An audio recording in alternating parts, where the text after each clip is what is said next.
And we've got French versus Eng-Pt. I'm excited for this matchup. Let's see what they're cooking for us. Both players adopting their signature colors here. Beastie, of course, in the yellow and Kilardi in the orange. So might be a bit difficult for some people to distinguish this depending on how exactly your monitor settings are laid out. But scouting heavily underway for both players here on Basin. Yes, we're already getting dizzy, Cal.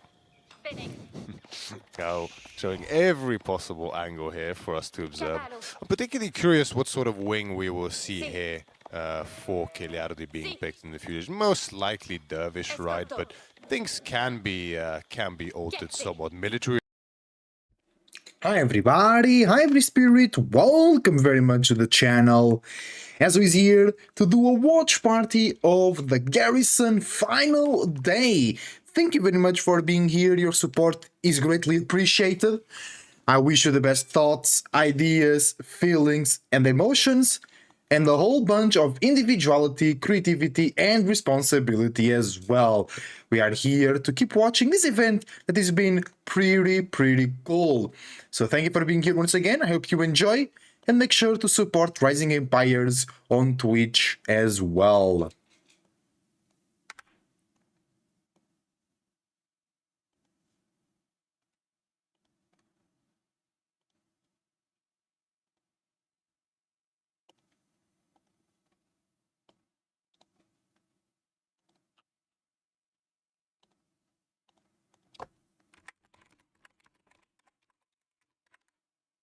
Eng-Pt versus French to start. I think that's a win for the Beastie. I think that's a win for the Beastie for sure.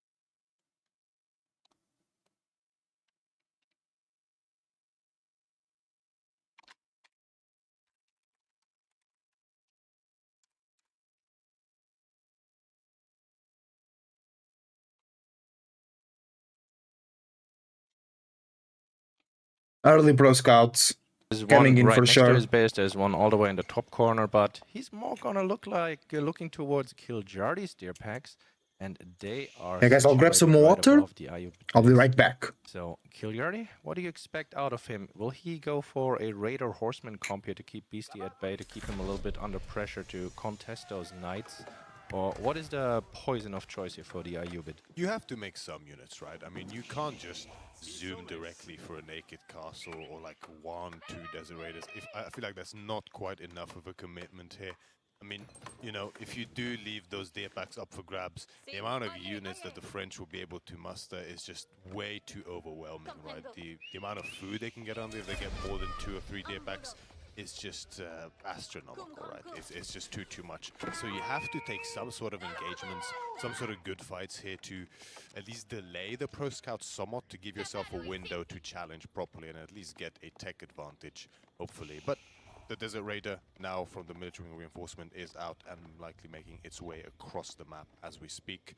Whereas the first knight out for Beastie, quite a standard opening here for him so far. Knight into then pro scouts as the scouts are being queued up now. Likely we might be seeing a second stable from Beastie, but I wouldn't be surprised to see an archery range as well to offset that Desert Raider. Yeah, Beastie was just scoozing along Kiljardi's base there in the back, sees the reinforcement ring come in. Now he sees the camel situated in front of those berry patches, and the knight just has to leave, doesn't want to trade out with that raider.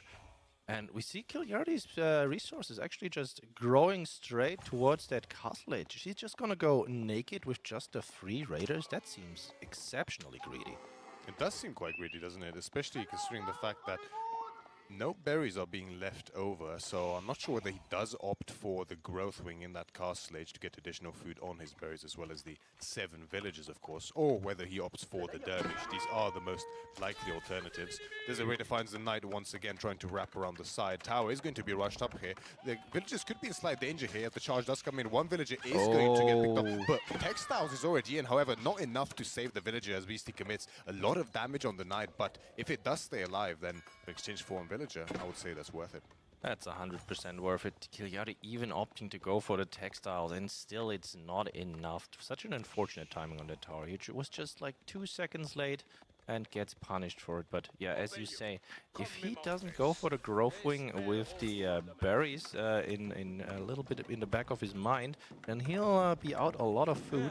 And the deer packs are outside of his base, likely to be taken if he doesn't make enough units. Beastie will be seeing there's only the raider out, only the one right now, second one about to pop. But that is not enough to keep those protected. We do see an Eng-Pt age up, and judging from the resources, that must be an advancement wing. I think you might be. It is in fact an advancement wing. Very, very surprising move here from Killiardi, I must say. I mean, this is quite an... Everyone, I'm back. Right? Going for that Let's get it. like this, especially pretty much naked, besides for the 3 units from the military wing reinforcement.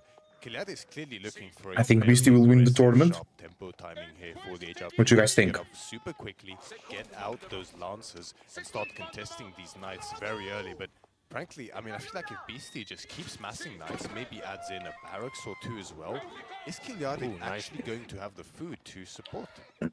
Yeah, the food is very scary, especially because the berries are also at the top side, so Beastie basically only has to control the one side with the deer.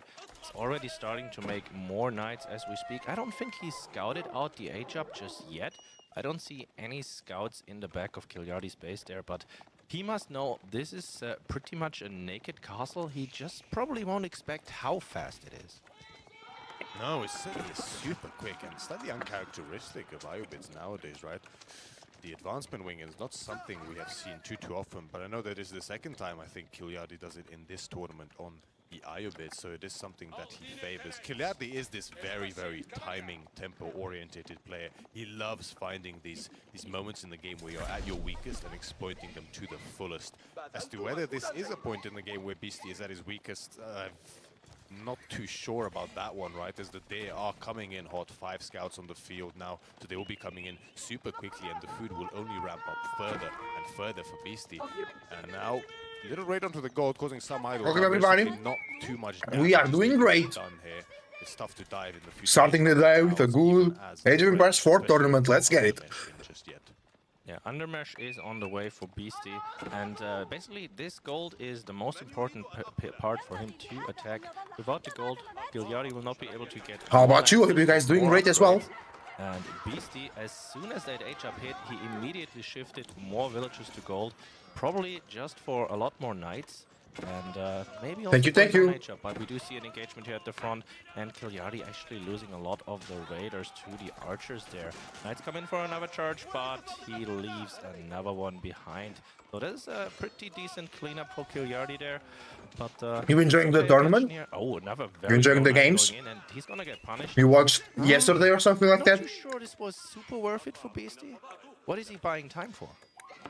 It's buying time for even Ooh. winners. Frankly, I mean, sure. That's a bad fight for Beastie. Killiardi. We have to remember the level of food access that Beastie has compared to Killiardi. Frankly, I don't think even trades will be enough for Killiardi. He has to get very favorable ones. Speaking of, though, however, That's another a knight favorable does go trade. down. Yes, indeed it is. As the Camerancers find another big destroyed value, looking better and better for Killiardi here. Almost double in terms there, as many knights do go down. And now 3 lancers on the field, 4 more in queue. And still, no barracks out for Beastie yet. I'm not sure if that's something he will opt for. More and more knights in queue. Yeah, a couple of spearmen will be great here Nothing really to counter there. for Beastie. We do see the first spearman in queue here. Scout getting picked off as well with as... I usually no, yes, the barracks, but no speed. Only now. That's a bit frankly, slow. this barracks is quite late, Askeladd. I'm not sure one Yeah. barracks is actually enough here. There's 3 Lancers coming in, but yeah, we've got 3 Knights defending and the first Because spear that's how I on usually the do field. More against reinforcements on the Ayubids. way. I know they go Kiliari, castle, he's just and I know they go into going straight camel for the lance. villagers now. We got a Yeah, little camel bit of a lancers. kerfuffle there. Sometimes I And on the make other 2 side, barracks, idling you off know, the gold again. Nice play by Beastie. just to make sure I have Kiliari enough managed to spearmen. pull back in time, saving Because all your 3 knights Lancers, sometimes don't do and great. he'll be able to But Beast is playing the Frenches. He has pull more them all villagers as back or well. just, you know, go for another round. Yeah, he definitely wants to save these lances, but instead he opts to charge in again. Nice little putback there to save them at the last second. However, the spears and the archers are going to be able to finish off those low HP camel lancers. The issue here is that you really want to keep them alive, but if you pull them all the way back to the base, then you have less units to contest Beastie on his side of the map. So it really is a tough position. And if you don't contest Beastie, then his army is just going to swell even further. Another nice charge in by Kiliari, picking off a knight, maybe a second one about to go down. But the spearmen are here. Even is likely to go down Nice here. target fire by that spear though, takes out 2 of the Lancers. That is a rough Yeah. punishment. Good, But yeah, very good looking micro at from the Beastie, numbers, very we've good. got 4 Lancers, we've got 5 Knights for Beastie. This is looking quite scary, and we still get the 3 Raiders that can also go into range form to punish some spears. We also have a Dervish there in the back already grabbing the first relics. Relics in on the way for Kiliari as well. There's definitely something that he's going to want to secure. At a food disadvantage like this, the minimum he will need is the majority of the relics in order to offset the army disadvantage here. Big numbers again by Beastie. Large charge onto the Camel Lancers. Wololo in the back as well. Kiliari doesn't really have an in at this angle as the spear numbers are jumping up as well as the Knights. Looks like Beastie has no intentions of going Castle Age here just yet, which is definitely the prudent choice. You want to stay in feudal here and try to sort of use the food that you have here in order Indeed. to get a significant mass and keep Myriad is right. somewhat pinned in his base. In this case, Kiliari stay feudal. We have way more food than the enemy. Beastie on his toes here. Yeah, we've got Send a the couple units to the 4-9 enemy spear food. combination now And out of Beastie. because Still has some leftover Kiliari just needs spearmen, not Beastie. Raiders. He just needs a But good amount we of see spearmen, them and it moving is around good. the map already scouting Kiliari for is not relics. making Not a archers lot or of gulams, they can do because, well, so the he's dervishes busy also chilling heal with the while couple they're of spearmen. carrying the relics, There we and, go. No, oh, the knight is almost dead. I'm constantly Okay. tilted about that fact.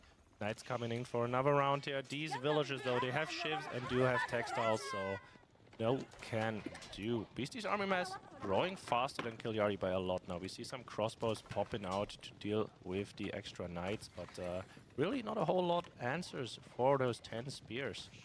That's what we were talking about before, right?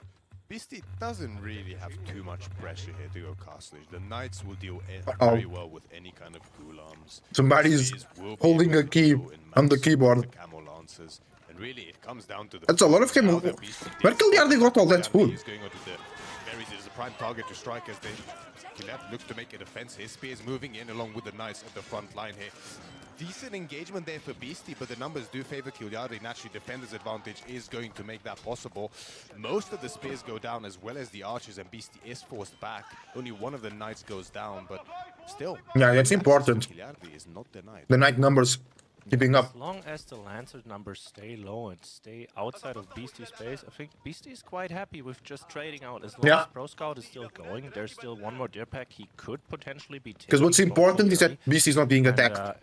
judging from his resources, he's not gonna make his own castle play. And so far, he lost a total of 2 villagers. He's just fine. Yeah, Beast is fine. Yes, Beastie did very well there to get himself the space in order to start trending towards this Castle Age, right? Realistically, Beastie wasn't exactly going to push Kiliari off of those berries, right? But keeping him there, defensive on that side of the map is exactly what Beastie needs in order to have the space Indeed. on the rest of the map to age up. Even going so far as to get the boar in the center there. Quite a greedy little move there. We'll see Ooh. that bites him in the behind later on in this game. But 2 relics in already for Kiliari. The rest will soon be on their way as well. And if this does end up with a 5 relic split for Kiliari, then, you know, the food for Beastie might be evened out in terms of gold for Kiliari. Oh yeah, and oh, nice charge there. Nice raid on the wood line. The perfect timing. Tower is almost finished, but not quite. He only finds the 1 villager, but it's a little bit more idle time. Crossbows though are on the case. Guild- But yeah, look at perfect timing. that's really bad. Guildhall just popping up, and Beastie needs to run, but he does have the defender. There you go. Reveal. lots Quick of spears. feet on those villagers, yeah. Yeah, Almost great just reaction from started Beastie. striking there for Beastie. They need to change Bruno on the way now with the 50. camera of wasting no Beastie's time. Another move angle. out onto the food back. The Knights do find the villagers. Nice. There's a decent amount of Nice. crossbows here, so the Knights will pay a heavy price for any villager kills here, but It's super valuable. It's super valuable. Beastie 10 kills ahead now. Bonus villager production speed for the French, as we can see now already an additional more than 10 eco lead here for Beastie.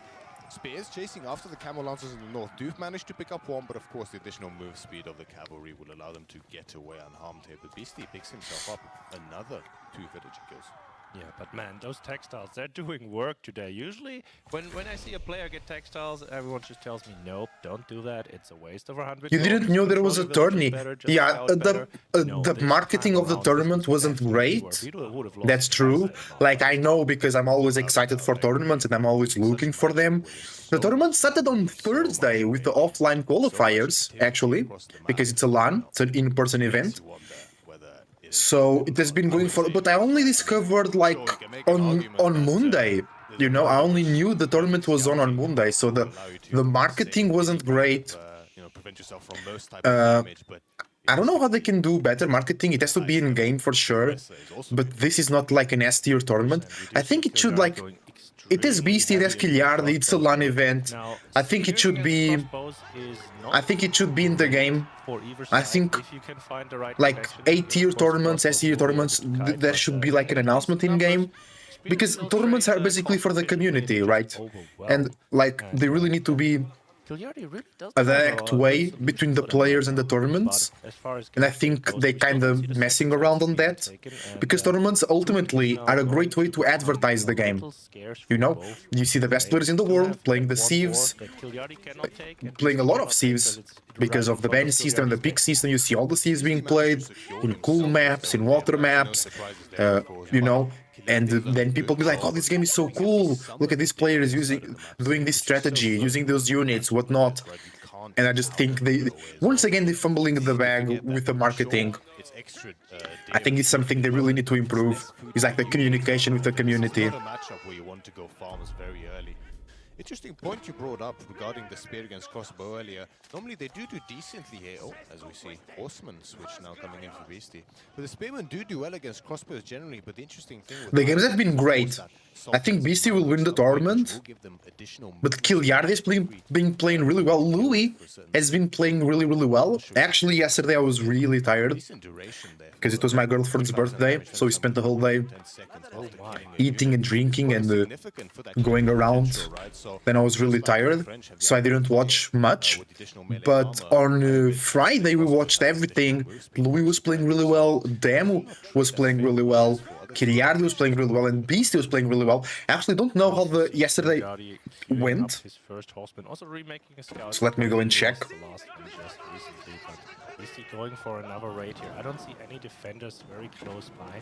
This could actually be 5 dead villagers, but reverse sweep, we've got the 5 villagers of Beastie also being threatened and no spears in the vicinity.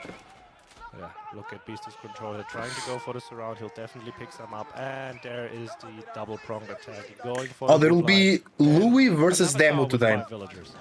Yes, and Beastie does this very well, right? Demo won 3-0 versus Baltoon, and Louis won 3-1 versus Killiardi. Oh no, that was. Yeah, that was 2 days ago. No, Killiardi won 3-2 versus Cat. That's why he's playing Beastie right now. It will be very cool as well, Louis versus Demo after. Yeah, I think those are the best players in the tournament. We had Myriad, we had Kat, we had Valdemar, we had Louis.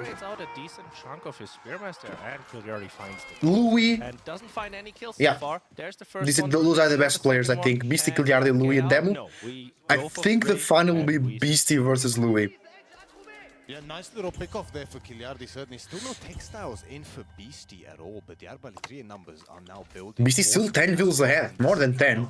He's doing great. And Beastie has Guild Hall, so Imperial Age could come very quickly. Arbiter 3 with Horseman is just such a solid composition. Yeah, Arbality with Horseman is very strong from the For French. the French keeps to get an even further discount on your stables and archery ranges, and combined with the spears serving as a nice little steadfast front line besides the Horseman, this is a comp that I think Kiliardi will really struggle to deal with. As does everyone. The Arbalest with the extra melee armor is just so tanky, so you can't really go for that. No, they don't. Spear combination that you'd usually go for. The melee armor only comes in Course, Imperial Age and with the Garrison. Kiliardi, he does have one on stone, does have a little bit of a pile set up, but so far still nothing. And we do have another raid from Beastie coming from the side. Gonna find those wall villagers. Crossbows are already here, but we're gonna just take one out on the way out and leave one knight behind. Yeah, nice preparation there by Kiliardi in anticipation of that raid, right? And this is what you have to do at this high level, right? You might think that, oh, sending a villager off in the distance to start building a wall, or maybe 2 or 3 villages, you know, chances are the wall goes up and it's fine. It's never a good idea. No, absolutely. You're not at this level, right? You will be discovered and the villagers will die if there is no defense. So, well done by Kiliardi to recognize that. But now Beastie's quite scary looking army mass here. He's moving directly towards the front of Kiliardi's base. Kiliardi has his own second town center now up and 5 relics to work towards boosting his economy even further. But this is such a scary mass here from Beastie, and Kiliardi, all he has on the other side, Ascad, is just crossbows. Yeah, just crossbows, that's true. Arbality will be better because of the pavee. The 20 horsemen that are running around the field. And now BC has so many crossbows. So many horsemen, I mean, that's GG. Even with the That's GG. look, even with the extra move speed, he first has to kill something to get it, and falls Pavee down. comes This is through, a the horrible shields. fight. Yeah, GG. What a catch here by Beastie. The split crossbow. Kiliardi went second TC. They're still 20 vills behind now. Instantly moves past. Good game from Beastie. Pinch the crossbows in turn. But He bought time in Feudal Age to go Castle. Kiliardi went straight to Castle Age. Couldn't get a lot of value from it. Beastie got Pro Scouts. Yeah. Pro Scouts, bro. I'm so tired of Pro Scouts. How can these crossbows possibly? But in tournaments is different because they can choose maps where Pro Scouts is not so relevant.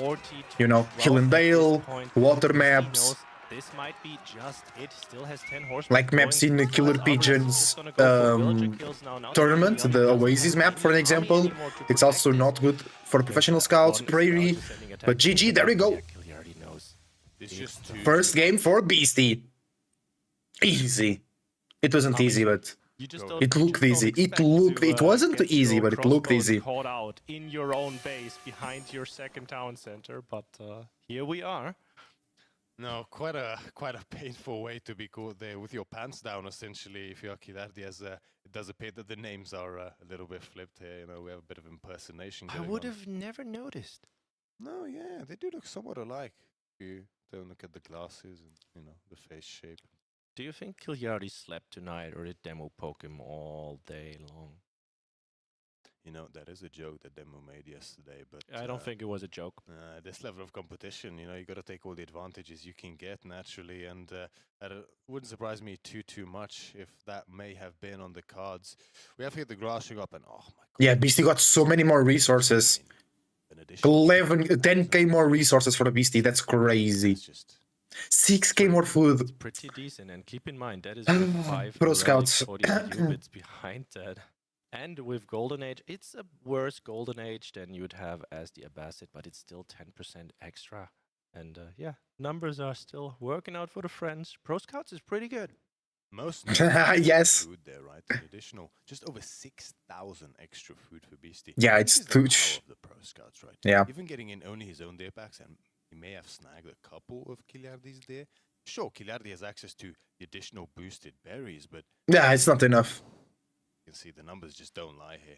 Combined with the fact that Kiliardi did go for that sort of all-in maneuver with the fast age up, I must say I didn't really feel like it paid off for him, right? I mean, the only possible boost you get from the advancement wing is that cheaper age up and that faster age up, but besides that, Askrad, you get nothing. Yeah, I mean, the faster timing is very nice against some civs. Yes, but Kiliardi didn't. Yeah, Kiliardi didn't really use well that tempo. Are always an option and are not that I mean, it was more expensive, Beastie so they didn't can let They him. can just fight you.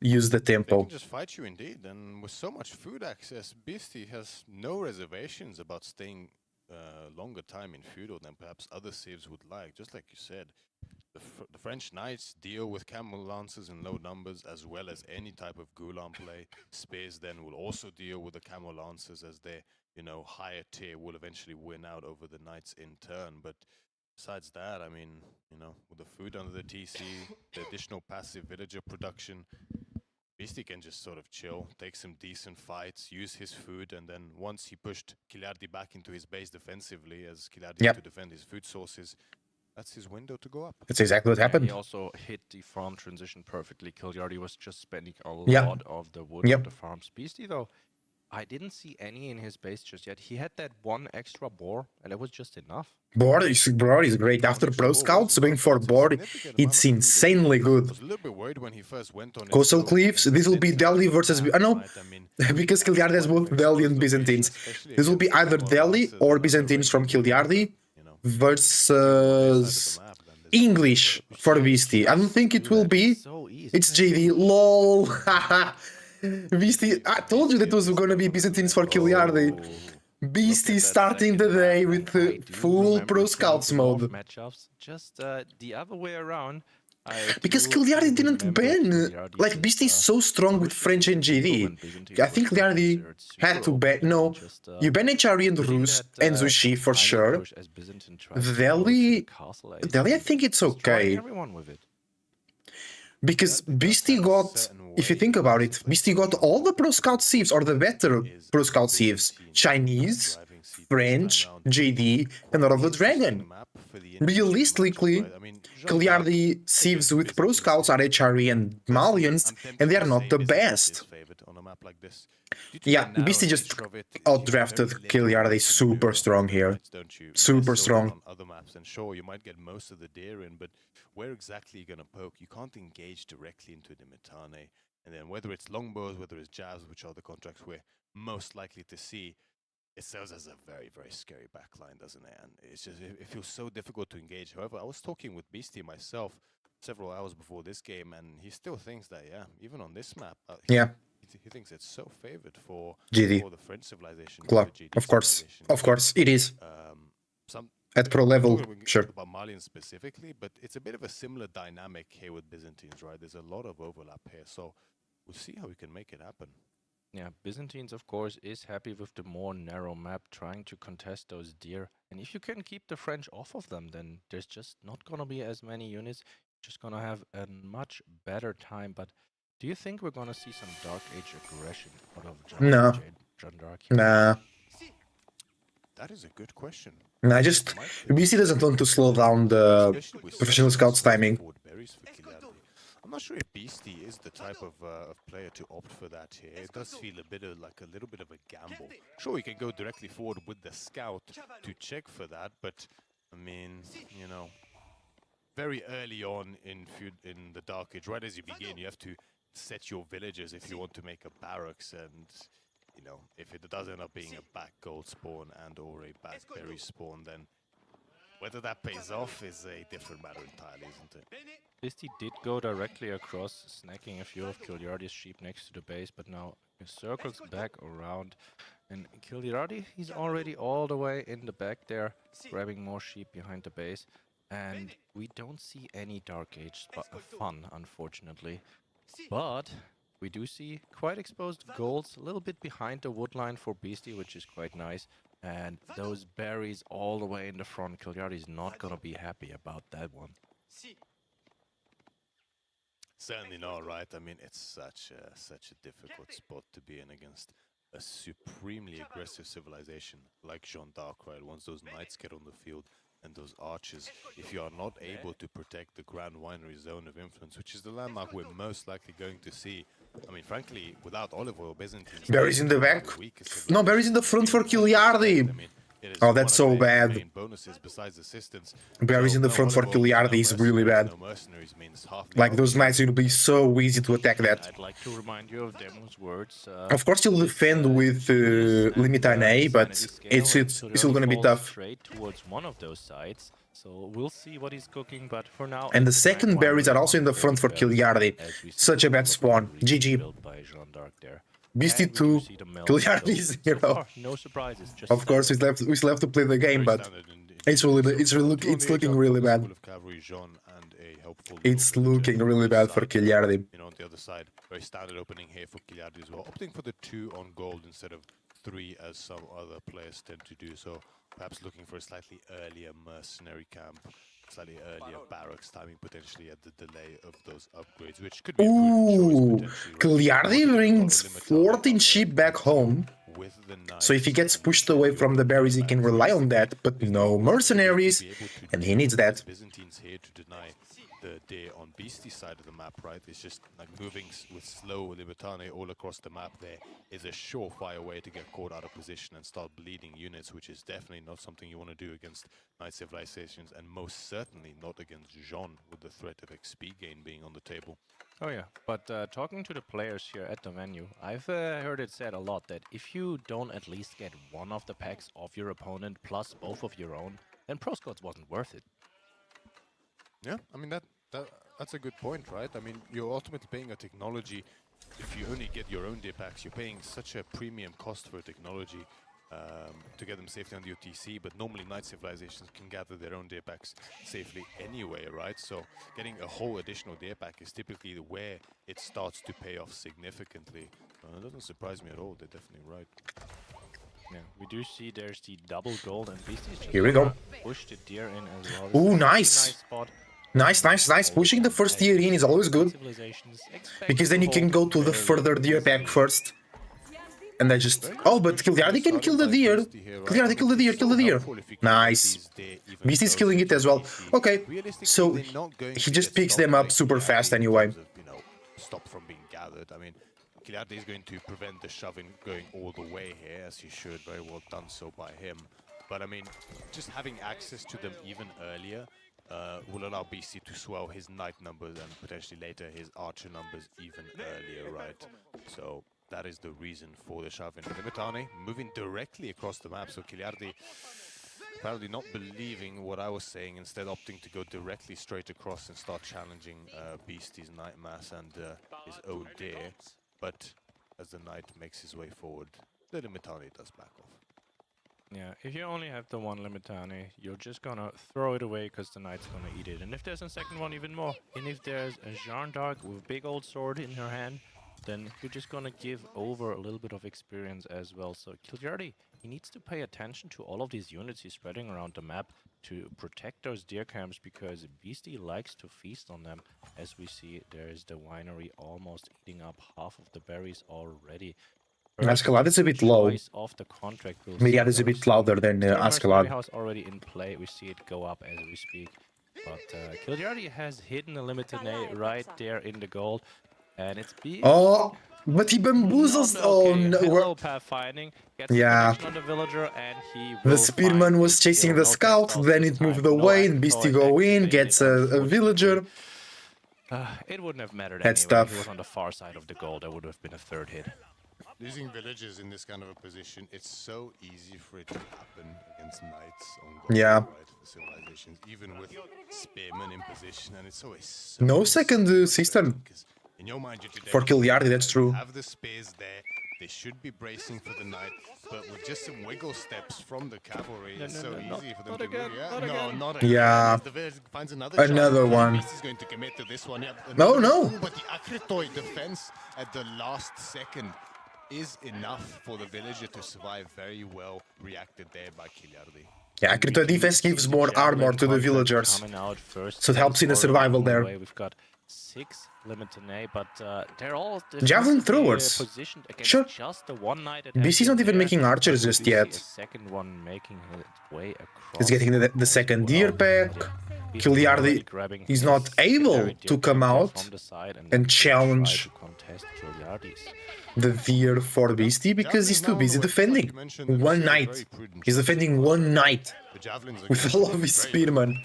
Oh no, he finds another one, just snacks him away and leaves. Two villagers down. Already 2 villagers down. Oh, consecration for Beastie used.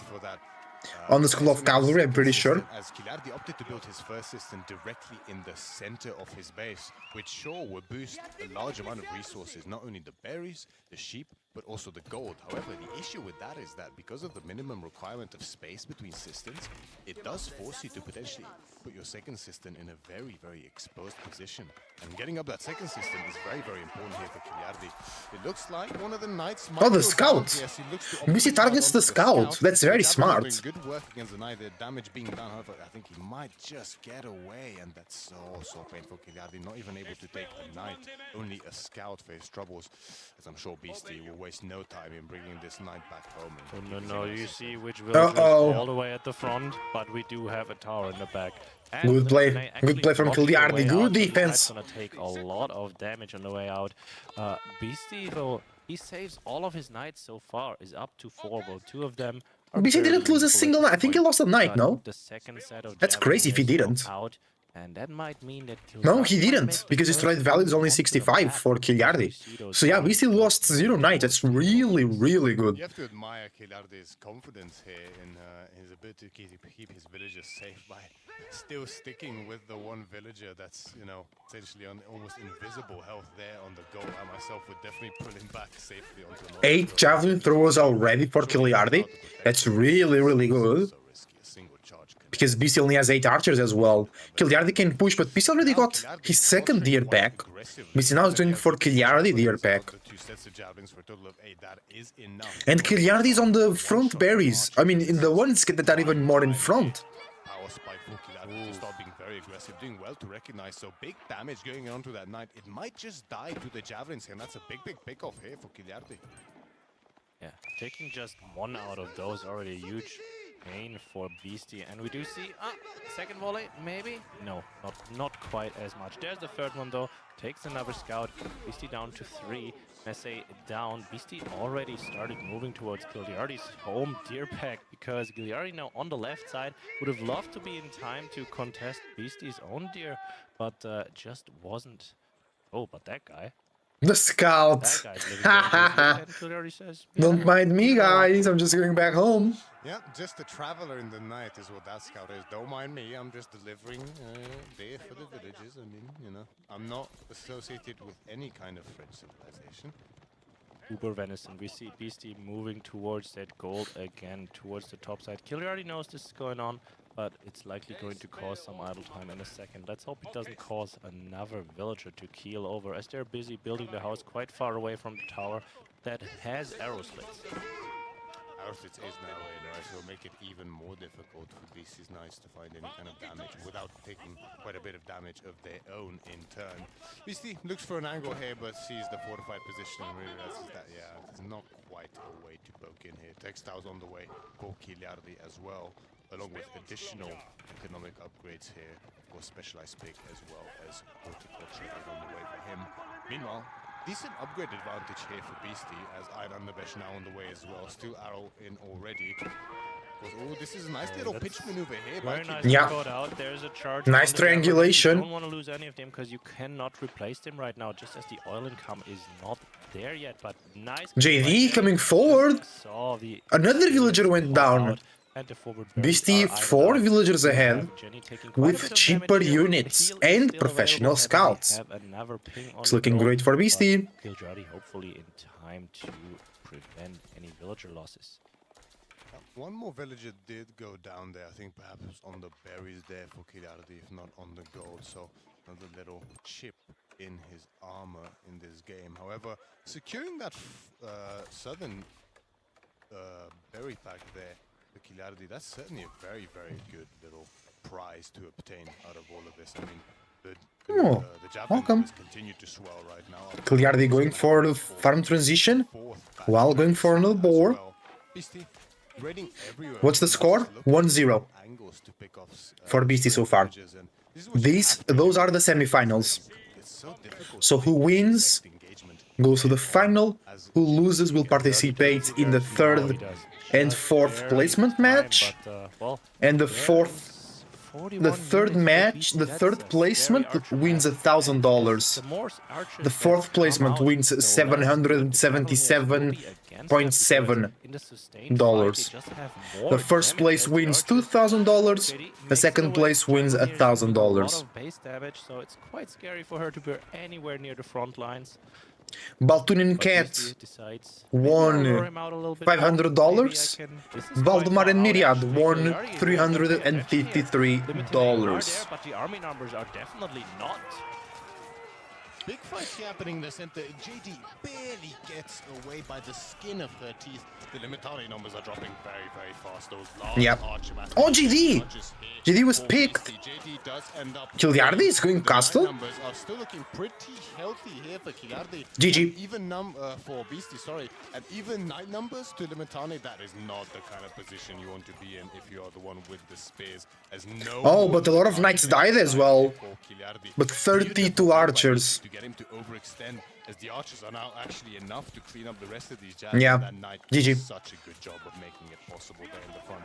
Basically, almost no army left here for Kiliardi in this game, as he just overextends a bit too much. Yeah, there's one more set of jabs out, but it is 30 archers, and all of the forward food for Kiliardi is now denied. He only has his olive groves there, and even them, they are not safe if Beastie decides to just walk back into the base. We do see the ram tech coming in. Beastie has a lot of resources in the bank as well, preparing for rams, preparing for more units. He knows he's in a great position, and if Kiliardi gets pushed off here, he's in a lot of trouble. A lot of trouble indeed, as behind this Kiliardi's macro is starting to slip here a little bit. Part of me thinks that he was just about to think of a castle age before that engagement, and perhaps was caught macroing when the engagement did happen. And you know, taking a fight like that when you're almost halfway to the resources you need for castle age, that's one of the worst possible times for you to end up taking a fight like that. And you can see the result of which, 3 javelins and 3 Limitane against 30 archers and 6 knights. Beastie might have potentially been thinking of castle age at one point, but is instead now building rams and sweating his numbers even further, realizing that, well, I can probably just kill you at this very moment. Yeah, I'm not sure what Kiliardi's game plan is right now, because you're so far behind in Feudal Down, you can never catch up. You basically need the castle age. You need to get out those armored units. Can Kiliardi survive even if they go castle age? I don't think so. What do you do is a great question, because frankly, as that, I don't really have an answer for you, as I feel like in this kind of a position, there is no right answer. I mean, sure, cataphracts might be the only possible unit that can sort of buy you enough time and get you some favorable traits here, because... But cataphracts are so expensive. But with so many knights and so many archers, the amount of cataphracts you would need to actually come back into this game is way more than Kiliardi's economy would be able to support. Yeah, and Beastie opts to go for the Royal Institute as he pushes with just the 1 ram. Gonna take out that cistern eventually, and Kiliardi just doesn't have any military. He's waiting for castle age. He doesn't have any food. No food, no more gold, and well, with the way it looks, not too many hopes GG. in this game. 2-0 for Beastie, let's go. System begins getting rammed down, and he knows, he probably sees that the numbers are no longer swelling, so Beastie has his own castle age coming up behind this. It's just too much to overcome at this point in time. Just the 1 overextend, and Beastie just runs over him. If he had stayed at home, maybe he can hold that under the arrow-slitted tower. But even then, it was a very discrepant fight there with the 30 archers against just the 18 jabs. Total resources gathered. Once again, Beastie is ahead. But how many villages did he pick off early? I think it was 3. Yeah, 3 villages were picked up by Beastie throughout the whole game, which, I mean, isn't that significant of a number, especially against the, powerhouse of an economy like the Byzantines, but every little does add up. And hey, of course, delayed second cistern is also a little bit, it's just 5% less gathered for quite a few minutes. And well said. Look at that military value lead. I mean, it's just the knights, but if you take out all of the spears, then they'll just feast. And 30 archers, it's kind of like, hey, he did a Kiliardi. He did in fact do a Kiliardi, right? He essentially used his own strategy against him there somewhat, with a bit more knights perhaps than Kiliardi would have made. But yeah, I mean, that is how it works in this kind of a matchup, right? You have an infantry composition, which is very powerful and strong head-on, reliable. And then you have a very mobile composition in the form of the knights with the archers. And a single overextension by the infantry composition, just crossing that halfway point of the map where the numbers are just slightly even or more favored towards the knight civilization, and well, I mean, you can see the result of which, right? It's just a complete cleanup. Yeah, he got a little bit. He already got a little bit unlucky with his food spawn, but yeah, as you say, he will have to go out on the map anyway at that point. And now we have an interesting matchup. We've got good old HRE against China. Now, I used to like this matchup a lot before we got pro scouts, and Yeah, it's kind of now favorite for I'm not as China much though. of a But fan. China is still What do very you think strong. about this one? It's an interesting matchup. I think it's really, really closely tied up, I have to say. I mean, both civilizations have so many strengths, and they're very, very prominent in the current meta. You could perhaps give the edge a little bit to HRE now after after the Pro Scouts nerf. It's not, of course, HRE can Pro Scout as well, but it affects China just a little bit more than HRE, I would say. And HRE still has that explosive Aachen economy in the feudal age, which scales very well into the late game as well. I'm very curious to see how this one will play out, because I feel like it is quite a common matchup nowadays, especially on a map like Dry Arabia. And it feels like there's quite a few potential ways that it can play out. I mean, Dark Age Aggression most likely on the I'd love cards to here, see that. especially from HRE, right? And to what extent you commit to feudal after that as HRE and or as China is notable that with the current common Chinese opening, there is no IO typically, right? And Song Dynasty is also delayed, so no access to the Zhuge News, which means that China's feudal prowess is not quite as strong as we might normally be used to. And as you say, the HRE feudal is scary, especially with that Aachen economy pumping out tons of units. Without the IO though, if you fight in Dark Age, if HRE surprises you and you get pushed off of that gold or other resources, you just can't move out. That would delay you severely. And do you just go for a safe IO opening here and hurt yourself by killing one of your villagers essentially? It could potentially be on the cards. I don't really see Beastie Nu doing that, frankly. I mean, the reality is, if you don't go for the IO, sure, it's going to be a little while till you can get Pro Scouts, but it's so easy for China to just get out one archery range, one archer, push away any kind of space Here we go. from Kiliardi. And if you're fishing with your macro, in most cases, you can still have your Pro Scouts earlier than the HRE player in that regard. But we are loading into the game here, and I'm very excited to see what we will be seeing in this game as Beastie spawning towards the eastern side of the map in the color yellow as the Chinese, whereas towards the western side of the map, Kiliardi is going to be spawning in with the orange Holy Roman Empire. Okay, I'll say for the next one, we really have to hype that up a little more. Come on, you've seen Bart do it. We can do that as well. I believe in us, but Disu CD would Aachen come out for Beastie there. Beastie Kiliardi, I'm sorry. Back Wood Aachen, he's just happy with that. Has a back gold, has a back deer camp privately in his base. He'll love that one. And Beastie has both of the deer on the other side, as we see the Imperial Academy being built next to the wood line, which is very nice, because your lumber camp will be the thing that provides most of your tax income for the foreseeable future, as well as that mill that you don't have to move anymore now that you are providing deer to it the entire time. Most said, and most notably here, right, we do not have any kind of Dark Age shenanigans coming in here from Kiliardi, right? Instead, opting for that nice... Welcome to stream, guys. Welcome. efficient age up, and yeah, it's a nice There we little go. Aachen Let's for see as well, if right? Kiliardi can compete with faster professional scouts and faster production of scouts. That would be so good. Bro, somebody keeps pressing a key. The back You know, is it the observer? is so I don't know. Somebody's like pressing a key, and sometimes you just hear. of the map on his side, so that would Oh, be easier to defend yeah. him. Never mind. I thought the cameras were switched, but no. Both projected forward, so PCS deer patch really close to each other. favors Kiliardi Easy. a little bit. Kiliardi is also good into doing professional scouts, HRE. And if you think about it, Kiliardi played two Civs that were not good into Pro Scouts. He played Ayyubids and Byzantines, and he straight up lost. Now he can compete. I think HRE, of course, has many other bonuses, but I think Chinese are really... It's not they are stronger than HRE, it's like the momentum, right? And Kiliardi did not perturb the early game for Beastie.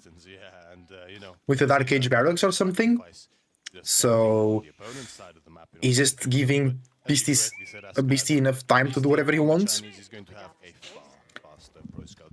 What can happen is Kiliardi could go castle a bit faster and spam some knights, but then Beastie can just supervise Speedman. I don't know, it's looking... Beastie said HRE should only lose to Rus, which I see why he said that, but I think they also struggle against Chinese or Zushi. You see that we've It's all because of professional scouts. And pro scouts is already through for Beastie. And Not even a stable for the Beastie. Pro scouts come so fast, not even a stable. If you're anyone but the Chinese player, but Kiliardi Barracks, yeah, there we go. Right there with the first barracks. Professional, bro. Already up.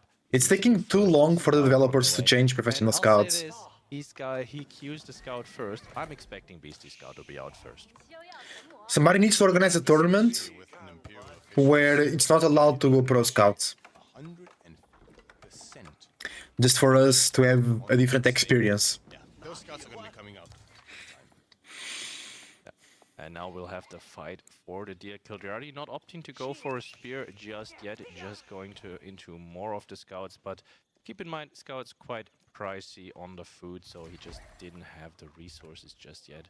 Would love to have a little bit of a better timing there, and we're gonna see what he uses those wood that he piles up for. Maybe opening for a few farms, maybe going for another production building just to have more feudal prowess.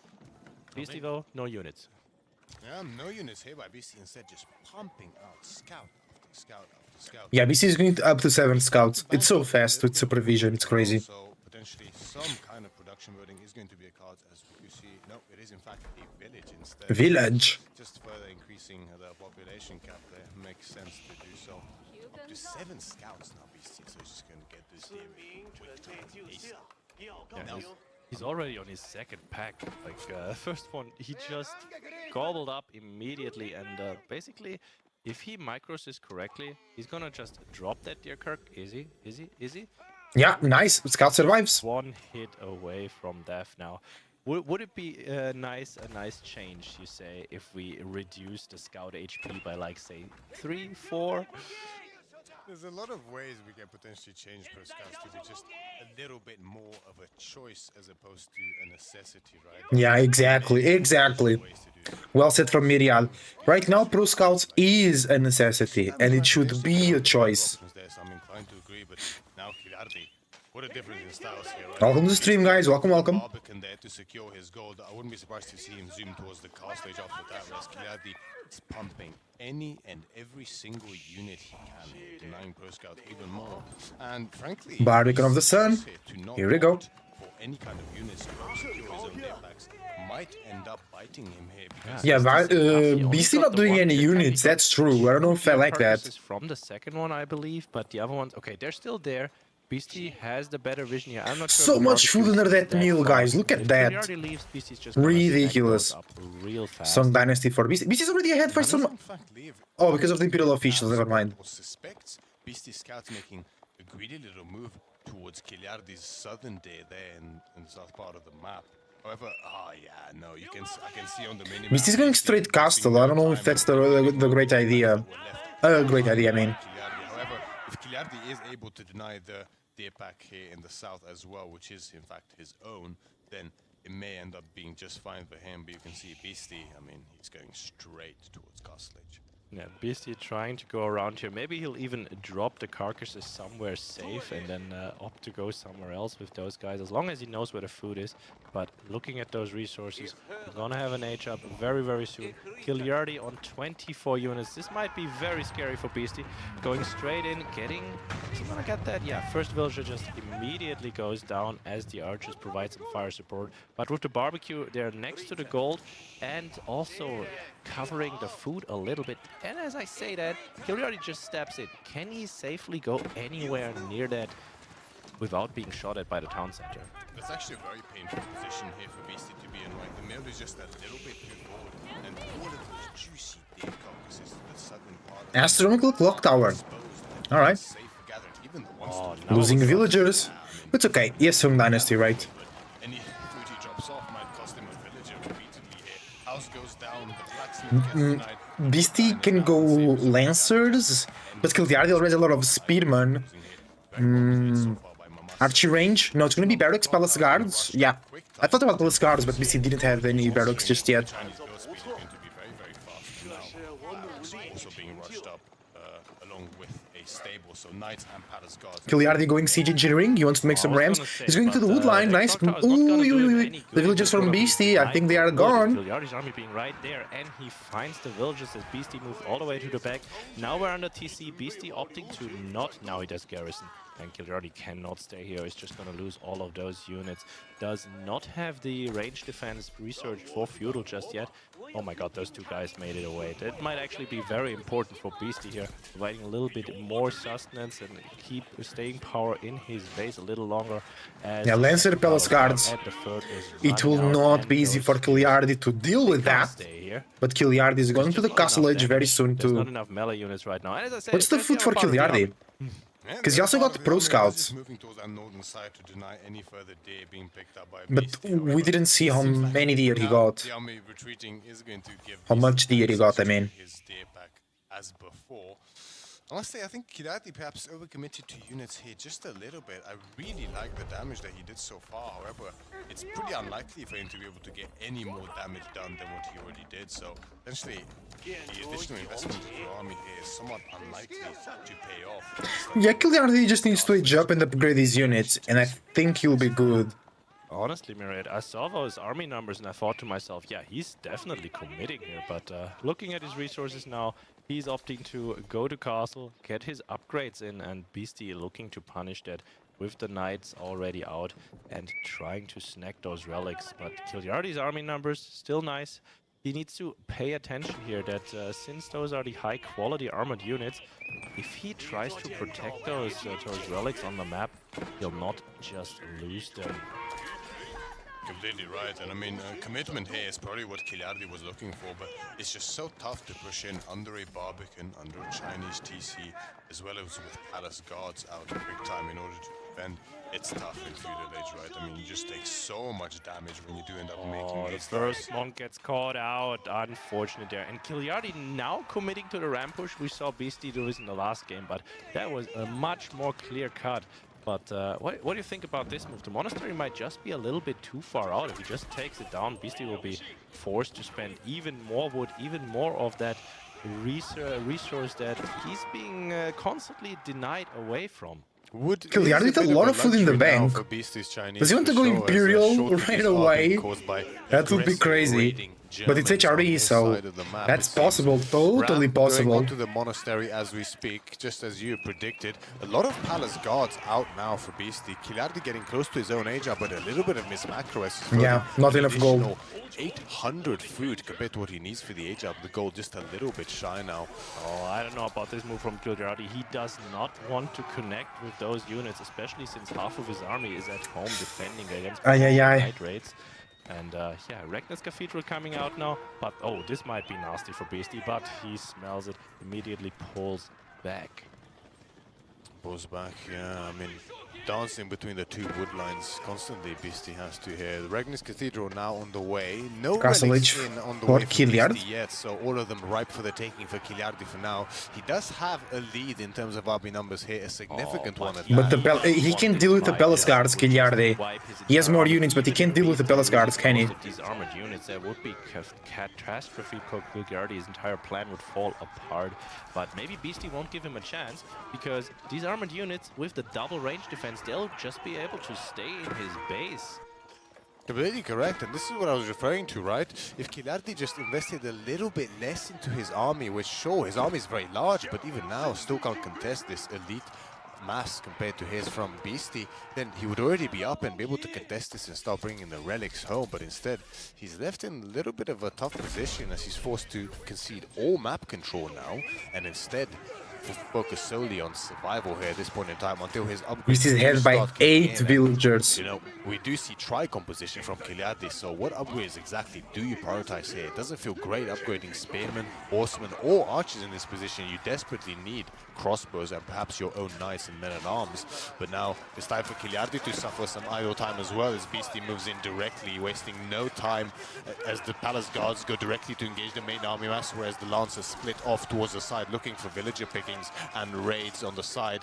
Upgrades still not coming in for Kiliardi as the, trash army mass from him here, essentially, with the cheap units that don't cost any gold, is falling rapidly here. Palace guards are falling as well, but the crossbow numbers, there's so many in queue, but only one out now as they are being picked off by the Lancers when they were coming out of the archery range before they moved out of position. Behind this, Beastie is gathering relics. Kiliardi is attempting to do the same. One in already for Beastie, but as to how many more he can get, we'll have to see. Still, not too terrible for Kiliardi in that fight.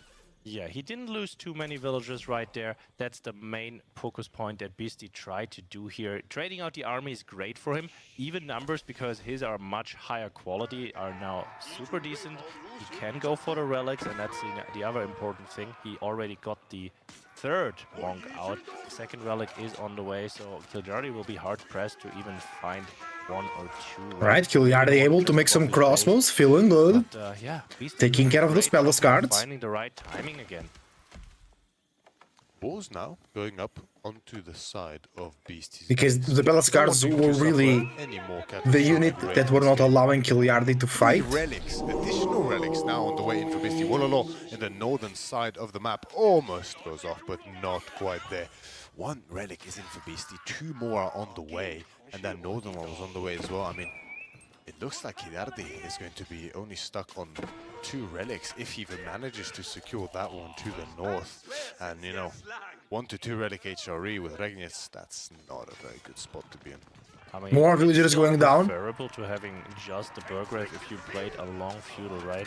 But still, this is not the opening that he wished for. No, yeah, Kiliardi only has 2 relics available to pick up. One of them is really far away. So realistically, this will be just 1 relic for Kiliardi.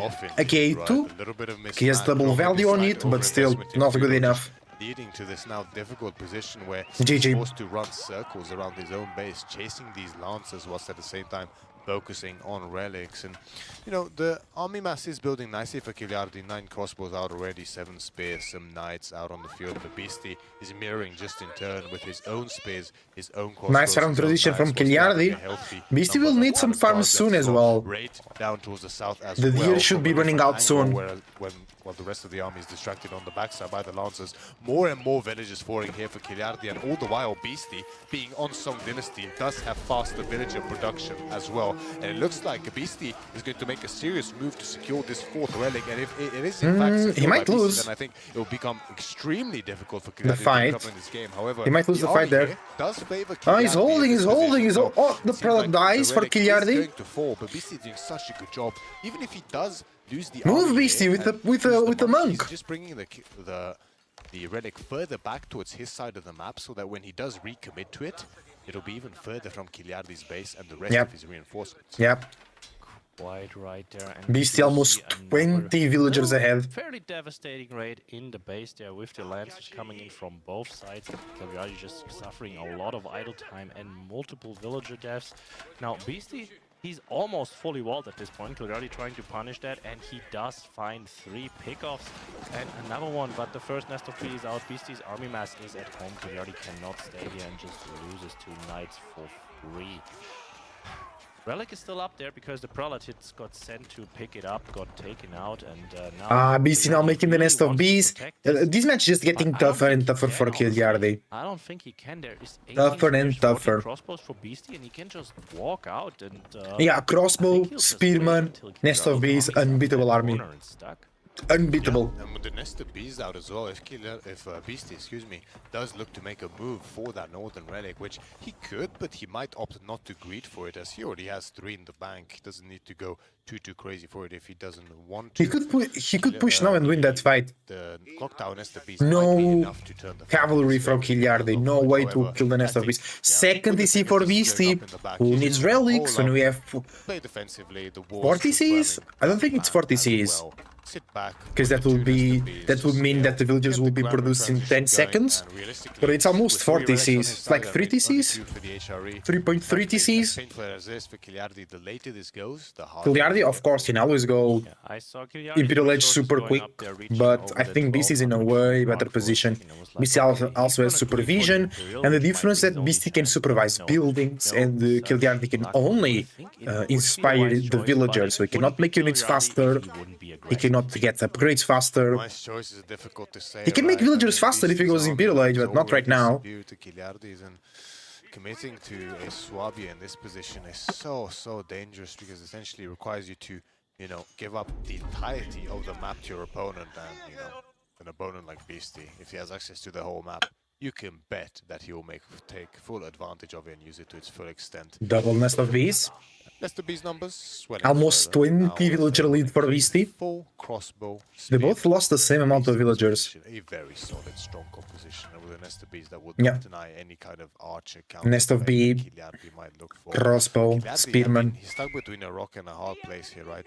He needs the Swabia in order to not get severely outscaled here. But the issue with the Swabia is that it's so expensive that you will just not be able to match the unit numbers of Beastie if you do opt for it, and you will then be forced to put up a desperate Yeah, defense basically, Kiliardi needs to buy time. from Beastie's If Kiliardi buys time, they'll have both the same economy in like 10 minutes. But then the problem will be the composition. How Kiliardi takes care of the nest of bees. That's the problem, or that's the question. Every second nothing's happening and Kiliardi is not attacking. Beastie is gonna smell that Swabia from a mile further away. And it's so painful here for Kiliardi, right? Because even if he wanted to Swabia! there's a barbican at the front, there's nest of bees, there's a very strong composition in the form of crossbowmen and spearmen. It's such a difficult spot to push into. Directly, there's absolutely no way to do so, but even with raids are so costly. And if you go under the TC and under the barbican, the hand cannon slits do additional damage to armored units and high health units like knights, like horsemen, both of them prime raiding units. So really, frankly, it's just looking worse and worse for Kiliardi in this position. Palace of the Swabia is going to give him some respite in terms of scaling. If he can get Imperial Age units really quickly, he could push. But it's going to be very difficult, because Nest of Bees will do a lot of damage, and Kiliardi does not have enough economy to reproduce the army, and reproduce, and he kind of needs that. Turning away for quite a while, and look at the back of Beastie's base there in the corner. He's setting up to just overwhelm Kiliardi. Indeed he is. I mean, only a few minutes ago we saw a large swath, 27 villages I believe it was, moving out onto a berries there to get supervised. Huge farm transition, beautiful. 24 villager lead for Beastie, with 3 relics. Oh, but Kiliardi with 3 sacred sites, not bad. Getting time barn, generating extra resources from his relics. Locked in here for Kiliardi, but I don't imagine they will stay captured for long. Yeah, first one gets decapped immediately. Having had some experience in this matchup myself, I feel like this composition is just not going to work very well in Kiliardi's favor. Yeah. As once Yuan Dynasty comes in for Beastie, as well as having Hello, Franz. Welcome to the stream. When mirrored like this in composition, Bienvenido, mon ami. Yeah, I hear you right there. Do you think Beastie will go for his own Imperial Age right now, or do you go Yuan first? Go for the greedier option, set your pagodas up still? It's a good question. Yeah, pagodas. It might be a little bit dangerous if you delay Imperial Age too much. I mean, there are some upgrades. Yeah, I think Beastie needs to match the elite upgrades, which Kiliardi does not have, by the way, because they are very expensive. If you do delay the Imperial Age here for Beastie too much, there might be a window where Kiliardi can reassert some position on the map in his favor. So I think Yuan Dynasty might get delayed till after Imperial Age. Yeah, seeing the resources start to swell up for Beastie. The full granary transition in tow and complete by now up to 2k. 2k food per minute for Beastie. Insane, insane. 2k, brother. Imperial, yeah. 2k. Great Wall here going up. The Great Wall Gatehouse. Protecting the farms.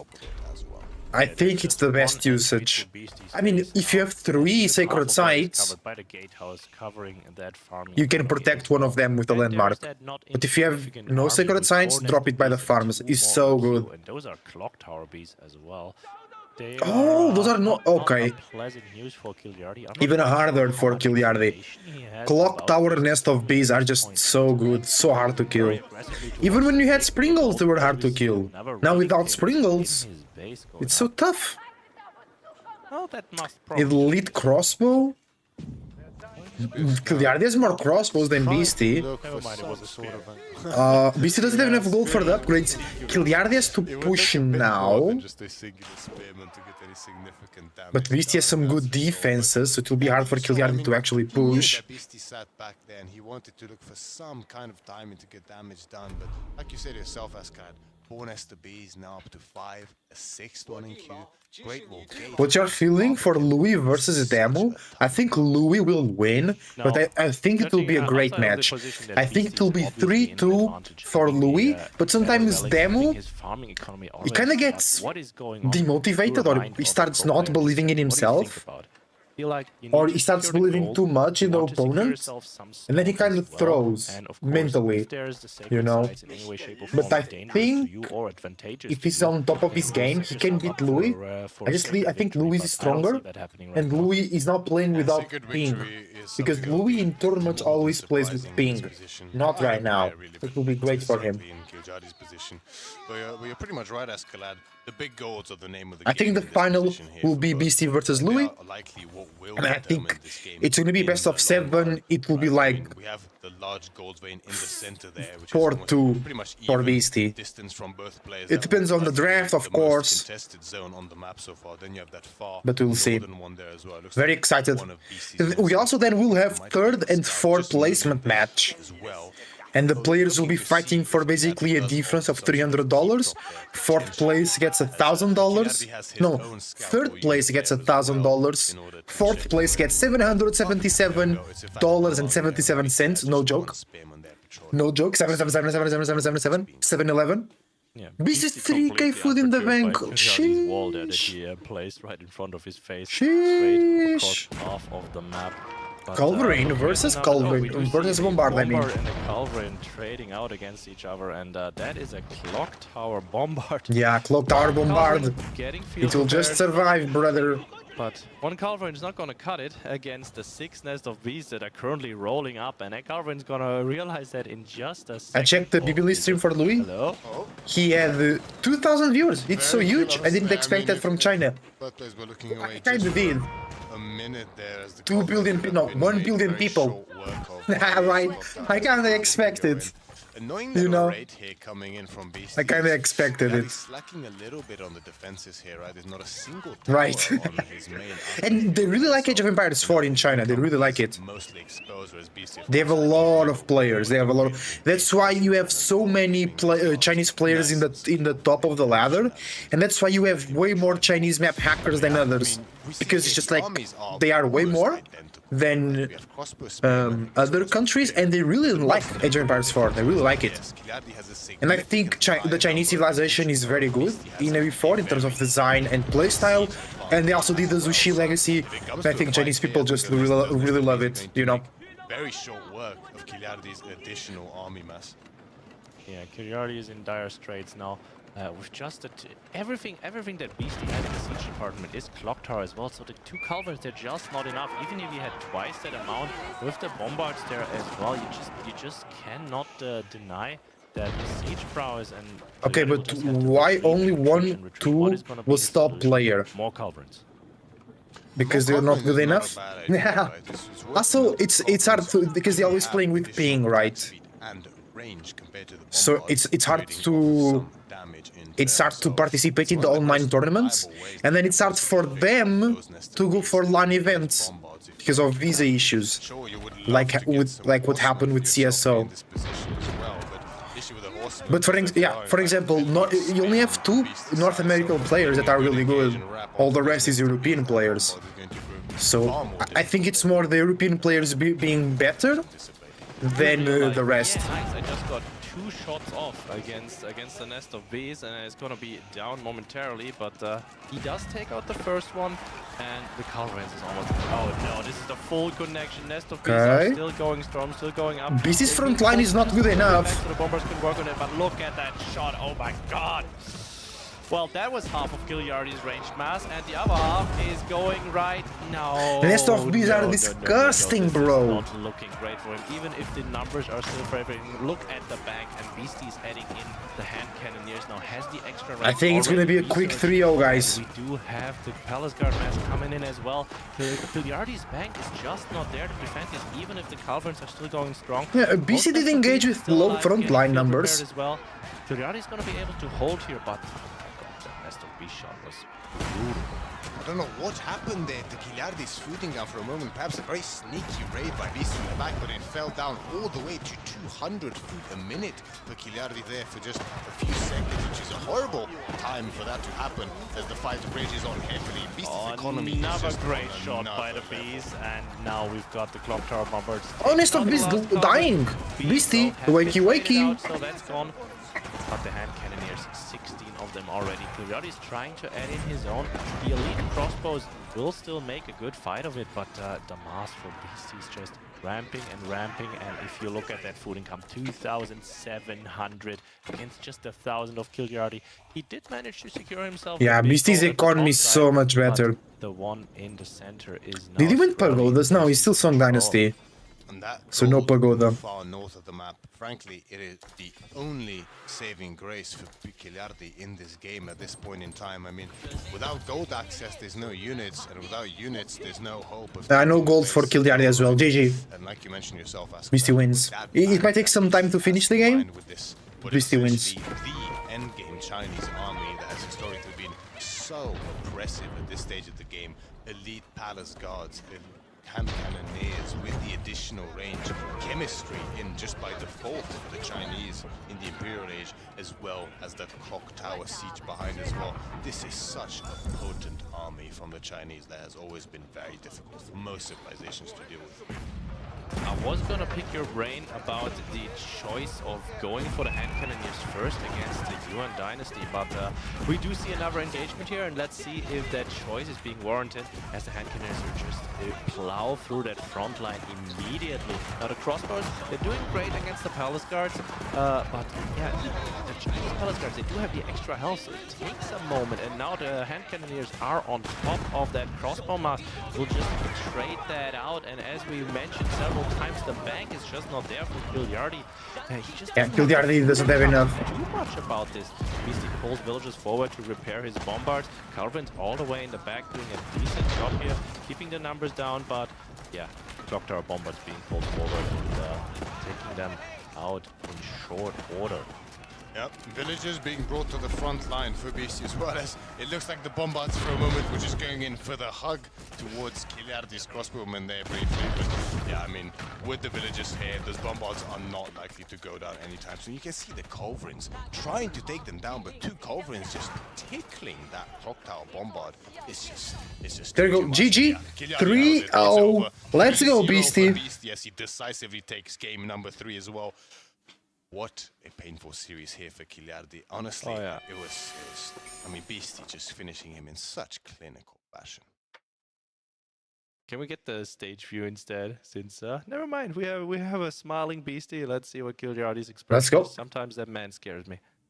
Giliardi will we be get a playing good view third of Beastie and there fourth with place his match. Slightly pursed lips and satisfied expression. He's certainly happy with his performance. Whereas Giliardi, as stoic as ever, trying to sort of perhaps joggle in his head what went wrong in that series. But we do have the man of the hour himself here in the room, ready for an interview after his decisive victory against the one and only. Oh, it will be a Beastie Make interview. some space for the man, and this time we have no. You keep that on, because look at what that man's carrying in his hand.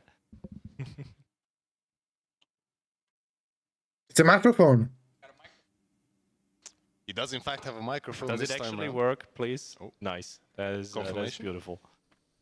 Speaking of beautiful, 3-0 victory. That was decisive and impressive. Were there any points in any of those games where you thought, this might be an uphill battle for you? Were there any where you were really under pressure and thought, Giliardi got me? Not sure if it was under pressure, but the first game when he reached castle with Ayubid against French, it can always be like a bit weird because you just have camel answers, but then you gotta do Yeah. food, and if you kind of fail No, but that, he just makes you might spearman, not I win the guess. game. But I feel like once I pro scouted enough, it was good enough. The last game, you know, playing against HRE is always hard, and it's hard to win games early against them. So I kind of try to play a bit of a longer game and, you know, get to the stage where I think he's probably not comfortable. So kind of worked out. Yeah, he had a little bit of a mismacro going on into his own castle age, so his timing was delayed, and you just immediately walked into his base. That was a beautiful move right there. Was that? Did you expect him to be that late on the castle age, or were you surprised? I saw him massing units, so I assumed he's gonna do a dive. But then I put up villagers around Barbican and TC. So even if he did do a dive, I feel like he would probably not kill a lot and lose a lot. So in the end, he decided to not go through with it. But when you commit that many units and you don't end up doing anything, I feel like you're just behind. Yeah. So from that point on, you know, me having palace guards and knights, I feel like I got quite a bit of value from those. Nice. I wanted to ask myself, and specifically in that JD Byzantines game, there was a moment there in the early skirmishes where a couple knights went down here and there, some spears were killed as well, and it was looking a little bit tenuous there, you know, in the sort of mid-feudal age, I want to say. It was looking slightly worrying for you there, slightly, at least from my perspective, but then you beautifully baited out his army there in the center of the map. Do you think that was a mistake from him there, potentially, and it might have been more difficult if he didn't push out so far, or were you still comfortable even without him moving out? I felt in that game he was a bit shaky. Like, killing an early villager on gold is pretty bad for, like, middle state. So when he True lost middle that, I state. almost got a second one. Emotional He did a damage. turnaround, I got a second one almost. I felt like, oh, he's like not pulling the villagers fast enough, so maybe I can get another kill. Then I got another kill on the cistern. And if you get a couple of kills there, it makes the castle age up a lot harder. So even though I maybe lost a couple of knights, I feel like it was still, like he was put under pressure. He walked across the map, but then there was knights in his base, so he was like walking back because he can't really dive my side. So it was just, I feel like a little bit of an uncomfortable game for him. And this is a matchup I played quite a lot, so I felt pretty good in it. Very good, very good. I'm not sure if there's any other questions. I'll just see the matchups once more. Questions, actually. Oh. So we do have legal counsel here, brought all the way from the world of the Netherlands. He is here to address the question on everyone's mind. Is there going to be justice for Jigglyturd? Ladies and gentlemen, to present the case for Jigglyturd, we have Boy. Hello, hello, hello. What? Go ahead. What? So, the question that's been on everyone's mind, of course. There has been a terrible mistake made by banning one of the most prominent members of our AoE4 community. Bruh, that's And cringe. now the question will of course be, That's just will you cringe. sign the unban contract, or will it be a perma forever? That's just cringe. After, so I got this contract delivered a couple of days ago, and hold on this for me. After careful consideration, I am going to choose to.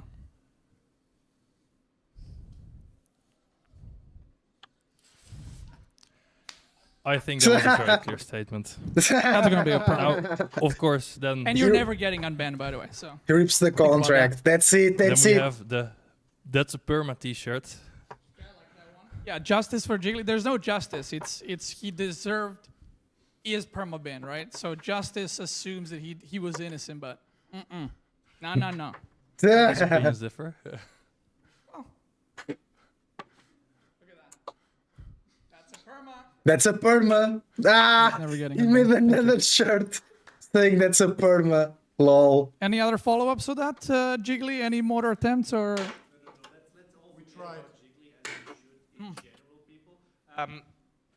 Sorry, Eric. Anyway, do you have a prediction for us? We've got Demo versus Louis.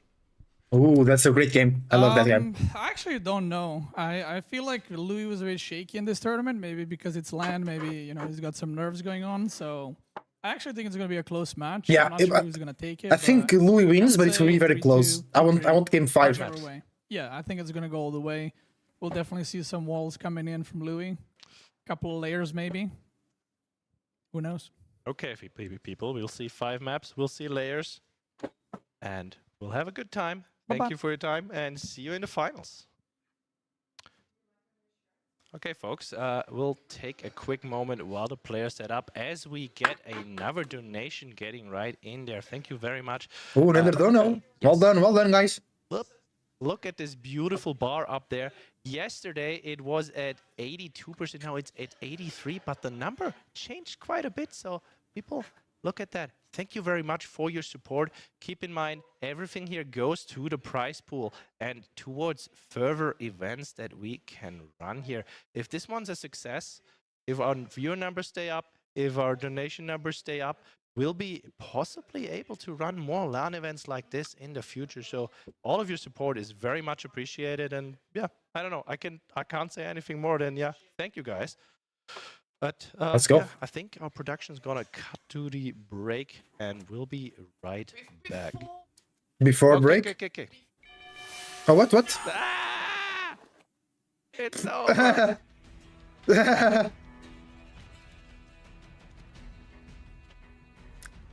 So, we have an announcement or what?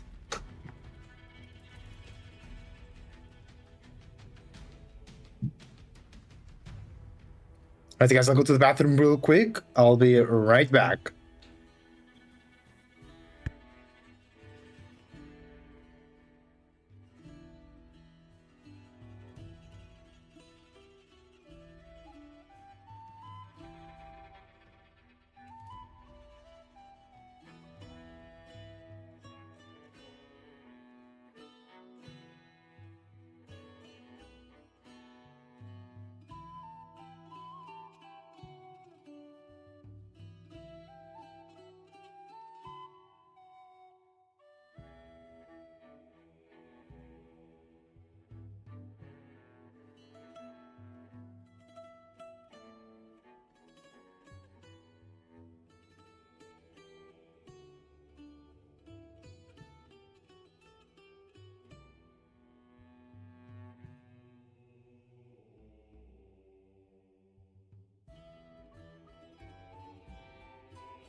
Hi everybody, I'm back. I went to the bathroom, then I went to the kitchen to make some coffee. We're still waiting. No. No, tá aqui.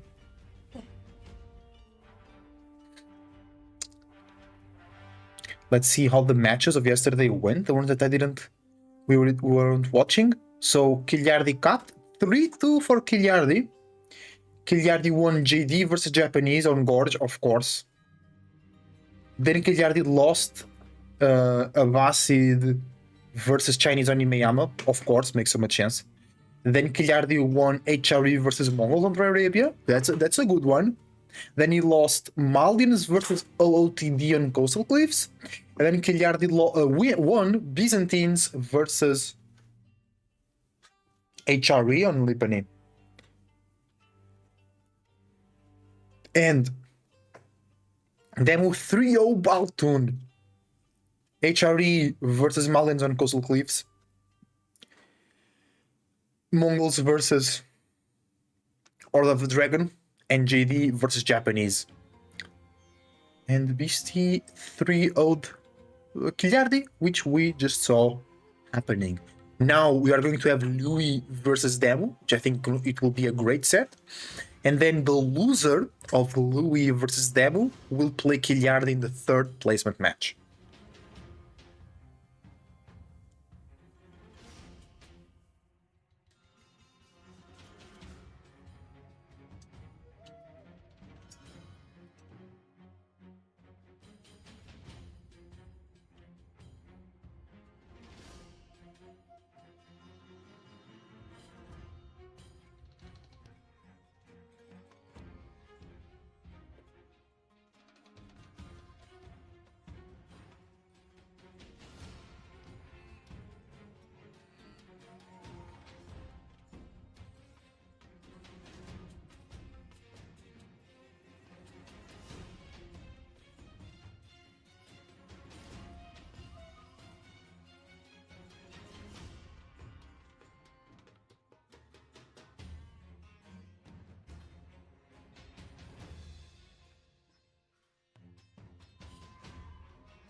Right, we have the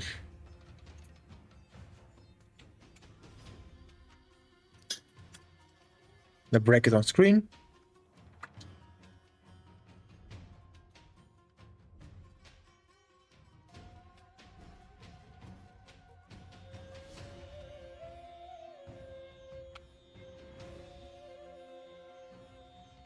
Oh, we're coming back. They're already drafted and everything. So if things are correct... Oh, Demo didn't ban Zushi. Demo banned China instead of Zushi. No, yeah. I think Zushi not ban, yeah. I think Zushi is stronger, but China is the same. Of course it's not. That's why I made the air quotes. And I think it's like a preference. I think Demo prefers to play against Zushi than playing against China. And I totally see that. And Louis did not ban Rus. They both ban HRE, they both ban JD, and they both... Oh, somebody just donated $100. Let's go. And somebody... they both ban Rus, JD, and Chinese. Then the difference was that Louis banned Zushi, and Demo banned Rus. It's quite the same. It's what the map's almost always banned. The only map that it's not banned is 4 Lakes. I get it. I hate moving out. I think players don't like it as well.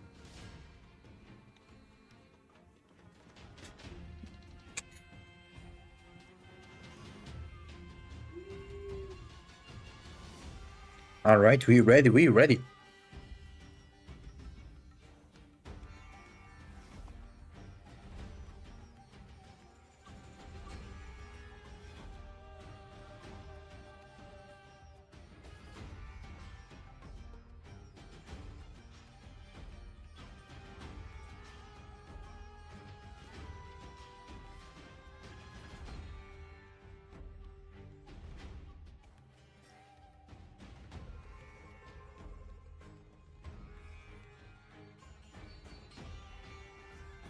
Welcome to the stream, everybody. Welcome, welcome.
Bruh, come on.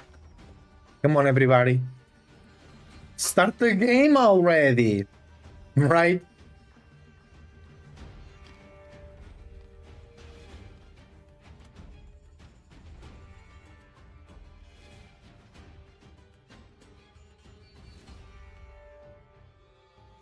Uma bela bifana.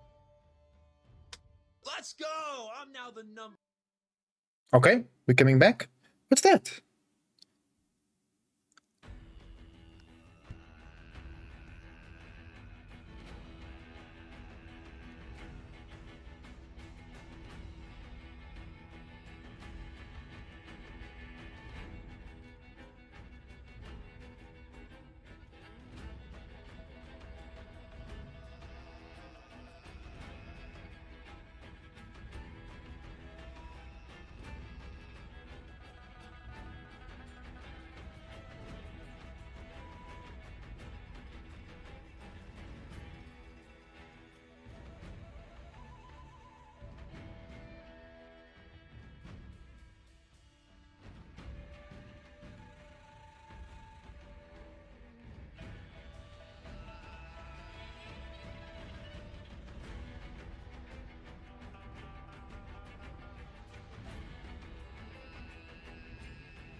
Oh, sorry guys, I was muted. Lol.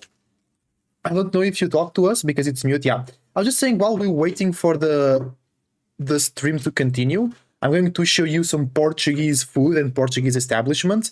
This is a Portuguese content creator on YouTube called Utas Colgo, because we have in Portugal it's like small restaurants. They're called tascas because they're more like familiar orientated, run by families. They are like very old. Pub-like. Yeah, almost pub-like, but not really, because it's very different. And yesterday, my girl was her birthday, and we made a party here at our house, and we had this for lunch, polvo alagareiro, which is basically octopus in a specific way. Oh no, it started. We'll show you. We can still show real quick. It's like they have music in the background. I can show. Sorry, guys. I have to do something different, but the game is here. Let's go. So, did they change? Well, welcome you all people to our Oh, that dude is really loud. edition. It's Cow and Uplam casting for you guys the second semi-final between Louis and Demu. Ben is excited. I am excited. Yeah, and I'm excited. Let's go, as let's well. go. Like, we're really Demu looking forward to 2, these Louis players, 3. playing But their on a best good game. day, We're Demu having could a just game 3-0 of Louis. Lance, and I see You now know? we got Delhi against Marlin. What do you think about that matchup? I really like it. I think it's a really fun matchup. It used to be a little bit Oh, more on one-sided than it is Basin, right now. Delhi Of course, versus that definitely having Malians. a little bit to do with that. That's a win for Delhi if But things go correctly. Ben is a really, Ben is really, Demu, like, he for the ones that really don't likes know. to play. He really likes to play the Mali, right? Which makes a lot of sense, right? I mean, he's kind of a, I don't know what you can say, almost like a slow player. And I know. as Asclad is pointing to us, Of course, through, Demu is not the most aggressive the player, but I don't 24% see Demu as a slow He's player. right there. Yeah, yeah. 7,300. Yeah, that's What's the goal crazy. currently at 8,000. 8,000. Yeah, alright. because that Wait, will go to the 10,000. players. Shave my head, How okay. many cents? 69. 69 cents. It's $7,300. 69 cents. 69, That's gotta be a motherfucker. coincidence. I don't think so. Can someone check the battery to make sure that that is actually, because I'm pretty sure somebody intentionally donated some cents to make that very nice. Anyways, we are going to be loading into our first game. Basin. There we go, there we again. go. It's a fun little Game place number to 1 on start Basin. as we are loading in. Louis here, spawning in the left side, picking Delhi, getting that one through, and Demu getting Mali. Now, Delhi used to be a little bit strong on this map, right? Sacred Side was a lot closer than it is right now. However, that has changed just the tiniest bit. And also one thing, we didn't really talk about this in draft. I talked a little bit about it with Baltune before the start of the series. Sushi has come through. Louis managed to snag that one up, and Demu managed so to rare snag up the Ruse. To see sushi and Rus out here. It's crazy. Bro, now I want sushi. Why they said sushi? Now I want sushi Where AF. that one goes. Ruse and Sushi were like treated the same way like Jiggly. We didn't want to see them. Yeah. But Louis and Demu, they're inviting them to the Garrison. We tried as well with Jiggly, but they didn't want to come. But still, we're gonna see some sushi action. It's tough or some coming Ruse from action the because USA teams to are just Europe so good right right now. But in this specific match, like the Delhi versus Mali, I always love to be the Delhi on the side. I want them because to do a they can be so LAN aggressive in and they Spain put or so much Portugal, pressure on their pit mines. so I can And go. we're seeing a Dome of the Fate Because going to coming up for Germany is still Louis. very expensive from No real Portugal. surprise. I mean, getting this. Portugal is like the mass, westmost country, and Germany is mass like right in the play middle. against You have to Mali go and through getting all the that way early through Spain, aggression all the is way quite through nice. France. And remember and as then well, right? Delhi Germany. has cheap, or I should say free upgrades, and they're quite slow. However, being able to get out that pro scat just a little bit quicker does help to secure yourself, and you do get a lot of map control very quickly with that mouse Gaussy, right? So it is certainly a play we could actually be going for. Yeah, and I already love seeing the players on the player camps. Like, they're focused, they're ready to play. We're enjoying to have Lurie here right now. This is his first offline event. I'm curious how he's gonna handle the pressure of being on stage in an offline event. Like how is he in a mentally state? Which mentally state he's in? So remember, this is actually just his second game on stage. Remember, he was playing the one of the opening matches off stream, I believe, Lash. casted that one, and I think maybe Aliona did as well. So if you want Esso to go back did and as look at well. the Esso VODs for also that one, casted, definitely bro. be checking out their channels. Stop excluding me. He did say in the I'm joking, interview I'm we had, joking. and we talked a little bit. He is a little bit nervous, right? Having a camera on him helps or doesn't help with the nervousness at all. and We also playing saw the on interview from Louis. He said he was remember, excited, one of the not things that he nervous just about being enjoys on camera. himself so much is actually just not playing It was very with funny, his that interview, much. I think everyone because he enjoys it. kind of speaks English, he kind of Everyone's to doesn't. talk about like this special moment that they can play Louis without lag, you know, not Yeah, having to play true. on an India server, not having to play with 200 ping, but like in real life without any delays. Yeah, and one of the things that is actually worth noting, right, is that if you look at what Demu is doing right now, he's going wheelbarrow, he's going double broad axe, and the reason for that is I don't think he necessarily expects to be able to be getting pro scouted that quickly, mainly because Delhi is very slow in getting that. So he can be a lot more greedy, get wheelbarrow, get the No, Maldini's can get pro scouts way first than Delhi. Delhi takes a long time to get pro scouts. Just about to finish wheelbarrow and now pro scout, and I believe it's at 3 minutes and 52 seconds-ish? Yeah, well, Please maybe the double check me on observer that can one, like hold his mouse above the pro scouts, and then we know like 3 minutes and 38 seconds I left. said 52 and I took a little bit, so I'm damn right on that one. Yeah, I very, played very that good. one too much. very well. But like the problem or the worries that I have if I'm the Malian guy, we got so many Ghazi on the field so quickly because you put a scholar on that stable with the efficient production tech. They produce twice as fast because you get a 100% boost on that stable, and before you know it, you got 4 Ghazi surrounding your Yeah, scout. Ghazi's Even going with crazy one now scout, with the they will scholars still drop like inside. flies. Ghazi's going crazy. Cray. Walls going up as well, barracks, archery in, so actually it seems to not be going into pro scout whatsoever. Does get forestry though, which do you actually remember what forestry does? Yeah, you can chop Trees faster. Yeah. So it takes 4 chops in total for a tree to actually start being gatherable, like to chop it down. Okay, with forestry. Forestry makes it 2, and do you know what Oh, that's improved, great. forestry does for Mongols? 1. 1. Oh, that's crazy. So that's like Mongols and improved forestry on Oasis. You know that was That was heaven on earth. Oh, heaven on earth. Ah, good times. Anyways, yeah, so walls going up for Demu, making sure he's playing a little bit of secure in the back there. Eco upgrades coming through as well, just making sure that everything is going nice and smooth. Louis, with his black make, starting the 1 attack upgrade first. I don't like that. Yeah, that's a spicy choice, as to say. And Ghazi thinking about diving that wood line, but getting chased back by the TC. But it seems Louis prioritizing that 1 damage on his Ghazi before any ranged On the defense Ghazi, or nice accent. ranged The attack. He doesn't have Ghazi. any ranged units yet, but usually you go into these archers and the Scout's Demu. attack is getting poked a lot by Demu the is still Ghazi, sleeping. and Danzo's chasing them. He woke up recently, he needs to wake up. Leave our scout A alone. little bit. Usually Zen is already not streaming at this time. No, he's still streaming at this time, but getting close to the end of his stream. I don't know how the players have been sleeping / relaxing. Lunch can change a lot your sleep schedule, because they spend a lot of time practicing as well on the venue. Right? It's not just they finish the game and then they go chill. I still think that maybe +1 ranged armor is better than actually good, sir.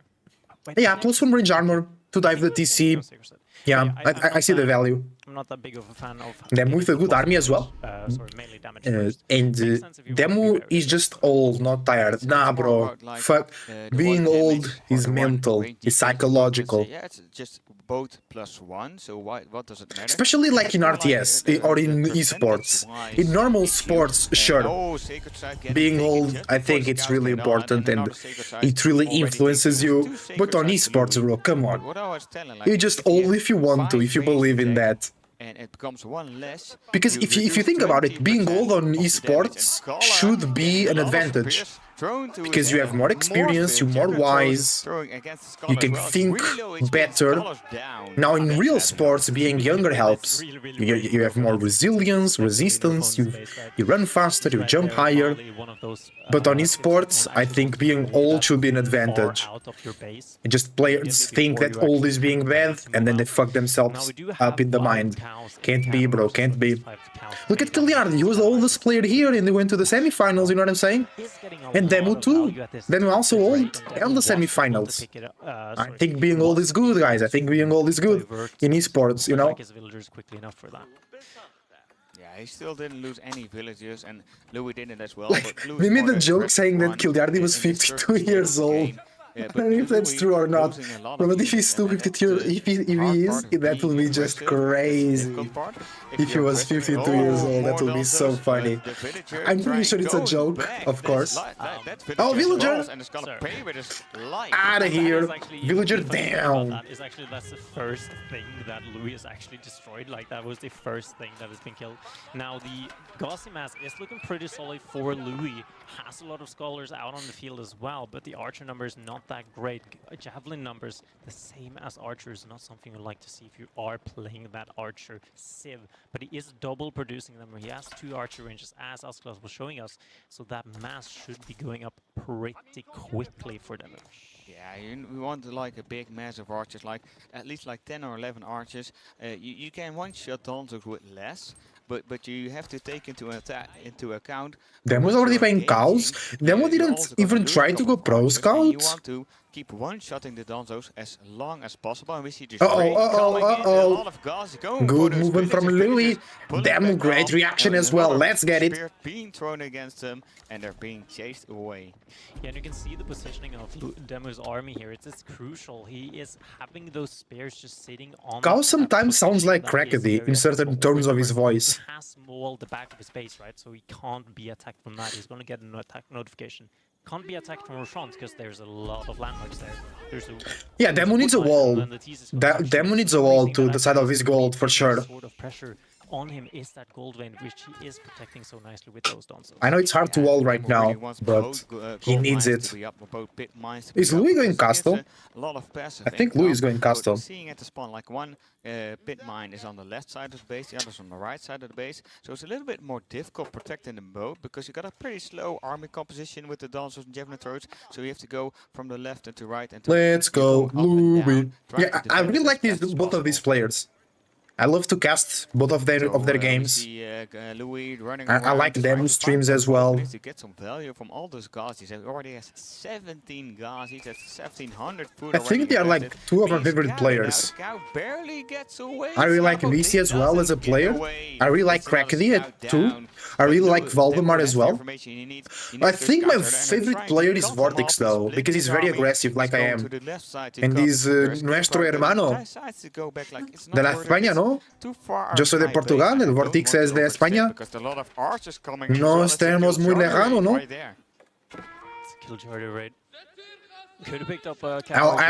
I actually like Kiliardi as well. I just think sometimes he throws the game too much. I used to like more Papito and Wham. Right now, I'm not really enjoying the way they play the game. Pulling back just a little bit here as well, though. But the army, but I like them as well. House of Learning, and I would enjoy Marine Lord if he played more games. Why Vortex don't come? I think it's just it doesn't look like it, but I think it's very expensive from going to Spain to Germany, like from Portugal to Germany, but perhaps he just didn't want to play, perhaps he had some commitments, perhaps he didn't thought it was worth it. I was expecting him to be there, I was expecting him to go to the LAN. Maybe he was afraid of Beastie? I don't know. Maybe it was his birthday or his mother's birthday or something, I don't know. I'll have to ask him on stream. Good food. Makes a good burger. But in Lord said on his stream it was because low cash price. Ah, greedy bastard. Maybe it's the same reason for Vortex. But if you think about it, let's now mute this because it's very important to have this in consideration. Like Louis He's coming all the way from fucking China to play. And it's low cash price, sure. But I think it's way more important to meet people, participate in tournaments. You still win some money, of course. It's only be one. If you win, it's only 2K. But hey, Exposure. it's 2K in the first place. Okay, hold on, it's 2K. That's like I don't know how much they make in China, but I think that should be like 2 months of minimum wage in France. So it's still good. And yeah, exposure, you meet people, you play against very, very strong opponents. It's a great experience, you get better. And if you think about it, you're gonna be practicing with them as well. Or like people, or imagine you practicing and then Demo comes in and you're talking with them, and you're practicing and Crackedy that didn't qualify for the event is there and you can talk with them. Like it's insane value. Maybe it's a team that played for Louis, yeah, maybe. You know, but still, coming all the way from China, bro, to Germany, it's insane. So I think Marine Lord is starting to lose a bit of his advantage because he's being too selective on when he plays. Like, Beastie's playing everywhere. You know, stream, Killer Pigeon tournament, this tournament, his own tournaments. Like, Beastie's playing everywhere. Marine Lord, I'm too special to play. And then he lost to Beastie. You know, that's the difference, bro. I still think Marine Lord is the best player than Beastie, but he's just being too snob, I think. Like, Beastie's playing everywhere. Demu playing everywhere as well. You know, and you can see the results. You can see the results. We also don't know what's going on in his life. Yes, Marine Lord might be just too busy being a Minecraft programmer.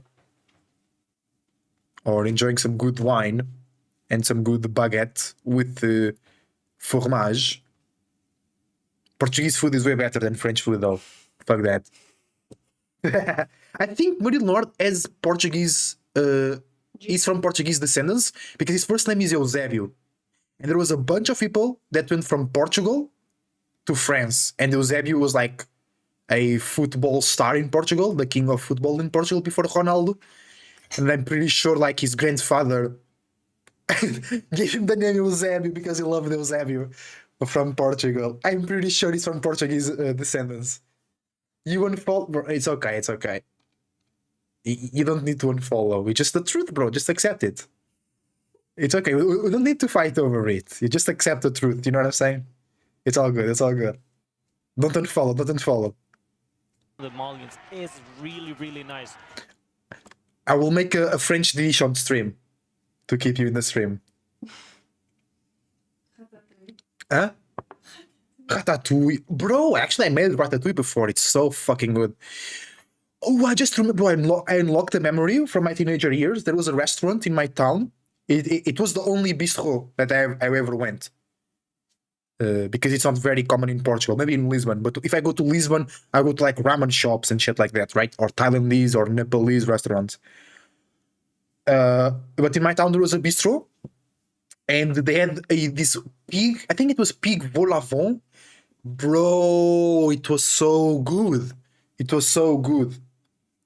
It was like it was like pastry, like pig meat with a special sauce inside of like a croissant, but vertical. Oh shit. That shit was good, bro.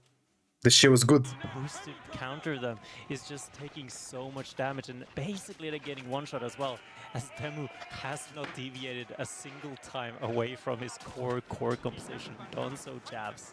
Yeah, it's so difficult to connect with those ranged units like these improved javelin. Oh, I was just yapping. I didn't realize they're both castle edge now. The counter unit, either horseman, ooh, with 5 relics.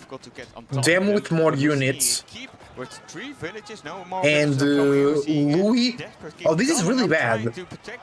Because Louis has 18 scholars, so that means he only has 40 units. And Demu is pure 69 units.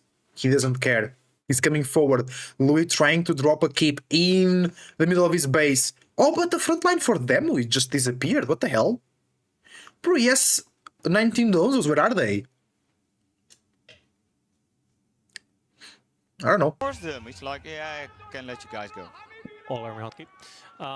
Yeah, no, that keep is Good very defense, crucial good for actually defense. stopping a little bit of the bleed that Louis has, though. A lot of infrastructure was around that keep as well, and making sure that his TC is nice and safe. And it also allows him to get village fortresses quite quick, considering the scholar amount he actually has now.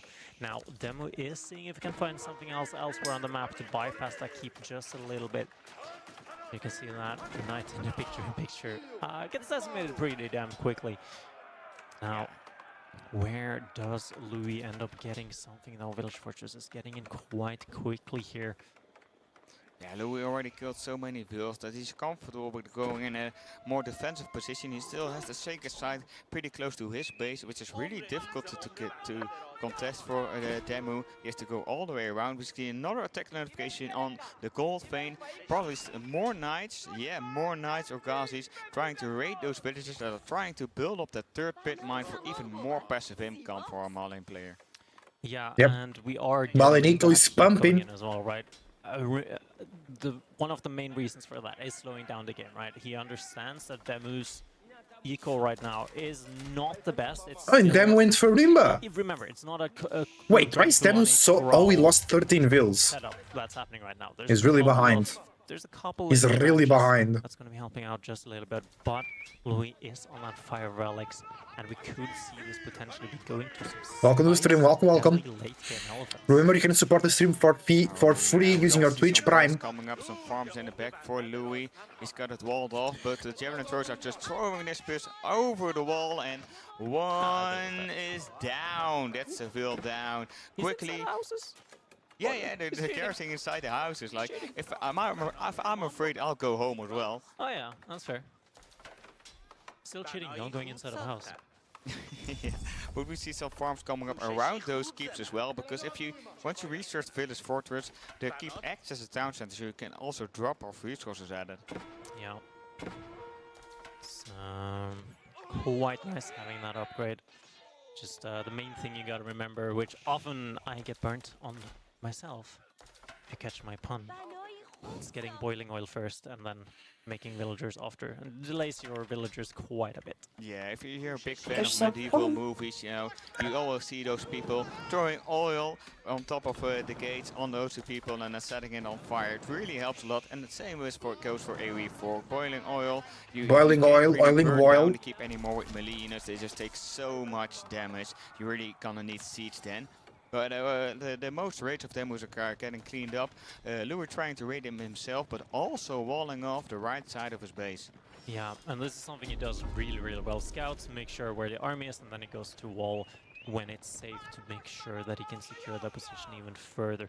Remember, it's a lot of space that he gets with that. It's not a lot of resources necessarily. It is a little bit of the farms being secured, but it is the space that he needs to set up the farms, that he needs to set up the wood.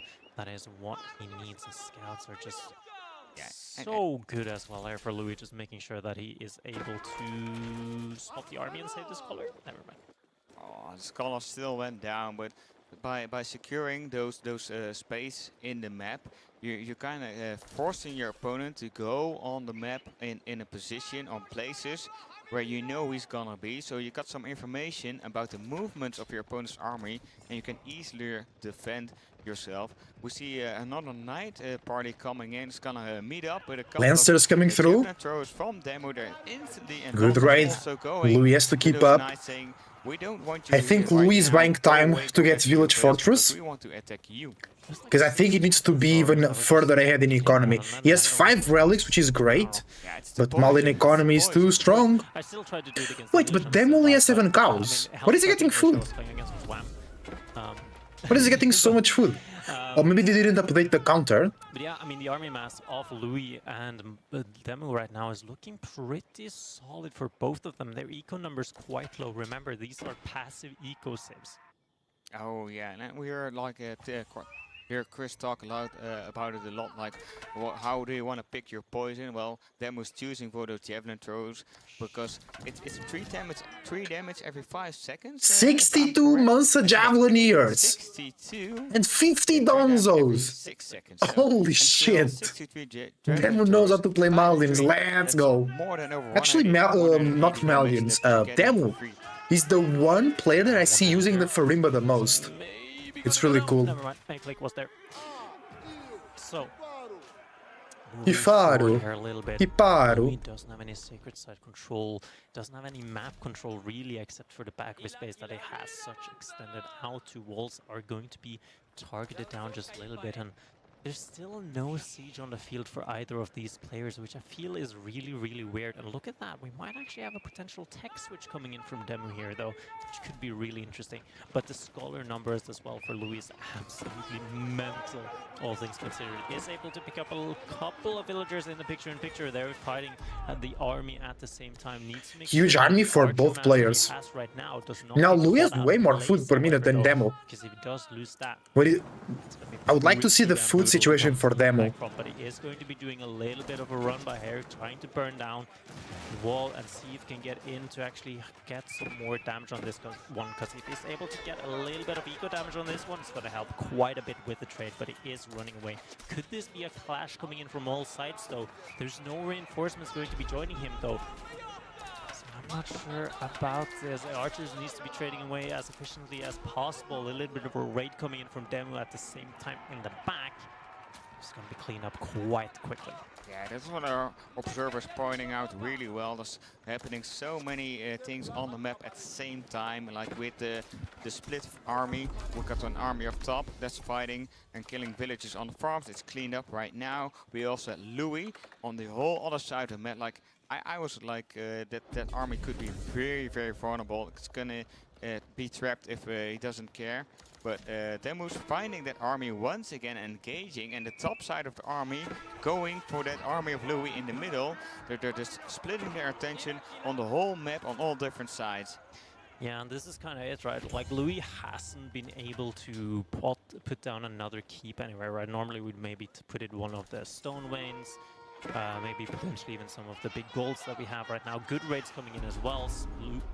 Louis able to make Demu bleed just a little bit here, not bleeding too much himself, but remember, eco count is where it is at. It is a passive income, so it doesn't hit that hard when it comes to anything but damage coming in here. There's so many fights happening all at the same time, and I've seen Louis play this quite often, and a couple of times from his own POV as well. He oftentimes in these stages of the game doesn't actually have any control groups. Oh, but it's so difficult to put armies into the control groups. You can't like put your knights in number 1 and your archers in number 2, because your units are all over the map. You can like make a control group for those units. Louis going Imperial, let's go. Spots of the map, like give 1 to your left side, 2 in the middle, 3 in the right side. But then still it's really hard to micro, because if you're doing an attack move with your third army, you still want the archers to hit the spears, or you still want your horsemen to connect with javelin throws. So it's such a intense micro that's needed to control all those armies effective. Yeah, and that is where the APM comes in, right? That's when the awareness, the shift clicking, all of that comes through as well. Numbers looking pretty solid for Demu as well. Tithe Barnes, first upgrade coming in, all of the eco upgrades coming in as well. Elephants. Yeah, Louis reaching Imperial with how many scholars? 30 scholars. He's gonna be pretty happy with that one. Does he have anything Garrison inside? Ironically, considering we're at the Garrison, nothing Garrison. He just needs those 4 scholars in the Garrison. That makes the tower elephants so much quicker. They come out so much quicker. It's a really big value. Bro, elephants with hand cannoneers in the back. Hearing us, I was like, oh yeah, that's a good idea. It's crazy. Us, but I'm not sure. Demu wants to go Imperial as well. His English is actually pretty decent, all things considered. Oh yeah. I agree. Like if you just have a chat with him, you like sit next to him and talk about the game, he can really explain why he makes certain decisions or how certain Civ matchups works. And when I picked him at the hotel as well, like he could really explain how the trip went. Yeah, it was really nice, but the amount of upgrades. At some point you start, how many upgrades can you actually be getting at once? And the answer is yes. Actually, I should maybe check how many upgrades can you have active at once as the Delhi Sultanate. Or it could be really funny. Anyways, first elephants should be popping out any second now, should be popping out and having a little bit of fun at those jabs. Remember, they have a lot of ranged armor, but this is not ranged damage they are doing hand cannon damage. Look at this damage it's doing as well. And taking not the least from those poison jabs now doing damage, cleaning up the raids in the back here. The idle count though was up to 53 there for a little moment, and everything goes back to normal for just a little bit, and the imp upgrades are already through, so elite units is where it's at. And it's so hard with these jabs, with all of this, to actually be taking down these villagers, because they're just jumping into houses and they're shooting back. Yeah, the houses shooting back. Sometimes I forget about that upgrade, but it's totally real. Like, they have the right to shoot up people if they're not allowed in their home. But yeah, they were trying to attack on as much places as he can, going in himself, trying to get that much eco damage as he can, because he knows as the superior army if the opponent just aids up to Imperial Age, because you got 3,600 resources invested into this next age. Yeah, the farms are set up right. Remember, Tithe Barns has come through as well now, and that is Tithe Barns on 5 relics on a sieve that doesn't need to pay for your upgrades. So this is so much gold income that is coming through. Might not have a sacred side, but I don't think he even needs it particularly. There's a really strange wall on the right side as well here, by the way. I just want to point that out. Yeah, I saw it before, and there was one villager was tapping away, trying to build a wall over the trade post. Not really sure why, but that's something that we can ask. But we have the counterattack for Louis going in now. A lot of Imperial upgrades went in. He remastered his army once again. Demu just went to Imperial. He's still waiting for Imperial upgrades, and Louis is trying to take advantage of this window of opportunity.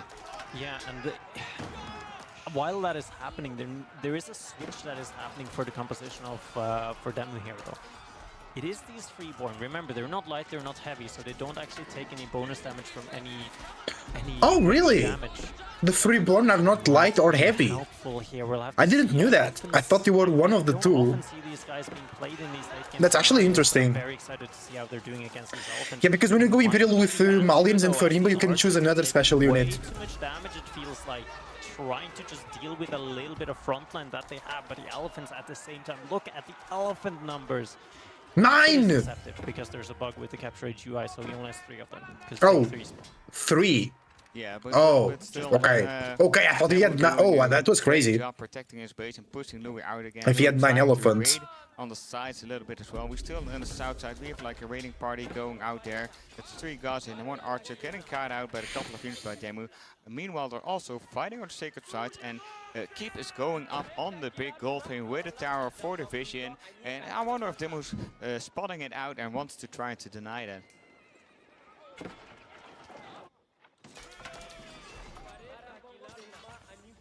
Now, trying to see if we can get a little bit of a raid in here. I don't think, yeah, Demu did add a second TC at some point in the game as well. Which is going to be quite helpful catching up a little bit, especially against these village fortresses. The main issue that it comes to with these village fortresses is actually remembering to hotkey them. Oh yeah, they don't cycle in the all town centers hotkey, so every time when I play Delhi, I also have to hotkey the keeps on a different number. Like I always put them on number 5, yes, and I'm also using the Y and to but that's a lot of elephants. Good job. Good luck. I mean, Demu dealing with that. Good luck. Oh, I just have like our TCs and keeps in control group 5 regardless. $20 coming in from someone. Thank you. Oh yeah, thank you very much. There was 100 earlier, by the way. Thanks for that as well. Much appreciated. Now, Louis is going to be running in. Look at this, though. Elephants. Are they getting one shot? By the Mustafadi gunners. So much damage. Or by the Javs. Ranged detonators, because they still have the range tag, so they get bonus damage from the javelin throwers. And they also get poison damage. And then okay. So the Jav throwers are actually countering the elephants here quite nicely. Yo! They are two-shotting the elephants. Okay. That's very good for them. Very good. On Himayama, where he, at some point, I think he had maybe 15 elephants. Biology is almost coming through as well here, though. And at that point, no, elephants will get more HP, though, with biology. Even more ways, like one knight in the west side, but also in the west side, you got a lot of units going to the bottom side of the map on the gold vein. It's they're about to hit. I see them running under the wood line. Observer in the south. Do we have a big raid in the south? Yeah, we do. Thank you, Observer. And those are villagers. The villagers are raiding. I mean, The villagers are might raiding. as well. You have so many TCs, might as well throw a Huh? little bit away. He's just giving them a little What bit does of that warning as to mean? what is about to Oh, come. right there, I see. However, there is a bunch of freeborns here. Uh-oh. The damage is Vils. that Vils. good, though, so I don't think there should be any problems canceling this keep for the time being. It's halfway through the keep. Yeah, The pathfinding was completely horrible for the freeborns. It's going up. The keep is going up because of that pathfinding. The pathfinding was really bad. Demo had to manually change it. Before they try to get to any form of safety, and they hop in right now, and it's gonna be difficult for those freeborn warriors to fight under the keep, because like we said, the boiling oil just hurts so much. I mean, one of the things I have to commend him as well, by the way, is actually the active uptime on the Dome of the Faith. Being able to produce scholars this entire damn game, it feels 39 scholars for Louis. What the fuck? When all of the upgrades has come Bro, through, bring them to it's heal. gonna be a nightmare Heal. trying to deal with this army that Louis is Healers, going to be come having. on. That is one of the reasons these fights look so bad for Louis despite the count on top. It is this deceptive number. -40 is effectively what you have to count on top here. Yeah. But the elephants are powerful. Yeah, but that won't be for long. When all those Imperial upgrades are in, those 40 scholars are gonna get pulled outside of the Yeah, all the scholars will be coming out to heal. It's going to be crazy. Difficult to get them down. Yeah, and look at the glowing elephants. Can we click on one of them and hover over their ability, by the way? Because Seal is so insane. Attack speed by 50%. There you go, scholars. Tower victory was good. Yeah, never mind. You're just gonna have 50% attack speed, and that applies to literally everything on the elephant. The tusk, the guys on top. Now he just needs to be making sure that they don't die, that they're able to actually take this, and the fight is starting to look Bring more scholars, Louis. for Demu, because there's just not enough to actually be dealing with these Seal damn elephants, and they're just too tanky running him down. But they are More scholars, more scholars. We have to out-heal the poison. And meanwhile on the south, it seems like Demu lost the control over the gold mine. We see a lot of Yeah, and Demu is not pop-capped. Demu is falling behind. I mean, sure, Louis has 36 scholars, right? So that helps, but still. Gold income for Demu, it's only 500 gold a minute. Yeah, and now it's GG. There's some Louis wins. spicy guys coming through in the queue here as well. I really like it from both players. Now remember, Demu, despite being the Malians, is lacking severely on those unit techs, which is a big problem when you have come to this position as the Delhi Sultanate, because now they have just literally everything in the game for free when it comes to upgrades. Yeah, Delhi Imperial Age has too much value. Taking one villager down after You know. another. It's like 4 or 5 falls down already. Even in this state of the game with 2 TCs, you don't want to lose all your eco without paying any of attention. But there's so much going on so many spots of the map. You got the engagement in the middle, trying to snipe those elephants. Scholars trying to heal them up, getting sniped as well, because Demo wants to have some value and try to kill those elephants. Fortress of the Hunt going down, and in the south we got the challenge for the big gold vein as well. And we got even more units on the right side trying to get value from raids. We got a lot of knights coming in, and Louis just all over the place. Yeah, and we're starting to hit a really critical point here as well, though. For Demu, he's starting to run out of things to actually gather when it comes to anything but wood. His wood income is absolutely through the roof, but can he do something with it? His units right now, the only thing it can really make is poison archers, and that is something you can't afford to tech switch into. Remember, he hasn't gotten poison arrows, he hasn't gotten the veteran upgrade, he hasn't gotten elite upgrade, he hasn't gotten anything for that, and tech switching at this point is so hard. Yeah. Mustafa, the gunners are coming through a little bit to see if they can deal with the elephants, but I don't think they can, especially when there's this many units just running everywhere for Louis. Yeah, GG. Good game from Demo, good game from Demo. He just didn't do enough damage, like Louis just had his Derek army running rampant. So worth it. It took so much time for them to try and take it out. It killed so many units, and Demo was going there with his whole army and got caught out of position, and Louis already was in his base with all those elephants, and by the time that those Donzos and Javelin throwers come back at his own base, the base will be gone and his villagers will be dead. Great Come on, win Demo. by Louis. Yeah, and this is the thing, right? You gotta remember, Louis got 5 relics. He got all the relics, he got Tithe Barns, And normally in this stage in the game, you'd be like, okay, yeah, but Mali has so much passive income with the Grand Fulani Corral setup, with everything that's going through it. But instead, what happens is like he went for this timing attack that didn't end up working. So instead, he tried to pivot a little bit to try to see if he could maybe do something with potentially like a freeborn timing and just like have this raid going on.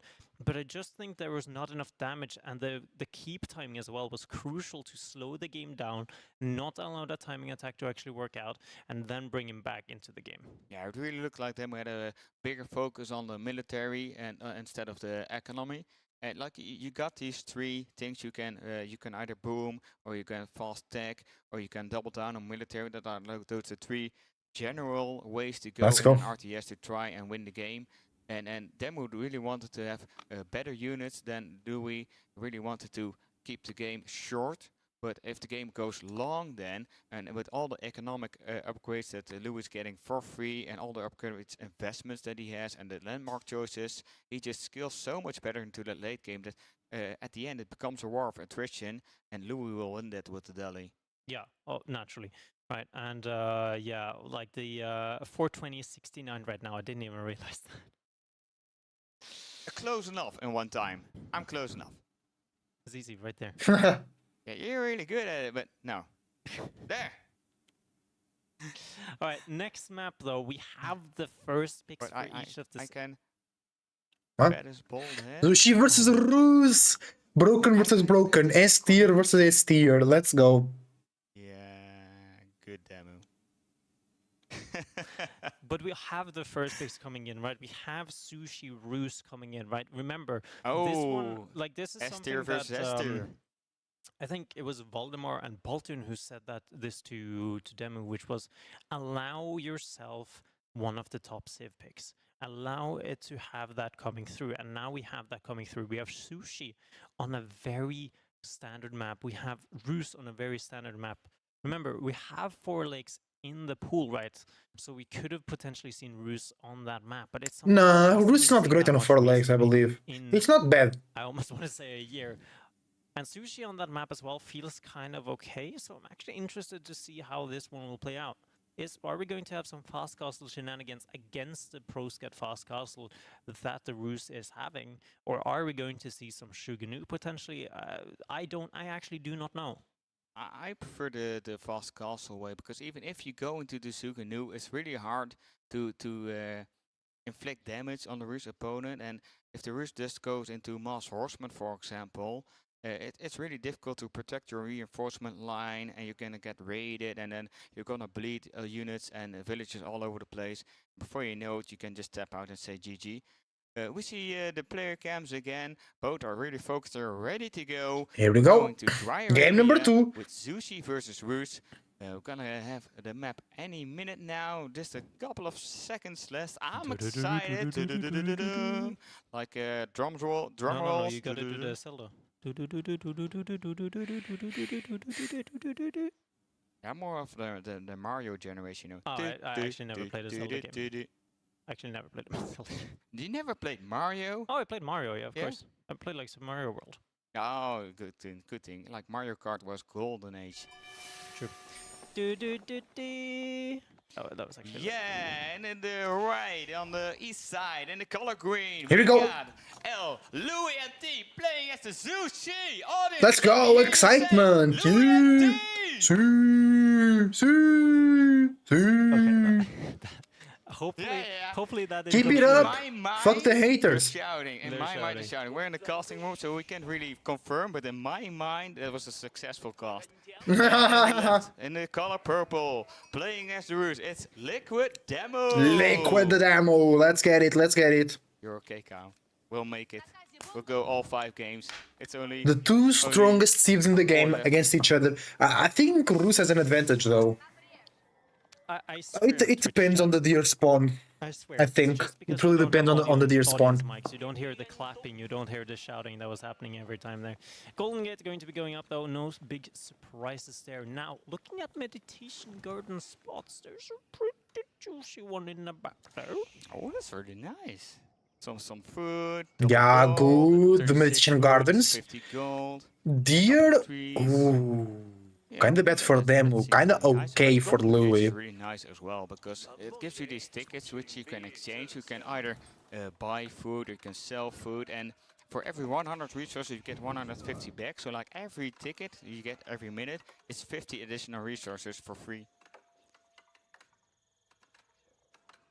Yeah, it's a really efficient way to actually do your trades. I wish the real world would work like that. That would actually be nice, but instead you get 100, you put 100 in and they get 150 back, and you're like, oh, that's really nice, and then you realize it's actually inflation.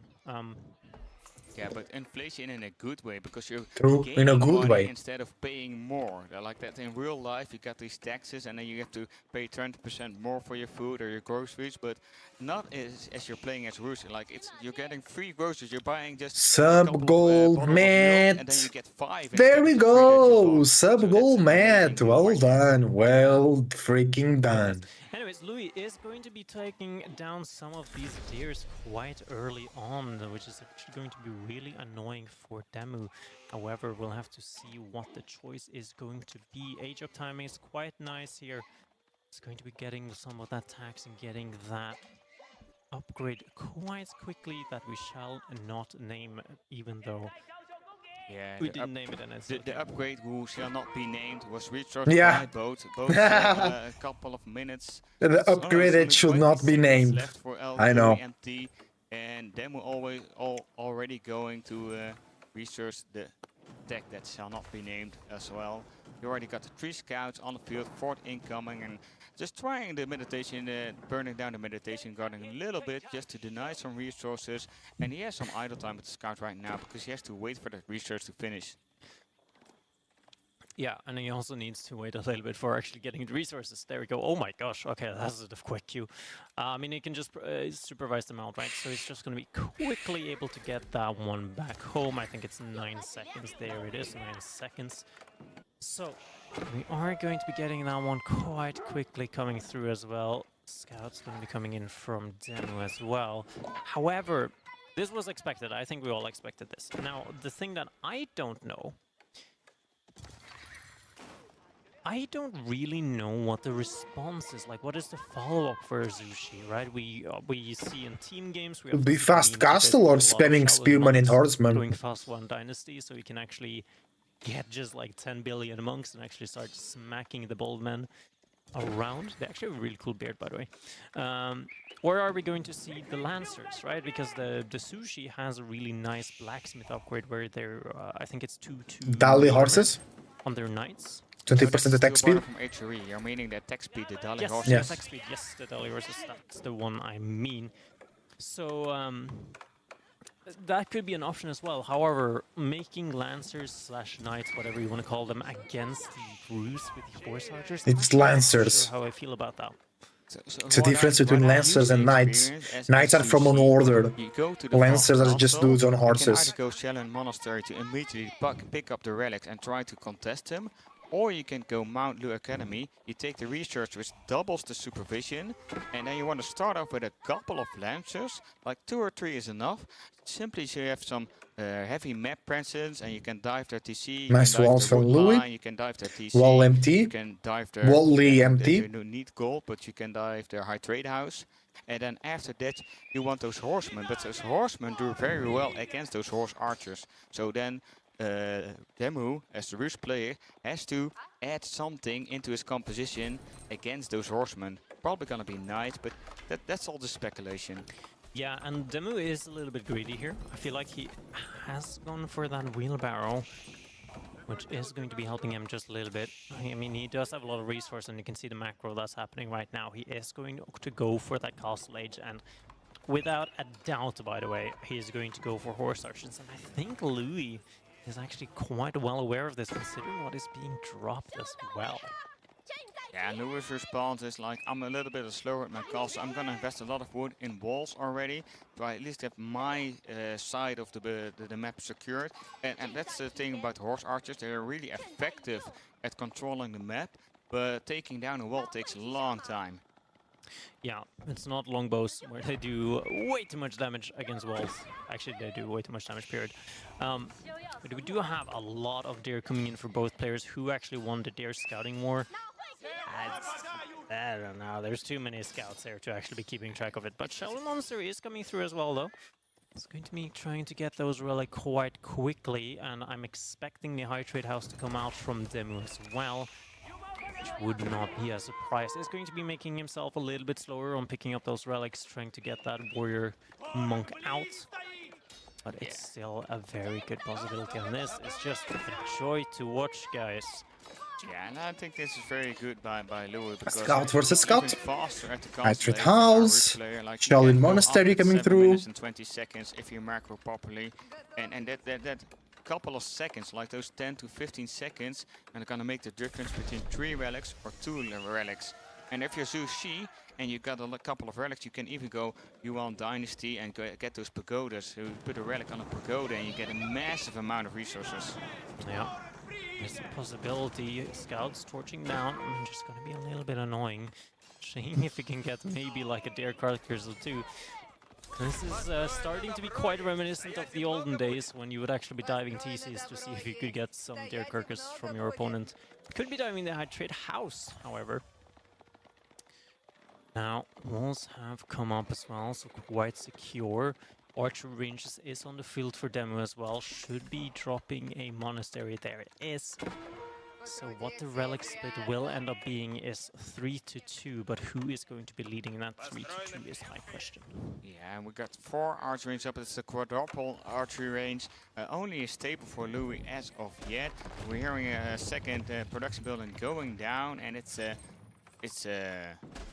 Siege Workshop. Springles. I think it will be mass Springles for Louis. I mean, it is China in a nutshell, to be fair. To actually just sit behind your base, like get 3 relics, drop walls, make farms, and then make nest of bees, and then your opponent is just like, well... Yeah, it's a very solid way of playing. It's a more defensive play than what I see a lot of other players do. They just like to go fast castle with a lot of lancers and then try to raid their opponent to that. This is a more safer play, but he's just gonna go for the macro play, trying to get in as many resources as he can. And once he has the Song Dynasty and get those grannies up, he's gonna get food, like 2,000 food every minute. The main thing for me is, though, I don't necessarily think he needs to, I mean, he doesn't need to go for Song Dynasty quite just yet, though, because there's no point in it. He has so No, it will be Nest of Beasts for Louis, okay. Yeah, to deal with the horse archers, I see it. Just, or sorry, in his base that he doesn't actually need to it. And remember, he's supervising the mill as well, so the drop he's going to be getting is just so incredibly high. During that, 3 relics has been secured. The meditation garden still chilling in the back there. Has a berry pack, has a berry pack, has 2 gold veins. Now needs to just protect this nest of bee, but that doesn't seem to be that nest. Like, that actually doesn't seem that possible. Scouts actually doing a Nest of bees going down. The scouts burning it. Good play from Demu. Just to say, and the scouts are gonna pay the price, but who cares? Yeah, because he got a lot of the scouts going down. Only melee units, and the Shaolin monk taking a lot of damage. He trying using the ability, trying to tank that damage as much as possible, because they got a defensive buff against ranged damage. But Demu's in.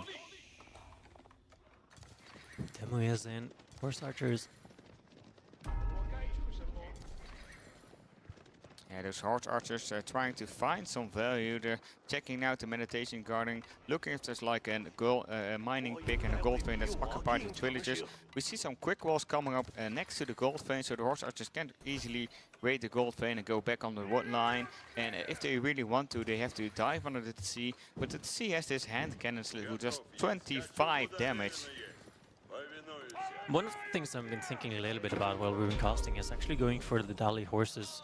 Dali horses. Dale! Yeah, that's a good call, because the horsemen, they have a little bit trouble connecting the horse archer, but the root player has to micro way more than you do. You can just A-move with those horsemen. They do a good amount of damage against the horse archers, and you're forcing your opponent to add a component, either nice from himself, or nice, or maybe even spearman if he wants to. But he can't just bump down horse archers into horsemen. Like, in the end, you're gonna be overwhelmed, you're gonna get surrounded, and you will lose. Yeah, and that's the thing as well, right? Because like with the changes to how animation cancelling works, it is actually quite possible, and it is just you pretty much just A-move. Warrior's Fortitude is coming through though, which is going to be helping quite a lot. And I'm just so scared because I don't know what Louis is going to do. So many He doesn't horse have a archers. proper response. It feels like he's making spearmen against horse archer. And as a wise man once said, I'm a camel archer, I can't do spearmen too. Yeah, but funny things like that villager, I feel so sorry for that villager getting sent out to build a new wall next to like 5-6 horse archers and getting shut down in his face. Yeah. Sacred's victory approaching. Relic split did up and being 3-2 as predicted, unless I have completely missed the bottom left corner. And we're gonna see a second TC up for the Rus player. Them are already scaling on villagers well. Only 30 minutes in and already making more and more villagers.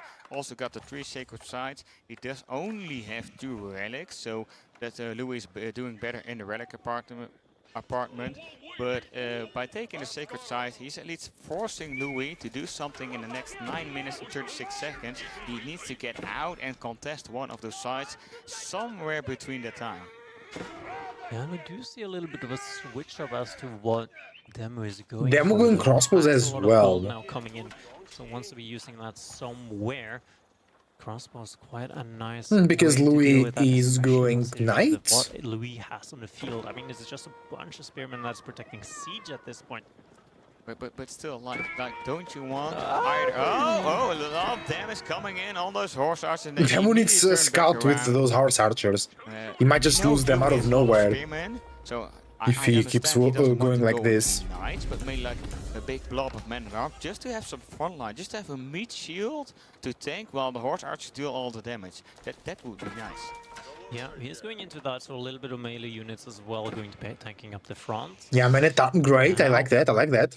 Good switch. Yes. Sorry.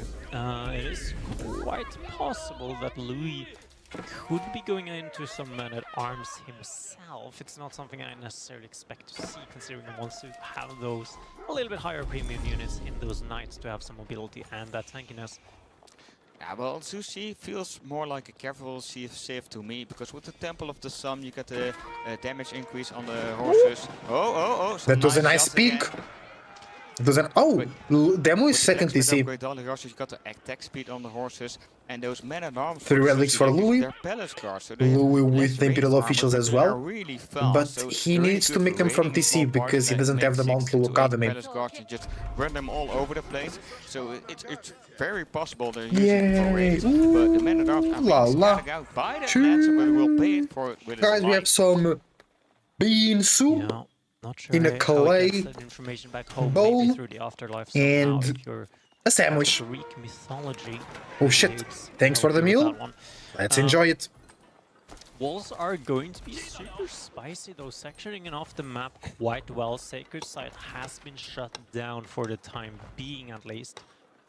Once again we see all these spices wall, like that wall left to the sacred side. It's just going a vertical wall between these wood lines. They're not really sectioning off anything as of yet, but wooden forts getting attacked. Villagers dropping in, letting that board just lie there. They really want to get away, but Nest of Beast burning it down, and all those villages go down. They're getting surrounded, and that's at least 1 down, 2 down, 1 down, and 7 villagers trying to run away, but they're going to the south. That's the wrong side. That's not to your base, sir. You're gonna get caught out and you will be killed. Still too hot, the soup, I have to wait. To be killed at some point very shortly, but that's not going to be the case just yet. They're just like running for their life and extend their life for just a little bit longer, but we'll have to see how long it takes for that. The horse archers are going to be diverted to see if they can maybe save a couple of them. They're still running into the towers and their hands of Louis. Now he's going to be spotting out the horsemen as well, so he's going to scale that knight, which is going to save at least 4 villagers, maybe just 3 gets this way. Oh, no, it's just going to be dropping a tower there quickly as well. Oh no. Great Nest of Bishop. Wow, some great Nest of Bishop. Look at all those dead units. The entire ground is scorched, and even more raids coming. I told you, Demo needs a scout. It's raining rockets all day. Now we get all those melee units coming in. Horse archers trying to save the day, but they're getting poked by spearmen. Demo is hunting caverns. He needs to make scouts, bro. Like it happened earlier.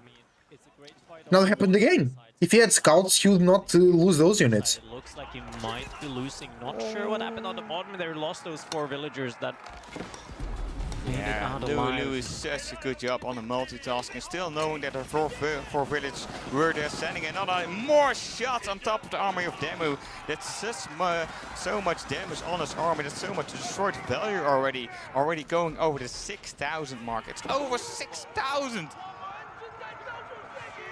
6,000 what? Yeah, we're waiting for the 9, and we can repeat. Then we can do it. Oh. 469. The destroyed value. So, what is the next thing that Louis needs to do here? Though he has seen one of the hands that that Demu has played. It is that man-at-arms crossbow spear thing. I would love getting a Jiangnan tower and going for the granaries. I would like to see a farm transition about now. About now feels about right, yeah.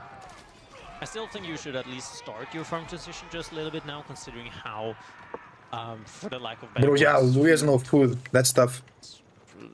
screwed you are. I mean, look at what is that. Look at the food income, right? I'm just not sure if that is a possibility to do right now. He needs so much into the hands of actually just army, right? He's taken a really good fight. He just needs to keep extending that late ruse. With that wood bonus, is actually going to be using that one quite spicy, actually, with what is going out on the field right now. Oh, those rockets raining down upon that one poor Vil. Louis That's being... roasted deer.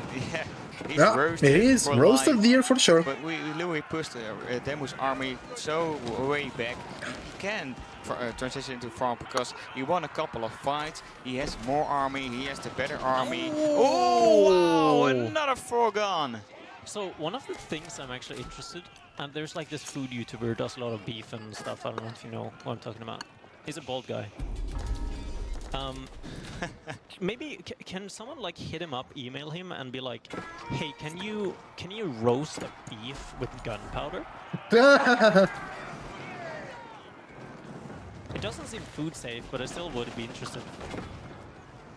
Yeah, but meanwhile, Louis is trying to take down the monastery as well. That's 2 relics that won't bring in back any golden man. We see even more walls coming up, and just look how Louis is building his wall. He's sectioning his nest of bees in like these squares. It's like Drongo playing against the AI. He boxes them in, so it's going to be really difficult to connect with those set nest of bees. Louis doing the siege box strategy once again. And I think Louis is the only guy that, at least at the top level, that uses the box strategy. He makes like walls, and then he puts the siege inside the walls, so there is no way to kill the siege, literally. Because no sprinkles, and the other units can touch them. Walls around this, that would be horrific. Springholes, not what they once were, did do a pretty good job. Oh, but we lost a lot of units though. Defenses, or sorry, the front line for those springholes. Yeah, but still those springles, if the nest of bees get on them, and they're gonna shoot a volley from like 6 nest of bees, those springles will smell like snow before the sun. Yeah, I mean that one springhold is, or sorry, the one nest of bees has to be pretty rough. Now, Song Dynasty has come through. Farm transition should be up as well. Oh my god. Triple granary right here, and all those villages that went off the food right now. It's gonna take some time. My OCD right now is a Roman tactic from Louis. Indeed. All right, but this is one thing that Demu does quite a lot, and if you ever play against Demu, this is one of his weaknesses. He will often send like 30-40 bills out of one of these pocket resources. He is going to be leaving them undefended, just hoping you are not finding them, and then he's going to be just running them back when he has It's true. I've seen that a lot of times on Demu. Now, can we click on the golden gates? Because I have a feeling, though, there's a couple of tickets in there. There's actually not going to be any, because using that very efficiently. Big difference between a good roost player and an amazing roost player is how well you can use that golden gate. Now, these walls are the most toxic thing I've ever seen out of such a nice man, which is Louis. Well, the most toxic thing, yeah. Oh, some nice mangonels just on those nests of bees. That's a lot of damage, but still like a couple of villagers repairing those nests of bees. They're dodging the mangonel shots as well. They're gonna go back all the way into the corner, trying to find a ghost, save a little space, but even more mangonels. And one villager goes down, but the nest of bees, they're still all alive. I mean, I was very ready to lose the nest. Them with no food. Apparently not. Them with no Mangonels food. doing It's a over. pretty good job at sieging down the walls, though. However, there's not a lot of other units for anybody else, actually. And wow, these two palace guards are finding value here. Those springholes going to be helping out just a little bit. Going to be piercing them, and I still do not understand how that springhold is hitting the enemy and not your vills as well. Yeah, but what here we're talking about, like having 30 vills on a pocket eco, like that's a classic mistake for a player or any player that is playing a very aggressive civ that has map control. You're feeling so secure, you're feeling so safe. You're fine with not building a tower or not building farms and Horsemen going for the siege. But now we got a great dive with all those horsemen, and those horsemen have additional attack speed and they're already really good against siege. Mangonel's trying to get out. One gets popped, another one gets popped, and another one gets popped, and the top one gets popped as well. It's such a satisfying sound hearing all that siege blow up.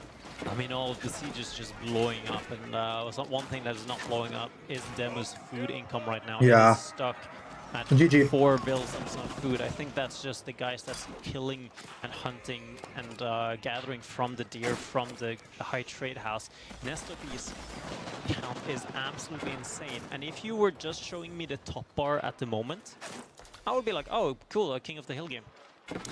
Yeah, there's a lot of siege on the field. We got 4 mangonels and 4 spells fighting against 11 nests of bees. Like, I have somebody that complains to me that I make too many nests of bees, but you can never have enough. Nest of bees nuts. Nest of bees nuts. These nuts.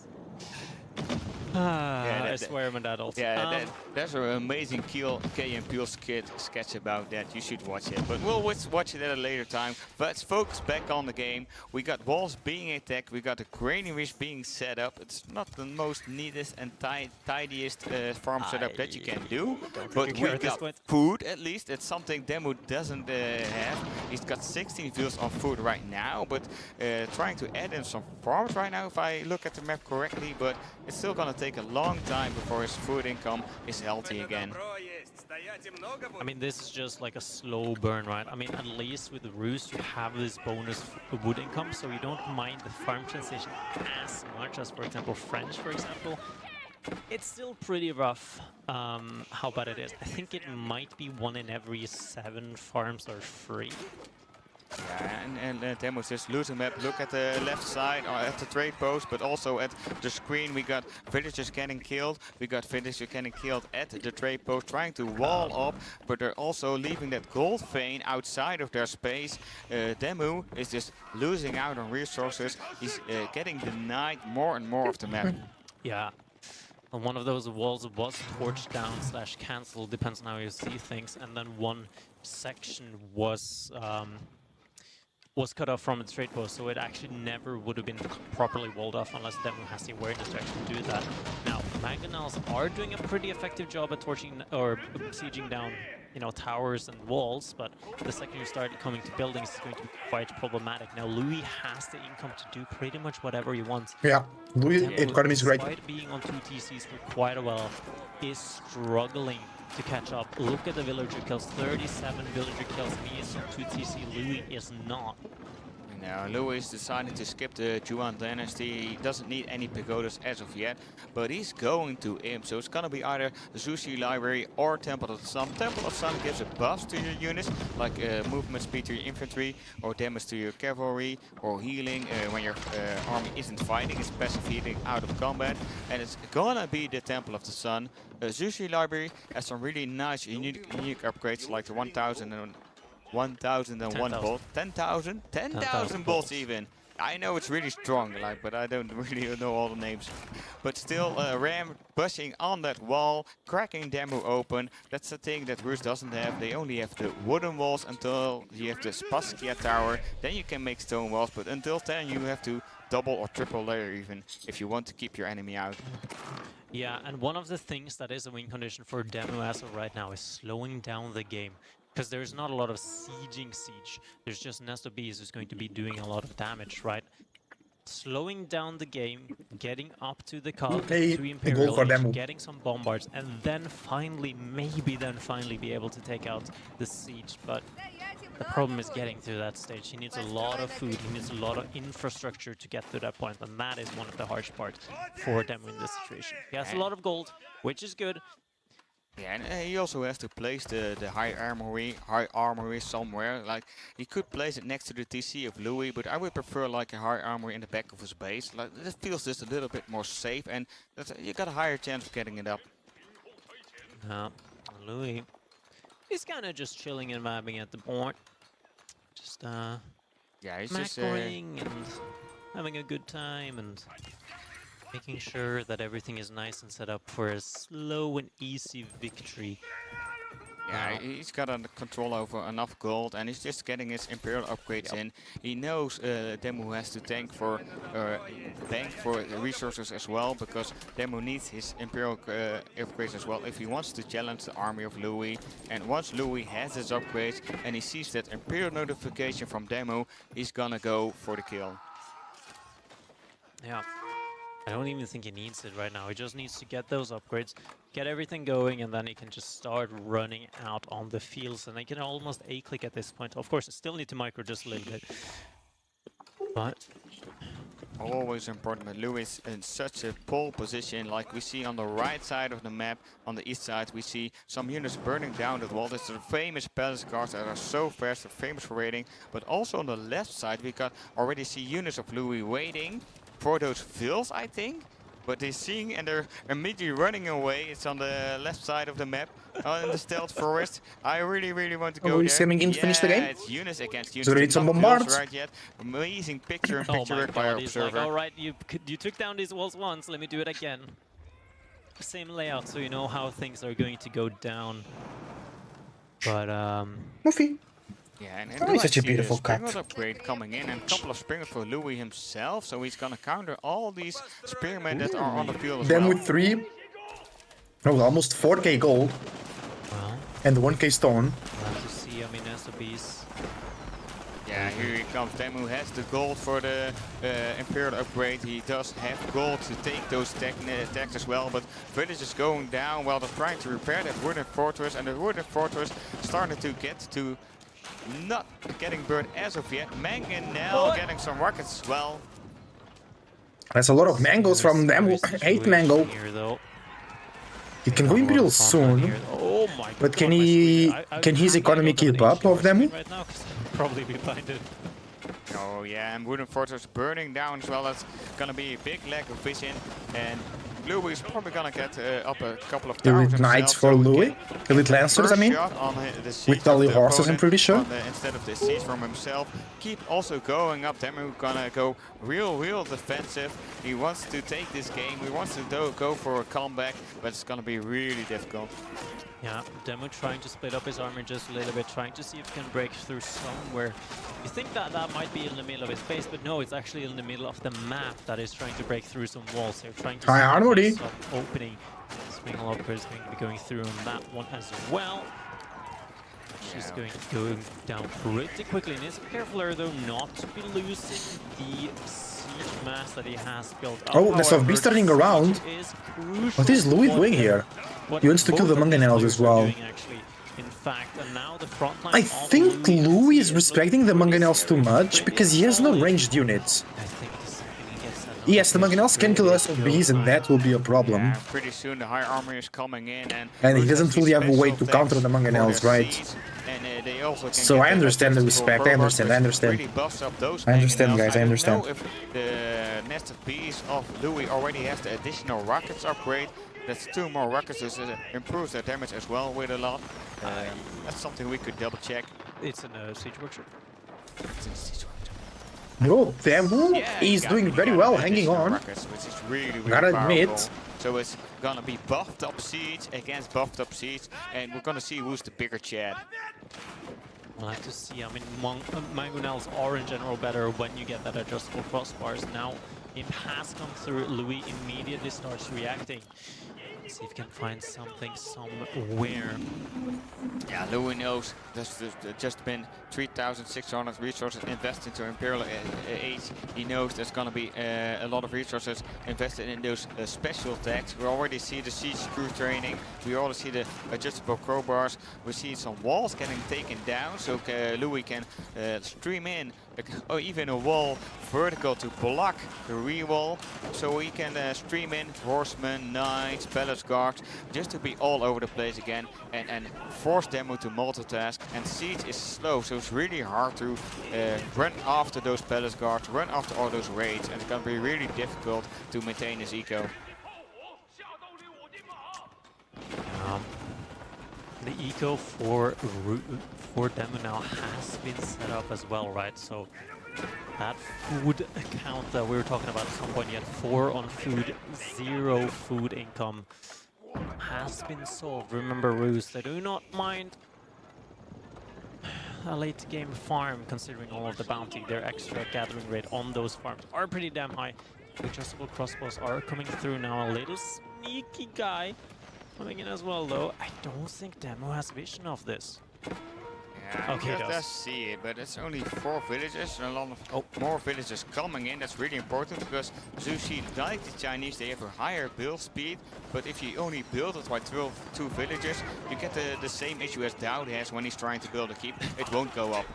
I mean, this one will go up though. Sushi, this China variant, so has that extra build speed. It's going to go up, and it's going to be securing a gold in the back of his base as well, right? It's a really big, important thing. It's an 8k gold win as well, and shortly Demo is going to be running out of gold. Showing some signs of frustration. Remember, Louis has had these walls Demo, very tranquil, as well. very chill. I think there is someone in the left corner, even like. Bro, these games full of siege always take so much time. Demo can go safely to. Because there is no direct way to kill them, to kill the siege. Because at some point, if you don't have a steady gold income anymore, you can make those premium units, and you're gonna have those trash units, as we call them, against way better armored units, and you're just gonna lose out on the fight. Yeah. And else, Louis only with 1 bombard. Demo with no bombards at all. They both have Sprinkles as well. Zushi's library. Yeah, we got the guard upgrade for Sushi. That's actually surprising. It was the Imperial Guard upgrade? Oh, he's making them. I don't remember what that one does. Gives you the special cavalry unit that's already in the queue as well. Oh, yeah, that's so, those guys are so really strong. The units. Imperial Guards are so strong, bro. Yeah, now. But yeah, this game could take another 20 minutes to finish because of the siege. Through. I think Louis played better so far, but Demo did great at just hanging on, you know, staying alive. For there was a time Demo had literally 0 food and like 40 food per minute.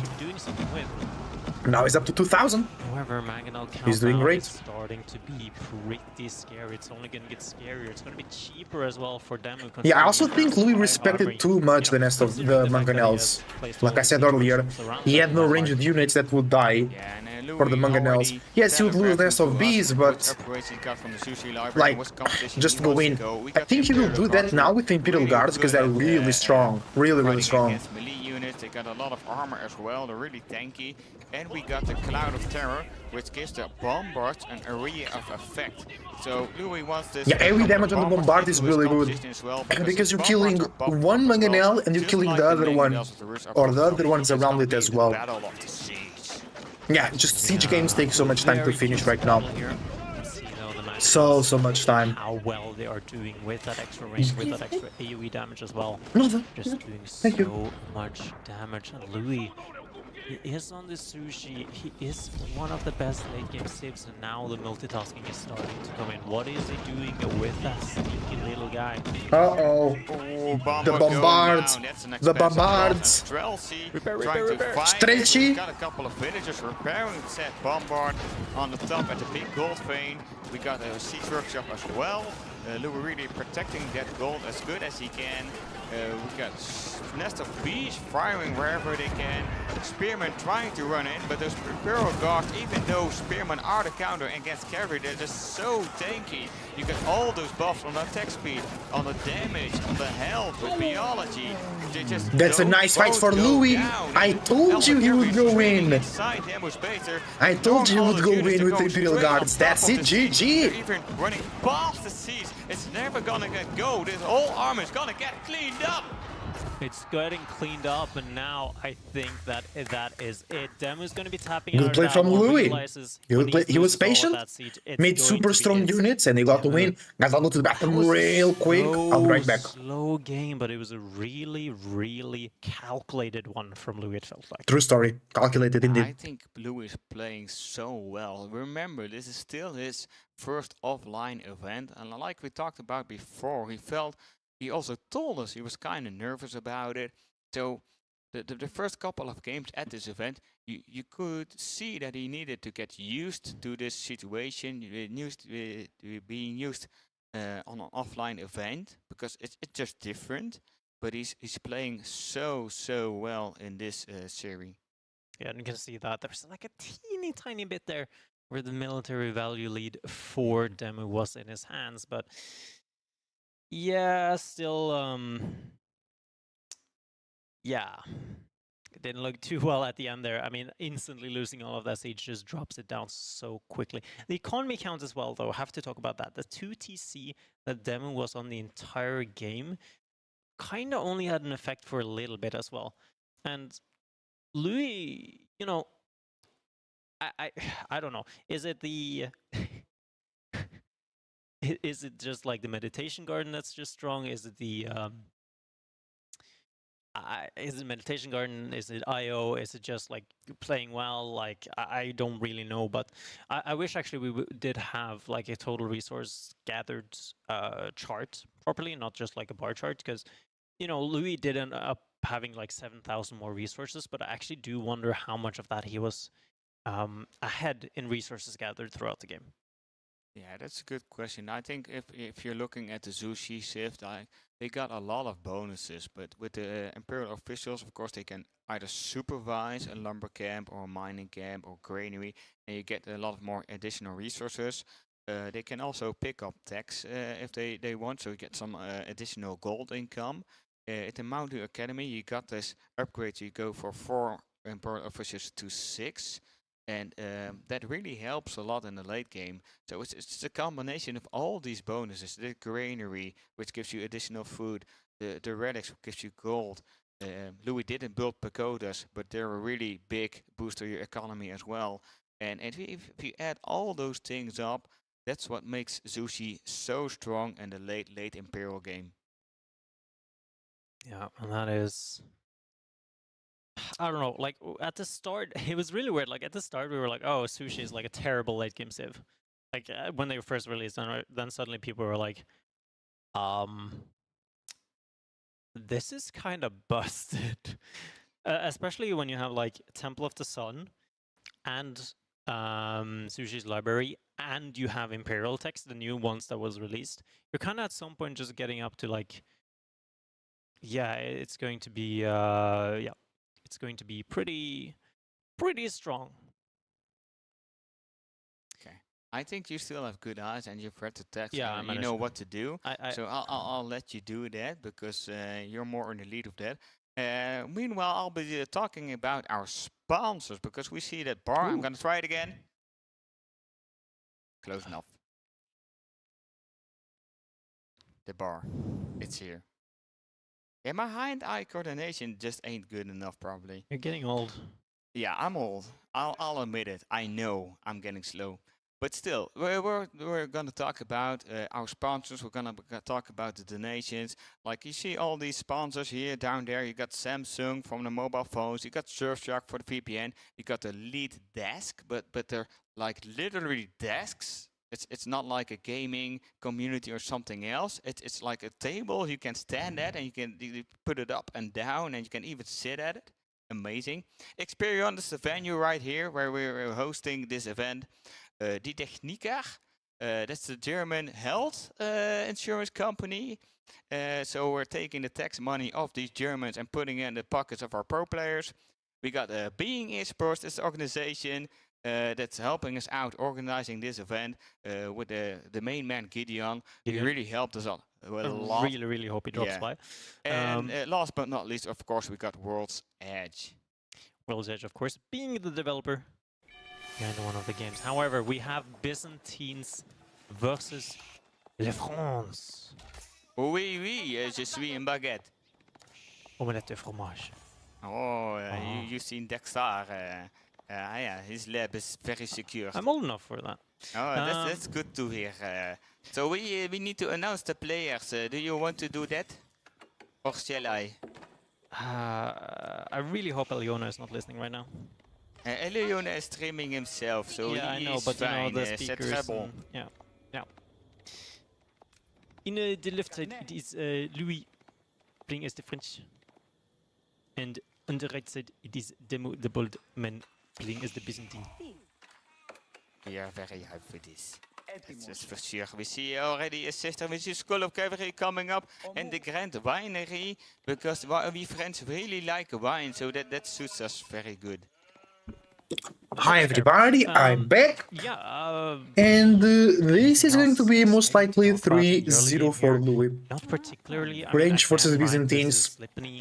We know that French is so strong right now. I think it's GG. I think it's GG, guys. Something we see for Demo. But let's see, he might be able to win. Yeah, we had some games on Lipany where the deer was like on top of the hill and completely surrounded by hills. So like with a wall of like 21 wood, you could easily wall it off. And then that's already gonna take so much more time to get it back to your base. You're delaying the opponent by so much. And then when those deer aren't at their base and they're not harvesting from them, you can't spend those resources in units. Like that's the main idea by those pro scouts, getting those deer in your base. Not only because you got safe food at your base, which is easily defendable, but also because it gives a lot of food in a short amount of time, because the gathering rate on deer is like 0.83 a second or something. Really high. So by getting all that food, you can put some villagers on other resources like wood and gold, and you can pump out a lot of units. Yeah, we do also see the Limitane.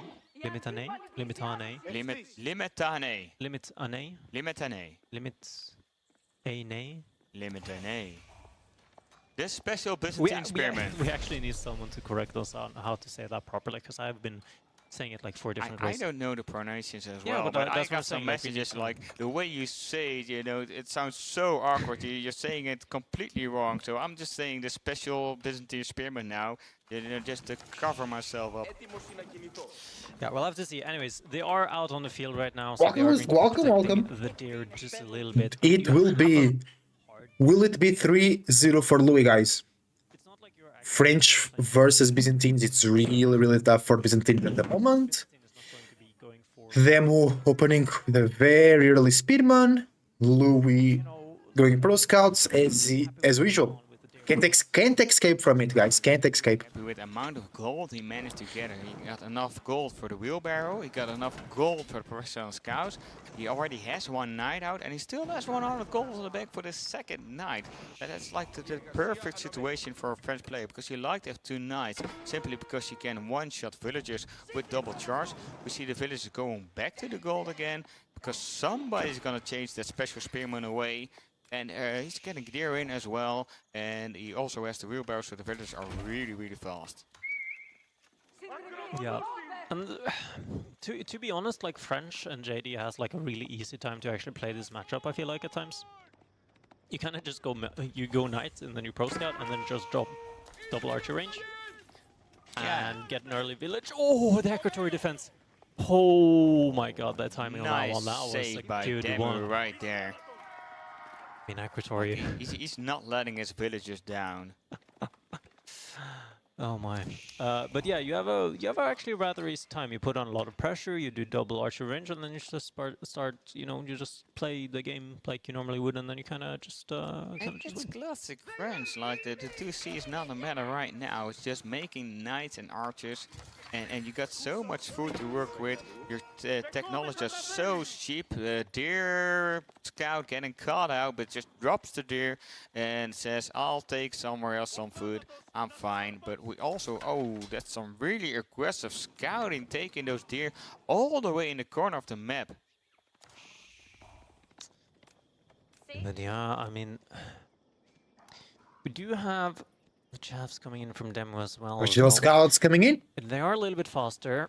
They do a little bit less damage against the knights though. And actually, like, one of the things that I think is quite underutilized as the English and longbows in general is actually using those spikes and or those pikes, whatever they're called, to actually be getting some night charges. The problem with it is the fact that they take so long to actually set up, so you got to be quite aware of how to use them, which is problematic. Well, the nice thing about the javelin throws, like they're a really good counter against those archers, and once you get to the castle age, you can add camels into your composition, which debuffs those knights of the French player. It's just really tough. It's really difficult to get to that set castle age with all those knights running around your base. But one knight's running in the army of Demu, getting a lot of damage. That's immediately 106 HP gone. Yeah, I see a lot of players now going for Jeff throwers and speedman instead of longbows. It makes sense if you want to really counter direct the archers. It's still not enough knights that is low enough to actually be going chivalry this early on. Yeah. And you want Not to enough for invest a lot of chivalry, that for sure. resources. Remember, he didn't go for double archer range, he actually went for double stable. Which is going to be meaning that he needs to have a lot more on gold, a lot more on food to actually be pumping out the units he wants. Especially considering the fact that he is against his Limitane javelin composition, that is going to be quite hard to deal with this knight archer. Now we'll have to see what we end up going for though. Yeah, then we're playing really aggressive with all those Limitane, those special spearmen and those javelin throwers all the way into the base of Eng-Pt. Good pressure all those raids on from the Demu. back, and immediately when I say that, I hear there's an attack notification. Let's hope for Demu that it's just a scout or a couple of archers raiding. It's the Giljardi raid tactic again. It is the Giljardi raid tactic, surely. Knights are just running around a little bit in their own base, not been able to put on as much pressure as I would have liked to see from Louis here though. He did almost get that one villager kill. No, don't torch that sister. Great value. That's a lot of stone gone, and not either getting the system to the 3rd level of water, which gives a lot of economy boost upgrade. Immediately a lot of villages popping in the TC and two-shotting that special spearman of the Byzantine player.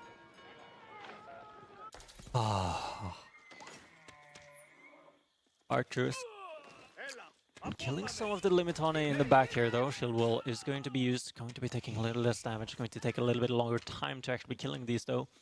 Yeah, so far as I know, if a special spearman from the Byzantine gets hit with any range damage, you first get the 30% defensive bonus and then the ranged armor bonus, so that's like a double protection right there. Ooh, I'm actually not sure about the order to... I actually don't know what order things like that is actually calculated.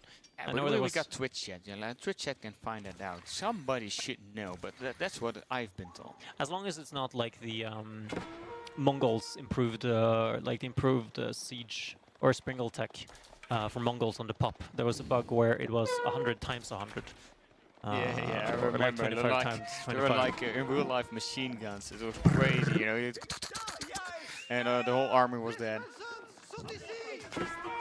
So, anyways, we have some good pickups. I mean, Louis hasn't been losing too many knights. Hasn't actually lost any of them. I think he's only lost 2 archers so far. So he's doing pretty well on that army count. Has been able to do quite a bit of damage, all things considered, back himself. But he has a very interesting pivot here, though, mainly because the fact that he was cut off gold for quite a while. Yeah, and then we're recognizing he's scaling off army-wise, and he went back to his base to get that defensive position, even getting Darwin, trying to pick off units where they can, but Chivalry already getting in, so those knights getting Backstab? 1 HP every No, second. the scout and was they're there for the walking vision. around, so like after 3 minutes they're to full HP again. Meanwhile, Louis pumping everything into units, taking all the attacks that he can, and he's going on the offensive right now. Trying to raid some villagers on the berries on the top side, also going with a big army to the south side, trying to get that pincer attack, you know, that double attack on your opponent. See if he can do that. Needs to be also be Berry Bills! Oh, he's going to be getting so much damage here though. He's going to be getting 1 vill and some damage. Get out scot-free as well though. Needs to be careful here. $10 did come in the prize pool as well. Level 4 cisterns at 12 minutes. I mean, Yeah, that's really solid. good I mean, from the Demo. Eco is pretty damn Really boosted up good. right now. Yeah, And it's honestly, four at this systems point, already. Yeah, he has villagers on stones. Is actually actively gathering some stone to actually getting that. He's also actively Oh, gathering insane stone raid here. so we can get some Good defense. Good defense from the Limitane. and some fortification. One knight finally going to go down here. First one of hopefully many for Demi. Yeah, I've seen a couple of players do that as well, like they're thinking about gathering stone for those cisterns, because if you get to the level 5 water level, you get a massive economy boost, and that's gonna do more for your economy than just getting a TC and scaling into villagers. So we see a couple of players going for the cisterns first and the second TC after that. I don't know the exact numbers, like probably someone can crunch those numbers, but it's gotta be worthwhile, because otherwise the players won't be doing it. Yeah, and you know, one of the things we did see originally at the release of Byzantine as well was like Dark Age to Dark Age. Systems. Yeah, But I remember I'm that kinda glad actually before fell the out of favor, buffs. because you know it just felt so damn slow. But honestly, like there's still like, if you get level 4 cistern at this point in the game, like you're almost up to like having Aachen levels of buff on your eco, which is really strong. Now the level of multitasking that's happening as well for Louis right here is actually quite big, able to pick good fights all over the map, and maybe even getting some more damage done here as well as the raids are coming in. Did get 1 charge. I don't think he got a villager kill, but Knights are going to be able to find some javelin throwers. That's 4 of them going down, and the crucial thing is having those guys in numbers. That's what you want them to do. You don't want them to be falling in numbers. And not only that, he's raiding the stone vills. He's Most killing players another getting vill, very close to another Castle vill Age. getting potted the wrong way and will die. He got a vill on the gold, he got a vill on the berries. So slowly but surely, Damo's bleeding. And meanwhile, Louis is banking for Castle.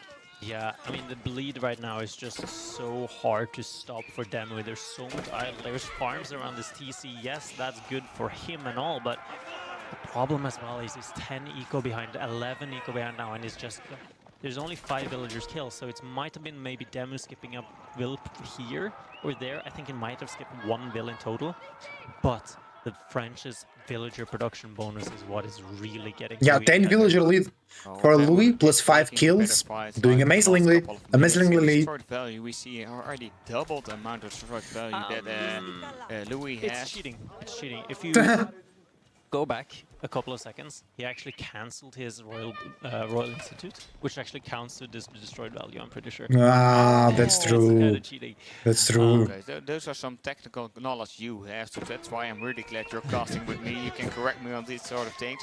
But still, without the Royal Institute, he still has more destroyed value. And we did see a lot of units from Louis dropping down, and especially a lot of horsemen dying. Those horsemen really affected against those javelin throwers because they really tanky and really cheap units. And immediately we see a lot of Castle Age upgrades coming in. We get the elite knights, we get the elite archers, and we have the guild hall scaling for us as well.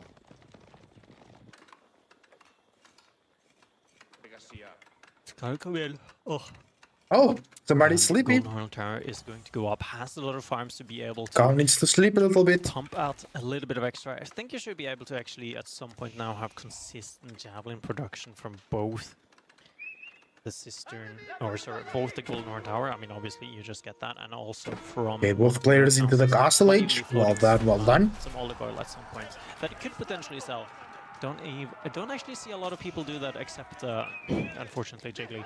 who has been mentioned The too many gulp. times in this game at this point.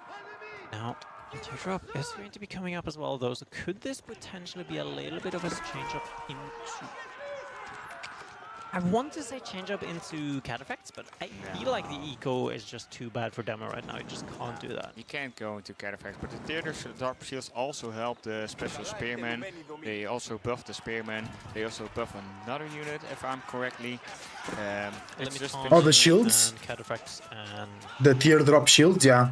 Burning guards? Burning guards? Yeah. No. But they buff them in different ways, though. Still, like the juicy thing about the castle is for demos. Like you can add in a couple of camels right now to debuff those Royal French Knights that are elite right now.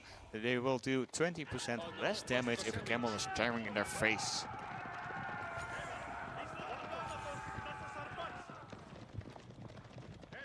Needs to be careful there as well, though. Not too much happening at the time right now. Cistern did go up to level 5 as well, so has that full Cistern bonus.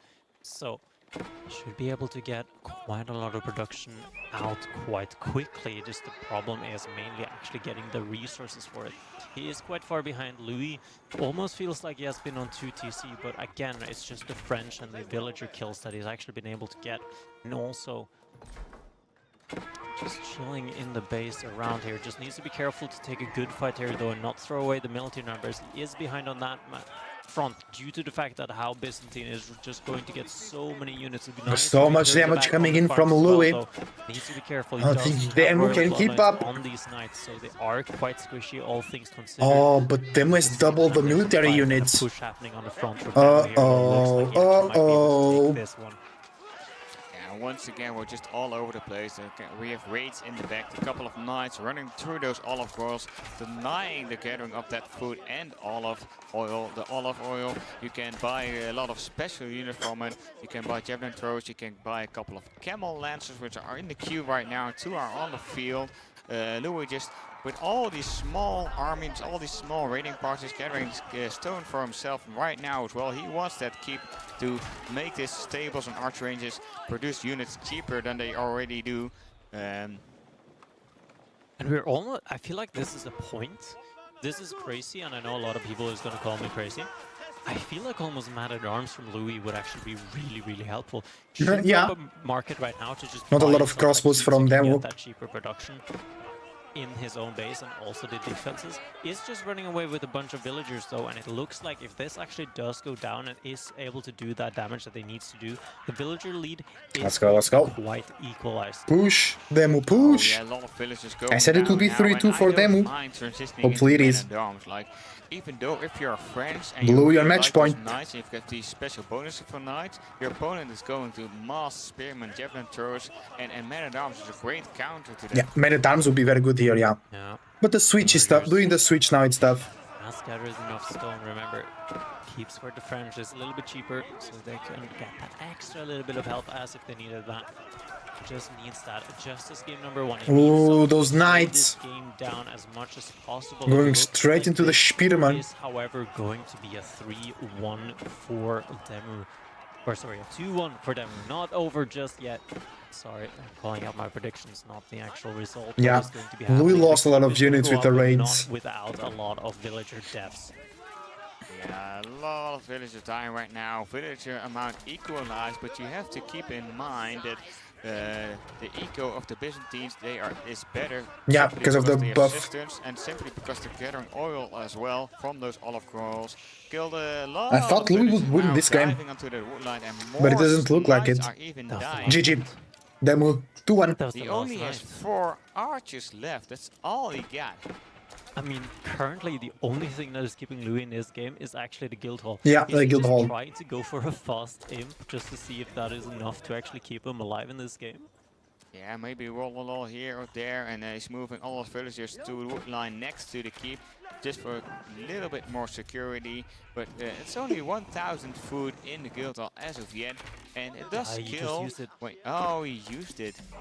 He's gonna then he wants to make units or markets to buy Imperial. Even that just feels terrible. I mean, he's just running around here. See if a cliff can help him out. The wolf is not, though. Oh, Lou was just a good position, waiting all over the That place. stuff but he from just Louis, lost that too stuff, many that stuff. Too many units, and just against all those spearmen and javelin throwers, we do a lot of damage against the knight. Well, like 1 volley, 2 volleys, and a 3rd volley, and the knight is gone. Right, killing a knight in 3 volleys is really powerful. That's the one thing, that's for sure. Meanwhile, we also got Demu on the south side of the base of Louis, making rams like the Cairo Siphon, if I'm correctly. It has a big fire spewing out of it, so it's really difficult to repair a building next to it because all those villages are just gonna get burned, and not like a roast, like a banter comment, but like literally fire in your face. Literally fire in your face. Taking an okay trader, all things considered, with the units that he has, but I don't know, this keep is probably not going to be staying up for too long. Lots of melee units, lots of spearmen, lots of limitane is torching this one down, as well as that little chiropractor is helping out quite nicely. However, Did he say? I think Carl said chiropractor instead of chirosiphon. It would be quite helpful in this scenario. Oh damn! That was a lot of Lulus at the same time. That was loud. Oh, that was just one Lulu. It was hella loud. Now it is actually looking quite good for Louis. That Lulu was hella loud. Villagers are being taken down slowly but surely, though.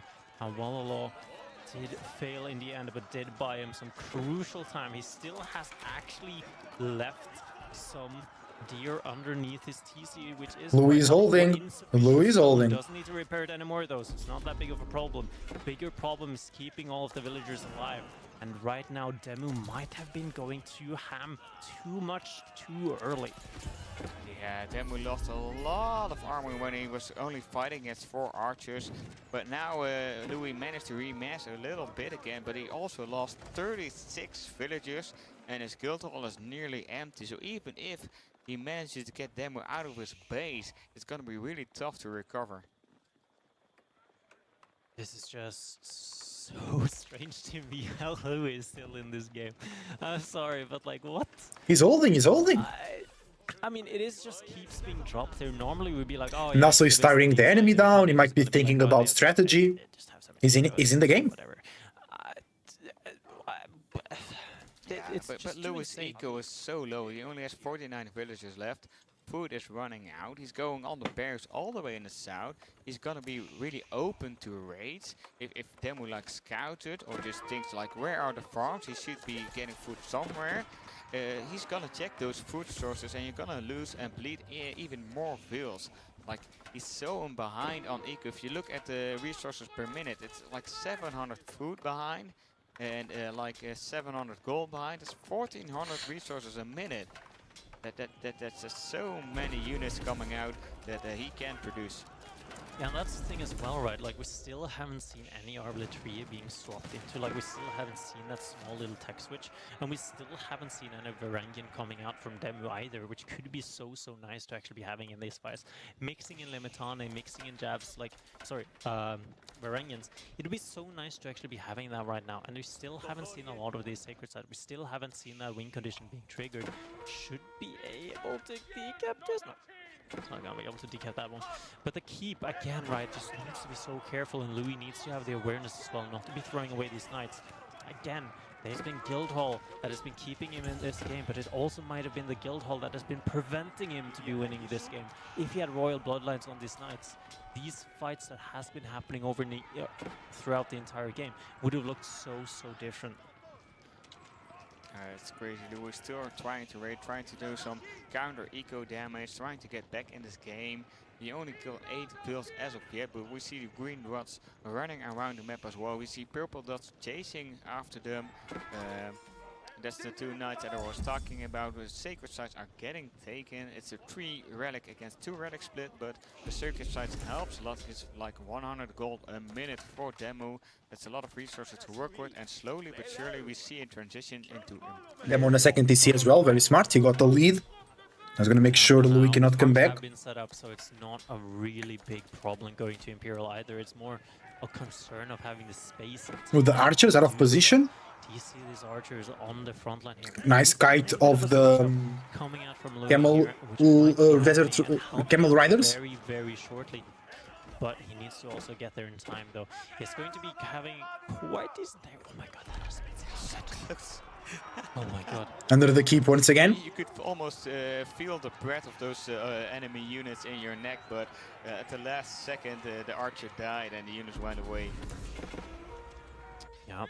And now we are going to Oh, see nice nitrate from raid in the Louis. back here as well, though needs to be careful not to be charging into all of these Limitane. There's also crossbows has joined the party at a really decent number here as well from Demu, though. Okay, now Louis can't go into many times because of the Archers crossbows. are still doing so good work, though, taking pot shots, being able to get a couple of kills here and there, keeping the armies quite equal. Knights are not able to take the best of charges with that Limitane number, in addition to... Because Louis now has cheaper units as well because of the keep. And the guild hall is grown again. For Louis here. Yeah, and Demo's going to the Imperial Age with the foreign engineering company. There you go, Imperial for the demo. Louis is not even close. He has a lot of food per minute, plus the cheaper units. But once those berries run out on the south side, and all those knights are getting both, Yeah. and they're staggered and they're getting so much damage because they want to run away, but their legs are a little bit crippled. They don't know how to walk anymore, so it's gonna take a little bit of time. That's a lot of damage done. Great eco from Demo though. The olive of transition looking really good. Louis left, but it can be much. We're 27 minutes in game. We should be running out of food. We see farms coming up and on the left side of the base. So Louis doing his farm transition right now when Demo is hitting in. Yeah, it's just a question of how long will it take for Louis to be joining him there as well, right? He does have a little bit of gold left in his base, but he's actually not gathering from it. Louis has a lot of food on the guild hall. Like Louis finally He needs more gold to go to Imperial Age. He still hasn't had the space. He does scout, he does see that the army... Louis lost 41 units, bro. He's 30 wheels behind. He's still in game though. No fear, no fear. Yeah, we see all those elite upgrades coming in, and we immediately see 2,000 oil getting spent. We see a nest of B coming together with a royal cannon, so siege is on the menu, boys. Yep, siege time. Yeah, a couple of mangonels from Louis would also really help. We saw it last game how well they work, but royal cannons coming through as well. They are, of course, the best cannon in the game with that shot. Has pulled out the guild hall as well now. Just needs to make sure that he can get the gold. Where is the gold, or so where is the red palace going to be dropped? Elite units from Demo now. And he has more units as well. He has more and better units than Louis. Louis with 4k food in the bank, but not enough gold to go Imperial. The Knights are barely getting any value here. Right there, and not just any army, they're elite trained army. They're so stanky and they're so strong, and you have to kite back to get in some damage. And Demo's regrouping his army once again to go back into for another push. Yeah, elite upgrades only come through on the Limitane and the Varangians and the Camel Riders. So that does mean that Elite army tactics are ready for Demo. That's really good. Good to go. Elite army tactics coming through as well. Okay, Louis can go Imperial with Red Palace, perhaps. On the farms. It's not the best, but I think that's what he needs at the moment. Red Palace coming up at the big gold vein in the middle. No, it's front. Demo sniffs that out if he accidentally sees the village going. I think he does, because a couple of purple dots around those villagers. Oh, Louis has to cancel this right now. Will be coming up, or at least at a hefty price. Yeah, and Louis, like one of the things that I'm still so concerned about, that I still would have wanted him so badly to do, is drop a second TC. Help him out a little bit in that eco department. He had an eco lead for quite a while and they didn't use any time or any resources to actually further extend that lead. Now cavalry is protecting the Red Palace going still up here. But the units from them are burning the keep in the base. They are just going to be torching that one down, it seems like. Oh, that's tough. The archer is doing some good damage in the back for Louis on the image in the corner of the screen. Talking about at the previous game as well. When a keep has the point, you see those hatches open and people in it are like ready to throw it all at the enemy, but he didn't have it researched. So with that big of a mass of melee units, you can just burn it down, and archers and arbitrary trying to kite those Eng-Pt, those special business spearmen, and trying to kill them Spearman. as well as possible. There's just so much micro and APM needed for that. Yeah, and he's even starting to draw barracks here now. We did see for a second there that the upgrade to what is it called?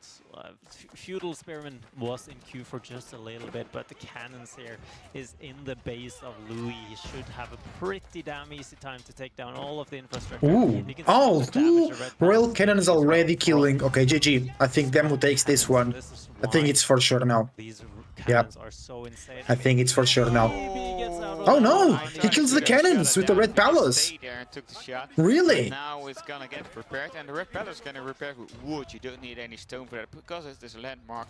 So those villagers will be able to repair it and just hop back. Not enough food for Louis actually to repair. Arrows that they can shoot, and they do massive damage. And interestingly enough, like And the town center from Louis now also has the Arbaletier emplacement. that is so weird to me. How he wants to do that. He's upgrading them to veteran now as well. I mean, we are seeing a lot of horsemen coming through as well, seeing if he can actually be able to pop down and kill this cannon. 70 villager lead for Demo. The problem is at least the It's javelins really, really a destruction. all the archers, and there's just not enough horsemen, who is again of the veteran variety as well, so they're not even imperial.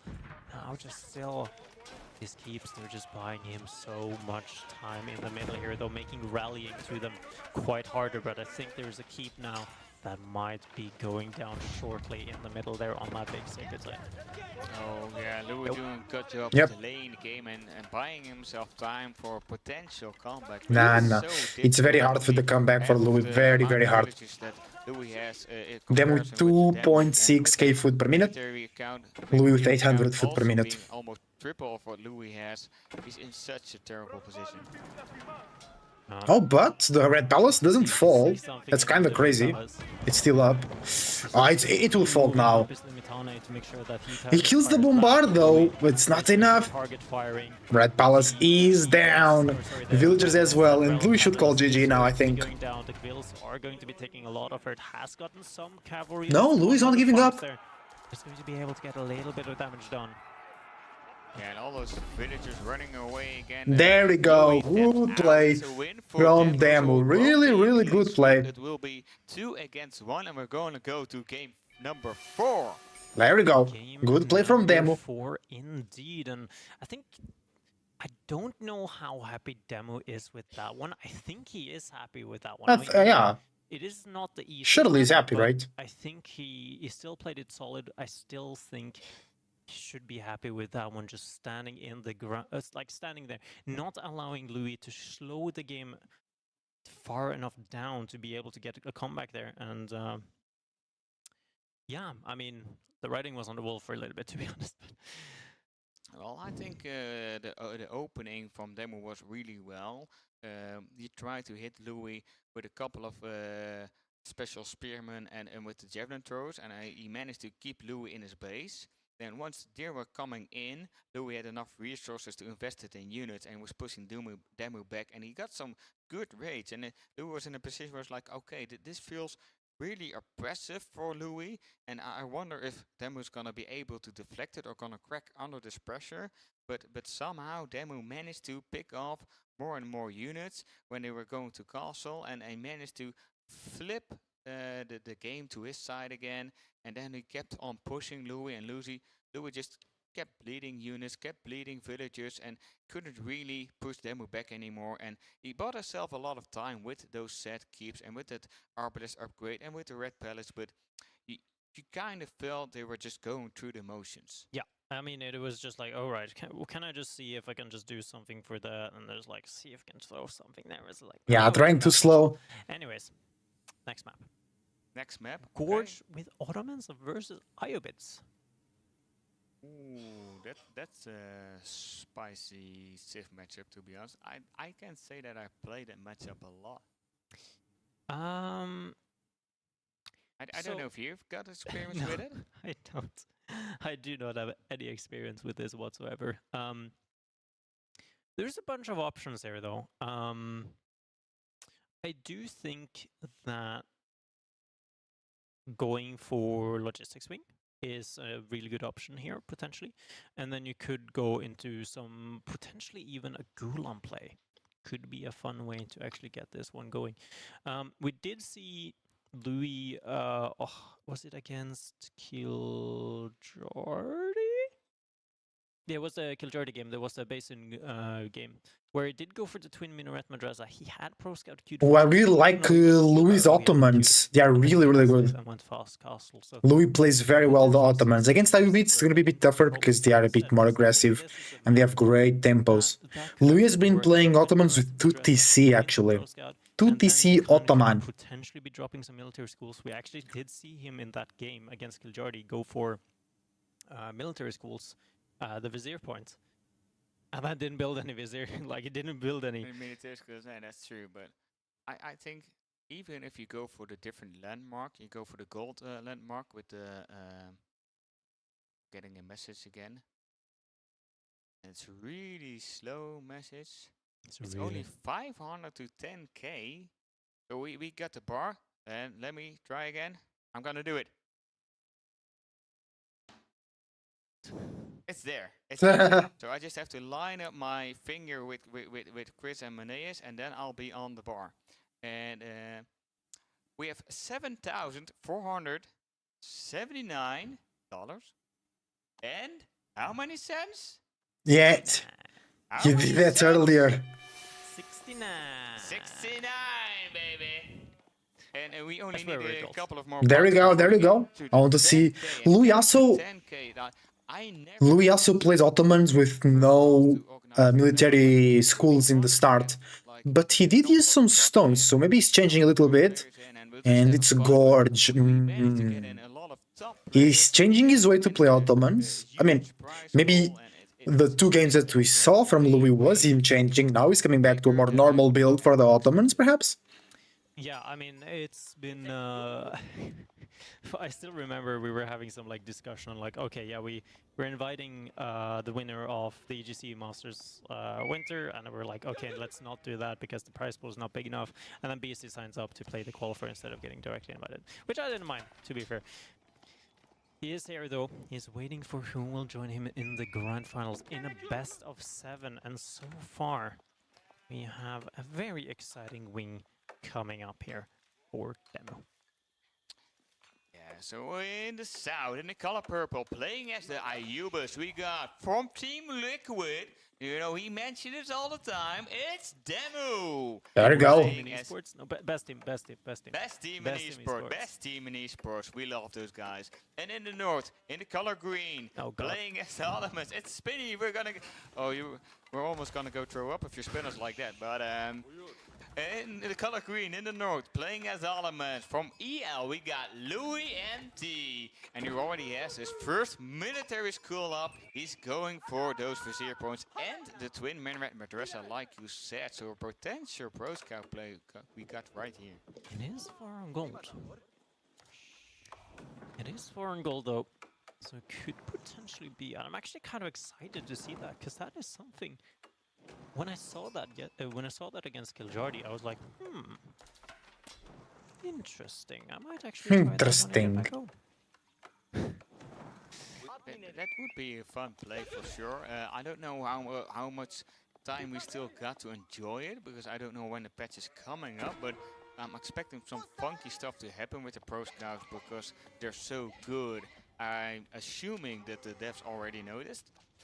But for the last couple of weeks, we can enjoy our pro scouts. We can enjoy our venison snacks.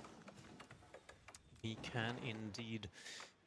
Now, I mean, not going to be finding a whole lot out of this spearman. Like, not going to be completely denying anything.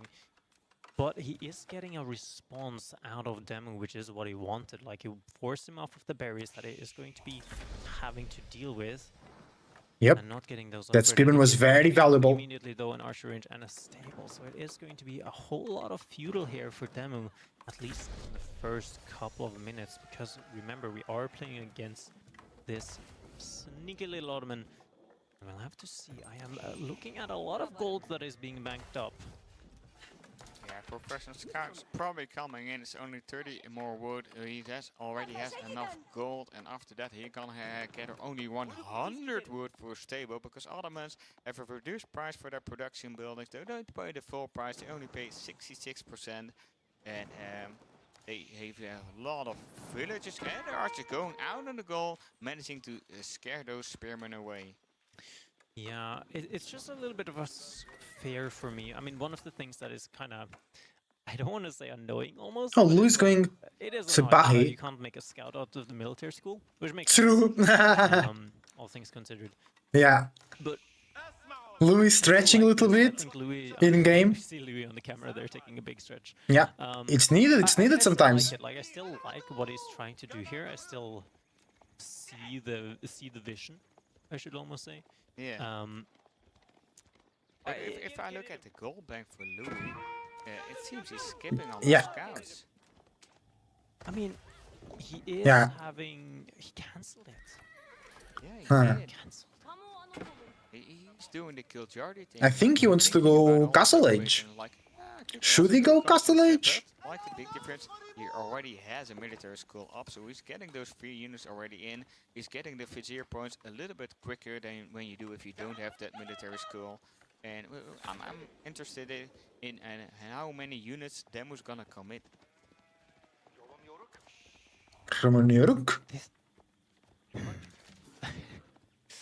Is this like a mind game he's playing with us? Yeah, he's playing a mind game in the viewer, on the viewers, I mean, not on Demu.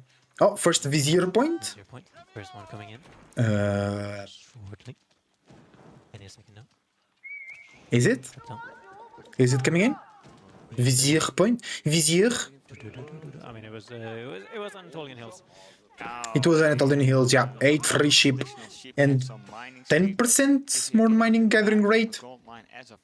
So he needs to invest into I'm not sure if it's 10 or 15. I think it's 10. Probably gonna need a tower as well. Trying to lure the army of Demu away so he could get some access to the gold again. Because if you want to go to Castle, you at least need 600 gold to do that. Yeah, and you also need to do something in Castle when you have... Well, you need some gold to do something in Castle at the same time as well. Mecha is going to be coming through the military school as well, though Spy is taking a really good fight here, considering that there is a Desert Raider in the mix there as well, and the Spy count is actually building quite strong here. Really, really good at fighting. But they are debuffed because of the Desert Raider. Oh, and Demu is also going Castle, or getting close to going Castle. So it's easier to focus down a single unit that he actually wants to, and he has just bought himself so much time here, and he has not... Yeah, I think the time that he bought was really important, more than losing some of the immediately back on track with this game plan. Sipahi. Yeah, and Demu as well. Like he also just wanted time to go to his castle age and transition as well, because they have such good castle upgrades in their House of Wisdom. There you go, Demu going Castle. What was the choice? What's the choice for Demu? Already took. So we still got the culture wing as well. Culturing logistics, 3 relics. Louis also going Castle. Yeah, I mean, makes Let's sense, go. right? Considering the fact that there is potentially the risk as well of Louis going with the Imams and getting 2 of those relics just instantly out. It's still, I mean, I don't know. It's Desert Raiders isn't better here either. So yeah, it's kind of just like the best choice you can possibly have. And like Sipari is doing a really good job here as well. Like they're quick, they're doing damage, they can potentially pop the fortitude. Not that easy when you are playing versus these horsemen. And look at just like the pay. No gold for you, Demu. There was also 50 bucks that came in from someone. I should probably actually start calling out the names of people. Anyways. Be a good thing, but meanwhile we see Louis going up with the Mammoth Imperial Armor, the MIA. That doesn't mean he's missing, but it does mean he gets free siege. Probably gonna be some Mangonel or Springles action. That's gonna be the choice of Louis himself, and after that I'm hoping he's gonna take some stone and add in even more military school, because military schools are kind of like the scaling for the Ottomans. Like the town centers are for Abbasid. Ottoman really likes to military schools to get even more units out. Yeah. And once again in the middle. We see this Sapahi chasing those Desert Raiders horsemen again. Sapahi, light melee cavalry, but a little bit better than. Oh, their Louis already regular horsemen, castle. a little It bit takes so more much time for expensive Ayubits as to age well. up We get because they the can't special rush it. They have to ability wait. That means they have a lot more attack speed, but they also get increased damage from melee opponents, so they're really effective against ranged units or villagers. Yeah, looks like he wants to dive into that one. Dervish is immediately out on the field. Immediately splitting up as well, trying to get those relics quickly as possible. So is Louis, but I do think that should potentially even be a 4-1 split this game. It's going to be quite nice for Demu as well. Has that AoE healing, could potentially be getting that again from the Ottomans, although it's going to be quite late one, which I don't think is something that should happen. Anyways, we heard the first relic being picked up and being brought back. And he's chasing the army away, but will it be enough? Because there's still a lot of units. Oh, them with no units. We got a matter buffing those supplies by taking out the first Desert Raider and the Dervish. Louis getting free manga now. And he manages to get You got the extra military school option. No second DC just yet. Oh! well, Knight. Ay, that was so close. Almost So close. Went to the other side. He almost betrayed our Louis MT player. Almost close there though. I mean, so far, Relics has been denied slowly but surely. Is looking to see if he can find it.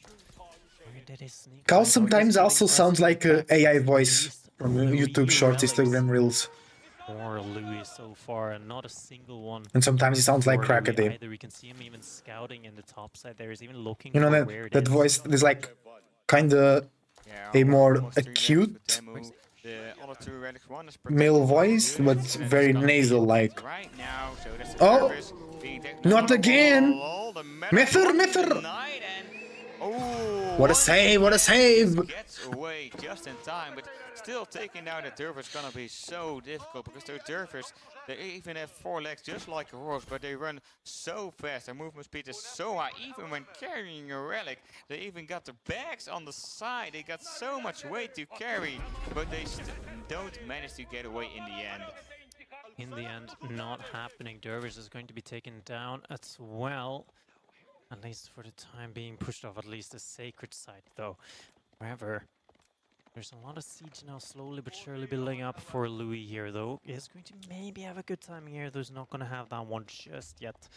Almost those 3 knights spotting out those villagers that went onto there. If they just went to the right side a little bit more, all those villagers would have been exposed. But instead, going to the south side where the wall is coming up, and that wall is gonna be finished before they arrive. Yeah, sneaking by that one though. Nice wall, nice wall. Quick wall, quick solution. Even Quick defense. Here, though, Well played, well played. Being that 4-1 split as predicted. I'm good on my relic predictions. Now, is some of these villagers going to be spotted on the way out though? On the way out. The waymill is going to be spotted, so knows that something at least is happening. However, if he can do something about it is a different question. Janissaries are going to be started to be transitioned into though, and Janissary Sipahi is one of those crucial compositions, very similar to how Horsemen Arbitria work for the French. Oh, and like the observers pointing out, we see the military school on screen. I don't know what the military school is exactly right now, but I'm guessing it's already 2 because it was for 1 next to the MIA. Yeah, Louis still ahead on units. On the top side, and slowly but surely, Louis is setting up for late game. Louis setting up for late game. Remember, How so? one of the things we often talked about, I remember actually having a lot of casts where I actually talked about this, is that Ottoman's economy, like in general, feels really bad. Yeah. But then you realize that the military schools is actually an economic building. Because it's generating... Right? Yeah, you don't paying resources for units, yes, but you're paying time. You're You're paying a lot of time. to make one of the units, so the resource per minute is like the same. Yeah, and with the blacksmith buffing, the production speed from those military schools and even regular production buildings, it's a nice economic boost. We see the camel Huge lancers going into raid! that wood line. They're Uh-oh. flying for that one field. No! chasing away. They get They're putting the nobody! lancers away, Because but they'll villagers faster get it. than light, than And there's night. one villager Than down light. just Yeah. behind the twin men Villagers faster than light. Yeah. And we need some fertilizer somehow for those berries that infinitely grows. Okay, that was a little bit dark. No. I understood the joke and I agree completely with you. You know, it's the same with getting food, like ham or burgers or something. It has to be produced somehow, and you know, it's just some has to live and some don't. Yes. Yeah, so for the time being, I mean, there's still not a lot of walls going up. There's still just raiding happening all over the map, right? Sipahi. Remember Janissaries and this Mangonel. When that count starts... Yeah, Janissaries coming through, brother. Well, Knights finding a lot of damage in the back of the base here as well, though, for Louis. I mean, needs to be careful here, though. I could have, if I had paid a little bit more attention, could have gotten 2 very easy villager kills here. Not going to be the choice, however. Now, I mean, still not a secret site secured for anybody here, though, as lots of attempts has been tried. None has been successful at the time being. Currently just running around and seeing what they can find and just buying. Oh, Louis doesn't have wheelbarrow. He's only getting it now. Actually picked up those. Timing here could So the economy for demo is way better. Because he has 10% more gathering rate and wheelbarrow. And food upgrade. Louis going to the deer. Demo as well. Both thieves cannot go for boar. As well, gathering more and more food because we did in the pro scout. We're taking it the natural way, the old school way. We'll walk up to it and we will have to work for it. Meanwhile, we get an engagement in the middle. That's a big knight and spy ball against all those camel launchers. A lot of Janissaries behind the Springwood Tower.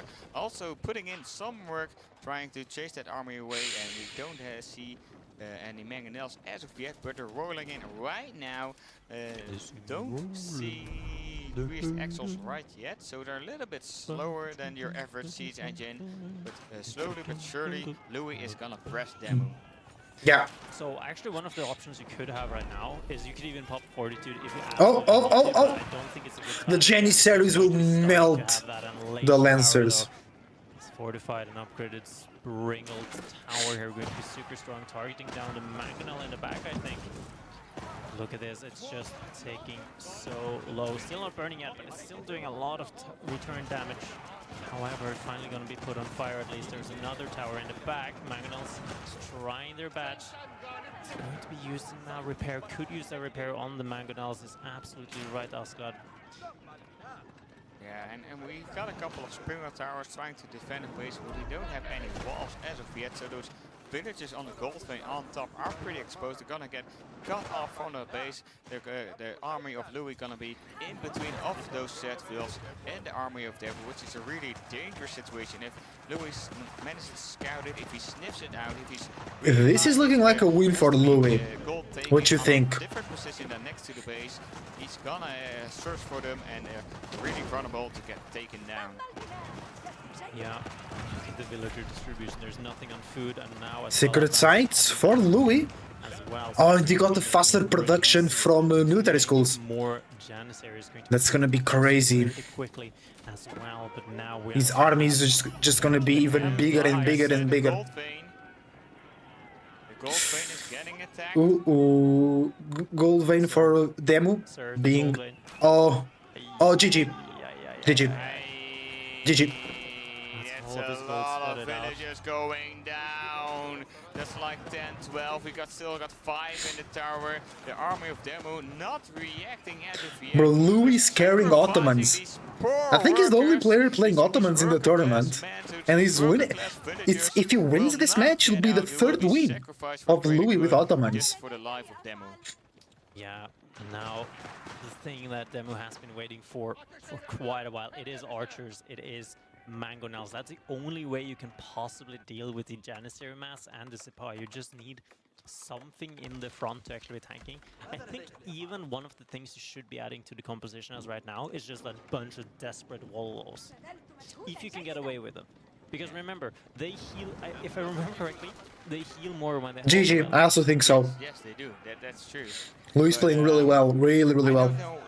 He's one of my favorite players. And he's showing why. He's carrying Ottomans. Would you like in a direct fight? I don't know. Just need a front line. Just need something to tank for these archers, the crossbows, and this. And he's doing that, right? He's adding what he needs to be adding right now, which is that front line. He's still building up the Mangonel count. I still think you should maybe go up to like... That's another Vizier point for Louis. For Lulu. That's a League of Champions, a League of Legends Champions, right? Like a fairy, Lulu. So he's got some kind of mid shield, but it's...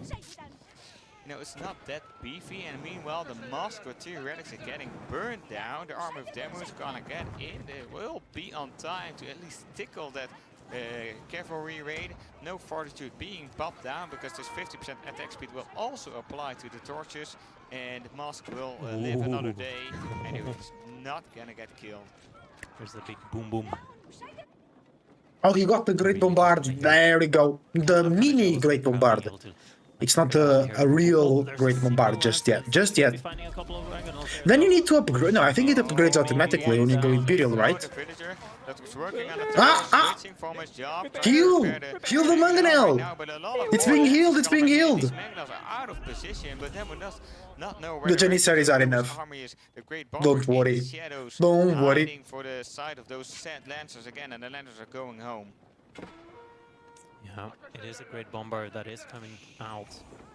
Still off the Castle Age variety though. Remember, it even says in the tooltip, when choosing this point in the Castle Age, it does a little bit less damage. It's a little bit weaker, but still. I'm quite scared for the upcoming fight. Remember, there's so much AoE damage from both of these sides. Demo's still not adding to that Mangonel count that he needs to, and Louis looks like he just kind of wants to go for something a little bit spicier. Maybe just playing it safe in the semifinals. Remember, winner here will go to the grand finals. We'll be playing against BC, and we'll finally have the Louis Beastie match we've always wanted on LAN. We see this cavalry army, seeing all those... I wonder who will win the championship, Louis or Beastie. I think it will be Beastie. I think Beastie is better than Louis. But Louis has defeated Beastie before. And Louis is not playing with lag at the moment. So I think he can do pretty well against Beastie. But I think Beastie is in great form. Since he beat Marine Lord... I mean, before, right? Because for him to beat Marine Lord, he had to be doing great already. But he's just been on a very good level, playing in all tournaments, playing in Killer Pigeon Midweek Muster, playing in his own tournaments that he organizes with Steel Series and Women, playing here. He's just like, playing on stream every single day. He's just... And I'm sure he was practicing for the tournament as well, so he's just like... He's just in a great form, bro. He's just like, he has anything to go right, you know? Louis, I think, is the only one that can beat him, realistically, though. That's something that should be doable, because you know Louis, once he hits it, he will back off a little bit to get all those Imperial upgrades, to upgrade all those units to the elite status, but Demo doesn't know it right of now. Louis going Imperial? Like, Demo is also a very good player, but for like a year or more now, he's not being really able to be at the top. I think he doesn't enjoy the game as much. I think he doesn't say it openly, I'm just reading him. I think he never said that.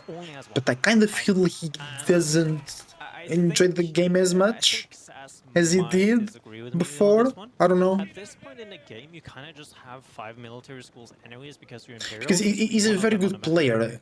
So the only justification that I have for Demo not being able to be as good as Beastie or Marine Lord is because like he just can't dedicate himself, or he doesn't want to dedicate himself as much to the game as they do, you know. I don't know. I'm just reading here from far away. That's what I think. Yo! That's what I say, guys. When you are in trouble, in AoE 4, make 7 Mangonels, and you're good. it's just okay to have like 3 or 4 Demu- matches. Demu If knows one of you that. gets sniped, which happens, you still got the buff, and the buff is really, really useful. Yeah. Dude, bro, Manjanix look awesome. Those fire shots look Fire amazing. down uptown Gotta tower. admit. It's a Manjanique specialty taking down those buildings real quick. I mean, there's raids happening everywhere on the map, though. Attack notifications coming in everywhere. Siege going to be the one thing that is together at least, though. But the Mangonels are firing down.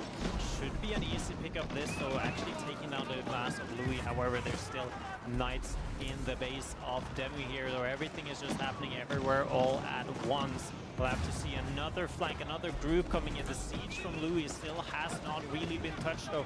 Trying to see if he can do something. And I think that's GG. Down another shot there. Yeah, Mangonels good. going to go down Louis for goes into Demu the in final. last hurrah. Demu will be playing for the third match versus Kiliardi, which will be a great match. I think Demu is slightly better than Kiliardi, but Kiliardi can totally take the win. GG, let's go. Well done. Louis is going to be Well joining. done. Look at that fist bump. He is happy. Oh man, I knew it. some amazing games. I said it will be Crazy 3-2, stuff, but taking Louis it to showed the his final by winning even 3-1 against better than I Demu, thought. And I already can imagine the crowd just shouting, Louis, Louis. We're all excited about our plays, and I would have been fun to have Demu. Ah, you can listen to it in the caster we booth. do. Yes, this is what I'm talking about. This is interaction, this is bonding, you know. This is Ah. everyone. He's interviews, a bit Lou ashamed. laughing He's about it, blushing, he's but blushing. he That's hears so all the funny. audience, all the people just shouting their name, just being excited. Bro, shout outs to Demu as well. We're here for the entertainment. Shout out to Demu as well. I'll let you take this He one. played good, he played good. Yeah, sure. We really would appreciate a microphone for Deep Shine because he will be. Oh, he's already there. later. He was quick. So, Deep Shine is a translator. And I think maybe it's good if Louis goes a little bit this way. Yeah, and we're all in the picture. So Louis, first of all, Congratulations, with your of win and course. making it all the way to the grand finals. 恭喜你。 好, thank you. Yeah, you're welcome. So, making it to the finals, what's going through your mind? Which emotions are you experiencing right now? 晋级到决赛，你现在心中的想法是什么？你现在什么感情流过你的心坎中比较开心。 ？Happy? Yeah, happy. Ah, that's That's it? nice to 就这 hear. 样啊？不讲谢谢。 That's it. That's 没有 it. 啦就还没有开心。就开心。 Mainly. Pure joy. Yeah, Pure yeah, joy. Very, very happy. We can see it on your Yeah, I'm face, sure in we can see it Chinese you have in more your ways eyes, to and express it's happiness than in amazing English. feeling just making it English to the is final being it's here. known for not having a At lot some of ways point to you hear express the cheers, the emotions. crowd, the audience Like in shouting, Japanese, you have way more ways to "Louis," express emotions as well. What does that do with you? In words. 看到这边观众对你这么热情，然后为你欢呼，你有什么想法吗？我很开心有人为我欢呼，但是就比较害羞。你本来担心没人为你欢呼吗？你本来会担心没人为你欢呼吗？那倒没有，还好吧。 Okay, he's very happy that people are cheering for him. And Yeah. he's a bit shy as well. Like, Yeah, it's normal, it's normal. Like being in the spotlight. Yeah, being in the spotlight is so tough sometimes. Used to it, and Louis is just such a nice guy, and I can imagine him being nervous about it. So let's go to the games. Can I have the draft? Yeah, the draft is still on screen, so that's really nice. So first game, we got Delhi versus Malians or on Basin. Is that a matchup you like? Was there something you were worried about? 第一局是玛丽对德里，德里对玛丽，你是德里。哎，这个对局你怎么看？就是这是你想要的对局吗？我其实是想碰到罗斯的，但是没有碰到。德里打马里也是能赢的。Okay, he's actually hoping for Roos. Oh. For Yeah. Roos. But he didn't get Roos, but Mali is also playable. Oh, okay, and can he explain why he was hoping for Roos? 你为什么觉得想要看到罗斯？德里打罗斯比较好打，大象比较好打，其实。Okay, he thinks Delhi has good matchup into Roos. Elephant works very well against Knights. Oh, okay, Ah, nice here. okay. Let me help you just a second because we have a little bit. Yeah, that's better. Oh. You also have like the Oh. technical side of interviews. So after that, we get the Zushi versus Rus Sushi game. versus So Rus, it's that's a a very good classic game. fast castle Rus into a horse archer. What's your favorite way of dealing with that strategy? 好，第二局这个朱熹对罗斯，他打这种标准的罗斯支撑，然后马弓。你最喜欢的应对方式是什么？出金马多拉墙多修塔，然后如果是朱熹联动可以猛出 nest of yeah. You said the standard response is more knights, more knights, more walls, Yeah. But if you are Jushi, you can do nest of beast. Yeah, that's true. Yeah, we all walls saw is that great for coming, at such least as. to the walls, and we really enjoy your walls. Like you see all these lines popping up on screen, and they always have like these angles, and they're going everywhere. And we also saw some vertical walls between two wood lines, like in the middle of the map. Same for the Delhi against Mali game, where we saw this very long wall built on a trade post. Like, could you explain why he's building those walls on these, unexpected places? At least for us, it's unexpected. 就是你在这几局里面，有些地方拉了很多很有意思的墙，就是在两个小树丛之间拉了短墙等等的，就是这些墙要分享一下你的想法啊，就是对这些墙的看法是什么？资源点和资源点之间可以拉小墙，可以省大量拉墙所需的资源。然后你拉地图中间一段很大的墙，可以阻止对面拉墙把他的基地围起来。Okay, like cheap walls between resources is just good. They're cheap and they're easy, and like these walls also help. Also block the opponent from walling themselves. True. You can secure certain parts of the map, so you're better aware where the opponent's army is, where the enemy is walking. So it's easier to defend against raids. That's for sure. They also buy a lot of time, so walls are really useful. We see that a lot at Louis, also with Wham. That's also a player that's famous for walling. Next game, France against Byzantine. For us, it was really like back and forth. We felt like in the beginning, Demu was pushing you into your base. Then there was like a portion of the game where you were ahead because you had the deer income and you were raiding all over the places. And then somehow it felt like you were losing a lot of knights all over the place. Yeah, on the raids. And managed to pin you down in your base. How did you feel? What was the critical moment in that game, in your opinion? OK， 所以第4局是这个法兰西对阿根廷。那刚开始看起来你很优势，就是一直在对方家里附近到处骚扰、到处杀东西。可是到某个时间点，突然好像是路吃完还是怎样，就翻盘了，就是被压的，怕你被压在家里。就是你觉得这一把的关键点是什么？我上本上太快了，没足够的兵就输了。上本晚一点就赢了。Okay, he thinks the critical thing is he basically went up to castle too fast. Went to castle if too he just fast. slow down a little bit, have more units, he will win the game. That's very interesting. That's why we like to talk with those pros, because they have these insights we lower level players don't have. So it's always good to learn from that. At some point, when Demo was diving your base, you had a keep and you had the town center, and you only had 4 archers and nothing else. And Demo had like a massive army. But you still kept us in the game for a very long time. Did you feel that you could make a comeback, or was this like a mind game like Demo was a little bit older than me, I'm gonna tire him out or something? What was the idea? 需要翻译吗？不用，我就是有点不想退，对，容易在台上多待1秒是1秒这样的。Okay, he just doesn't want to leave. Like he wants to stay on the stage 1 more second if it's still worth it. Well, it's good to hear you enjoying your time on stage, and at the grand finals you're gonna have that opportunity again. Of course, we're gonna have a little break in a second, just so we can recover a little bit. So also, the 3rd and 4th place match will not be live against Ayubid. It felt you were on control like the entire game. It just felt like you were going through the motions, very methodical, and like from beginning to end, it felt like you were just gonna take the win all the way home. I don't know how you experienced the game. 这个对抗我打过非常多，只需要升到3本，你造军校，对面没法任何补经济的方式，他开 TC， 你造军校有更多的兵。所以只需要出骑士、肉马还有火枪。如果对面出叉子，他就出丁弩克制，这样打很好打有过。对。Okay. He said he played this matchup a lot of times, so like it's very easy. You just go up to castle and then make military school. There's nothing they can do. If they make TC and stuff, you just make knights and make a janissary and just kill them. If they add spears, you just add archers. It's easy. Oh yeah, that's good to hear. He has so much experience in the matchup, and I hear these quotes like they're also like State always says, yeah, just don't die, and Lewis like, yeah, just kill them, and that's how you win games. Amazing. I'm not gonna bother you anymore because you're gonna need some time to have a little break, recover a little bit, and prepare for those grand finals.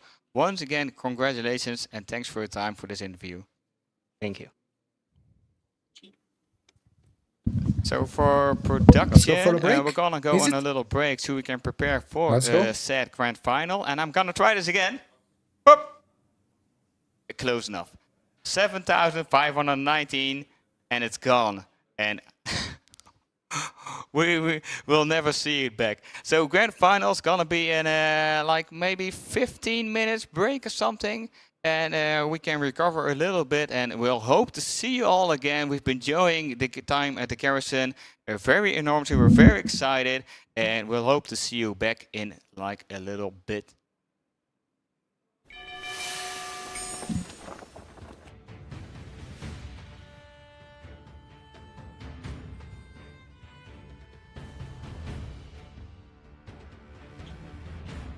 Okay, guys, log to the bathroom real quick. I'll be right back.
Hi everybody, I'm back, we are back.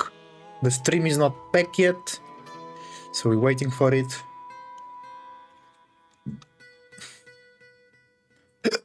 Sorry.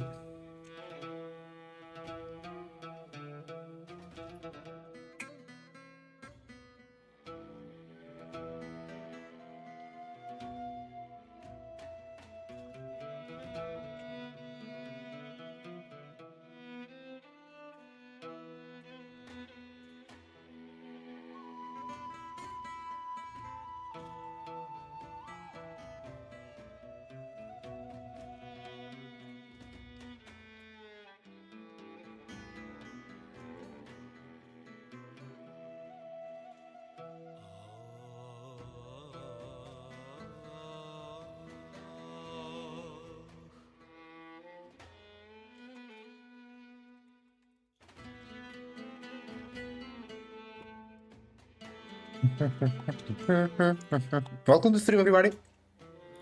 Welcome, welcome.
All right. Beastie versus Louis. So maybe then we cast the third and fourth placement match because he's not being on stream. Sometimes Louis doesn't want, Demo doesn't want to play the. I know it will be on stream, but after the final. Bro, it says the final will start in 1 hour, in 2 hours, I mean. On Wikipedia, but I think it's a mistake. It's a mistake, you hear me? It's a mistake.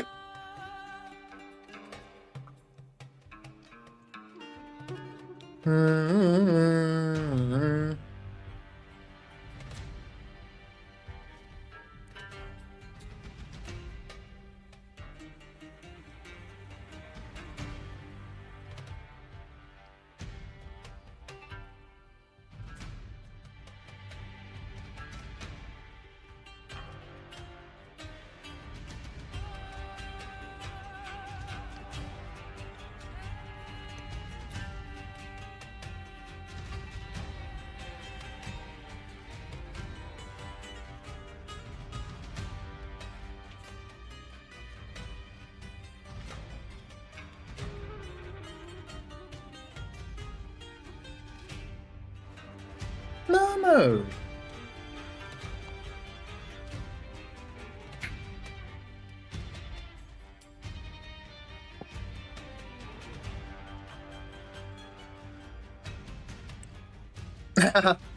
Momo's chasing my mouse on the second screen. Oh. Look at the screen, Momo. Something good for your eyes.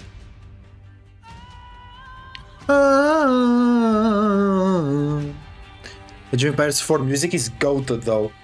Age of Empires 4 music is goated. Goat is actually a Pokemon. Goat. Go goat.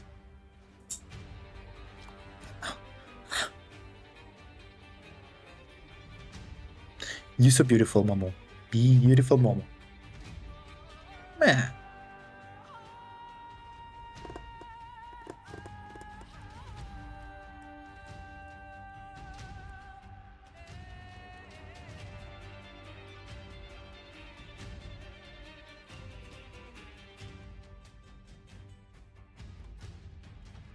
Momo, Momo, Momo. Momiquita. Momo, Momo.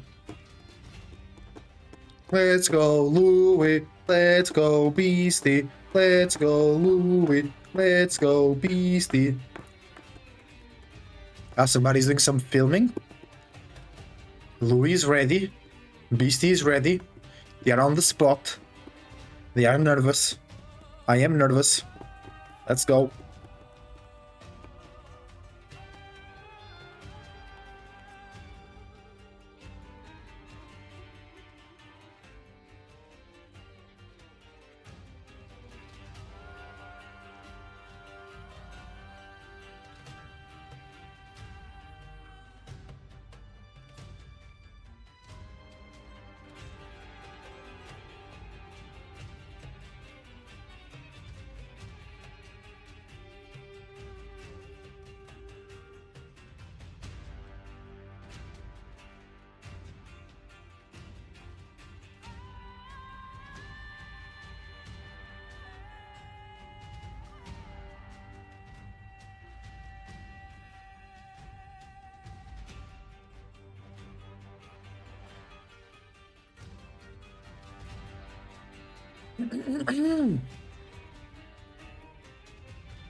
Okay, still gotta wait a little bit more. The players are already in the play, so it should start soon.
Oh, there you go.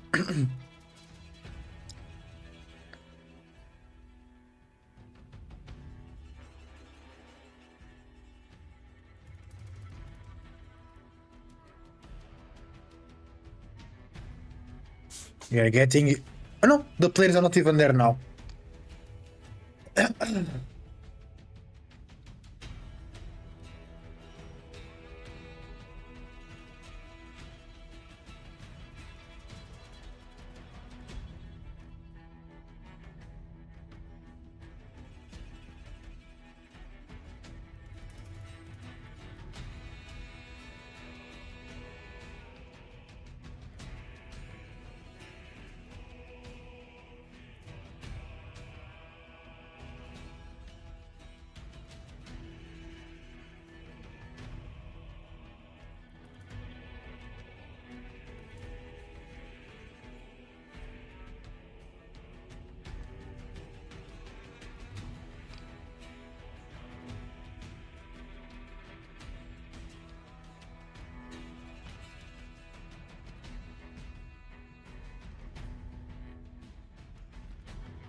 Let's go. They're taking a big break, bro.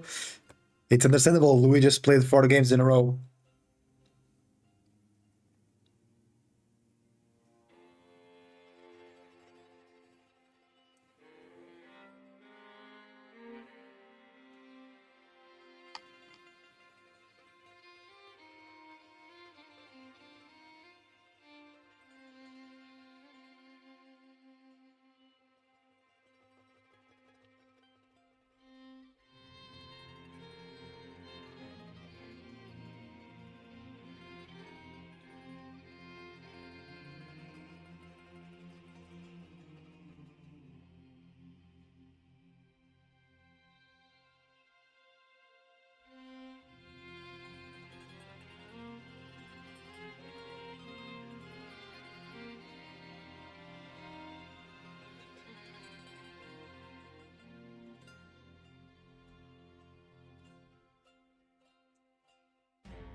All right.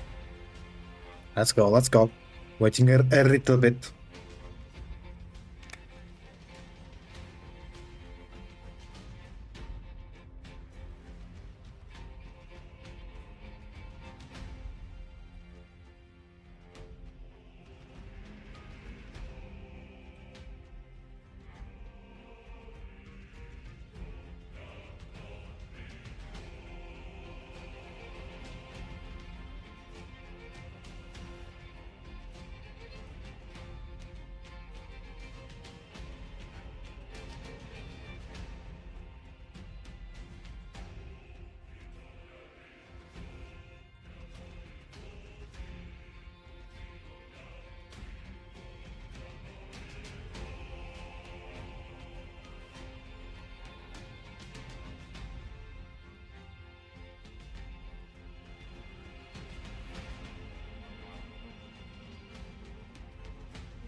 We're here, guys. We are here, waiting for the match to start.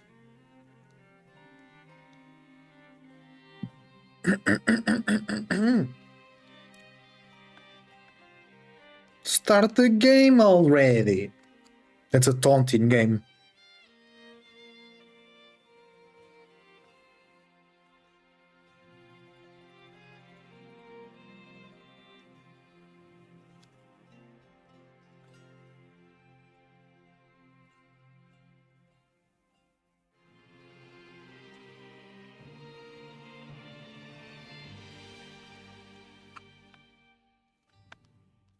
Hello.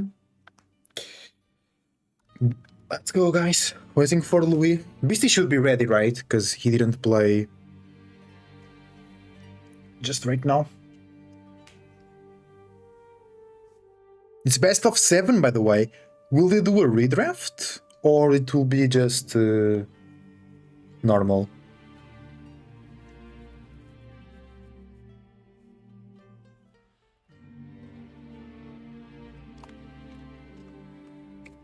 Do you guys know if it's the redraft? Redraft. Dun, dun, dun.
Guys, we're still waiting.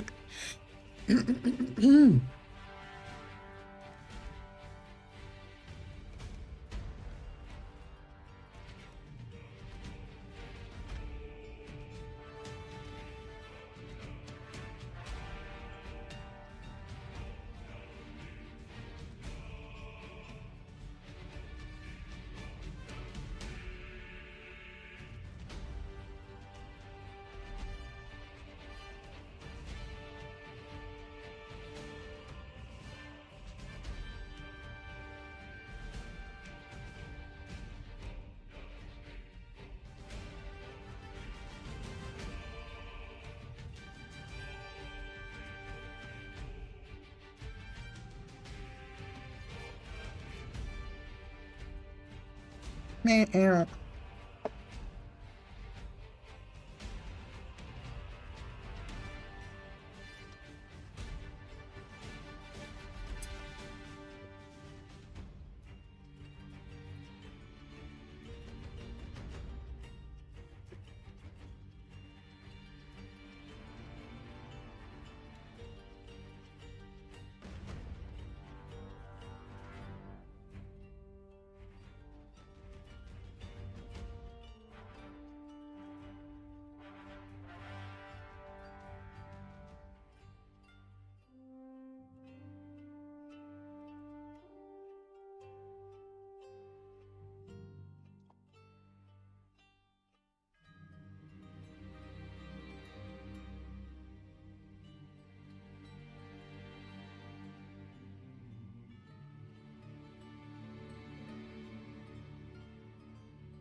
Bro, it's a big break.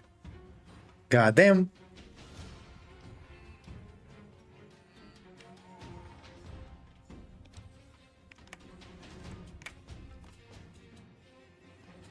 Okay, I have to go to the bathroom again, guys, actually. So I'll be right back.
Alright, guys, I'm back.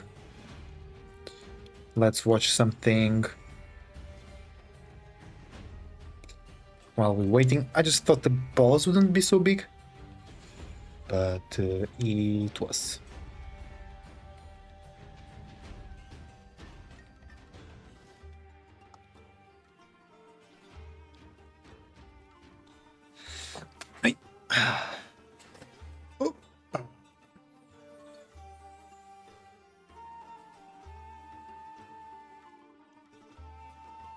So normal.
I mean, okay, so one way to avoid... So, you know what's funny? I figured out a way to avoid mirrors. So he banned Rus, I banned HRE. So then I can pick HRE, he has to pick something else. And then next game I can pick China, because he doesn't have China. So I can just avoid mirrors by picking whatever civ he picked last. And that's the Giga Brain right there, boy. That's the Giga Brain right This there is the we're video, working with. which is Beastie proves HRB is S tier. I don't. Was that from a tournament?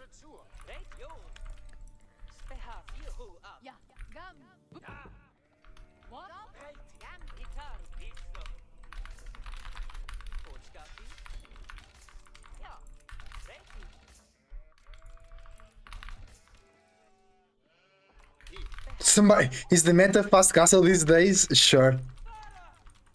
Or is the 2TC, or is more 2TC feudal fighting? Sure. Bro, it's none. It's none, bro. It's professional scouts. You know what I'm saying? Damn, he went to mine with 4. He knew.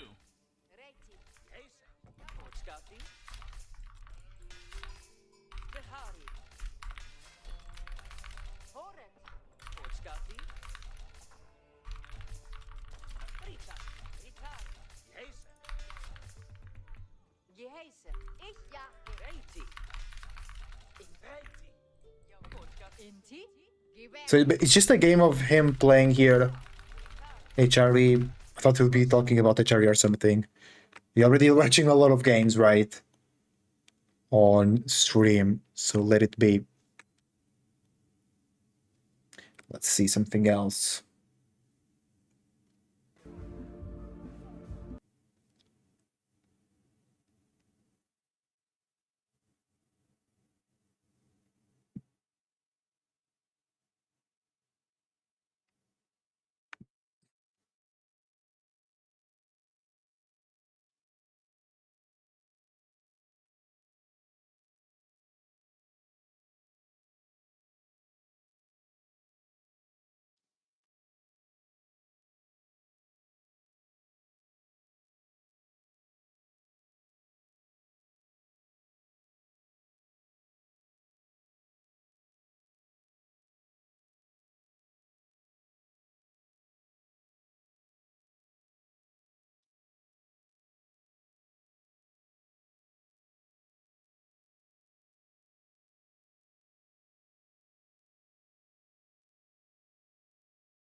We could see a little bit of the AoE2 tournament. It's also happening, the Garrison for AoE2. Just to see a little bit of different action.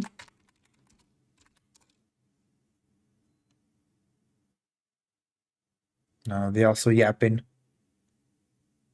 over there. Yeah, they're also on pause.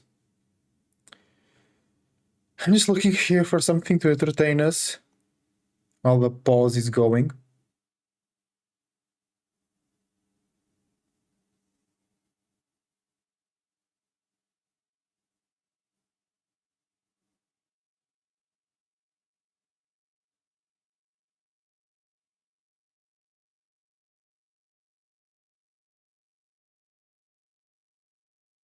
Oh.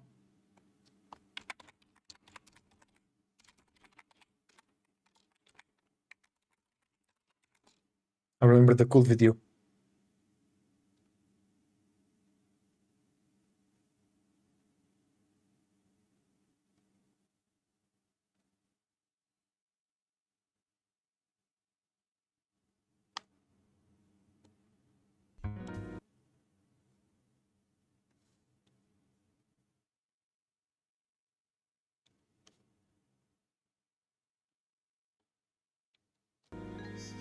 Death of a game, Smite.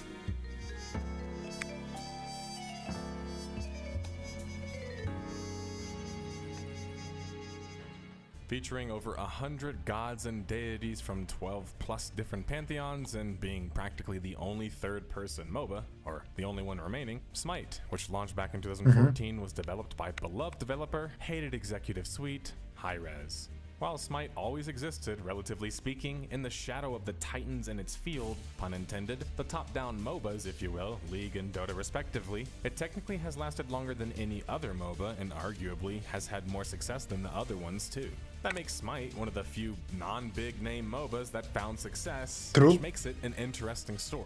Well, on top of this being another Hi-Rez video, let's be honest, they are repeat offenders with Global Agenda, Rogue Company, Paladins just recently, and now Smite. And they are quite popular on the series for not the best reasons. Smite's success, though, was obtained against the odds and in spite of so many of the things working against the game and, well, company. But sadly, because Smite is being talked about in the series for this episode, you know it's been either moved to maintenance mode or is soon to be facing the chopping block, which the former just recently happened as of a month ago. Oh, because they will release Smite 2.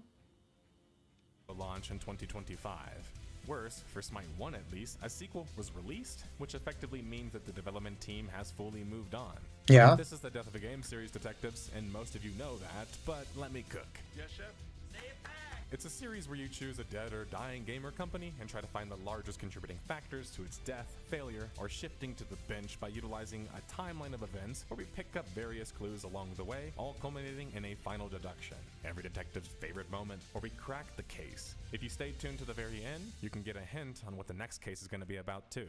Well, detectives, Smite 1 was only recently put into maintenance mode, so this case Maintenance is quite mode, fresh. okay. So choose your god from 130 of them, I might add, and choose your lane, and let's slay the enemy titan. The story begins, well, ironically, the story begins pretty much the same as the Paladin story does, but we won't spend too much time talking about that or Overwatch. The other episode did a lot of that, don't worry. But Hi-Rez, a company located in Georgia and holding a strong 2.2 company rating on Google, despite their negative reputation, at one point had a more positive reputation of being known as being a developer who could make fun games, just not being able to manage them very well. Okay. Following the mishandling and slowing down of their hit Global Agenda, a sci-fi MMORPG FPS, Hi-Rez would go back to the drawing board and begin working on a project that would go by the name of Aurum. What would start as a sci-fi project to pay homage to Global Agenda, which is one of my favorite games I might add, would eventually become fantasy. And during this time, Project Aurum would eventually fork off into two different projects, following different trends of the time. And yes, that's also true about Paladins, because Team Fortress 2 came way before Overwatch or Paladins. I mean, come on guys. The second project fork was none other than the subject of this video, Smite, featuring gods and deities from multiple different pantheons such as the Arthurian legends, Babylonian, Celtic, and more. Smite would mimic the classic MOBA gameplay style with its main mode, Conquest, with 3 lanes and their pushing creeps. 5 versus 5, a jungle with various buff-holding creeps, and of course towers and a titan that must be defeated to win. The main differences with Smite being, of course, the third-person camera and gameplay, and the fact that it utilized well-known characters of history and legend. The third-person gameplay would allow for near shooter-like combat for certain characters and fast-paced action combat for just about everybody else. This introduced a whole new potential audience who was more familiar with this type of combat and approach. Something I need to acknowledge, and this is where I will admit a L from a previous video, in fact just the recent Paladins one, after speaking to some former Hi-Rez developers. I really hope you guys land on your feet, by the way, but I neglected to mention that Paladins was made using UE3, aka Unreal Engine 3. Yeah. That's because I was going to mention it in this video, because Smite, a game set to be playable in just a few years at the time of the timeline, was being built with an engine that was already 8 years old. In their defense, UE4 wouldn't launch fully until 2014, though it was already accessible by a couple developers in early access from 2012. Closed beta for Smite would commence May 2012, and you would need a key to access it. Or if you played the previous Hi-Rez games, you were invited, because I'm pretty sure I got an invitation from playing Tribes. Finally. Beastie and Louis that you guys just saw. Very nice. Mr. Chris, aka Ascalad. Really weird to just say your gaming name. And guys, that's what happens at these LAN events. You get nice, close, and personal. But we have a series of swords at the bottom here. Now, you guys can see that Demu and Killjardy are playing their third Yeah, they're playing right now. On the main stage, we have reserved For the final. Quick up. Louis. Beastie and Louis. 1-0. They're in their second match right now for the third place. But I don't know Oh. who's up. Okay, well, that will just leave suspense. All those chads on AoE4 will click those buttons and try to find out that score so you can spoil it for us as well. Now, I want to take a second here and point towards right here. I was guessing correctly. Guys, 94%, we're getting close to 8K. That's now, all. as a bias caster here, which I am not, I would never be in my life. This is looking like the Beastie Apartment Cup may have a hot tub at this point. Ladies and gentlemen, we have Beastie and Louis in this matchup. I would like to have the ultimate guy who brings the caster curse. And guys, Escalade, this is the master of caster curses. I'm sorry about that, by the way. What is your prediction?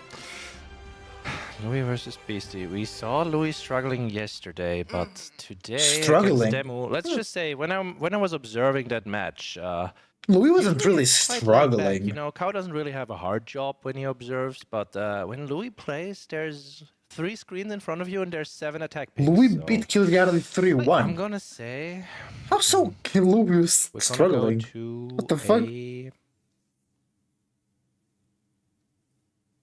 No, Louis takes it. Louis takes it. It's gonna be close. We're gonna play all maps. Oh my gosh, this No, man Beastie is wins. hopeful. And Beastie on wins. my side, I'm going for a 4-0 because I know that there is some 4-0.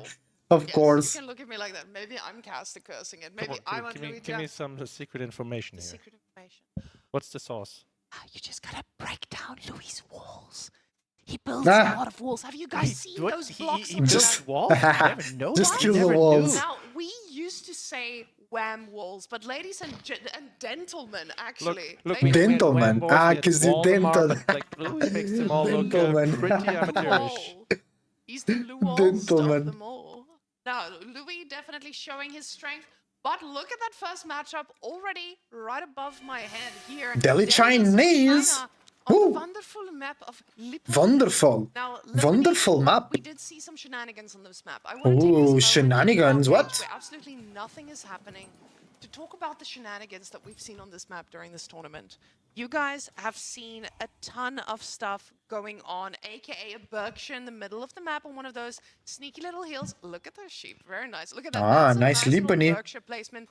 Throwback to, I believe, when one of our grandpas decided to do something like that. Very beautiful, very demure, but did end up costing him the game against Louis. Now, we have Delhi and China on this matchup. so- Let's go, Louis. Let's feel about go, this matchup, Beastie. sir? Delhi and China. Now, this used way back when, this used to be a very China favorite matchup, but Delhi has since received multiple buffs. Now we're in the Pro Scout meta. Delhi. Bro, there was a time where Chinese were one of the strongest before, without professional scouts, of course. Really back in the day, where Chinese were like super strong. Because like you could supervise, for an example, astronomical clock tower, which was crazy. You can make siege faster with more HP. I'm not quite sure what Louis is cooking here for us, but real quick, let's just imitate that Bard impression here and go for the introduction. We've got the grand finals, people. It is Louis MT straight from China. Representing And he's Team going to Elephant. Make a play for the crown. On the other side, we've got, well, you know, the most famous player of AoE4. It is Beastie. Beastie. Cutie.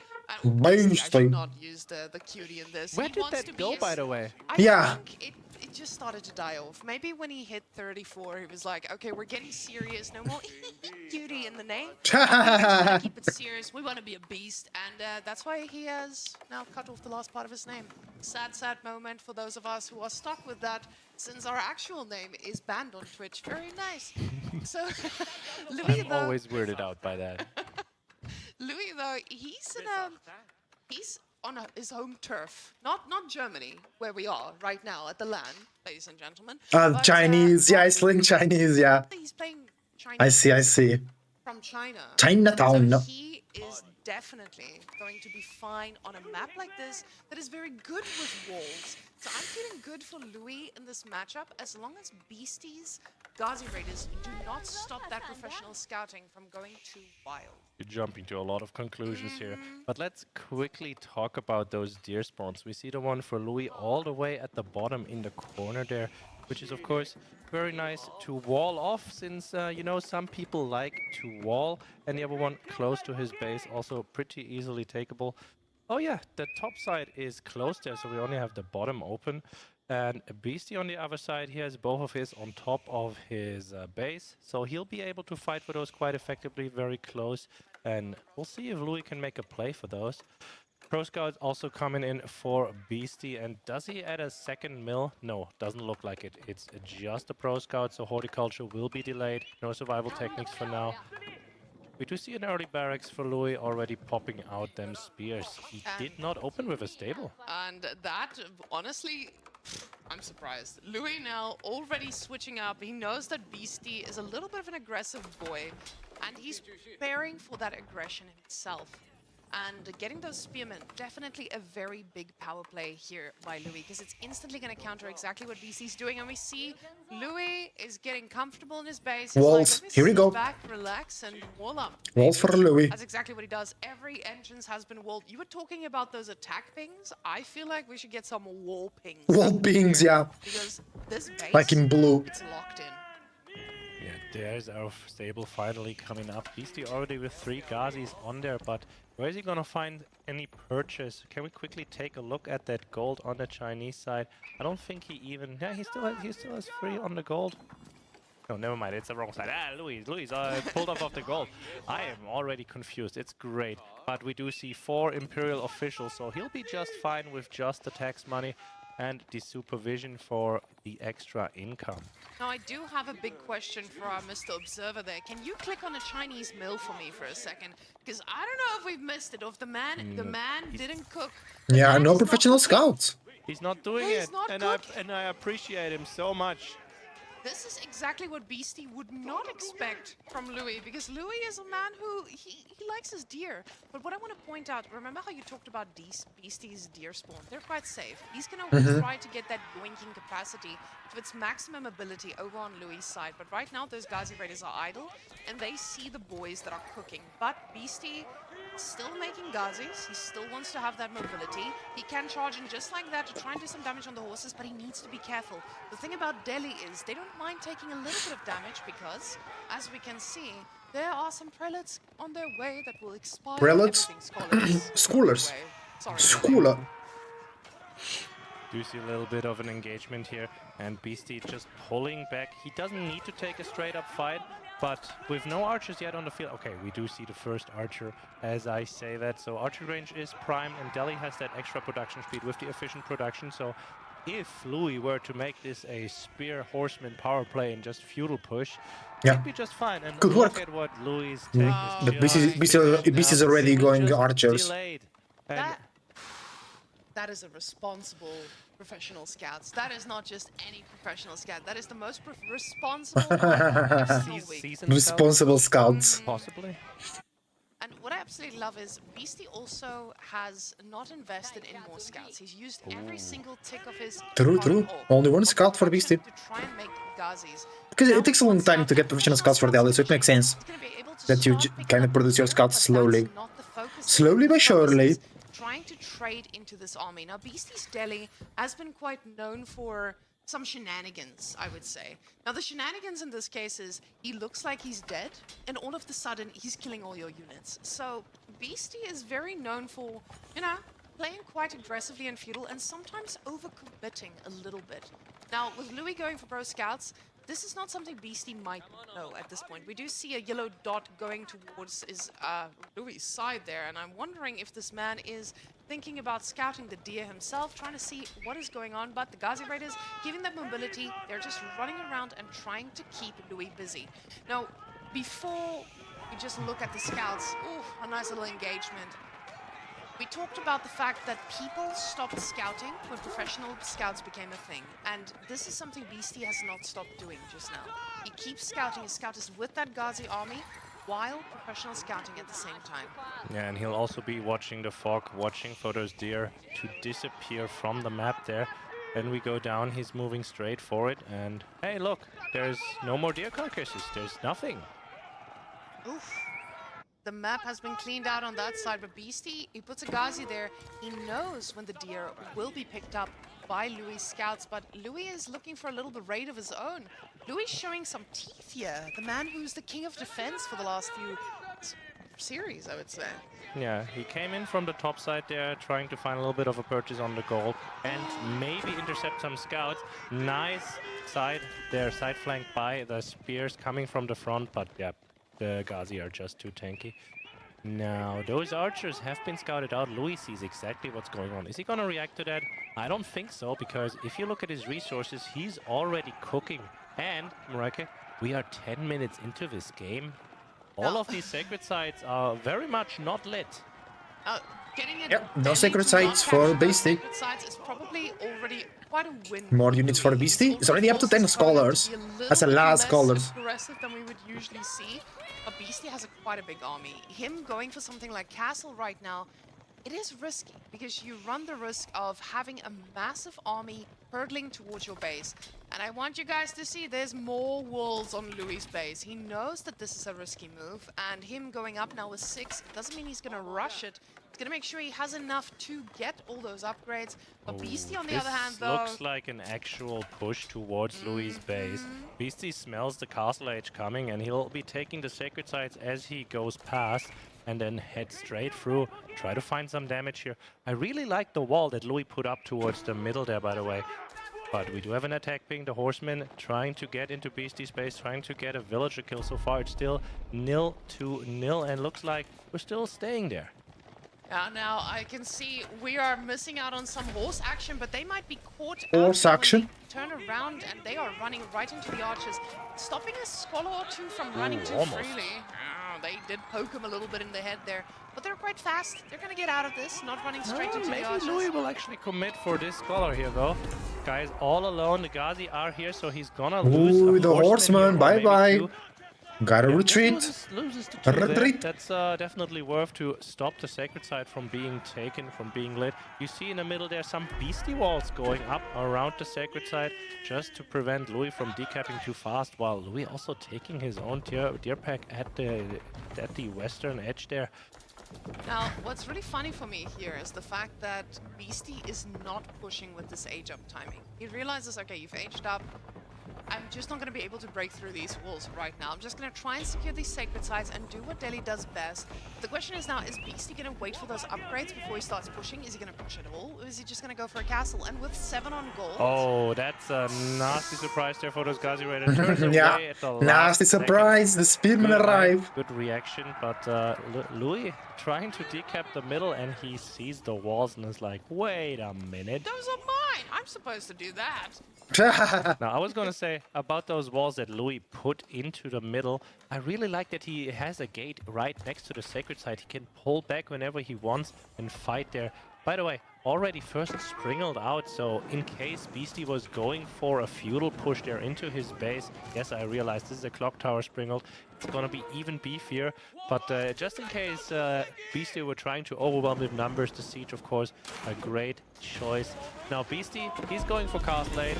He has 1 sacred lit on the middle and 1 at the top, and he still has enough gold income to just get up, but Louis has a good timing, already grabbing the first relic. And we have a raid on Louis' food in the back. Louis is completely starved because he's spending everything on palace guards and knights. The thing is, those palace guards and knights, they are going to be so powerful against Beastie for the next while. He's getting the House of Learning. He wants to send that whole army to school. The boys are starting to attack, though. But in those small numbers, they can be picked off. Beastie hasn't reacted to Look at those cramped infantry stacks, and the first hit just cleaves about 10 units from the sprinkle. Now, we do see a yellow attack there on the bottom side as well. But for now, we're just going to be seeing these archers trying to focus down that horse. The palace guards fewer numbers are going to take quite a bit of damage, and more Lancers join the party. They turn around. This looks like they do want to commit a little bit more, but the Springald is just going to be tickling there from the back. Still a yellow blob down there in Louis' base. And oh, Louis sees the villager, snacks it, and leaves again. He does leave. Beastie Castle Edge as well. Beastie's up Not to castle falling now, too so Louis much knows behind. This is the timing. He just got the How many second range viewers defense do we have here for the and final? Now he's gonna dive.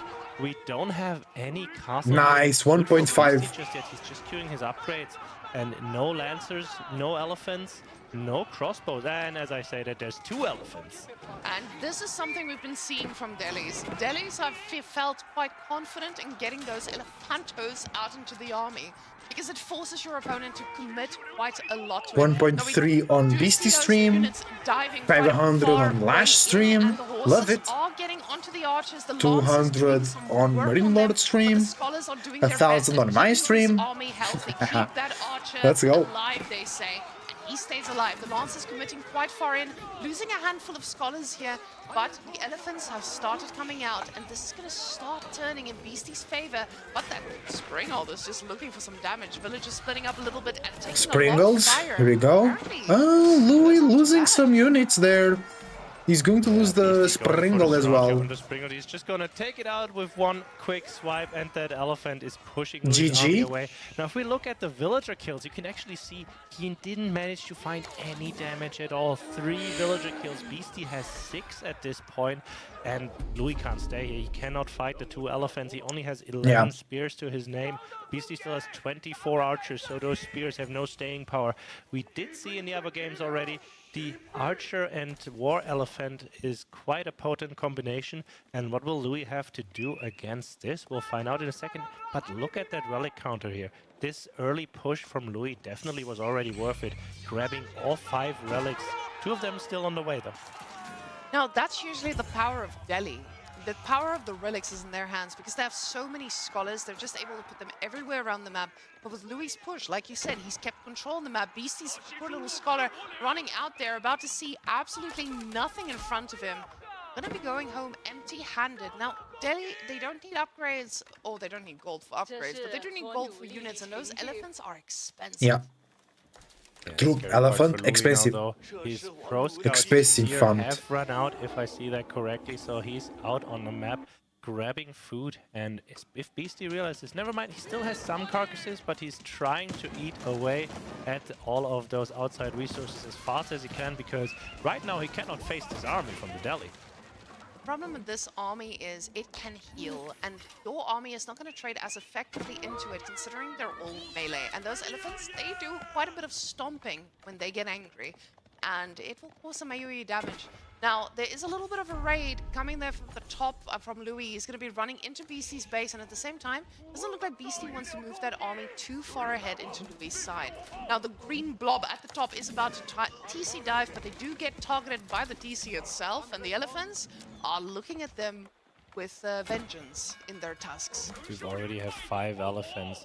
Now, the actual weakness of those elephants is actually the move speed. Even with the House of Learning, if you just raid and raid and raid and make the Delhi player turn in a circle so he can never actually go and, well, destroy your army or fight you directly, then he's gonna be in for a bad time, as we see Beastie put up more walls and protect his sacred sites. Just so Louis can't do what I just talked about. Now, the problem for Louis is he needs to do a little bit of damage. Delhi is a civilization, again, with all their free upgrades. You feel a little bit pressured because all those upgrades are going to be kicking in pretty soon, and we can see that. But he's also not on Song Dynasty, and that's the power of China. With China, once you get into Song Dynasty, those villager production, it's just so much faster. But that's not the case here. Louis is dead even on villagers, and Delhi doesn't mind that at all. Delhi now is actually behind, by the way, because there's 4 Imperial officials in there. Yes. Technically, yes. 4 Imperial officials, yeah. And this is why I cannot beat Askeladd in rank. That's because I don't play as much anymore. But we'll meet eventually as we watch Beastie's army walk into the middle and decap that again. That monk, forgotten. Forgotten and dead.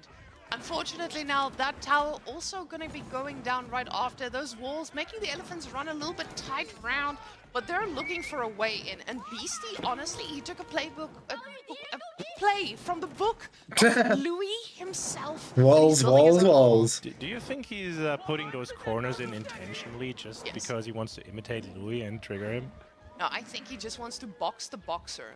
Now, for those of you who don't know, Beastie is actually a very prominent boxer. He likes to put up a good fight on these maps, and apparently he wants to show that in shapes of walls today. He's preparing a sucker punch, by the way. If you look at his Sucker punch. resources, that might be real bad news for Louis. As I said, he can't really contest the army with the 6 war elephants and 24 archers.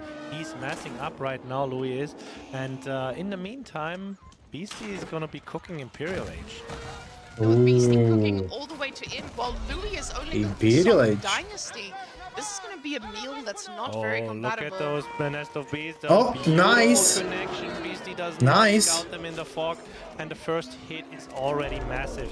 If he can catch this army out, the speed for the elephants just came in, so they can somewhat run away, I'll say, and Louis doesn't really want to go for it because without the nest of beasts following up, he cannot directly engage. Now, Beastie is in a position where he is considering, do I just keep making units? I think the answer is a clear no. With all the resources he has in the bank, he's comfortable going into the late game, knowing that Louis hasn't had that extra little bit of tick on his side. We see a lot of walls, but I do see a second TC from Louis as well. So Louis realizes, hey, I'm behind, most likely. I need to make sure that I TC song do catch Dynasty, up. not So bad that at all. second TC is going to allow him to catch up in villages, but also just get to that point where you are ahead of your opponent. Palace of the Sultan gets picked here from Beastie, and this is going to ensure that those elephants come out nice and strong and very busted in terms of trying to kill them, because my goodness, when I see a ranged elephant coming my way, I'm already panicking. 2TC song is up and running now, and Louis is also cooking Imperial Age as we speak. But the sheer value that Beastie will get from his 23 scholars, and he has 4 more in queue right now. The second he hits Imperial is absolutely insane. How are we looking for gold control? There is actually three small golds at the bottom side that will be 5 nest of beasts for Louis. Are those astronomical clock tower nest of beasts? And we do If have they are, a it's gonna be little tough bit for of a Beastie. Louis settlement to the left.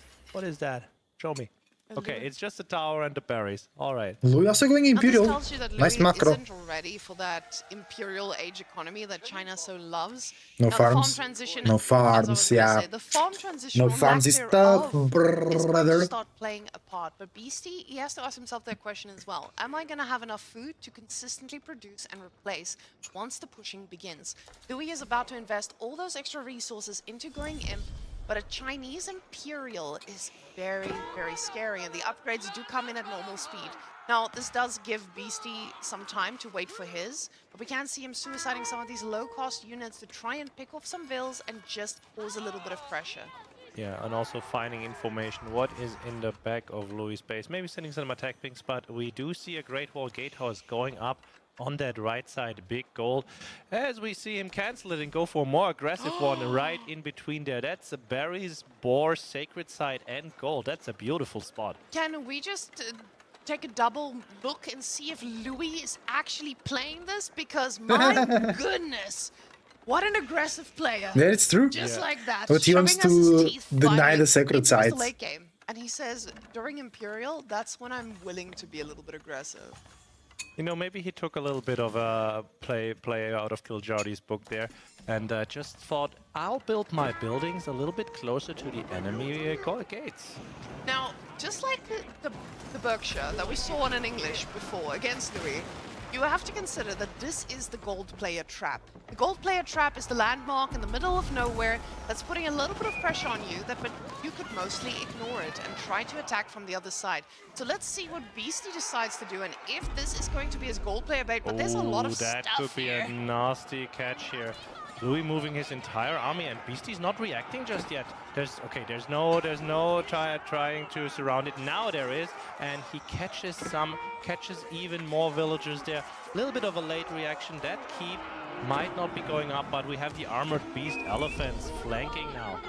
Now, this is such a tough position for Louis because he doesn't have the ability to get through those walls quickly. Beastie double-walled, taking that tip from Louis, and he's like, hey, actually I could box your army in, and then we'll talk. So he will be able to burn this down, but it does feel a little scary. He picked up quite a few Nest of Bees now, firing back. Nice hit. Do you see what the first upgrade is that Louis got the moment he hit Imperial Extra Age? barrels It is for the Nest of just Bees. about to finish Extra here. barrels. We get the additional barrels for the Nest of Bees, and then he's going for his spear upgrade. When you have 7 Nest of Bees, you know you can mow down almost any army, but the armies you mow down is usually not consistent of elephants. Those elephants, they should be able to take a punch with the scholars standing behind them, healing them. This should make it a little bit harder for those Nest of Bees to flourish, but let's see if Beastie actually does have the ability to try and control what his opponent is going to be able to push. Now with that keep that he planned there at the top, he is trying to keep that eco safe. He's waiting for his upgrades. You can see those upgrades ticking in for Beastie, all of them free, but he's still not max pop, and I don't know if he's just waiting for a few more of those spicy elephants that are coming up. Yeah, he's getting those pretty fast. His elephant count is already insane. He has 31 scholars, just boosting all of his Imperial upgrades. It's that nice feeling that you get as the Delhi as you hit him, and you just Look at queue that. upgrades for 10,000 gold, and you don't So pay a many thing. units. All the upgrades coming in, no stress. Scholars, making sure that they're inside of our buildings, they're ensuring that they're there pretty quickly. Now, Beastie here, getting those high-value units out is going to be so important. And you can see with the extra amount of scholars he queues up, he feels that they are important in this fight. He wants to make sure that when he gets them, Healing. he's going to be able to heal up that whole army when they start going to the front lines. Because this army, it is a very scary one. And I don't know if there's a unit that can kill these things. Beastie is ready to fight right now. He's got the biology. He has got 32 scholars. He's now getting the siege works as well and the adjustable crossbars, but he doesn't actually need them because, well, he doesn't have any mangonels. He made some bombards to be able to snipe out the Nest of Bees, but his elephants have all the upgrades. They do have the zeal, which he prioritized in the mosque. So if he fights here with elephants and with scholar healing on top of them, even if it's under the gatehouse, I'm not sure if Louis can beat this army. Now, Beastie has completely also pulled off of food or run out of food. This man has no food. He's just like, I'll get the free units, actually. I'm fine with that. You know what? Yeah, He's doing a I'll farm make transition, my but yeah, he has no transition. food I'll at the just moment. Get, 3 super elephants, and in the meantime, let me retake those sacred sites and show my grey friends. And he's sending the Tusk boys forward. There's a lot of them. They're going to struggle to fit through that gate. And as they're walking down, Louis seems to be throwing some signals that he needs to go back. Now, we'll see if those elephants are going to find their targets, because they've been wandering around a little bit more. And I want to ask myself, is Beastie playing into what Louis likes? Beastie has not been able to break Louis, and we're both in Imperial. We're at 27 minutes. And this is Louis' type of game. But my question is just, doesn't Beastie also like this type of game? I mean, Yes, if we you're could a say so. Delhi, You Yeah. definitely like this type of game right now. I know it doesn't tell the whole story. I know there's bombards. I know there's hand cannoneers that Louis is frantically trying to get. I know there's 7 Nest of Bees, but Yeah, look at the Chinese hand army value cannoneers for are 1 very, second. very strong with the extra range. They If go I see crazy. that army value, whew, that is just so scary. That's double the army value from Beastie. But this is not a very replaceable army as well. Now, what I'm seeing here from Beastie, slowly going back onto the food. We're getting the Springald upgrades too. With a singular Springald, the archers are going to have some extra spicy range. And we'll see if this fight is actually going to yield any potential. And that's the problem when your defensive landmark is all the way in China. It's not going to do much once the army goes the other way. You've been waiting to say that the whole game, haven't you? We do see Louis also going for his full farm transition, and Beastie. Oh, Lancer on the walls, nice. Down there at the back. It's gonna go for the stone variety for both sides this time around, and we look at that army number. Oh my God, Louis is in for trouble. Beastie's army is just so scary, and I feel like if he doesn't soon take a trade here, then I'm not sure if it's great for him the closer we get to the Chinese base, because I'm expecting Beastie to win this fight. Because his army is just that much higher quality right now. Now, he's still got some scholars back there in the base, even though our army value is quite high on this side. Keep in mind, the scholars do count. 35 scholars. Right? And they're 35. not part of this fight just yet. some of them are still sitting at Yeah, the they're still researching. They're still studying. and trying to get those done as quickly as possible. 14 of them still sitting in the building. And First Bombard just disappears to Louis. Louis better siege though. He might just be able to win. But the elephant, I don't know. Beastie 3k gold, 2k food. Louis lacking gold. fastest legs in all the Louis land. with You see prime that relics staff though. is actually made of air, and it helps them float really fast. Now these elephants, they need to be careful because bombards always been the Do more natural damage, counter to yeah. elephants. You know, if you're out in the wild, scared a little bit, just build a bombard, deal with those elephants from afar, and that's what he decides to do with the Springald as well. He says natural counter to Springalds, 3 bombards. Louis getting up a tower there just to get the vision and just taking a few pot shots with his bombards. I'm quite surprised that Beastie doesn't actually engage, but he'll know better than I am. Elite army tactics for Louis. The fight. BC does not have elite army tactics, but he has mostly cavalry. Louis slowly getting his upgrades, and Beastie is already pretty much maxed out. He got every single update in the book except for those elite army tactics. 1 elephant and a little bit of army gets sacrificed. Oh, but I do think Beastie that's might lose a lot of potential units because here. Beastie and those Sultan Tower elephants, they do not get out right now. Now the problem for Beastie is he needs to get rid of these low value units. I say low value, but that army value still feels so scary. But those archers, Hey, that's there's a open. hole. And Louis immediately realizes and puts Louis a Beastie wall. Beastie moving through the middle though. He doesn't want to get caught out like this. Those villagers frantically trying to prepare, but you can see now. And so does Beastie. Now this is actually beautiful, but Thank you for there's a the little follow. bit of a Your support problem is really rolling up appreciated. as we speak.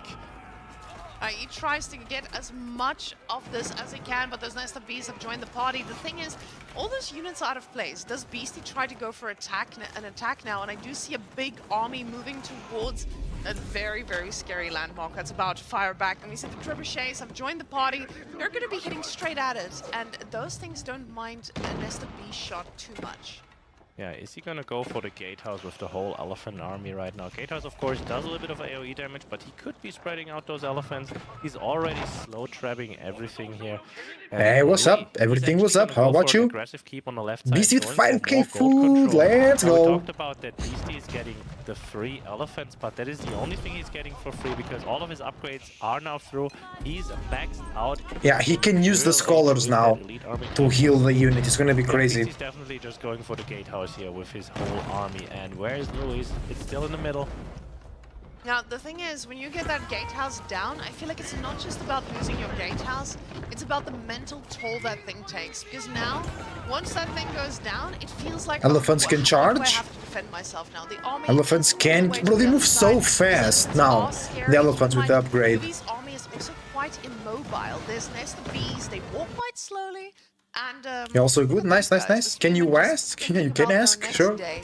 Did you see that scary landmark just disappear? But Louis no gold. interesting Louis things. no We see gold. a Ming dynasty go up as he ages up to Imperial once again.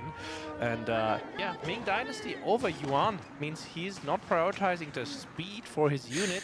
He But the wants HP, more health on yeah, them. makes sense because of the is this elephants. a reaction because he wants more health? Because it also affects his siege. Is he just going to fully rely on that to fight this? The elephants are No, very I don't tough. need This is your not services. a Thank you for great asking. spot to fight against mass Nesta Bees, but where are they? That's the problem. When those Nesta Bees start walking around, they do get stuck between different things and they take a long while to get their wheels rolling. Now those elephants, they do take a few shots, but the scholars are right there to heal them back up. Villagers now starting to join their sisters and brothers in the graveyard as we see so many of them on the ground. Look, guys. They had a good life. Oh, Louis got in just as the wall was about to finish. But talking about getting in, this is Louis' entire food economy. No gatehouse here to protect this. And Louis will have to make a stand right here against the elephant army. Now, elephants, they do want to kite back these Sultan Tower elephants. they can shoot on the move. Well, bro, look at some many scholars healing the elephants there. So much damage. The bombard from Beastie trying to snipe out the nest of beasts, but look at that. Yeah, it's hard. 4 bombards for Louis as well. Mass healing coming out. You can see the glowing elephants going for the zeal. 50% attack speed. And here's the big. Those elephants with the healing is just so crazy. Nah, I'm not interested, thank you. Under those elephants. And does he have enough reinforcements coming? He has them in queue. Can he get them out fast enough? Some of the rest of bees are not attacking the elephants. Okay, now everybody's attacking the elephants. Good job, good job. But it's not all together. As our observer is showing us, these elephants are trying to find another spot to attack as well. Hand Cannoneers doing an amazing job with those nest of bees just firing down on top of these scholars. Nah, I don't want to see your work. Thank you for asking. They just went a little bit deep. Now the nest of bees doing some really good work here in controlling this, but now Beast needs to ask himself, how do I break this? Because this feels quite scary. Yep. Just Mass siege is very complicated now. At the front there, going for more scholar kills, and now he's going in again. The hand cannoneers take out those elephants so fast when they target fire with the extra spread from the nest of beasts, just making that scholar healing that much less effective. And the elephants are really strong, but Beastie does not have an answer to the siege. Right. Mass Gazis, I think, has to be the play, but it's still difficult to reach the siege. Firing the keep here. Elephants taking a lot of damage. It looks like those Ghazi Raiders will also fall after they take down a few victims. Keep in mind, Louis' eco is a little bit in shambles. He's Shambles. max, but he spent his resources and he still has a lot in the bank. He's making units that are easy to replace, and those are Ghazis. Yeah, Louis taking a big victory in the army department, but as you say, it's far from over the game. Beastie has better eco. Not gold though. 50 villager kills for Beastie now, and there's Ghazis everywhere. Where are those Louis walls? Louis lost a lot of villas as well, but he still has good eco. And yeah, what is that empty though? What do we have right now? We have 29 Ghazis going for more, and he's adding in some archers. And naturally, we still have the 3 elephants, but Louis has very nice gold control, and Beastie knows it. He needs to get out on the map because his gold is just running dry very soon. Now, that's the thing for Beastie, right? He just gets a little bit of a free unit here and there. Those Ghazis are keeping the villagers off. But again, Louis is on 2 TC. He's going to be able to replace them. Beastie needs to do some very death-defying damage, and it doesn't feel like he's gotten that yet. That one. I mean, sure, this is 1,000 resources per bombard, but as we said, his economy is a little bit. Yeah, he's gonna lose a lot, Louis. A lot of vills here. That doesn't. I don't really know of the reason for that. He has to TC some dynasty, but it will still take time to rebuild all those villagers that he just lost. 69 villagers lost. That's not nice, guys. That's not nice. It doesn't feel like they want to slow down at all, but he's got bombards to deal with these big keeps in Beastie's base. Beastie maybe extending a little bit far, getting his own mangonels now. Those mangonels are going to be so important if you're actually trying to Louis pushing the base. That could work. He has a buttload of bombards. He can kill landmarks really quickly. Louis just all in here. He's on 55 economy. Yeah, he can push. He can push. Or die right now, and Beastie needs to realize this, or otherwise he will just be the one to die. Because Louis has so many units. I mean, so much military. He knows this is a danger. He probably doesn't feel like this is going to kill me right now. But I think Louis is a bit too scattered at the moment. He's refocusing. Very deep. Archers trying their best to fire from the back onto these spearmen, because that is what Louis can afford right now. He cannot replace this army. Yeah, Beastie realizes we see 3 mangonels already on the field. Those are fully upgraded ones. Oh my god, those nest of bee hits. Yeah. And the mangonel pops out. Does he get a shot off? He gets a big shot off, but the bombards are right next to it. More mangonels coming in and shooting. Mangonel's doing so much damage to the bombards. Amazing. Still going strong, and Beastie's numbers are falling and falling. He might have 1 million resources here to remass. but does he have the time? True. Maybe not enough time for Beastie. Maybe not. Here.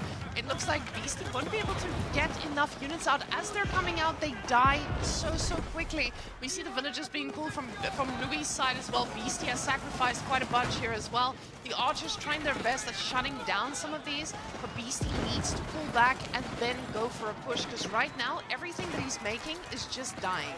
Yeah. But does Louis know where the landmarks is? It's a real question, because if you look at his army numbers, 82, they started out at 100.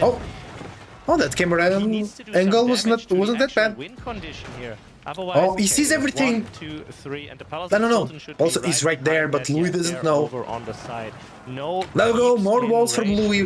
Wall the siege, protect it, brother, protect it. A little bit of siege, going for Louis' base there at the bottom, because his main Beastie calls out. It's 1-0 for Louis. Louis celebrating. Actually, quite surprising, and I think it's just because of our production being under siege. As the Delhi here, you have them all forward, just not able to produce enough time.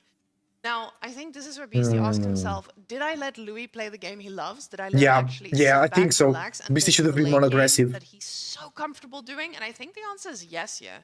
And it does feel Into like the rest of bees once again. It's so hard to deal with them. Changed a little. do you mean his facial expression right now? Yeah, he's pissed. The fact that, you know, it looks very Chinese. Nah. It's the light. It's the light. Oh, yeah, right. Yeah, the stage lighting is a little bit blue. I'm sorry. Yeah. No, that's 100%. I see Louis and Beastie being switched around. Poor guys. I was quite surprised there. I didn't see the name tags.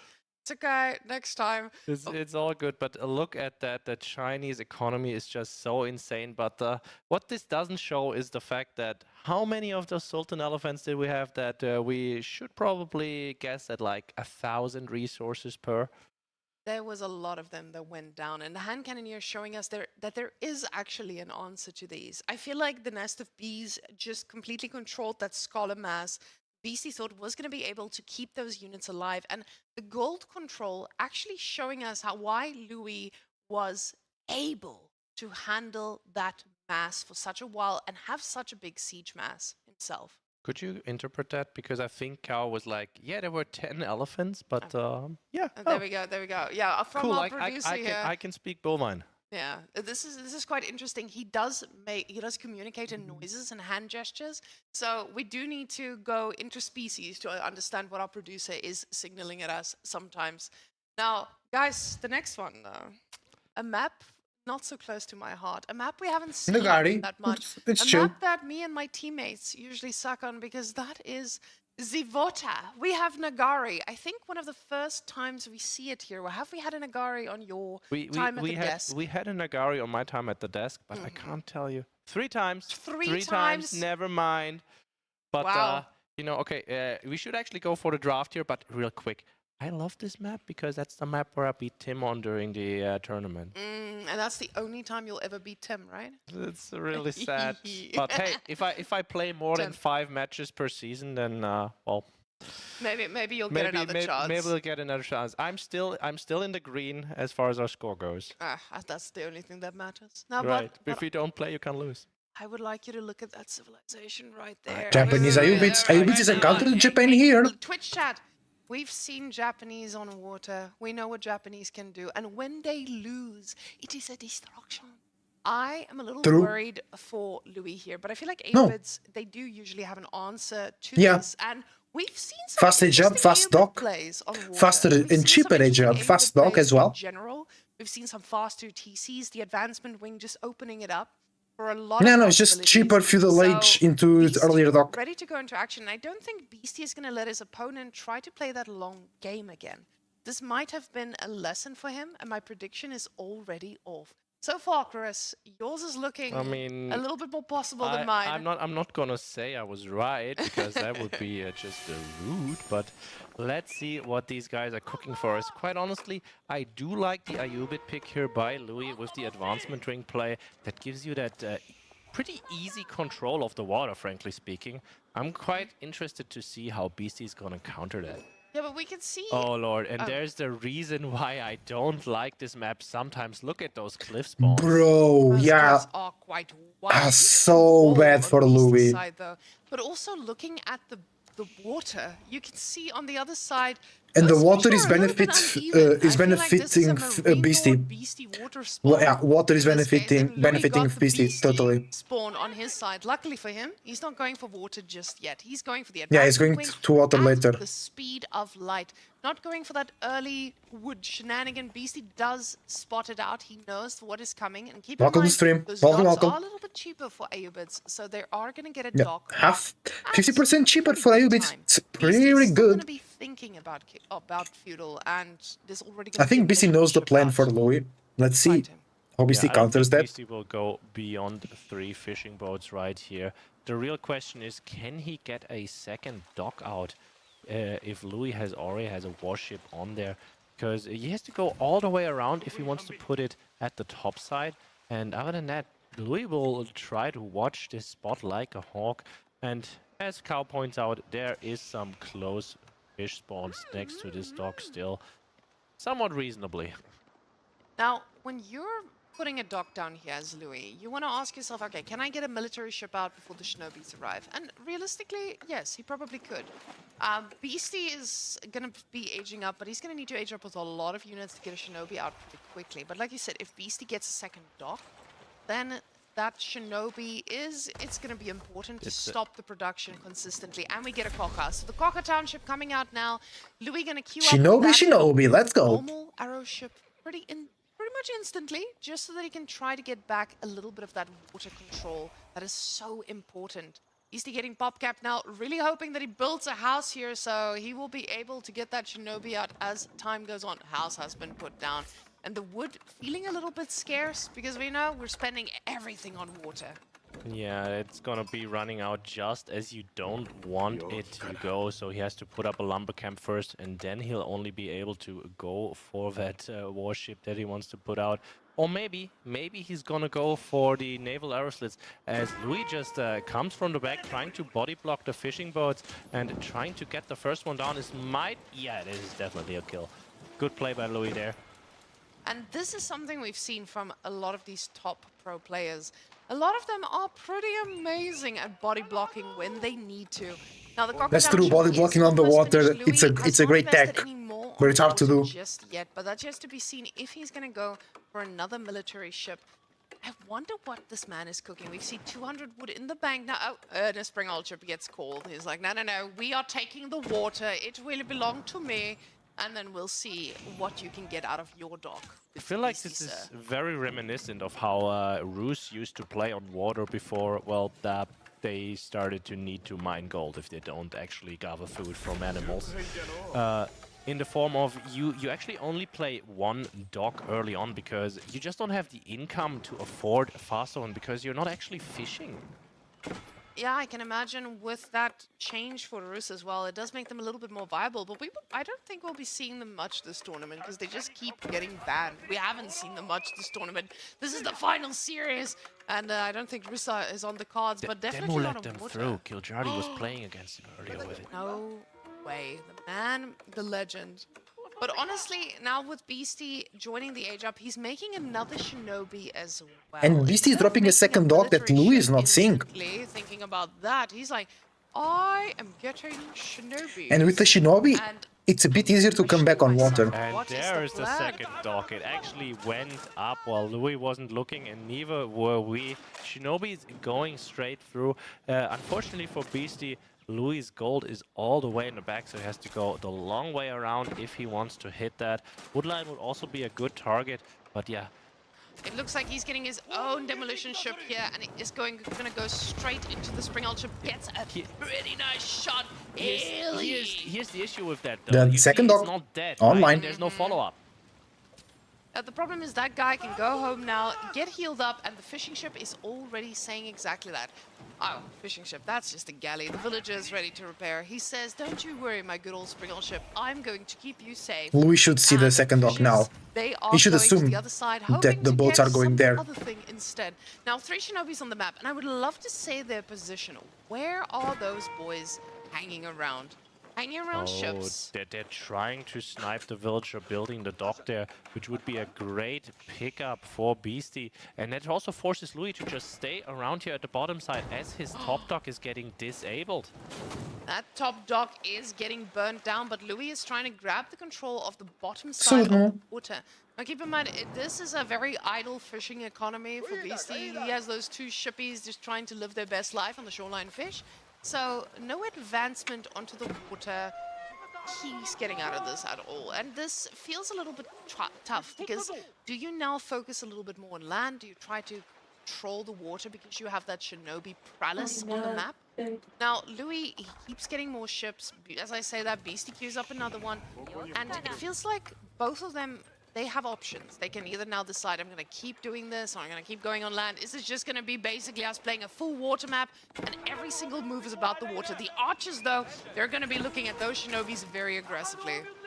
Yeah, we do have Louis moving in on Beastie's dock now. Fortunately for Beastie, he was managing to save his two fishing boats, and he can just repair his Hulk and just keep him on a full life so that demo ship cannot just one-shot its second Hulk is popping out. Beastie making a potential comeback on the water. So the shinobi are also already cooking, and Beastie, he's actually established himself on water now. It's a scary presence, and we have 4 shinobi, so maybe we can get a little bit of an update of what the hell they're doing.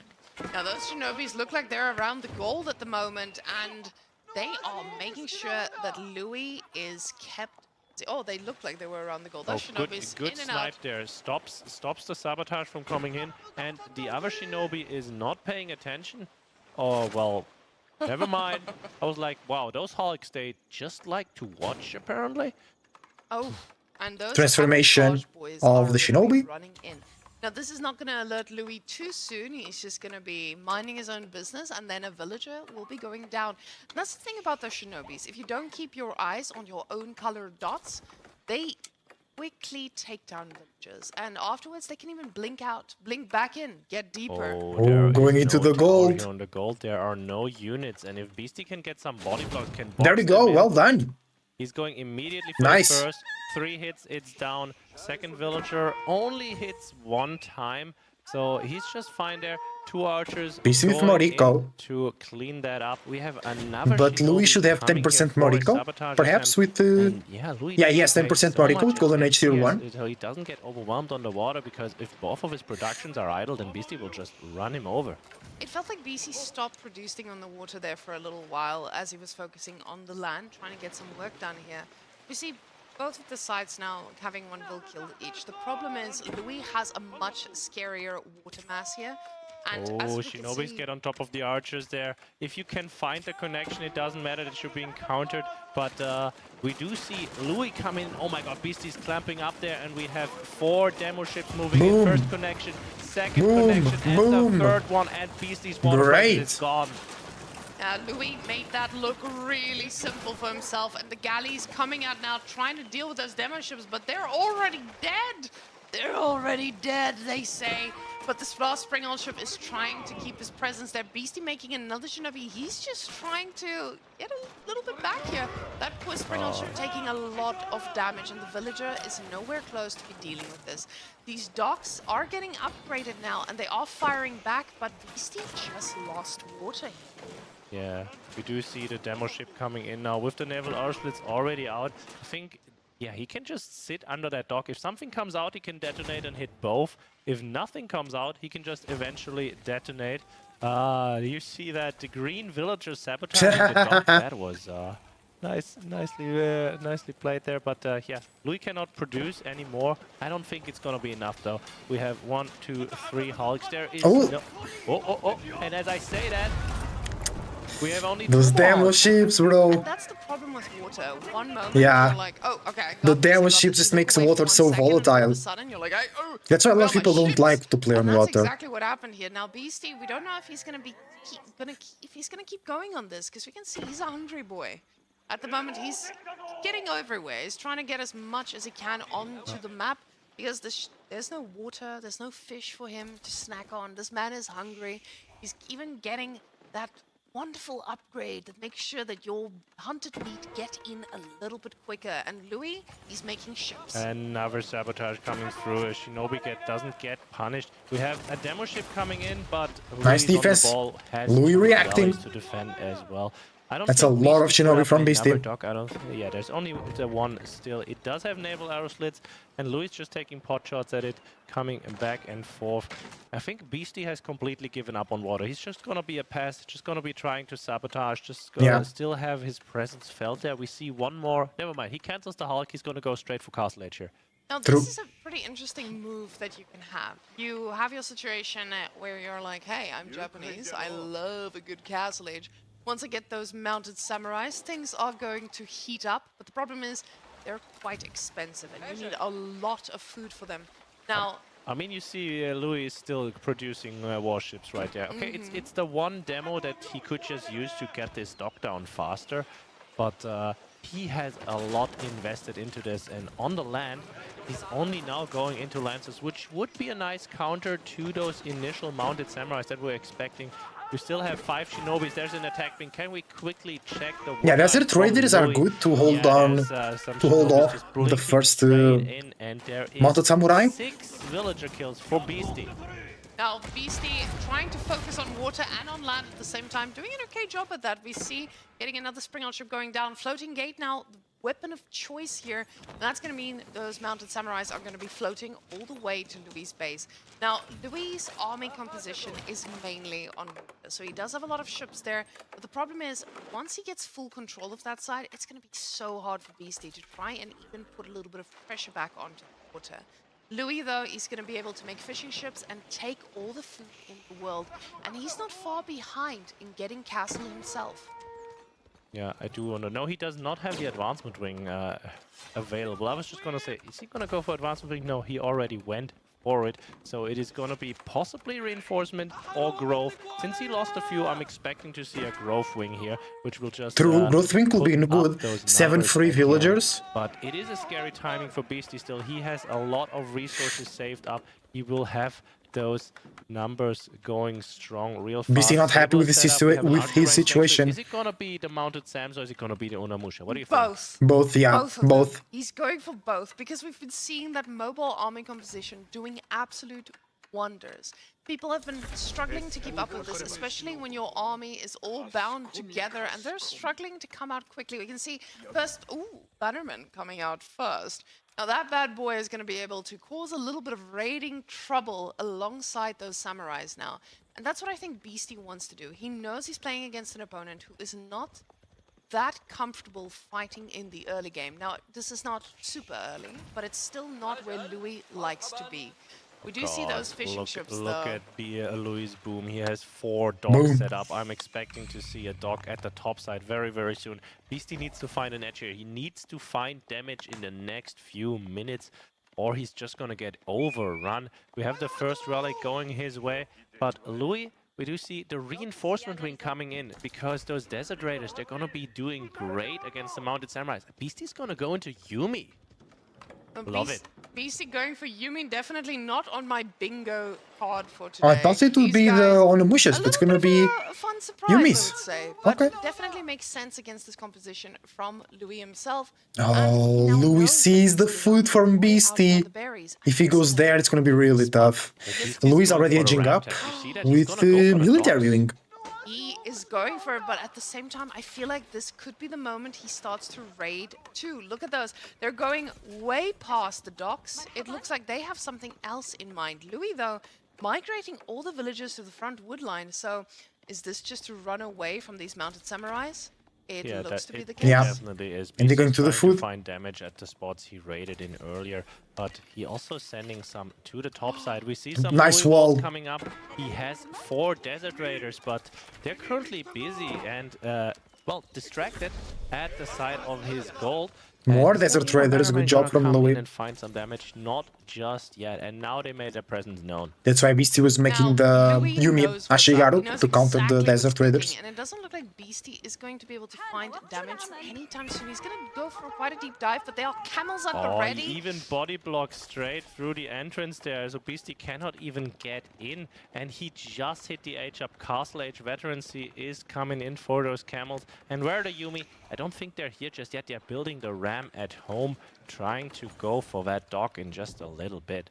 Now, that's exactly something Beastie loves to do. He loves to ensure that there's pressure on the land, that you have to respond to it, while ensuring that he slowly gains control of the water back. But the thing is, Louis is pretty okay with this. Louis is sitting back, relaxing, getting that water. Yeah, he found the there. food. You saw those archers leaving, not getting spotted by the mounted samurais earlier, and the Beastie is going to be pushed off of the berries. That's going to be very annoying as we see a camel lancer pop out, and Louis also going for crossbows because Beastie, he needs to flood Louis' base with units. He needs to dive those villagers GG. so he can keep the economy Villagers on the somewhat fight. even. Horsemen Wall getting on low. top of there. The villagers put out their shifts so the BC archers not will just lowing. get cleaned up.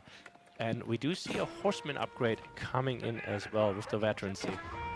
Now, with those horsemen, he's able to deal with the archers, but those villagers, they were idle for quite some time. The ships here don't look like they were emotionally ready for a ram to be dealing with them too. No. But It feels so True. sad to shoot Look at a ram that. with a Hulk because it does No one damage on the ram. It does what? Oh, two never damage, mind, two damage. I'll stand No, corrected. wait, only those Two two. damage. It's right. really only those 2 damage. is the No most way, that's too little. Well, most underpowered weapon against those bad boys. It's actually better to just make galleys, and still that feels bad. We do see the first Onamusha in queue. Louis needs to pay attention here. He needs to deal with these rams eventually because he wants to have the docks on both sides just so his fishing economy stays effective. But if you look at the army numbers, he's up there now. He's fully online in Castle Age with great income. The problem is when you're trying to have a very heavy composition against dealing with those camels, they don't do the same against the camel lancers. And the camel lancers, their numbers are increasing. It's getting kind of scary. He's taking engagements against these camels, and they're not favorable. It's not good. Yeah, it's not great. It's not good for the camel lancers. For the Bolt Samurai, I mean. Wanting to take control of this water, he's struggling. But now finally, Louis does run out of gold in his main base. He does need to move out a little bit more. But the He has walls. are He's there good. to support. The dogs are all Unfortunately dying. for Louis there, all of his dogs at the bottom side will get cleaned up, but Beastie with a little bit of a rallying error there, goes too close to the water, gets shot at by the warships. Yeah, on the Gari, the rally points are a bit annoying. Oh, the wall is not made. Already on the field. I thought that wall was made. Quite aware that they exist, because well, he has 7 lancers. Now he but knows because of the where are walls. Oh, I do see. Guys? We have a little bit of a pause moment there for a second as these guys are trying to find their direction.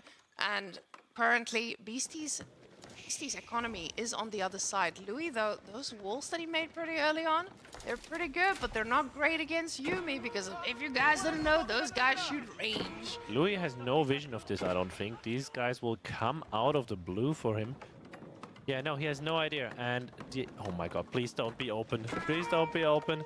You I don't think it walk is. up to the wood line, take out 1, take out 2, take out a third one. BC's doing a great job on the land, Casually walking being by, very aggressive because there. Why not? We do have a lot of lancers at home though, so he'll be able to hold this. There's not gonna be a dive, and Beastie's army might be in a very precarious spot very, very soon. As I say that, we see Beastie moving out at the top side again as Louis moves away. Now the Louis walls doing wonders, and these Yumis are a little bit out of position if those lancers decide to attack. But the horsemen and the Yumis are fighting against Let's that see what wall, chat with is the saying, ram by the way. joining the fight as well. A tower now coming up for Louis.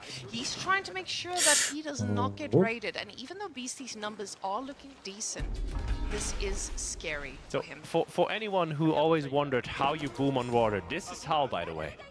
You just make a lot of ships.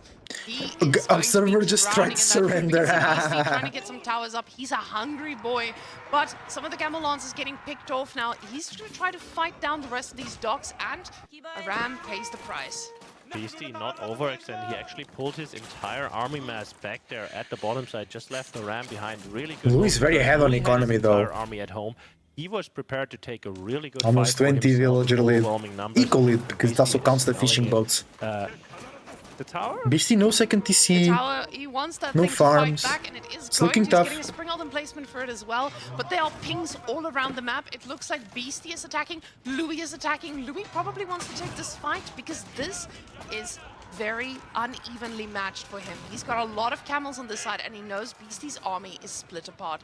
Beastie knows this as well, so he is going to try to back up, but we do see that wood line getting raided right now. You know what's really interesting and really scary to me? Beastie is doing all of this on one TC. True. He's just playing full aggression against the full boom. If you look at the economy numbers, Louis is so far ahead. But Yep. Beastie's making this look very, very Choke scary. point for him. is looking He good has for a bigger Beastie though. army. He fights. Look at the kills, he camels. finds damage. The camels can. The camels are not fighting. Target the economy. Louis' numbers are also dropping, but at the Yeah, top Louis side, shouldn't we really take have that fight on the Louis' choke army point. slowly overwhelming this. But he's looking good anyway. It could have just been better if it wasn't on the choke point. They're all gonna fall here. And this just shows Louis' strength on to the late game. The later this gets, the better it is for him. But Beastie, though, he has something to say about that water. And the Yuumi, they are trying their best, but eventually everything does get cleaned up. Beastie needs to pull back those units. Louis has one more warship. If he doesn't realize this is going on, he might lose a lot here on the water. Speaking of a lot, though, Beastie's army is very far down. Beastie might do a comeback here. With the 3 docks. Actually, because Louis didn't notice whatsoever. Need a whole lot, though, to kill a lot of fishing boats. Now those fishing boats are going to be very much under-supported. But now Louis is the one making rams. He knows where Beastie's economy is. He knows those villages are very far out, desperate for food. And he's going to be able to start making these plays. Louis, though, also going for food elsewhere, might be sniffing that something's up on the water now. Not queuing anything extra just yet, but Beastie had one ship in the queue. We'll see when it pops out and if it is going to be able to do some work.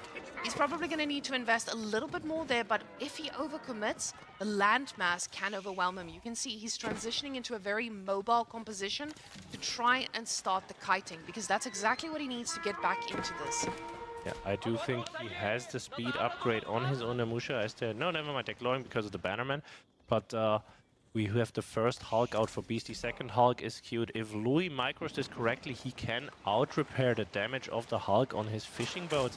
But it's gonna be a lot of micro required. Louis, is he gonna react on the water? Right now, he cannot. He doesn't have the wood. And there's a first not enough on the way. wood He does have a for galley Louis to already. reinvest.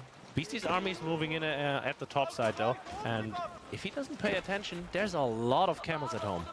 Now, the camels can be quite devastating once they get inside, but Beastie looks like he is trying to overwhelm him. Overwhelm on the water, overwhelm on the land. A lot of action everywhere. Cleaning up those camels. Louis might not be able to deal with that. Beastie, Louis also needs to move out of the base, especially when this fishing eco is shut down, and it looks to be soon. Ooh, that's a lot of damage that Beastie's dealing. That's really unfortunate. Louis still ahead by 20. Louis would love to go into Horseman to counter those Onimusha, but he cannot because he needs all of the wood to Work fight him back on the water from Beastie.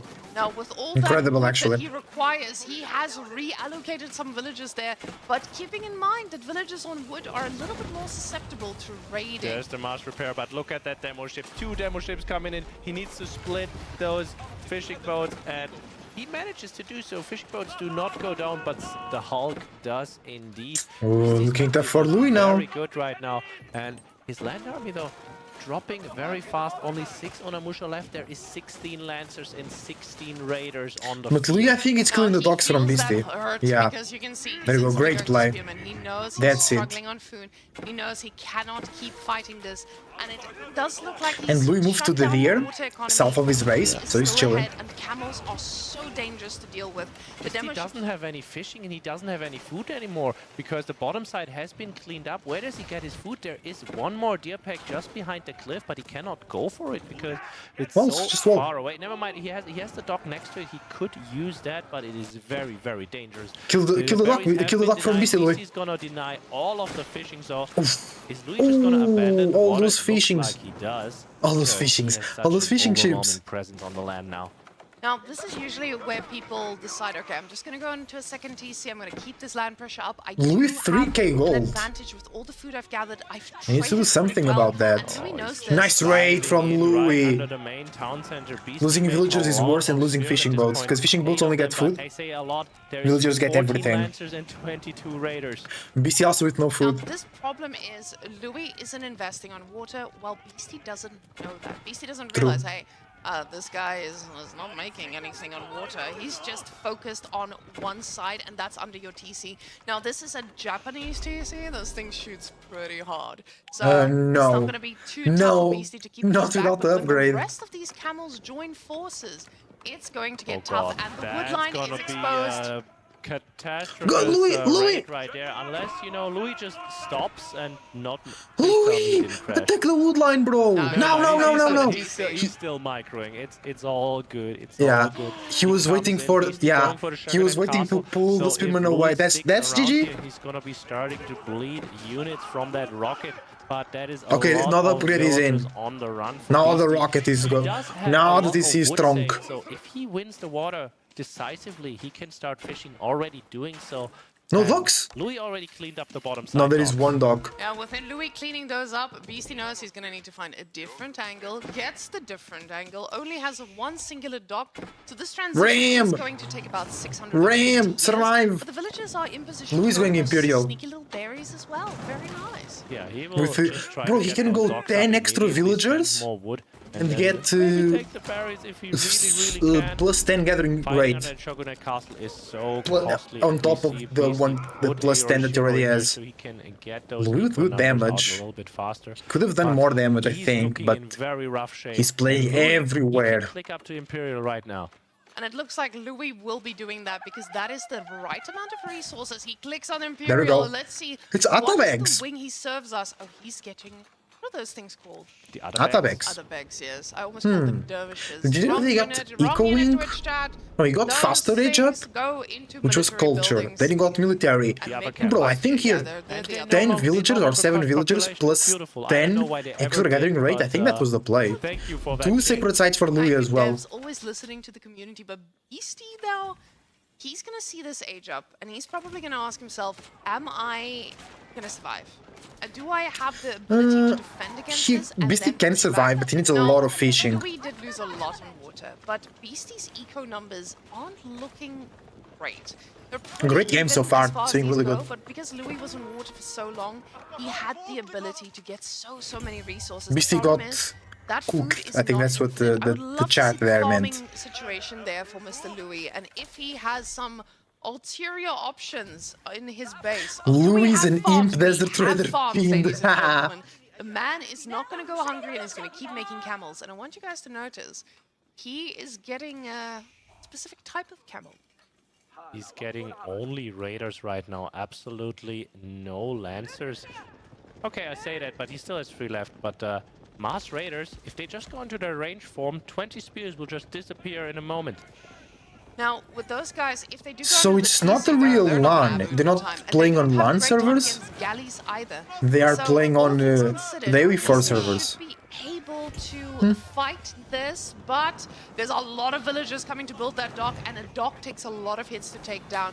So, as Louis is about to age up, Louis will get that dock down, and he's probably going to make one of those spicy ships that deal with everything in the Zvex? See what Beastie is going for, though. He started to go into Samurai. Sam- and just the mass raiders. They will do Samurai? so well against those Yeah, guys. Samurai doesn't seem the If right you get play. Spears, it's scary because you have to snipe them out. But these guys have so much melee armor. They will just stand and fight Samurai. They are great against men-at-arms. Now look at this. Louis just wants to go on land. Yeah. He knows. Let's go. Sebek is in queue. We get a spicy Zebak ship there coming from through. Louis coming in from the newly built dock. I think that's how you pronounce Zebak. Disable it or Zebak. take it out Zebak. first.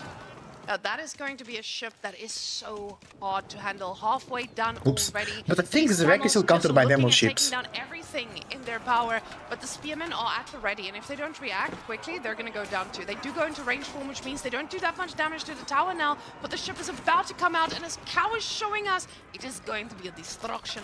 But they're just getting into the towers as quickly as they can. They do get Zvek. reinforced. Spearmen are a little bit scared to get onto these ranged boys. The ship is But out, it's still 4 versus 1 over there by the Imperial upgrade to the for Zvek. camels is through now, but it's not the greatest engagement for Louis. Beastie's numbers looking great. He has 32. Yeah, the Zvek is He dying. Still going, and even the Imperial ship does not seem to be holding up. It takes out the first one, even outnumbered 1-4. But even with the dog healing that But it another gets Zvek passively comes there, through, right? It is not able to take this fight alone. And it feels Wait, like I thought Louis may was have producing a attacked Zvek. just a little bit too early. Beastie now having doubled the military supply. Keeping in mind, some of these are in ships. He's getting a pretty sizable Beastie does army have there. double Louis military, building but some it's a lot on my chips. favorite thing. I'm so glad we got to see that today. Louis doing the slow keep. He's going to keep on keeping closer to the base with these Keep on camels having a keeping. safe place to retreat to. Nicely done. We do see the key Beastie's going still up there at alive. the Beastie now bottom. is We have one 10 second more sight for eco. Louis, and I really think Beastie's Louis just should have went for water eco booming wing. heavily, as we've seen Louis do. Wait, I think just he a still- few he still minutes can. earlier. I kind of was expecting Basit Louis can to get all the actually make this wings. I don't know work there, if push units back can do the on same. water. But I think next yes. engagement here, Beastie's trying to get to Imperial as well, trying to soak up Beastie has a all lot of of the gold. resources, trying to soak up all of the gold before Louis can deny it from him. We're fighting under triple was a great game, tower bro. into counter units. Action but everywhere. These are Imperial units, and we'll see if they can make that difference. Yeah, BC is getting a Problem with these very nice Imperial eco. units is they're very susceptible to ranged attacks. Even though they have Imperial upgrades, they're still taking a lot of damage from these towers. So these towers being reinforced, ready to fight. The spearmen do Yeah, go the Springle get towers into are kind of range. Now, crazy some of those are sometimes. samurais, not just spears. They do take a few extra hits. The bannerman does go down, but these are kiting beautifully, just not beautifully enough. Yeah, Louis Just still not going for beautifully the enough. pure Well range said. bomb, and Beastie is very good at defending that right now. And as far as gold goes, Louis is pretty happy with what he's doing right now because, hey, he's not getting gold, right? Oh, never mind. There's a small gold behind it that Beastie is currently mining out. He has Is it? 3,000 ready to go for his Imperial A small goal upgrade. behind. I don't see it. Tanegashima Gunsmith is going up, and those Louis walls trying to stop Beastie from closing off the top side. They are not long enough. Beastie's just gonna put one behind it. And Beastie now looking to be back in control of this game. But Louis just couldn't make the death push work. You can see Louis, he wants to push, but he just doesn't know where. It feels like that is so many towers that he has to Yeah. fight against. These guys Too are many taking towers. So much Sometimes damage it's a when they're just problem. standing under it. It does take about 5 shots to take one of those down, but because they are in their ranged form against those spearmen, they do struggle doing a bit of damage to those towers. Now, Beastie aging up, and let's see what he instantly gets from that gunsmith. He's got the tickets. Does he choose a military unit yet? Now, as we are shown, the Atabeks are sitting there inside the stables. That means these camels coming out of them are going to be a little bit stronger than the usual ones. He's got 46 of them as well. And now, while 46 is a pretty scary number, we have talked about the fact they are quite squishy. Now with 20% health, a lot less squishy. And keeping in Yeah, I mind, really think Japanese Louis is should have not a went eco-wing. civilization with normal keeps. The TC only fires one rocket at a time, so it does make it a little bit easier for those guys in numbers. Louis mid to one. survive. But Hand Louis cannoneer is knows making that he's more. on a timer here. Beastie has There's your full control. decision. Beastie You get 2k immediate food. 3 in queue right there. The Japanese That's great. special 2k unit food is per minute. on the way with those ranged attacks with the heavy siege component. And I'm not quite sure, but I do think that one of the upgrades that Beastie queued instantly was the Yumi Elite upgrade. Am I mistaken? I wish I could tell you, but I would tell you that now we have Bannerman, we have a selection of the boys. We actually have units that deal with any form of these camels. If he decides to go for melee, Beastie's got the units for it. He can just position himself in a pretty good spot. But at the same time, Ozutsu as if well we for go- Beastie? Yeah, it doesn't matter. Whatever mode they decide to go for, Beastie's got the unit for it. And he's got a lot of food to replace it with. The problem is he doesn't have a lot of 50 desert traders coming 1,000 in. stone with him. He needs to secure a gold pretty soon. We're still Yeah, going true. for mass raiders. BC needs to Now, drop if a that keep golden here, encounter exactly where the is screen correct, we is. still don't have the extra Louis bonus back with attack 2 speed sacred for all sites. of those camels, which would Louis make with them 2k so much gold in the more bank, potent. no Now food. then I would understand why Louis is going for this, and he's even using only the range form right now, Yeah. which means he has to wait for those fire arrows to actually deal some really good damage. There we go. There it is. Now these guys just Incendiary take a whole arrows. lot more punch, Insane right in the front damage. to soak up a little bit of the fire. that BC those camels would immediately be decaps the taking. sacred site. I'm still not sold That's on a grand pure final for raider you guys. composition into these counter units. Now the problem is for Louis, he doesn't have anything that can deal with this. Those Yo! camels would just make siege. And BC had so many dead units poor, there. That poor berated Right, force Louis from might BC make a just comeback getting here on the wiped out water. by the keep. And it does have a bombard emplacement shooting at those docks. If Louis can actually take that out there, yeah. Oh, it's insane range from the keep. He has his own Here we ready to go. and now he's going Burn for the it. bottom side again. This is all Yeah. about if Louis Great can play. get back on the water. Beast then with 4k Beast food is in the for bank a though. World of hurt. But if you look at Beastie's resources, he's already stacking up on the food. He has some farms. BC is doing prepared, very so he well. wouldn't immediately be out. And he knows I think exactly Louis what was he's in fighting. control There's 50 until deserters. they now went this to is the an military issue wing. for Louis. Beastie is in a position now where he's slowly transitioning into more and more farms. He's handling Louis it should quite try some well, wallows, to be and honest. He's gonna want to transition away from fishing eventually. Because BC only has 17 archers. Oh, BC is messing Ozutsu. He's got 2,000 stone in the bank. Oh, they do AoE damage, remember that. And trying to control a gold properly. Louis now Desert Traders with triple university upgrades. More range, incendiary arrows, and biology, is it? And it destroys anything and everything. How are we looking here? We've got 15 spears frontline and 13 samurai. And Bro, behind people it, still the don't Yumi, know they that the do eco move upgrades faster than other don't show for infantry, Japanese. They and don't 17 have of them fertilization and they already don't set have up. We do wheelbarrow. get the other range The Japanese. as he's only using the range form of his desert raiders. Those guys are going to be able to kite if he puts his attention fully on them, but he does get distracted, most likely on water, and that's the problem with these games. There's just so much action, but now they're ready to Yeah, fight. They see keep on the go for Beastie, that's exactly what he needs. fire, and some villagers will be in Oh, kill the vills. make it up today. I'm still wondering, what is Louis' play here? What is Yeah, I don't know. Because this is I just don't know what's Louis' play as well, yeah. Lures Beastie out, and then Beastie just pulls back. And he still has gold control, he still has Yeah, gold access. gold is he looking still good controls for most of Beastie. the water. How does Louis think to do damage here? Yeah, the problem for Louis is he needs to break through Japan. And we know Yeah. Japan is a civilization that loves to sit back and get their free units as well. So now Louis getting True. 2 more of those. I think BC is actually paying for those Utsu. 6k food for We Beastie. know Beastie has a lot of food in the bank.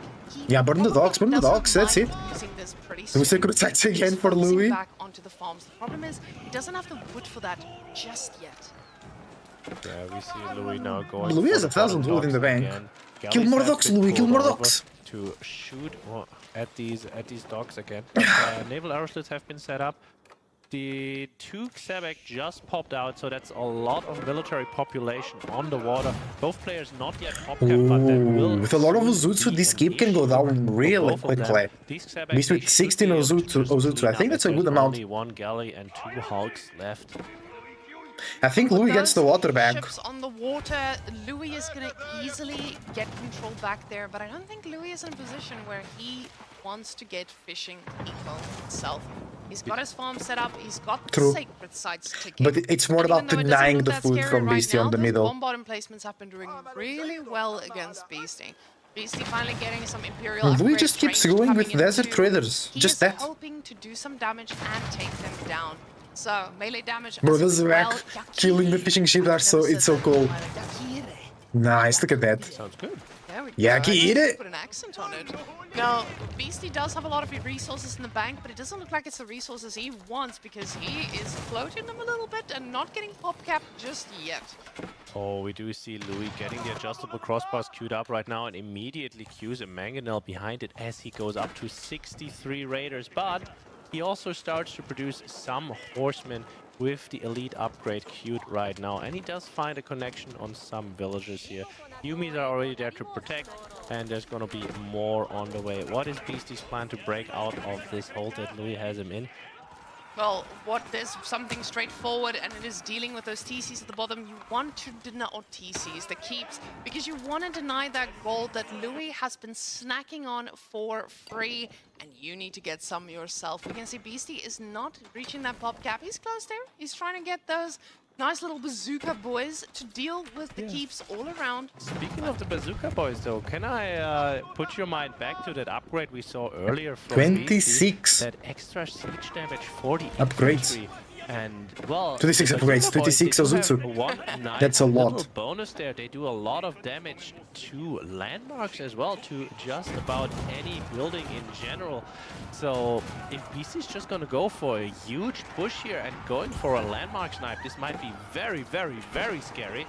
Yeah, considering those actually do pretty well against units as well. Let's look at a keep. I want to see the keep fall as well, but the army, it is falling in all different directions. They're trying to fight. Ozutsus are doing great. Fire, but the camel fire just doesn't seem to be enough. The mangonel shot can change things around.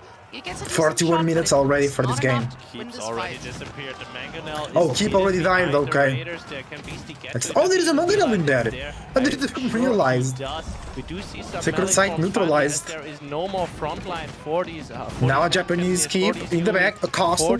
Oh, but BC is losing all the units here. To get a keep up, to get some gold control back, but I guess at the bottom Cracked was we right in see the chat. losing Kill the wheels, possibly. Louis! I don't know where they The fields, the fields! Very, very brave. We do have more mangonels. With the mangonels too, bro! Ah, Louis could have stopped this. I guess he's just getting already here. Oh my god, too much. Big shot. No! Nice. Sacrificing so many of them that keep trying to fire Because back. BC has no Beastie water now. sacrificing so 40 many villager girls lead for Louis. try and GG. the Cricket was rockets right on chat back, saying but that this those was a lot desert of traders sacrifice kill for everything. He's on 57 economy right now, and he has lower army numbers than Louis. I think this was meant to be a push towards the landmarks, or at least secure this gold without too many losses. Well, no such luck. It feels like Beastie has sacrificed so much in this, and Louis is thinking about setting up trade himself now. The thing is, Beastie might be aware of this soon. It doesn't look like he's just gonna sit back and relax and try to see what he can do about this. He does send some units there, but Louis walls slowly starting up, coming up between those trees, as we can see, and these guys are pushing back. Now keep in mind, Beastie lost a lot of expensive units, but a lot of those were free as well. The horsemen, though, they're going to be dealing pretty well with what Beastie has on offer, because we know Japanese keeps are not a favorite among the pros.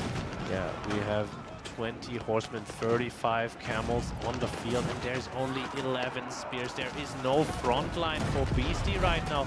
Louis could just realize this and move straight into melee form, go straight for the kill on all of those units. Bombard moving I forward, think it's still take better out to those remain in mangoes, archer but it's form just because not of enough. The incendiary horsemen are arrows. already on it, and we still have those camels And on range, just taking on out melee unit form, after unit. The not all keep your is units will be falling, Beastie attacking. trying to mass repair, but Bro, we do those see Zutsu are down pumping. to Keep is down. 49 eco now, still falling. Army numbers are still pretty equal, but they're not gonna stay there even with Beastie's bank. It looks like Beastie is trying to pull the boys to kill anything he can, but the sacrifice he made earlier may have just cost him the game completely. Now, Yeah, you see it in his face right now. He's like, well, that didn't work. yeah, and unfortunately, that's just a problem here with the Japanese keeps as well. They fire that one shot, and it doesn't deal with a lot of GG. What a game. Louis gets 2-0 now. The pressure definitely feeling a little bit What a heavier game. for Beastie. Louis making sure that Beastie plays his game, the late game. What a game. Turns out to work every time. Beautiful play by Beastie to get back on the water. I thought it That's was why already Louis over. went military wing in Imperial to get all those desert traders pumping Louis just turned it around. with a triple upgrade. Now, we haven't been Louis able OP to VC see retired. Louis in a land Chat setting. over We there. haven't been able to see Louis on low ping. And this, honestly, feels like the most amazing showing So, of Louis 12 hour come 8. and break out at his first live event. Do you think people are just slow to dodge mangonel shots now because they expect them to just arrive later? Yeah, basically. I think people are just saying like, hey, maybe this guy plays passively because of the ping he's been dealt with the whole time. Now keep in mind, when people play against Louis, all of them are on high ping. But now, Louis gets to show the micro god he is alongside this. dealing with water, dealing with anything around him. And ladies, for the next map, we have unknown map with unknown civilizations on each side. I hope you guys are excited. Okay, wait. We have some words that we didn't hear that we would like to hear again. Say it again. Okay, we need a short break for our players. me so too. While we do a short break for our players, I'll get some coffee and a snack. look over to our Be right production, back. asked him if he has our graphic ready to do a little bit of an announcement. Oh He has no idea, Oh Shakes. my, We have the other boss running in right now. This is top tier clicking abilities right now. Did you go for the tier because cow is an animal and tier means animal in German? I did not even think about that. Yes, guys, that is all the way That's so live big from brain. Hamburg. Oh my tier. God. Oh my gosh. Top tier clicking right now. And we are about to see a graphic that we're going to be talking about pretty soon. Now, guys, again, thank you so much for all this community support that we have gotten for this event. It's been absolutely amazing. And it shows us that Age of Empires can be community funded because, you know, all of us are standing here giving our time to give you a show all for free. I mean, most of these guys have spent a lot of their own money to try and make this happen. I was gonna say for free. You know, there's hotel costs and travel costs and. It's okay. We have big people jobs. We can do this. Yeah. Hey, Now, we love to be here. Undisclosed. This is such low quality. I love it. This is so jank. It just. This is If we put an RE logo in the top corner, I'd say Nobody this would is know. fine. But now I feel bad. It's okay. This is run by RE. They have posted this picture for us, guys. It should be upping in quality in a few moments. But as our Maybe. animal behind the scene is clapping his face, we realize that he may have goofed on us just... Can you recognize those two it's guys okay. We at the can bottom see them there? at the bottom, yes. I can count the pixel on Marine Lord's nose. There's at least 6 pixels on his nose, and we can see his name. Guys, so this is some details on the LAN that will be happening later this year in July. So what I wanted to do is give you guys some more information. So now, this is undisclosed LAN event because we are still waiting on a few confirmations for you guys. But we wanted to announce the first 2 invited players, Marine Lord and Beastie, based on ATR. Currently, Marine Lord at number 2 and Beastie at number 1. The next one, very, very blurry EGC winner. So the next EGC tournament, the person that places the highest, if Beastie or Marine Lord wins, will be getting the next spot. We will be having another Steel Series event in May for qualification as well as a nice little prize money. And we have 1 Asian qualifier and 3 global qualifiers alongside that. So this is all going to be for the 8-player live event. Now, what people have been asking is, what is going to be our format? What are we going to do? And guys, we are going to be letting the players decide how they want to play. We are not going to let... That's dangerous. Yeah, I know, right? We are letting not the admins or the tournament organizers decide everything. We want the pro players to play what they enjoy playing.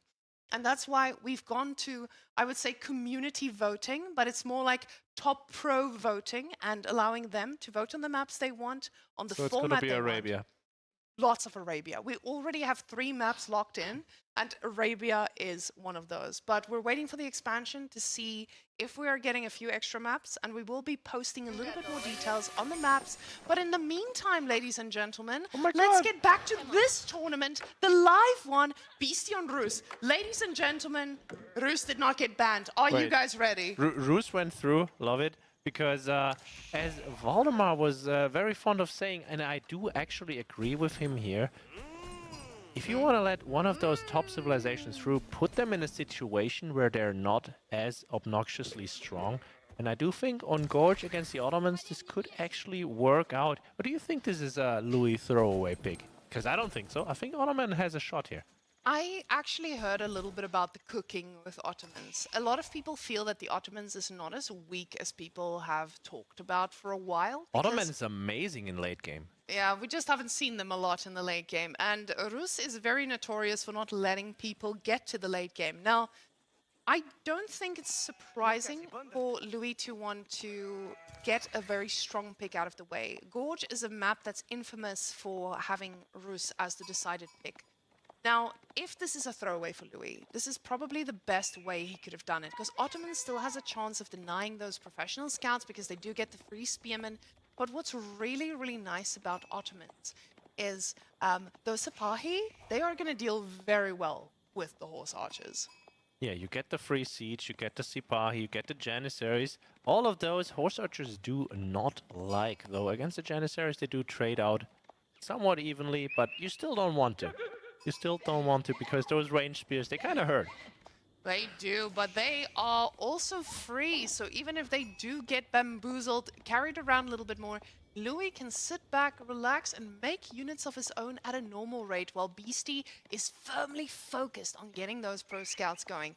Now, we will definitely just be seeing normal standard Rus shenanigans, but what I want to point out here is that Louis got a very healthy portion of sheep here, already killing the deer himself. Hate this for Louis. He did open with the military school firmly, is expecting to be able to push in those deer at the top side into his base, just so denying them for the pro scouts.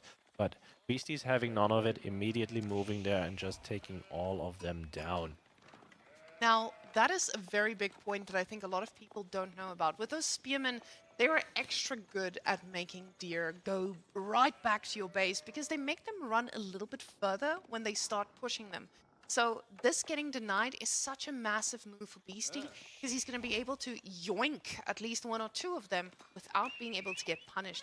But now the Sultani Trade Network is the upgrade of all, the age up of choice, and this is quite interesting because a lot of people go for the safe food. But in the current Pro Scouts meta, a little bit of gold would not hurt. Yeah, I do like the Sultanani Trade Network. Now, usually you'd say, if you go for the Bill Landmark, if you go for the Twin Minaret Madrasa, you're more likely to fight in feudal just for that extra staying power with the extra food.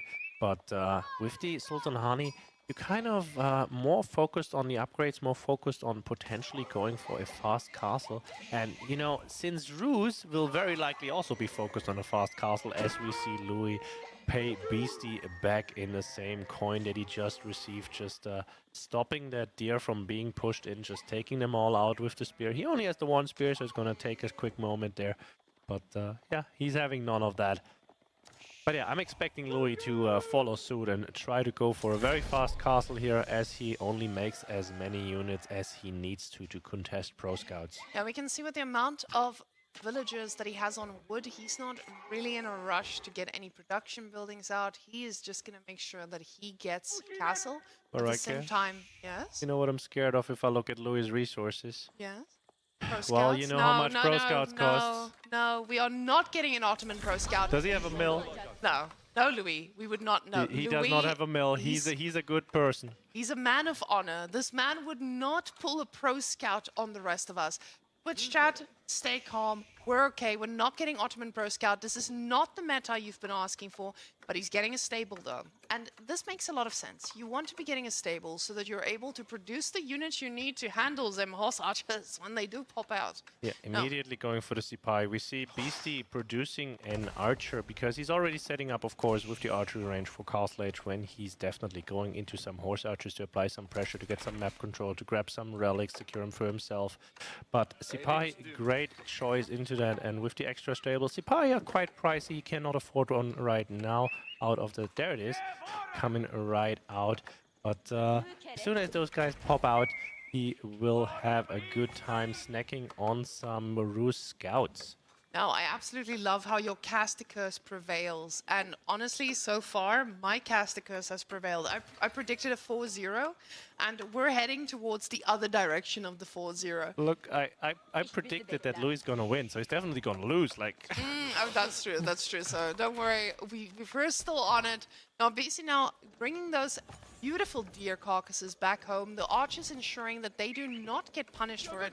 But the Sipahis have something to say about that, and Louis seems to have gone for the Vizier point with some healing. So when those Sipahis do take a little bit of damage, they will have a safe place to come home. But not only that, he's going to be able to position them right on top of the relics for the moment he ages up. And Rus is so dependent on getting those out so early on. Look at Louis' resources right now. Now, I don't know how many of the sheep he secured for himself against Beastie's triple scout opening that he played. Can't be that many, and he did not go for Anatolian Hills, so Louis will be forced to go on outside food resources fairly quickly here. But if you look at his resources right now, he's heading straight for that Castle Age with one stable, one military school. We've seen that one before, and it looked very strong indeed. But he's right now trying to contest those pro scouts. The other deer pack is all the way in the corner. I don't see dots moving from Beastie towards Louis' deer pack just yet. And looks like Louis is going to be able to just put a stop on it right there. But if you look at Beastie's resources, he's already up to 800 food. And he has tickets in his Golden Gate. So he will just be able to sell a little bit of wood and follow that Mehmet Imperial Armory that we see going up right about now. Now, seeing another civilization age up before the Rus, it feels pretty insane considering that he made units as well. So we now see the tickets in the moment as it's getting fixed right on top of it. Guys, this is brought to you by Rising Empires. They give you the best overlays at the last part of possible second as well, making sure that we get them for the tournament in the finals. Beautiful. Showing us exactly what those tickets are spent on. Cow live production is by now our trademark, I do believe. But High Trade House is going up in the back of the Rus base. Going to be quite nicely placed, nicely positioned for a little bit of an extra income. And Beastie is setting up. He only has one archery range. I do think there's a second one at the top side. Louis though already up, and do we hear some relics? Yes, we hear some relics being picked up. There's two on the way for Louis already, and BC has 2 archers to his name. I don't think he's gonna find those guys. Yeah, when you have 2 archers to your name, you feel the pressure already, because you know that this is going to be quite hard to handle. Those were simply made to deal with the spearmen. They are not made to deal with anything else that may be coming your way. We now see that first free mangonel. Oh, we are already back, guys. I still have to go to the bathroom. I'll be right back. When your units are not. Oh, it's gonna be 3. No, it's gonna be. BC's gonna win because of Rus. He's in a pretty good position. He's gonna have that unlimited food source, but it is not a lot of food. So those deer that do pop out, they're gonna be pretty safe. And the first horse archer is going to be joining the fight. Look at that beautiful Ottoman base. Still only 1 military school, but with the Mehmet Imperial... Oh yeah, now that you mention it, nicely placed berries right there. You'd wish there was a mill landmark on it, but I think Louis is quite happy with his choice. He's gonna eat those berries out, has the safe food in his base still. It's ready to go. We see the first warrior monk coming out for Beastie, and we already see the horse archers entering the field. Now, with those horse archers, he should be able to deny a 3rd relic, and he still has 3 scouts. And we know 3 freaking scouts, they will be able to get some bounty back to the base, and the archers support them in that. But the Sipahis, they might have something to say about that. Horse archers, they don't do that well against Sipahis, because just like horsemen, they are a little bit faster. Yeah, and if you can get that connection and there's no front line nearby for Beastie, then Louis can just hit the fortitude on the Ottoman Sipahi, and then they'll be doing so much more damage with 50% increased attack speed. But yeah, for now, Louis still interested in denying those pro scouts, finds them at the top side there as he grabs another relic for himself. Now, he does suicide these archers, and I'm assuming for a very different reason from me. He found a villager kill. It's the first one of the game. These archers have paid their price back already. Beautiful. And this is why these 2 players are in the finals and the rest of us at home are not. Just making these 5-head plays before anyone else can even think about them. Amazingly, denying that extra relic for Louis, and Louis already securing a bit. He's put them in his base quite safely, but the mangonel is also out, and those horse archers need to be careful, because if he starts picking We are back. they are quite tough to match. Oh, it's already Castle Age for Beastie. Damn! And for Louis too. He went imams and next to... Oh, he lost one of the imams. Yeah, I think that's a win for Beastie. So we're still 7, remember?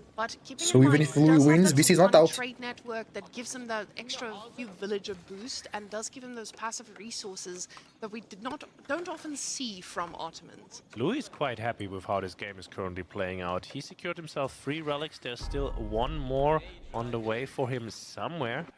And Beastie grabbing another 2. Now 18 horse archers have entered the field. Louis will have to play very defensively, very smart about this with his positioning, because he really wants to fight on the Mangonel, and he really needs to pay attention that he doesn't get into fights like this, with his villagers exposed right next to it, which Beastie will now shamelessly abuse. Takes out one. He does not want the connection on the Janissaries, but if he realizes there's only a few, but the Mangonel arrives in time, all safe for him.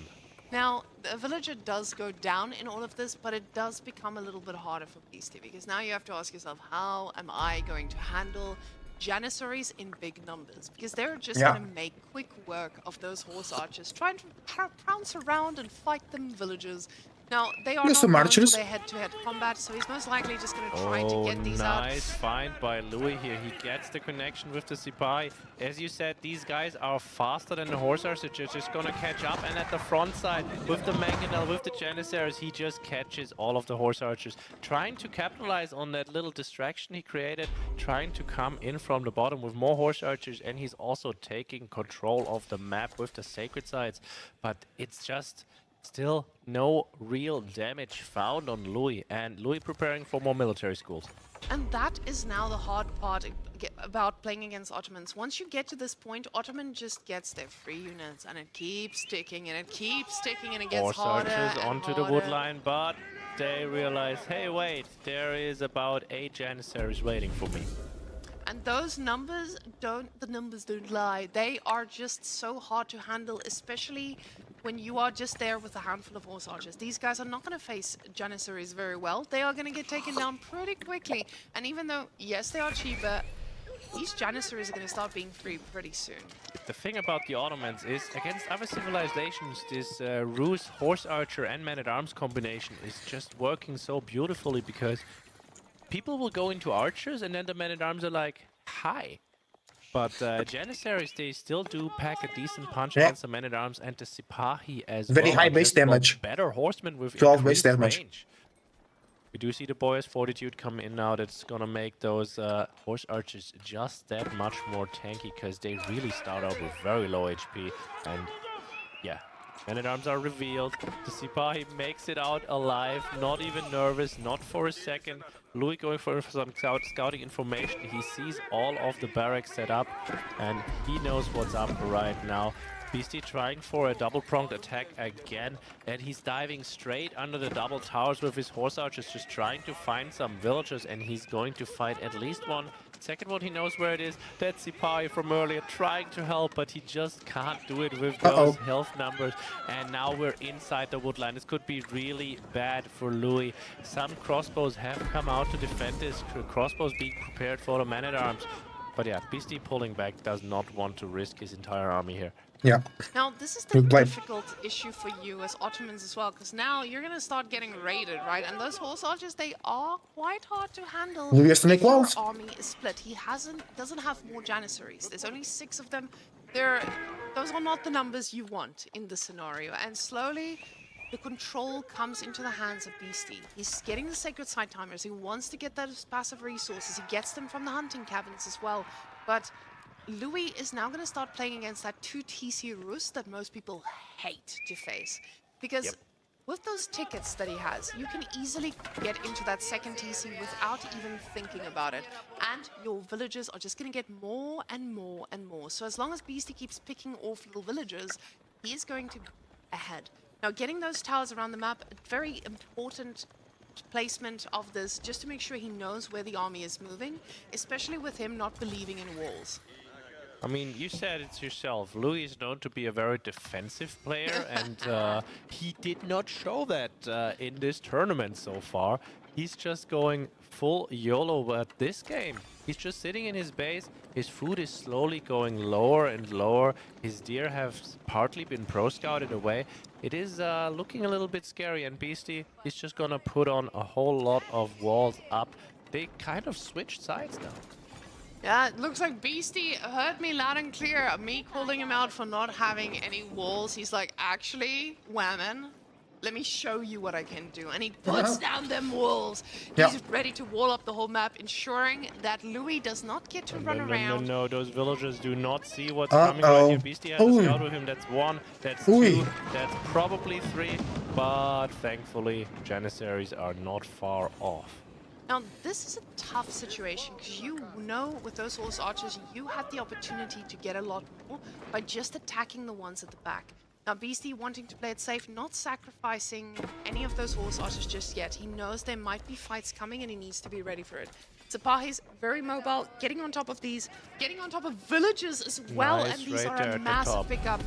And you could see this in Beastie's face. He knows that this is quite a tough position to play against. Villagers being attacked from the front, from the back. He's trying to get those walls up, but the Janissaries are making That's this... a bad connection. Beastie not paying attention right there. He's gonna get punished in the middle, losing quite a few units here. But he does have the Springle set up, and Beastie still has a lot of Sipahis units. in the back. Did I say Louis is playing defensive in this game? He used to until like 2 minutes ago, and then I cursed it.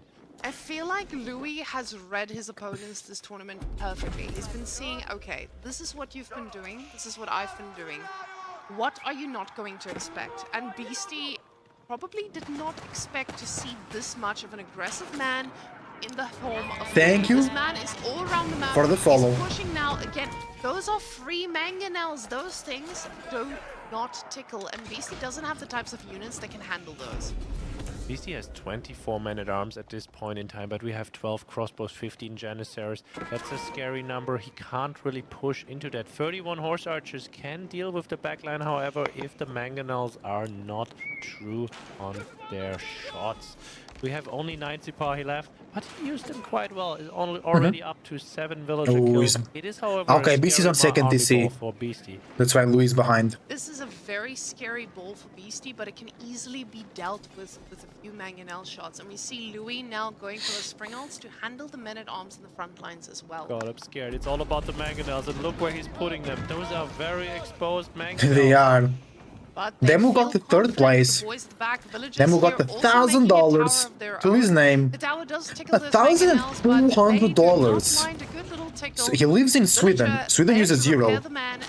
I don't know the cost of life in Sweden. The man in mangonel. The boy is being hurt, but he doesn't mind taking a little bit. Louis, though, that army is scary. If we look at the army value as well, it is very, very close. And I don't know if you know this, Askeladd, but horse archers, they don't do too well in Oh, Sweden does not have a statutory minimum wage. Instead, wages are determined through collective bargaining agreements between trade unions and employers. There's some horse archers in the back hitting villagers in the face. The system allows for sector-specific wage agreement that reflect fair compensation. Trying to distract more, just trying to find is Louis cooked? Doesn't get to it though, but Louis needs to pay attention here. I don't think this army is Oh, controlled they right now. use Svenska krona. Units need to pull back, but we're still in that choke position. So, oh, 2k per month, kinda. When Beastie deletes the So, walls, you know, I think you got half a month? But Horse Archer is still going Just strong from the in tourney. front line. We have 3 more villager kills picked up by him, and those Of minimum farms are wage, idle for right? Louis for But it's specific, right? It's different. being idle is very important for Beastie because he needs to slow yeah. down this production from the Ottomans. It's free. Then paired with the extra paid ones, I say that, and look at how much resources Beastie just spent. He clicked up everything. He's like, I'm going for a fight. 5 minutes on the sacred sites. And even though this is probably not his planned win condition, considering all of his raiding, it does cause a little bit of that income that he needs. We see 0 villages on gold, and he's currently drowning in it. Now trying to kill that Sipahi. On top of his sacred site, he says, get off! And tries to cancel them in the process. Louis swapped his MIA to Springles now, by the way. These Springles! very fast. And with 35 men Let's go, at arms Springles. and 26 spears, this is a great choice for Louis. 27 horse archers are still the deciding factor, though, I think, because... Oh no, never mind. Beastie's going into his own mangonels now. So it is going to be a full siege off. We've got 4 for Louis. We've got 2 for Beastie in just a second. Louis needs to be very careful here, but the sacred side timer has been stopped by him. So no more sacred victory condition. We have 2,000 gold in Beastie's bank. Is he gonna go for an Imperial as Louis knocks on his door? No, he's just, I think he's just weighing his options right now. If Louis pushes in, he can spend all of his resources as he does right now and try to catch him out. This feels like a fight that Beastie has to win and has to take properly. The Janissaries are doing their best. Horse Archers dodging those mangonel shots perfectly. They are target firing the spring ults. Oh, Louis' army is very clever, but that first shot from Beastie's mangoes, I don't think they were meant to shoot at those Sipai, and the Sipai actually get The fight is looking better for Louis though. right in front of Louis' siege, however, and the springles have not all arrived or have been taken out. Oh, no, actually no. Too big for Louis to deal with right The now. Janissary is not doing it that damage fast enough. Mangoes are still up. It is still scary. We do see him trading fairly nicely now with the Janissary numbers staying somewhat strong. I think this is just going to be pretty mutual destruction. Beastie cannot run over Louis all the way, but Beastie can also not get pushed back. The problem is Beastie is able to replace this army while Louis is running quite low. He needs time to replace this, and Beastie now a lot of gold in the bank. He is going to be able to do this, but he needs Those to are be double careful. springle towers though. Beastie doesn't want to be here. Now, when you expose yourself this much, those mangonels are just going to be taken down in a fell swoop, and that's exactly what happens here. The horses run right past and clean them up themselves. Now, Beastie losing quite a bit, but he's far ahead economically. 25 villages, and this is not something that he will know necessarily. He knows he's on the second TC, he knows... Louis getting the Great Bombard, here we go. But do you see what Could be Louis 3-0, has just but then it's a best of 7. Compensating for something. So one more game. He is getting the If Louis wins this one, it was still a good fight for Louis. there, which is going to help him. The Janissaries in the end of the day did the job. He thinks he needs to do right now. Him knowing Beastie that Beastie's on is second 25 vills ahead though, with high trade house. but he doesn't have an answer to that bombard. Louis has 3 units though, with Ottomans. We've seen the bombard quite a bit played from the Ottomans, and Bro, Louis has been the only one playing Ottomans. it is a decent answer to your enemy's siege. It does well, but it is not the powerhouse that you know from the Imperial Age. You don't get that much value out of it. 55 siege damage right there, and yes, I know it says high damage, but it still doesn't have a whole lot of health. It's still slow as all hell. It needs to set up. Come on, that's like a medium. Beautiful bombard. It is called Great Bombard. Let's call it a good bombard. It's a good. It's a good bombard. It's a pretty good bombard. It's better than the bombards that don't exist in Castle Age. So this is a pretty good bombard. Can we get back to all of those attack wings all over Beastie's area? I do think Louis was trying to attempt some more Sipahi raids, but Beastie's fully walled and he can't really find a purchase. Now that bombard, that good bombard has been moving far out there. We've got 4 mangoes for Beastie, and if he overextends here, really overextends into this, then the bombard might just get overrun and his vizier point might be negated. And we see Beastie just going for the dive, but so is the counter dive. Bro, the mangonels. Bombard survives, and we have the Sipahi just taking out these mangonels. One stays up, but Louis just moves on top of it with the Janissaries, shoots it straight up, and now the army numbers are squarely in Louis' favor again. Keep in mind, Beastie I see what chat is saying. economy. Absolutely no This is discussion just here, fighting in the but middle. Louis has 4 military schools pumping away behind this anti-MIA. BC 2k gold through. That was a bait bard. That was It's not Jover, just a good maybe. bombard. That was a bait bard. That man, A bait he pulled bard. them in, he reeled them in real good. Loping and the Louis is a Sipahi beast. Right around Beastie was like, I'm gonna kill that man, brother. But no. Louis was ready with the Janissaries. He fought Beastie back, struggling. and beautiful defense and beautiful bait here by Louis. He knows exactly how to expose his opponents when they're feeling confident. Beastie does not have the mobile army he needs to handle this. Those villagers currently Nice running for their shoot lives. there. The Vills, they do make it away. Louis, in the meantime, trying to put some pressure at the bottom side, but he does read Beastie well. They're trying to go for the top gold in the meantime. I hear Imperial Age, high armory. Is coming for BC's 30 here, vills ahead, and so he why will not? have the faster setting up mangonels. He will have the what's the word? The adjustable crossbars? Yes, I do believe so. And 42 spears to his name. Louis, though, he's smelling it. He already has 12 archers, and he's going for his own Imperial. Yeah, that Imperial from Louis is gonna hurt a lot, because we know an Otto late game. We know a Louis late game. Look Look at those Sipahi just having so much fun. I'll tell you, Sipahi rates Indeed, amazing. Sipahi going crazy You there. just run all over those beautiful farms, and you know, I have those long pikes, I have the huge base damage, and I'm mobile enough to just run rings around those spearmen.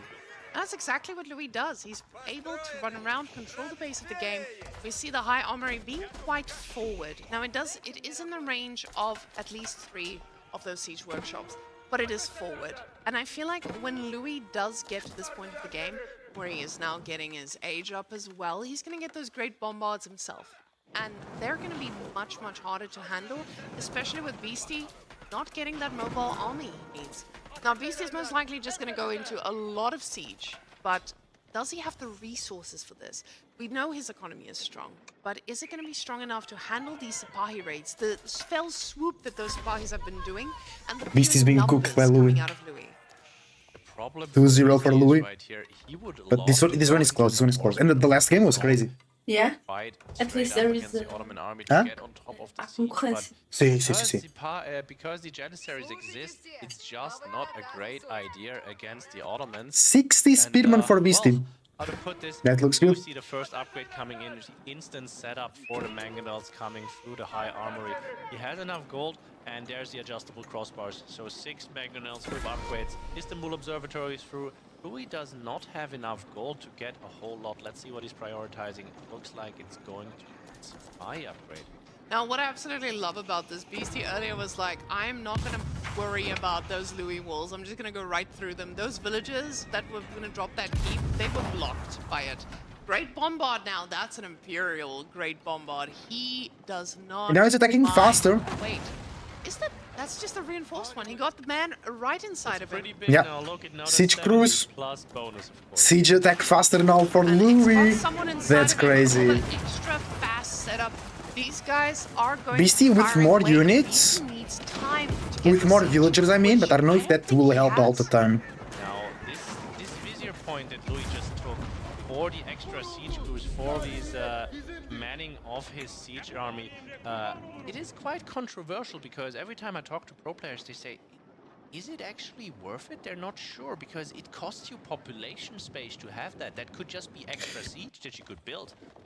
Now, with Louis' great bombards, I don't know if he needs a lot of extra siege, but the protection that he has on top of them, it has been doing an amazing job. Now, we do see Beastie being raided now by those Sipahis. Louis going for another one on the farms, but we do see the army of Beastie moving in towards them, ready to defend at the bottom there. Now, there is some pinging into Louis' base as well. The spearmen now getting upgraded and loving their life. They are just running straight into the villages, causing a little bit of idle time. Most likely Beastie thinking about replacing them with some more mobility. And we see he's added some mobility to the army, and he's got a lot of resources to replace. The second Beastie realized there's actually a way straight into Louis' economy to the back where he does not have to deal with any of his army. Just immediately killed some horsemen, also queuing the upgrades, and now he's trying to go through the middle. There's 60 spears set up, and Louis going into 33 Sipahi at this point. Now, you can see Beastie wants to stop this passive production. He knows he's ahead economically. He needs this. The spearmen run right into the Sipahi, trying to do a lot of damage. But keep in mind, those Sipahis are mobile. They're going to keep running. They're going to be okay. The spearmen causing a little bit of damage here. But this is still quite scary. Even though Beastie is ahead by 40 villagers, he is still not out of this. The Istanbul Observatory, the passive economy of the Ottomans has been getting even better. 100% increased production speed on those military schools is indeed quite scary. It's looking great for Louis. People always said that Ottomans don't need fields. Of course they need fields, but they don't need as much as other civs because of the cheaper units. And like the caster just said, Louis now with the extra production speed on the military schools. As he goes into bombards, and he gets the special upgrade for the bombards right there. For the extra attack speed. Nice catch by Louis once again. Beastie trying to put up a keep on his farms and loses a few more villagers. And Beastie trying to burn a hole at the bottom side. Maybe I think he's just gonna trade out even more of these units. The spears not that valuable. He still has some man-at-arms left over. I think he's gonna be transitioning into Streltsy and Horseman very soon with just Mass Siege behind him. The problem for Beastie is, even though he might be transitioning into another composition, Great Bombards are free. Look at that.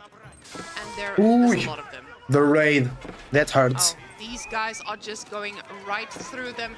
2 fights Louis happening. has way more military units. Exposed. Those are very, I mean, I'll say expensive. They were free, of course, but they still are very valuable to Louis, so you do not want to lose them to a random spear run by that you actually scouted. Some spears on the farms from Beastie here as well, and Louis almost top capped.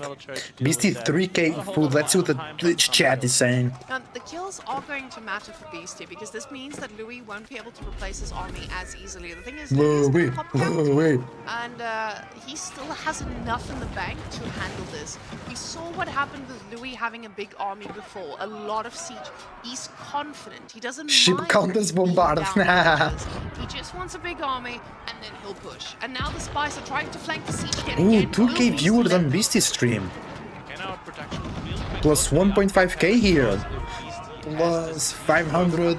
Plus 600 on Marine Northern Lash. Really good. Trying to go for the flank. He has full vision of that with the early tower up there in the front, but Beastie just took it down. We do have the university. Welcome to the stream. Welcome. Great game so far, guys. The finals between Louis and Beastie has been bombastic so far. And it's best of 7, so even if Louis wins this game, which he might, Beastie still has a chance to reverse sweep with a 4-3. Biology coming in for him now. I think he's just preparing the full horseman switch to go for a big dive on the economy as we see more men-at-arms just running in. But we see that Louis is okay with this. Again, all those units he's getting, it's not dependent on this food. He likes the time that this gives him. Beastie is just focused on killing the economy that he's so slowly just replacing and getting free units out of as well, and more valuable ones at that. He doesn't have a lot of Janissers. Oh, and this is a massive raid. Beastie went to high armory, right? It's very rare for people to go Spaskaya Tower at the moment. Beastie with a great eco.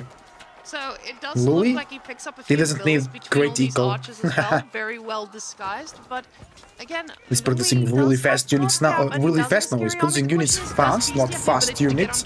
He's got a lot of units in queue. And 3 units as well. Mass Spearman, just diving the siege. Sipahi, it's not great. That's not great. Just shooting in there. Oh, Louis is also getting up. More Louis walls. You see that right side Spearman has already. Oh, what about on YouTube? Because I'm pretty sure they are live on YouTube as well. Horsemen behind. Now it feels like Beastie is just throwing away a lot of his units, not really sure how to close this out. He knows Louis is very, very comfortable in this late game. We see Louis raiding himself. Even though he's under so much duress, he's still focused on keeping Beastie on his toes. In his wood line there, he does get a little bit of idle time, but Beastie doesn't mind that too much. He's also pop-capped. He's already done the switch. There's a lot of units in his queue, and he's most likely going to be okay with losing a few vills, as they can be replaced pretty easily with that second TC. They're not live on YouTube, they should. Now it's all about the siege. Beastie has a huge mass, Louis has a huge mass, and how much gold access do we actually have as Louis tries to get this keep up real fast, but he doesn't have enough units nearby, wants to pull back real quickly, so these horsemen don't actually snack on him too much. He's down to 50 economy. Maybe it would be time for a second town center for him at this point. Yeah, no, I think we talked about Beastie raiding, Louis not minding. Oh, Louis is going second TC now. I mean, yeah, he needs it. He's 50 vills behind. Maybe he should have gotten it 5 minutes ago, but yeah. Still, it is a good... The TC should have been a bit earlier, but it's alright. I think he can handle it. I think he can handle it. Beastie going mass trash. Mass spearman, mass trashman. Louis does not have as many resources available anymore, and siege is very expensive. Siege is not hard or not easy to replace for Beastie, but Louis gets them for free every now and again, and they are great bombards at that. Now, Louis' numbers are plummeting a little bit. He's not able to replace those because of the idle time on those farms too, but he's still got a very scary army, and Beastie needs to be careful. Down here. Does Louis see what is coming here straight through the woodline? Right behind this wall. Great attack for Beastie, mass mangonels. He knows where Bombards too. where to pay attention. Oh, great pincer attack from the Sipahi. They have extra range, so they can attack over the Spearman a little bit. The Bombards though just get Keep survives. The Keep survives. Amazing. Take a look at that Spearman as the great Bombard starts. Ooh, the mangonels are deleting the Janissaries though. Louis needs to go man at arms now. Louis needs to go man at arms. Louis doesn't want this fight right now. But we see yellow dots all around the map. Beastie has been idling the eco, cleaned up those farms. He has more horses in the back and more on the front lines. There's just no Because way Beastie has out nothing for to Louis. counter the He's man down at to arms. 152 But supply. Louis, I'm Even pretty though sure the he has no units are barracks free, as they're well. not free enough And not not fast enough food enough as well replace to this. keep that up. He's still got a pretty big army, but he And cannot Beastie has cheaper replace siege. this. Yes, Louis has free siege, but it's only from one landmark. For only from one building, so it takes some time to have it available. Mass that he didn't have may have helped here clean up those units that so easily went through them, but it feels like these mangonels, he just couldn't shut them down. Yeah, ironically for Louis right now, the lack of walls for him, or the fact that they're all wooden, so Beastie can just break through at every angle, it's really hurting him. You see Beastie just gonna go for another dive straight through the center. There's more attack wings coming in from the back. Every time Beastie Oh, but Louis has so many great bombards. of Louis, as we see the insufficient stone pop up there for Louis has more units and more siege, but his bleeding villager. He lost 73 villagers. That's crazy. On gold right now. This big gold there on the right side is his last saving grace because he doesn't have access to any other. We do see one of the military schools going down to a spear raid of all things, and Sipai trying to get on top of the siege once again, but the spears are on the ball. Beastie still going with that 50 spear ball that he's been running for the longest time. We have one Spearman Mangonel. people coming through the middle Have there. to stop. Beastie going in some ramps. These guys do not have wandering towns, but they do have the ram upgrade from Imperial Age. Now those rams are going to be very hard to deal with because Yeah. yes, there are a Maybe lot of Louis should go for but the they landmark need to be snipe. everywhere right now. Oh, there's another dive straight to the wood line. Reike, what is it doing? He's just dying. All of them are already dead. Beastie, stop the villagers. There's none left.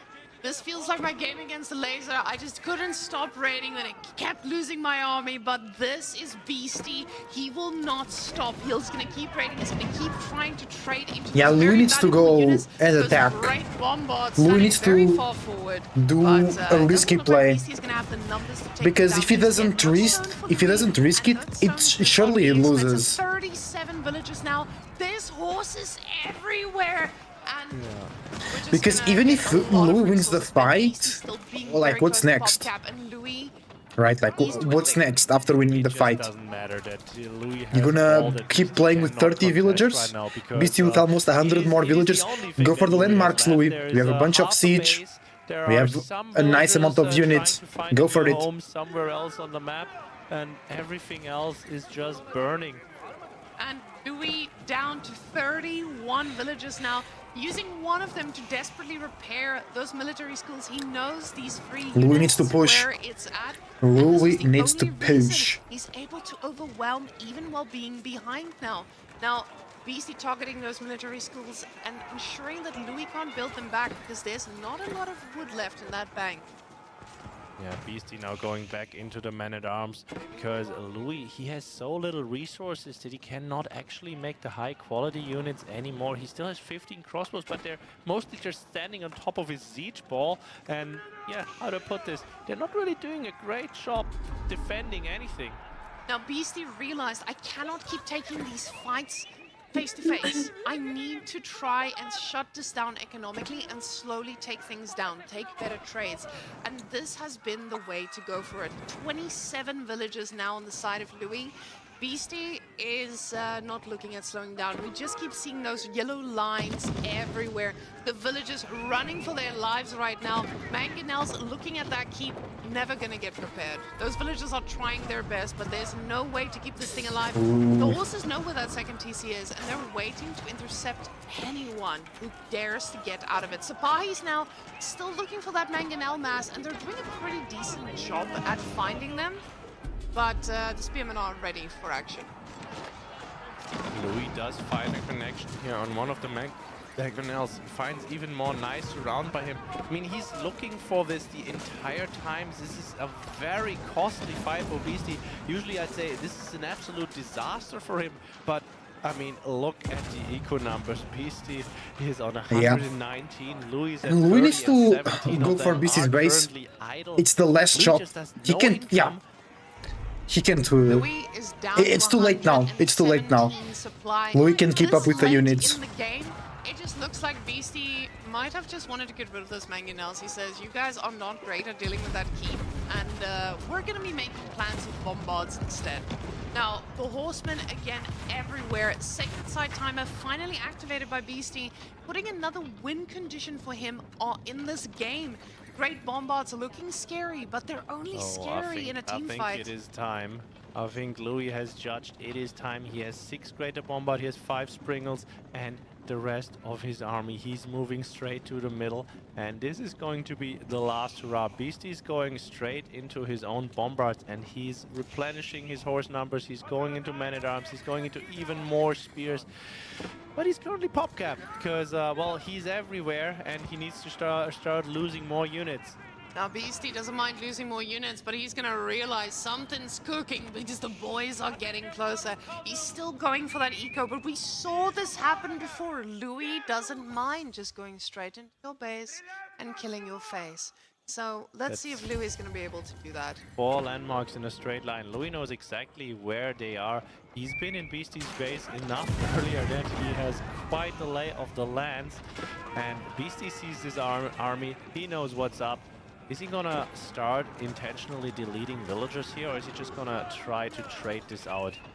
Now, Beastie has that choice, right? He's got the units, he's got everything he needs for this. Those horsemen at the back, they're gonna be dying. Louis is pushing for the base. Replace them back at the Can base. he do it? Bombards are gonna destroy it so quickly. No more siege is gonna be able to come out of here any time now.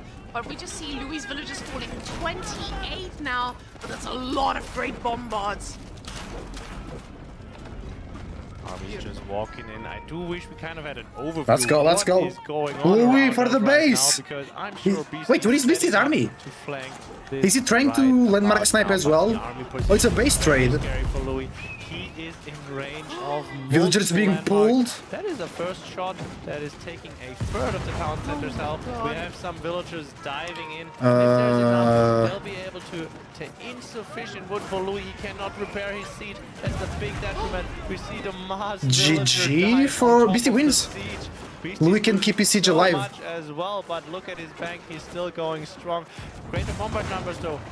Still going strong, and Louis' army is not actually diving as far down as I thought they would. It's a landmark race. Look at the back of the base for But where are the Louis. other landmarks for Beastie? 1, 2, Louis 3, calls and it, 4. yeah. Beastie just He spent too much time defending that corner, I believe. That was a base race, and Louis knew he was not going to be able to match that. The villagers, the boys, they were all pulled ready for this. But Louis, he was just a little bit too dead in the villager department. Right now, Beastie's in the Red Bull, let's go. Demu, King of the North from last year, retains the spot as the highest ranking Nordic player in Europe, as he just took down Kiliardi 3-2. Do you still think you can call him yeah. McQueen if Demu got the third place. I don't think really that's good. appropriate. But Demu, he had the crown. He had the crown last year, and he deserves to keep it because Kiljardi, number 4, Demu, number 3. And now we will see if Beastie and Louis, who wants to take that number 1 spot. Well, I'll say once again, Marika, I'm sorry, you're not right. It's not a 4-0. But guys, we finally got to see Rus in a game, and now we know why it's banned. It's busted. But it's busted in the hands of the right players, especially. Ottomans showed us they can handle themselves against a Rus destruction. Now, guys, we are getting into game 4 soon enough, but these players will definitely need a few moments to gather their thoughts, gather their emotions, because when you get into a base race, things get kind of heated. Oh yeah, Louis probably. Another $10 donation. Thank you so There much. you go. He's appearing out of thin air. No, it's not. It's thanks to you out there. Thank you very much for all of your support. Honestly, I keep saying that, but this event started out with €1,000 prize pool, and now we're here at 7,696 community support plus 2,000. I mean.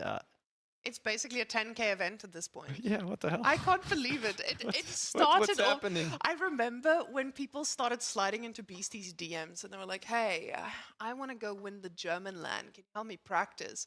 And those players did not qualify for this event. You know, so it showed you how the competition increased over time. 1.5 months ago, those players were the top contenders that we had signed up for our qualifiers. So. And now we have Louis here all the way from China, Beastie all the way from Serbia. I'm joking. It's like we're kind of neighbors here. But all the Scandinavian boys joining us as well. It's absolutely amazing. I can't believe we got such a huge crowd for this. And it gets me excited for what's to come for the rest of the year, because we have another confirmed land taking place. And I heard some speculations about another King of the Rockies. Is Draxus gonna tear my head off? Yeah, I mean, I already talked about it. We're trying to get that to work. So, American friends out there, maybe if you know any sponsors, if you are a sponsor and you like what you're seeing, there's more like this possible. Now, we're definitely going to be working on how to incorporate sponsors a little bit better into these streams, because we know we have gotten some amazing support. Those guys at the Yeah, bottom those there. guys at the bottom there, exactly. Special shout More out. donations. Oh, Louis with JD here, not Beastie. Yeah. Those guys here especially, we do try to get Gideon on later on. Louis did a great draft. He banned French and picked JD, so Beastie can use 2 of his best civilizations. But, Being Esports invited us to be here, otherwise none of this would have happened. And they're being sponsored by all of these other beautiful companies, so yeah, just show some appreciation to those as we get another $10 donation. And how did we go to a Louis mirror, by the way? A Louis mirror? Oh my gosh, Beastie! You were talking about how Beastie has changed, but guys... Is it his transformation now? It's his transformation. I feel like Beastie, he is channeling his inner Louis. He's decided to get into the mode, and he's going to try to wall up himself. He learned from Louis. He's like, I see those walls of yours worked. Let me try them myself, and the rates were less Wait, so Beastie got JD. There's also the fact that, like, we saw Louis go for horseman raid after horseman raid on pretty much everything, and Beastie was like, you know what, that looks like fun. And now we'll see the same in JD versus Malians. Now, JD has been a civ that people have been sleeping on, and I feel like when Beastie beat Marine Lord in the EGC finals, the last S-tier tournament, you guys all watched that. We all know what that is about. He picked JD and French, and a lot of players did not play it at that point. This tournament, I feel like after they saw it, a few more people tried to play it, but the JD timing is so sensitive, because this is a very fragile unit at the start. It's a very difficult unit to control when you're used to just controlling knights, but people are picking up on it, and they're trying their best to actually make it work. Now, Malians, though, it used to be a French counter. Now, we'll see what it can do against the little JD, but I've seen her dance under your TC at level 3, arrows firing, you only having 6 cows and begging for your life. So, yeah, only 6 cows. JD can do that again. Now, my vote for this one is purely not on the player, but on the civilization. I think JD can take this one, especially on a map like Dry Arabia, where Malians cannot corner you too much. It's a little bit spawn dependent, I'll say, but you're quite right there. Now, we are going to be getting into this pretty shortly. We see the boys loading in. Guys, thank you yet again to all our sponsors. Thank you very much. My name is Joe. Thank you very much for another $100. He did deserve that. Come on. No, I gave him the original voice. Nice. It came from the heart. I heard that. So we will be going into our next game. Ladies and gentlemen, close your ears. This is going to be a destruction. I can already see the producers looking at me because they know what's coming. And ladies and gentlemen, There we go. So Beastie Mal. Yeah, okay, so Louis JD. she's a Yes, very, let's very go. good night player. And we're going to be seeing this against Malians. Okay, I'm done. I'm sorry to everyone who heard that. Particularly uncomfortable just being in the same room with you right now. But hey, that's nothing new, right? Sorry. No. We do have Beastie at the top spawn here. Make it stop. Yeah, see, I already did, right? I do hope that helped. We do see Beastie at the top side as the Malian player. We have Louis in the south playing JD, and we'll see what he can do right here. Beastie though with a beautiful back gold. They're protected by 2 wood lines. Louis has to go all the way around. His second gold is also in the corner there behind. So Beastie's gonna be liking that spawn. It's not quite the Beastie spawn that you usually see. Now, I actually thought we had the civs the other way around as our UI was showing us, but we see Beastie is on Mali, and so I'm a little bit worried for this man here. Stay calm and blame Cow. Cal, he made us believe that this was going to be simple. I did see another donation coming through. I could not see the name, but thank you, sir. And Beastie getting those extra bit of houses on the gold. Now, guys, that is a little bit of an interesting one. Now, we used to play Malians the normal way, where we get 6 houses, call it a day. But this is a professional scouts build. And in this, ladies and gentlemen, in this meta, we're going to be going for scouts. That's what Beastie says. And that is why we get that extra house on the gold, so that you can instantly queue up the pro scouts as you are aging up. I wish you just hadn't told people that, because now more people will be playing professional scouts and they now will know how to do it. Well, Chris, we have a DLC coming, and I believe in our devs. They will make professional scouts, and can I get a hell yeah, Twitch chat? Hell yeah! Hell yeah! But I made a deal with Deepshine. I need to play some ladder, or I need to play some customs against her, and it's gonna be pro scouts all over. Pro scouts are for the weak. We know that, ladies and gents. And when we're playing with JD, School of Cavalry coming up, she's not a woman who's weak. She's a woman who will come and harass your houses when she's ready. Aging up with 2, though, tells us he wants that age up to be pretty quick, but the night pressure needs to be there as well. 4 on gold right now. Now, when we usually have 4 on gold, this signifies just a night, but people have stopped producing knights and also going for pro scouts themselves. So I'm excited to see what Louis decides to do here. I would love to see one side I think pro Louis scout will and mix the a other side knight not, to so start we can here. actually learn how to deal with this. That would be beautiful, but quite honestly, Beautiful. I did not expect this, unfortunately. We do think... what do you think, though? Who's going to go into spears first? Are we just gonna see the Malian warrior scouts come out no donzos for the time being? Because JD, of course, being pretty good at denying those melee units.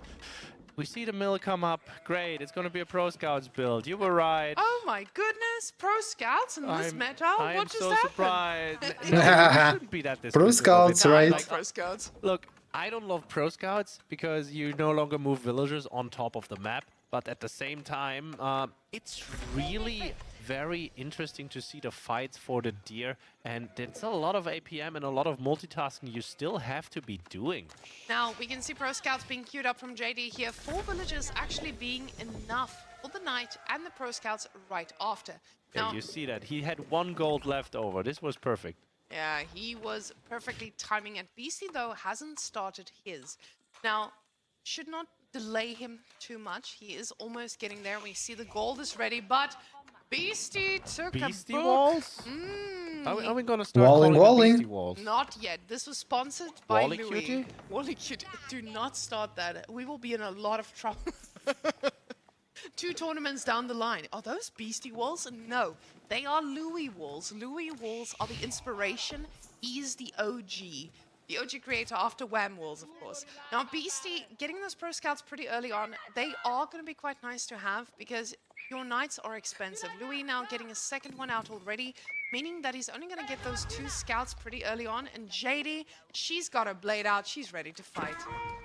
Warrior Scout upgrade is already in for Beastie, and that guy, he's gonna trade out with the Scout. That's pretty ballsy with JD standing right next to him there. She's having none of that. She's just trying to smack him around, but Yeah, Beastie's just gonna leave there, trying to keep Louis' eyes primed on that as the knight is trying to come in from the side. And we do have a first barracks out for Beastie. He does not want to chance it on just defending with the warrior scouts. Now, with Beastie getting a 5th one, this could be a little bit spicy because they deal quite well with JD herself, as they heal pretty well, but the scout is the target. I don't know about that cleave there. He only hits the one the other ones with. And Beastie's just ignoring Jenny as she doesn't have that much damage going on right now. And he grabs 5 deer instantly. Okay, has to leave one behind because the second knight arrives right there. And a third knight is already on the way.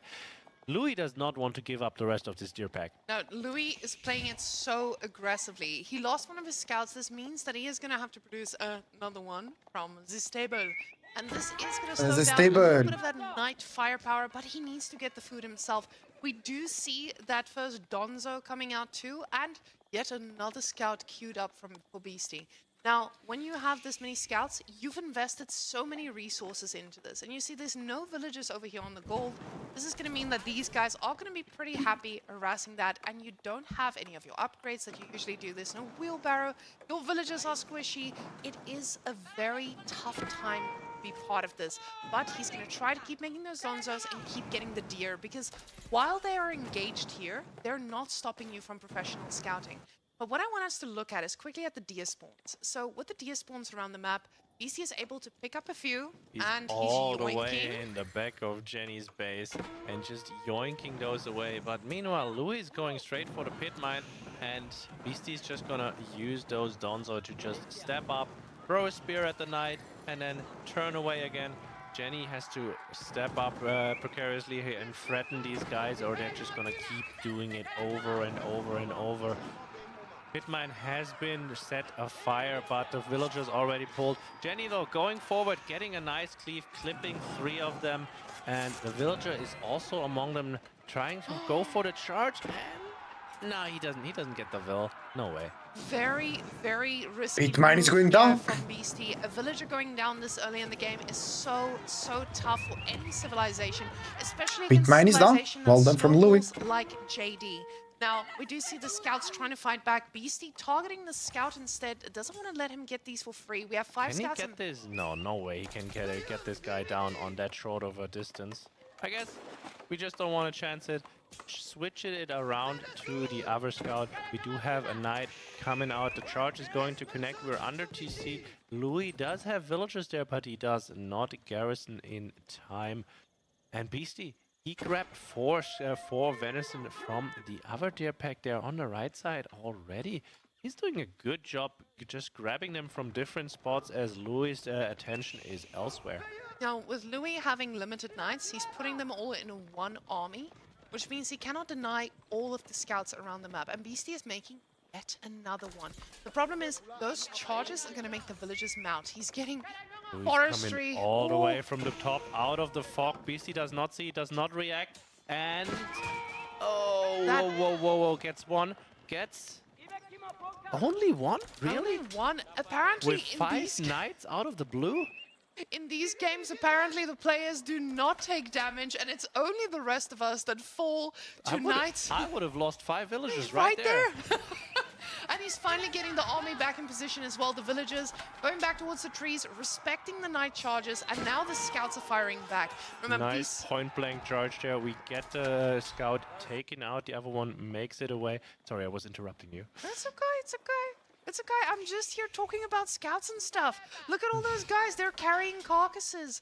And I want to leave a They're carrying carcasses. Epic. Louis is a hungry boy. You can see he's got a lot of knights. Oh, I was talking about the carcass of his friend there. Oh. Now, with those guys, they're not able to get anything else as the carcass was picked up. Unfortunately, Louis taking that last deer from the pack.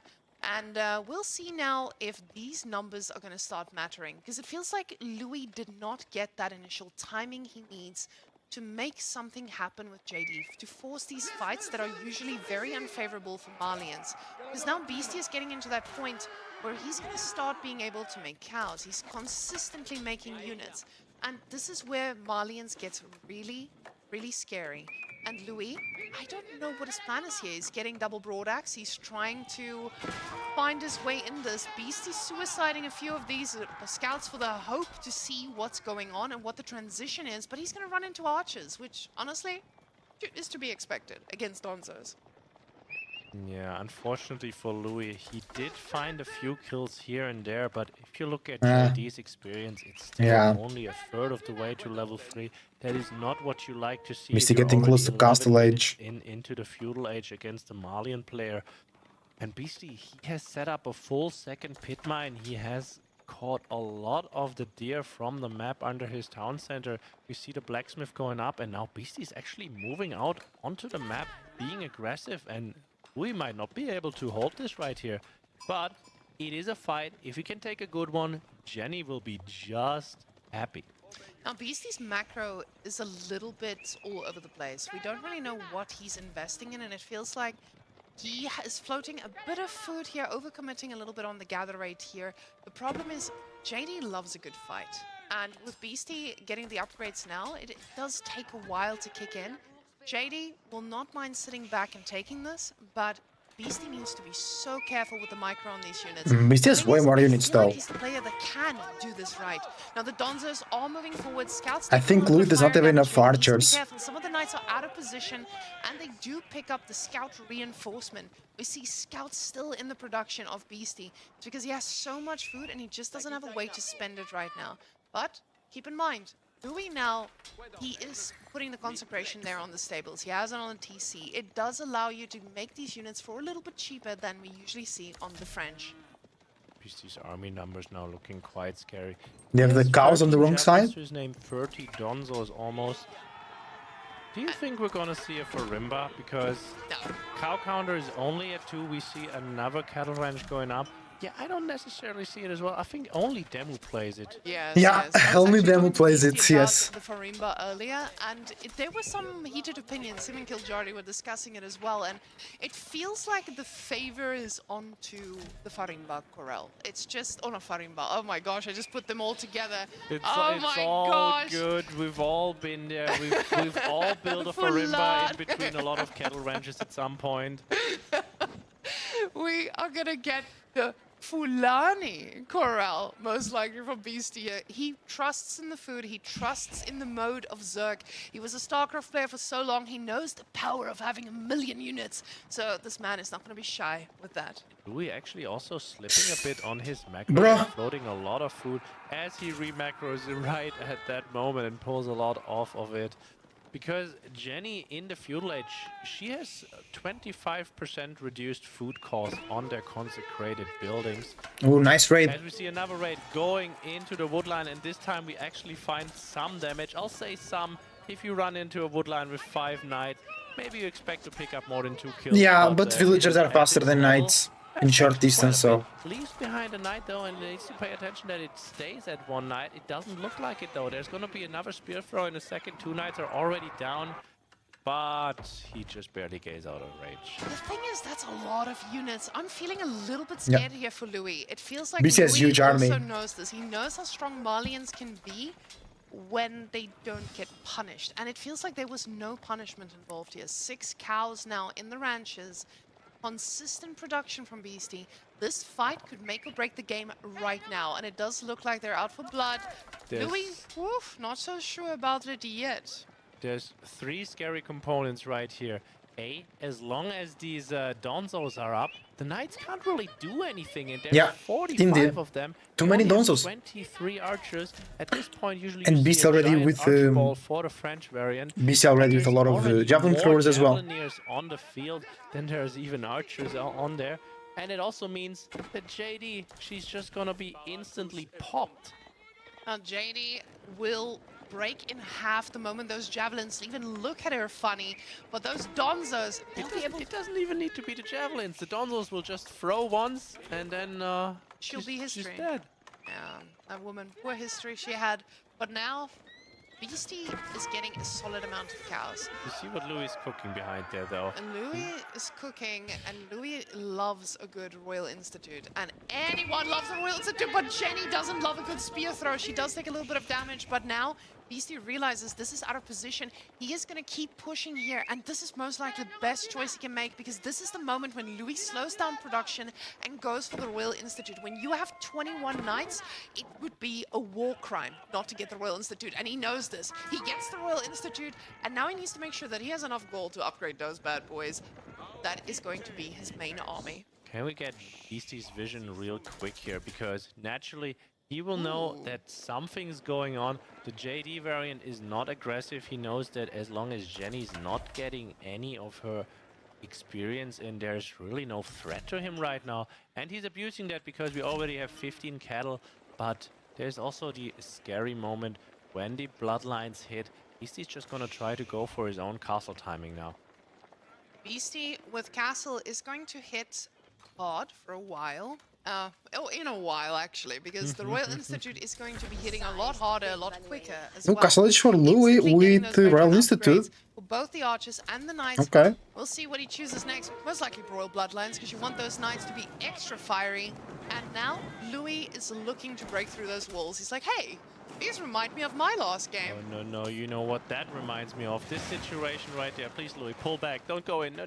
Oh, he's going to make a sandwich. We've seen the sandwich before, We've Chris. seen the sandwich before. Yeah. It was in a Louis All the game. nights. It was Louis doing the sandwiching.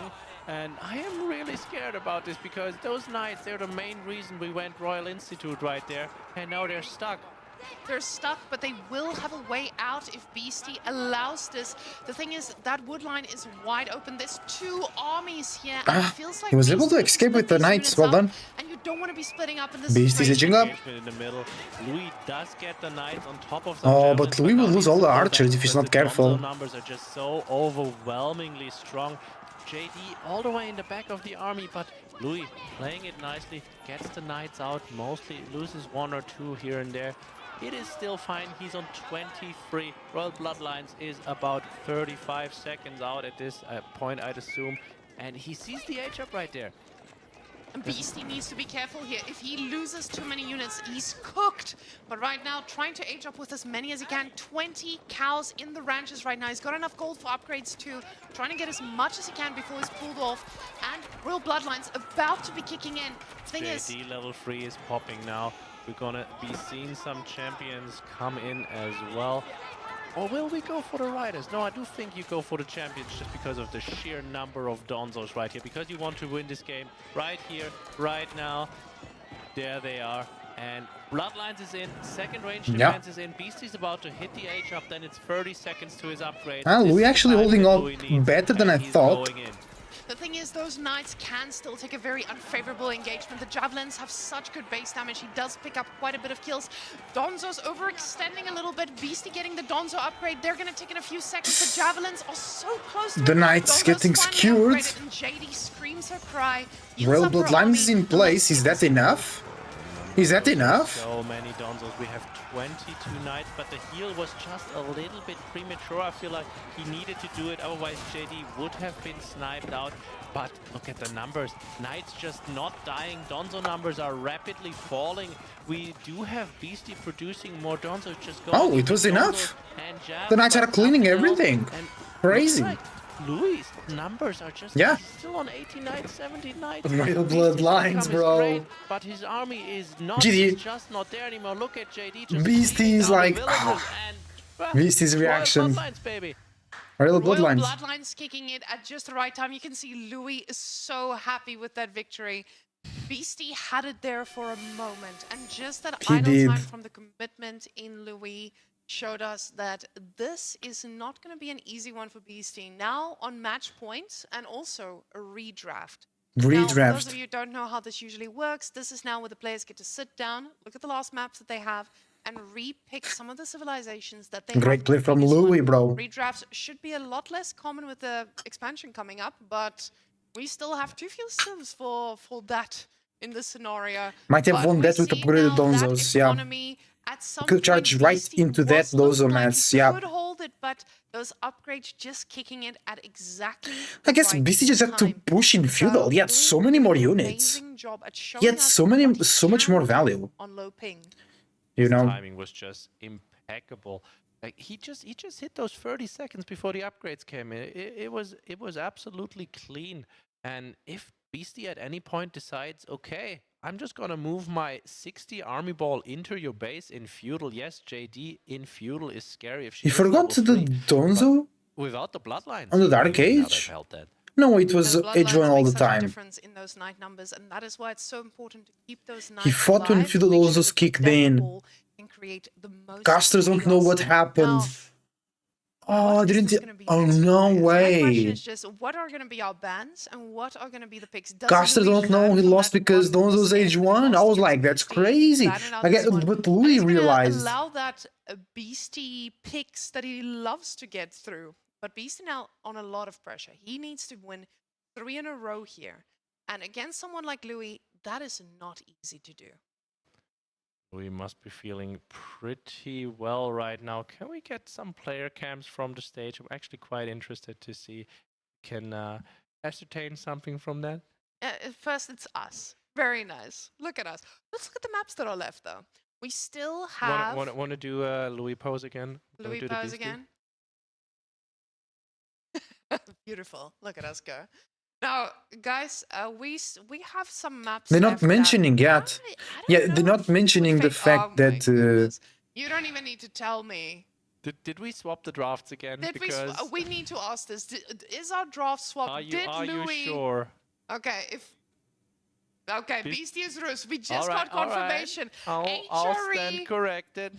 HRE got picked away from Beastie. We actually had a swap in the drafts in one of the previous games, and we thought that the other player just outpicked Beastie completely, but no.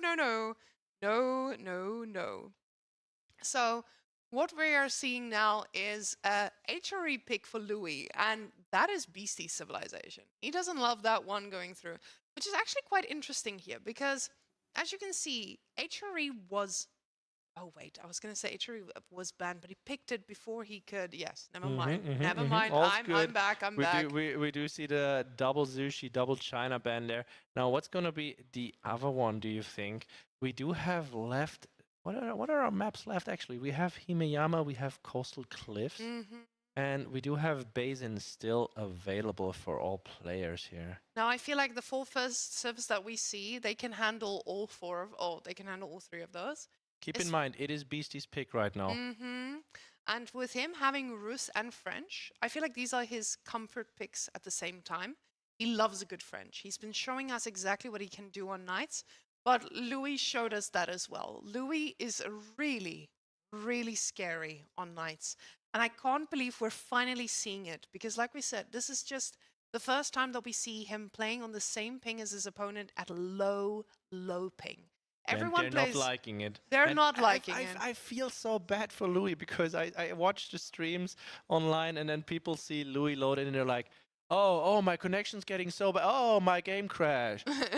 It's not that they don't want to compete against Louis. They don't want to compete on the India server. Yeah, the India server has been quite tough for a lot of players, which is exactly why for our LAN later in July, we've decided to make sure that we have an Asian qualifier so that players have a better chance at avoiding the Indian server. Now, we are $130 away from a 10K prize. I need to sit down. 10K prize, really? What the hell? So they're not updating the bar?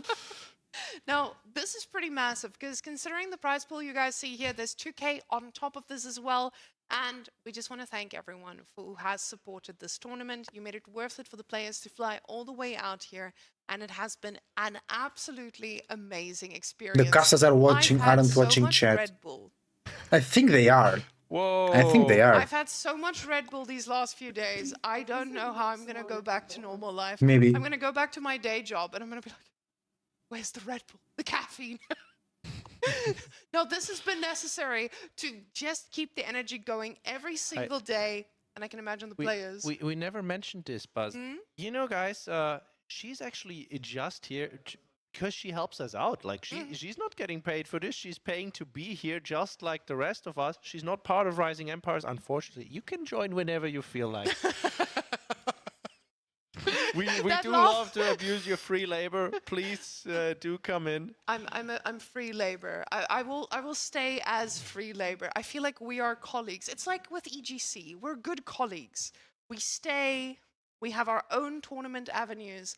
We help each other grow. And I feel like that's the best part about AoE. We all have these tournament organizers that are all working in parallel, and we're all intertwined into each other's organizations, and we abuse each other for free labor. Oh, at least our two organizations, yes. Yes, because we know what goes into running a tournament site. It is so tough. And I mean, you guys have been at it for a while, but I think I started a year ago. It's quite tough, right? Sometimes it's crazy. Sometimes Range running HRE? tournaments is not all just fun and games. Yeah, no, I have to say, On Himayama, super tough for but Beastie. I just want to take this moment to shout out my admin who always does everything for me and makes my life so easy. You guys have a whole team of volunteers. I at least have someone I have forced full-time to be mine. But guys, these guys have put in non-stop hours. They've created these custom overlays. They're standing here in a room full of production people. I wish I could show you guys. Yeah. We have the civilization. We have the civilization. I do think we soon have a game as well, and we do have the French against the HRE now. Ooh. Is there some bias here? Who do you favor? Yes. I feel like Louis is the kind of guy who can turtle. But as someone... It's Himayama. How do you turtle? That's where I was going. As someone who plays HRE on Himayama, I have been punished severely. However, I have not been... Oh, never mind. I was just seeing the production there. It's like, move it along, and then we see Beasties in the bathroom. Bathroom break. Bathroom break, guys. Bathroom break. Now, I've been raided on Himayama. Let's go. But I don't know if This could be last match for Beastie. can prevent that. I feel like if the Louis is the right guy to prevent all these raids. So... we do have a bathroom break. Beastie has gone to wash his face, wash everything else, get clean from those losses, and try to give it another go. Now, Twitch chat, what are your predictions? I really hope we have... Oh, it does look like someone is grabbing a microphone. Oh, no, never mind. I got really excited. I thought we had a bit. He's going to make cow noises as we cast. It's just going to be random squirk. So, we definitely have a very tight match between these two. Beastie was very confident coming into this. I told him... He was very confident in the game just now. Sorry, I keep interrupting you the entire time, but he felt the game was going in his favor. He just pulled back and thought, yeah, I have a beautiful timing. I have my full cow boom. I'm aging up just like a minute after him. This is going to work out great. It's just a minute. I can pull my army back. And that's the problem. You don't usually see this side of Louis. You don't get to practice against this side of Louis. And that's basically what I think Beastie has now experienced. A minute is much longer on 200 ping. Oh, definitely. Now, we are going to... I don't know. I feel like we're just going to stand here waiting for these two to actually battle it out. Okay, let's look at the rest of them and see. I'll say let's quickly think about this because Beastie's on match point. He picked Himayama specifically. Louis on match point. Louis had HRE. What else did he have cooking for that HRE? He needs to bring out his strongest Sif here to not just get kicked out. I feel like after this, his pick is going to be Rus. Like. It doesn't matter what map we... Let me just see the other maps that we have. I feel like Byzantine would be decent on Basin as well, but Rus is also a decent pick. And we do have the coastal cliffs still.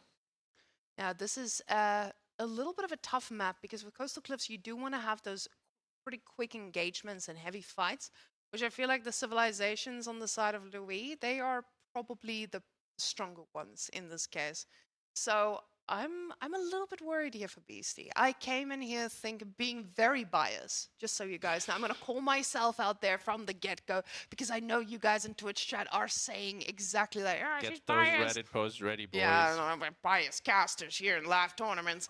I was listening to the players. I've been listening to what they say, how confident they feel this going either way. And I feel like Louis started off a little bit nervous coming into this tournament. It's his first live LAN. Emil Kildradi just almost took 2 games off of him. And, well, if he wasn't so fond of building his landmarks right in Louis' base, then... This could have been a very different final. Now, this is one thing that I think Louis is now warming up to. He's been here for, 4 days now? And finally getting into the zone. He's played his heart out to be here. This is his first live event. And this is something that Beastie always tells me. When you are at a live LAN, the game is completely different. There's people around you. There are distractions. It's so hard to just sit there and focus, especially when you're in your early days. So I remember back in StarCraft, he was known as like an online cup king. Oh my. Wait now. We reached it! I need We to sit reached down Let's go, again. 8K. We reached it, guys. 10,005. Now It's like, what? we have unlocked our ears. Chris, join us. No, we have. don't do it. It's too late, Chris. You're joining me. Guys, we have unlocked 100%. This is now officially a 10K tournament. Does that mean it's... Are we S tier now? Oh, this is an S tier tournament. It's an S tier tournament. They changed the requirement. It's 20K now. Guys, we need another 10K, quick. Anyone? I mean, Wikipedia. should we do if we hit 10K in the donation pool? I'll shave my head or something. No, we are Yes, not going to yes, save your do head. it. I'm tempted to say... Oh, God. Yes. I've already suffered through this. Say during yes. the subathon.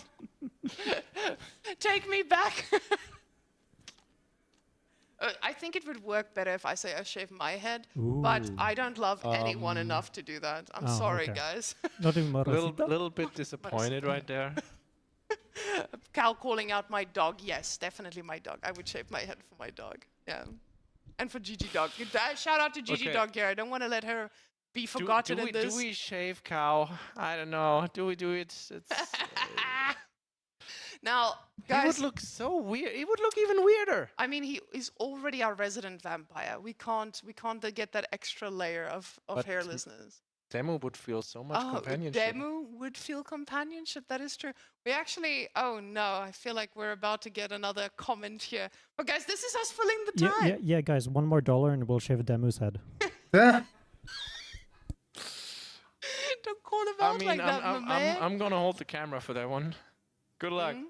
You're gonna hold the demo. My God. You know what's crazy to me is just all at this top level, there are so many of these players who are still in their 30s and competing. Do you guys remember the days when people were like, yeah, if you're a pro gamer, you have to retire at 23. You're gonna get slow. We are all grandpas.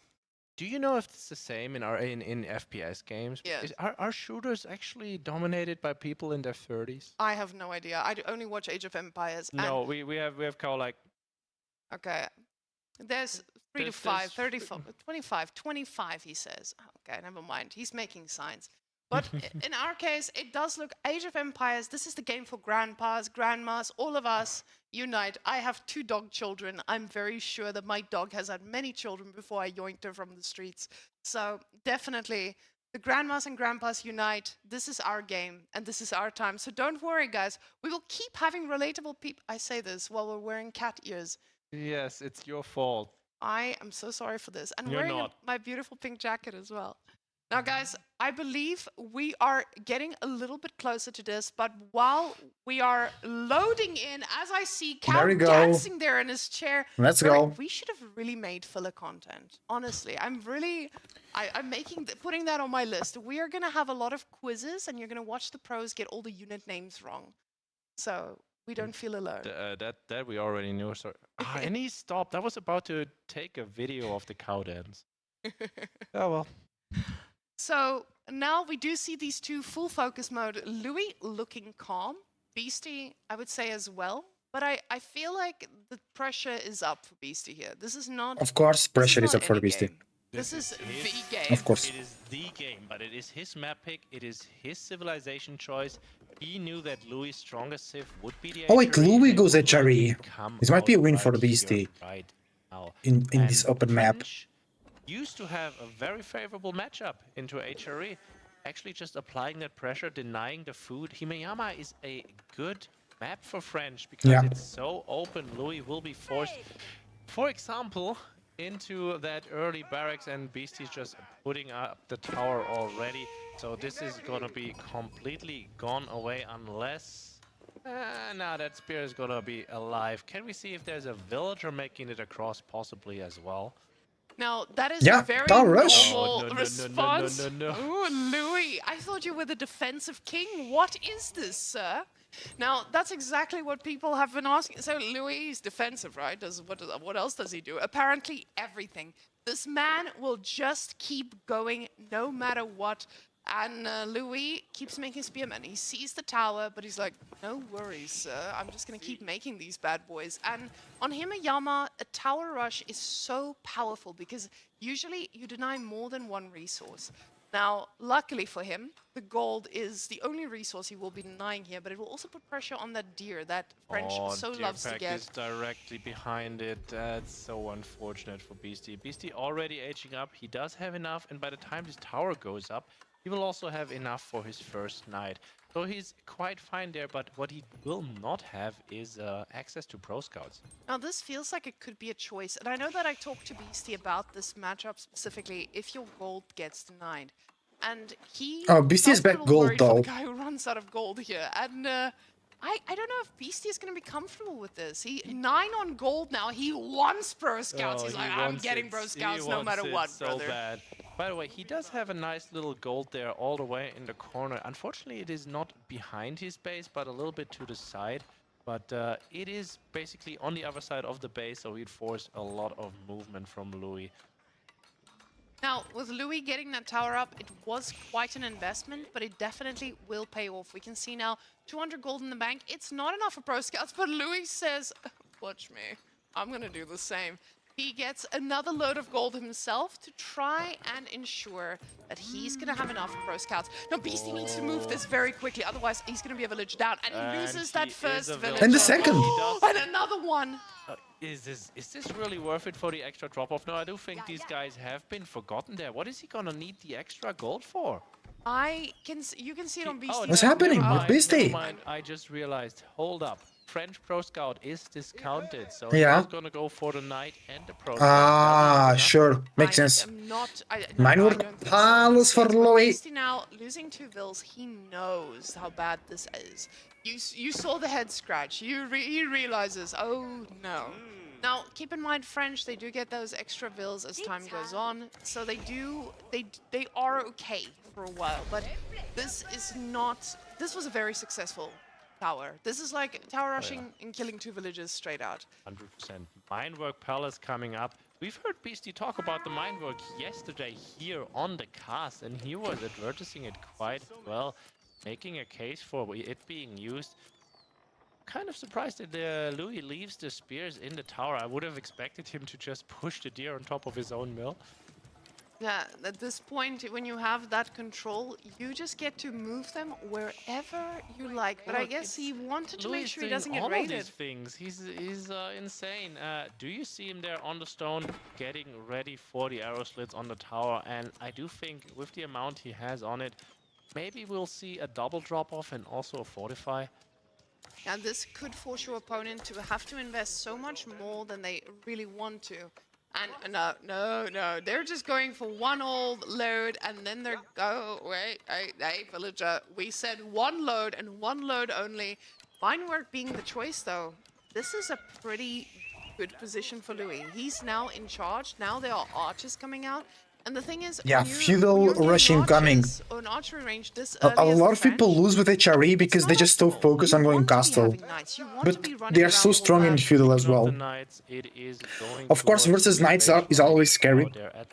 But I still think like HRE players need to age up to castle edge by default. It needs to be in a good timing, in a good window. Louis showing us it's been the ping all along. This is what he's waited for his whole life. Knight comes around again, going for another charge. The prelate has been pulled out there, waiting. It is inspiring all of the vills out there, and it has the added benefit that if you get a little bit of healing in before the second hit. Speaking of second hit, no charge. Okay, nice revenge from... Nope. I thought we still get the villager there for revenge. That happened. Herd villager is being pulled back, will be healed up, and be switched out. And Louis finds a scout kill as well. Beastie moving his archers out there, and we see the all pikes. It is going to be either mass spearman or spear horseman, which would be the spear horseman, of course. Beastie finding the first deer for his own, and he's actually hurting quite a bit for food. He doesn't get a whole lot in just yet. And trying to box in the Knight there. Sorry, keep going. I just keep talking because it's just fun to watch. The problem is now, with all those spears, he gets to deny all of the pro scouts. This is a very, very tough position for French to come back from, because now Second archer Louis range is great for already Beastie though. transitioning into horseman, and this is going to be so hard to push back. He's got one out on the map, and how do you even get back in control here? He's already gone onto the back gold for Beastie, has already gone back on the back gold. He needs this gold. He needs to get knights himself, because if he's going to contest those horsemen, he needs some knights. Double archery range and Bloomery coming in for Louis there. Double archery range for Beastie naturally. Going into the masked archers, but as you say, the horsemen are on the field and we see the range defense immediately coming behind it with the discounted minework tech, also researching much faster. Beastie going into some walls there, and we see 4 deer being picked up and brought home. Those are very important for Beastie right now. Survival techniques coming in for him as well. And Beastie using those walls to actually stay alive in this. With French, you do need that time to get that villager lead, build up this villager even in this case. Now, the Knight did not provide that historic raiding ability that we've seen from them. There's a singular one. Porque eles estavam a cozer, elas ficaram a cozer bastante. Now, these Mas agora vai villagers ser, are trying to vai get ser a bem safe rápido, elas já place estão to no get the plano. food from, and this is not the Até pode ser HRE we're mais used cedo. to seeing. The Elas não HRE estão we're used to prontas, é seeing só is para an ficarem HRE muito that builds farms in the base.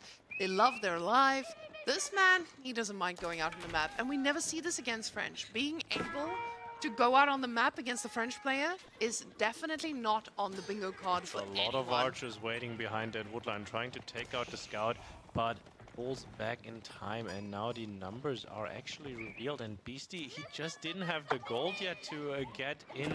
He doesn't even have the blacksmith, he doesn't have the bloomery, but look at that yoink. The tower is not enough with just the arrow slits. The horseman trying to Nice get from the kills nice here, clip from the trying horseman to there. take back that Stuck boost. scout How goes much will down. Beastie secure GG. as well? It is that much For the closer scout, now not the to game in his own general. PC. Louis does not have his own pro scouts, so these will eventually go under French control. But it just shows you how No, good. not the only Knight. Just one more yoink. The Knight 9 lives to HP. fight another day, but this is a Knight that is going to be very useless for the next while in the game. And Beastie did not get a lot of deer to actually survive this. He does Wait a get a minute. kill! It's the 1 HP Knight, and he actually takes out a Vil on his way out. Now that is a very important kill for Beastie, because that Knight needed to pay its value. And yes, he tried to get some idle time for a while. He forced some spearmen into the base, but now there's 16 spears in front of his face and 7 horsemen with +1 Yeah. range defense. I'm very And Beastie here +2 because attack, Louis is no? Going all the way around the base, aiming for his back As well. And I don't think Beastie will see It's looking really tough for at Beastie. all. But Louis cannot allow Beastie to make a lot of knights. Few villagers here that Louis are has to go looking around in the soon. woodline, but Louis' army, I think, will just pop out. He's going straight for the woodline. Beastie is looking at this and is pulling back just in time. And the scout sees the villagers there on the deer pack outside, and we see another kill coming in for Beastie. Another kill, 3 dead villagers on the HRE side.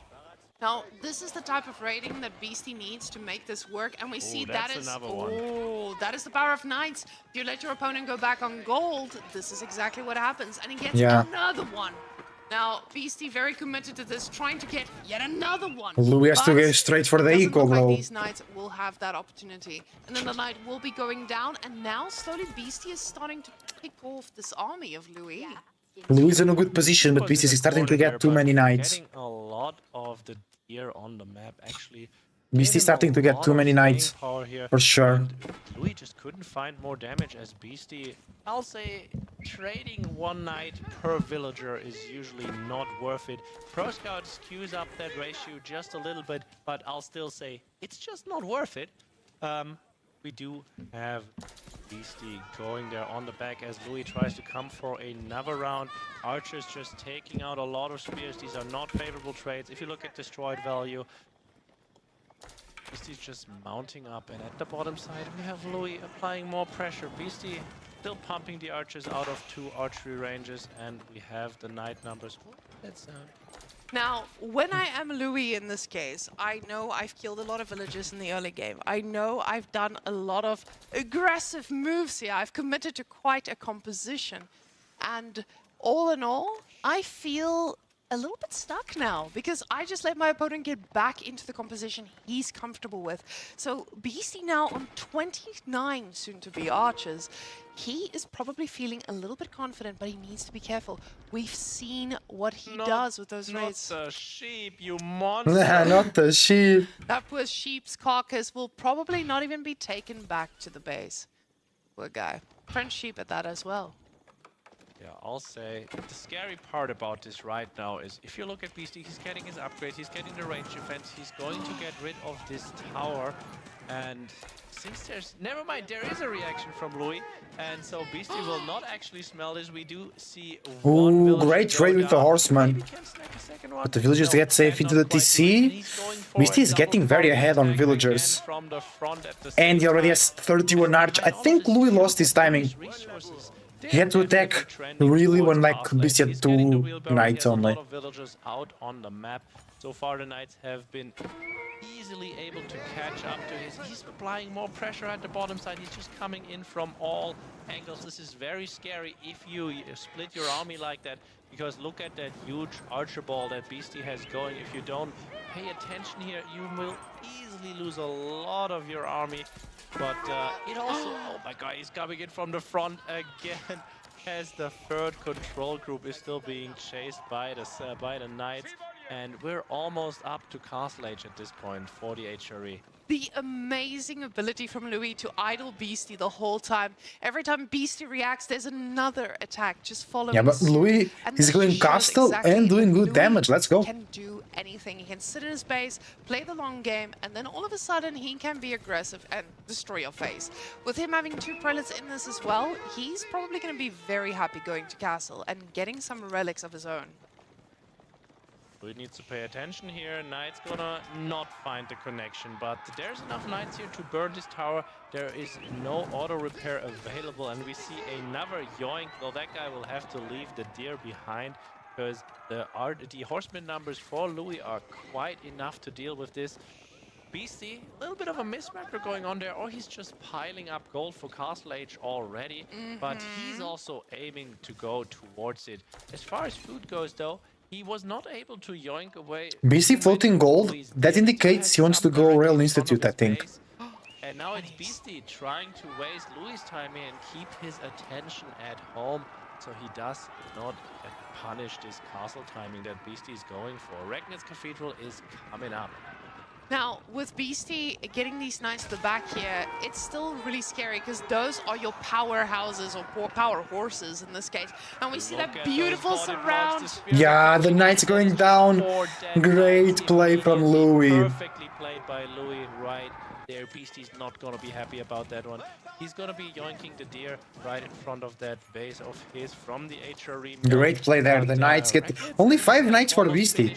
Louis should strike as soon as he gets Castle Age upgrades.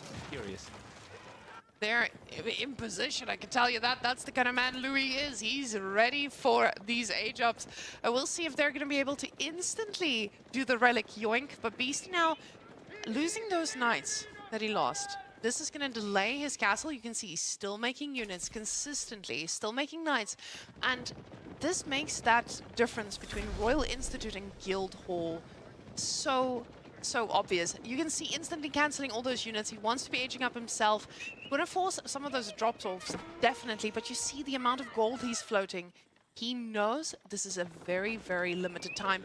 Oh, no, Louis no, that's wants all the this. forward food there, and Louis is just gonna come out of the blue. He doesn't even need to wait for his upgrades because there is only 6 knights left. Gets a full Royal Institute with 6 knights, monk ass. He's gonna be pulling back here, waiting to, for the upgrades. Yeah, Louis just needs the upgrades and they can push. This fight right now, he doesn't want to, and he doesn't need to. Royal Institute with 24 villagers being pushed out. The problem is Royal Institute, it doesn't give you free upgrades. Royal Institute needs knights on top of that as well. It doesn't give you food either, look at that. He is going to be starving for quite a while. Beastie doesn't have any other food on the map. The only hope he has between this is that Louis runs in. Veteran upgrades hitting right now. We have a Wololo attempt there at the top for defending against the Knight right now. Louis will have to run, but this is not the actual strike that he's planning. He's going straight in.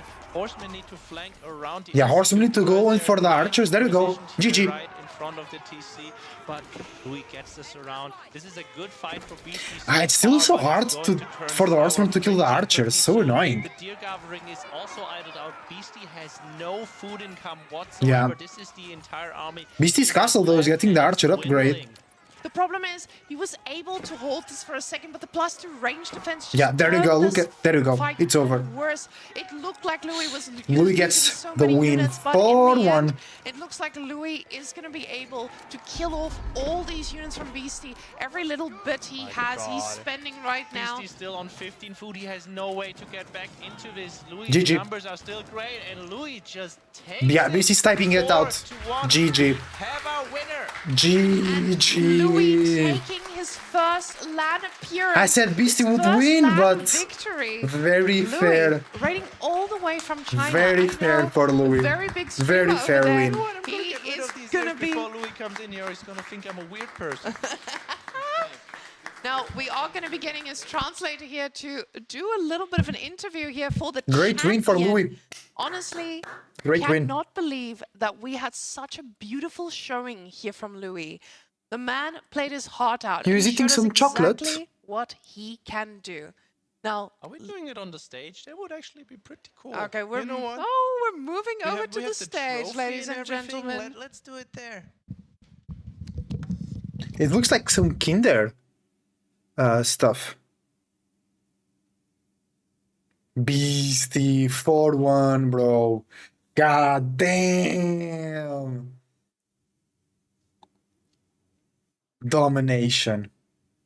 Testing. Is this thing on? It is actually beautiful, and I have direct feedback instead of waiting for Cow to make weird noises. So, well, let's go to the center stage. You're absolutely right. Thanks, Bart. First of all, some lights, please. On your win. Our Some lights, please. Today, that was an impressive display. Impressive indeed. Gotta ask, were you confident? This was Beastie's map pick in the last one, and he was expecting the HRA. He knew it was your strongest civ right there. Were you confident against the French?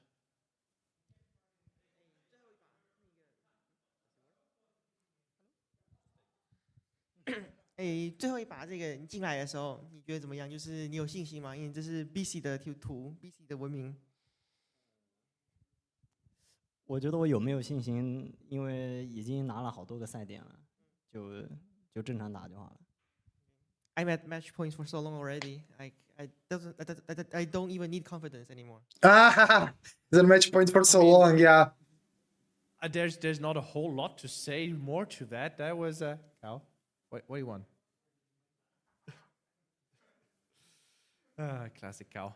Anyway, what was I going to say? We could talk about those games for a long while. They were all impressive displays. I'm kind of interested in your take on those Ottomans because you were looking really good there for the longest time. It was the only loss with Ottomans that he had. Play your own game against. But against the Rus, it's so tough.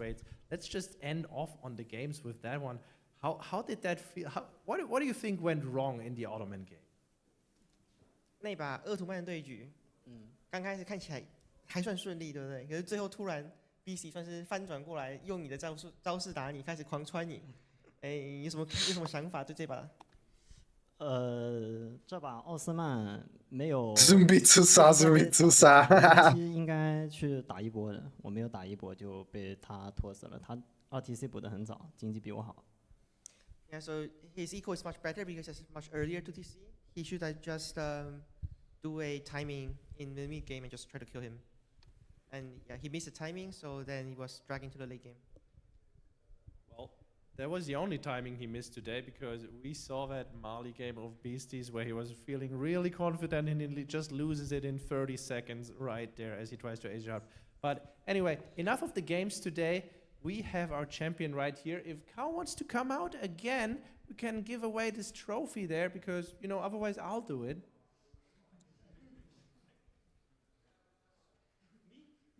You know, technically it says you are the head of Rising Empires. I think you did an announcement and Oh yeah, right. I did an announcement. Well, there's nothing left to say. You've done a great interview. The trophy is yours. The big one.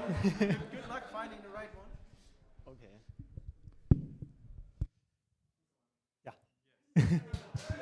Well done, Louis, well done. Good win, GG's.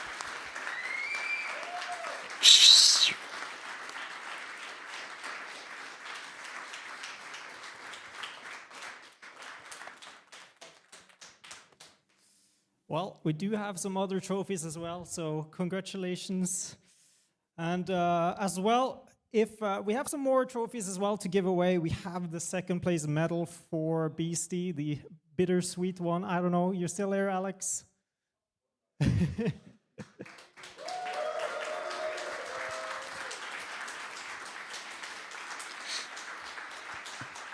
GG, Beastie, GG.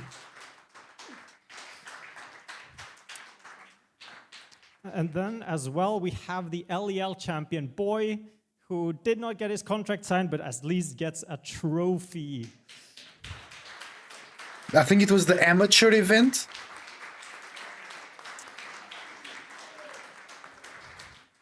That was the top bracket. We had 2 brackets as well. The runner-up, almost beating boy, not really actually, but DJP as well, the runner-up.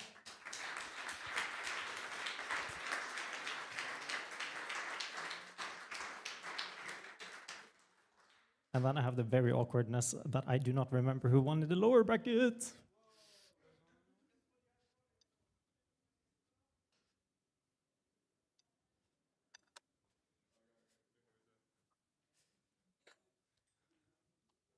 Memory of a goldfish.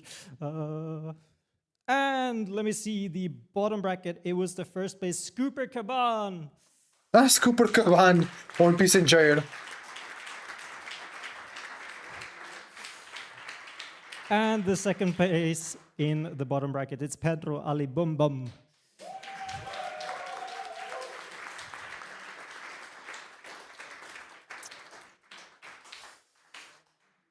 All right, well, that was all of our champions. GG's.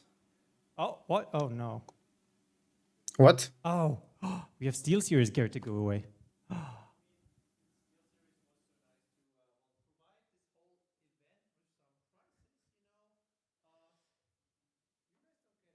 No, they don't give anything. Boy gets a mouse. DJP gets a mouse pad, and then the same for Scooper and Pedro. It is a mouse and a mouse pad as well.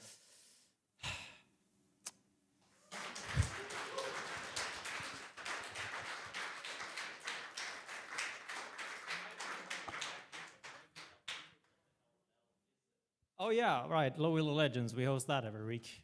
Forgot about that.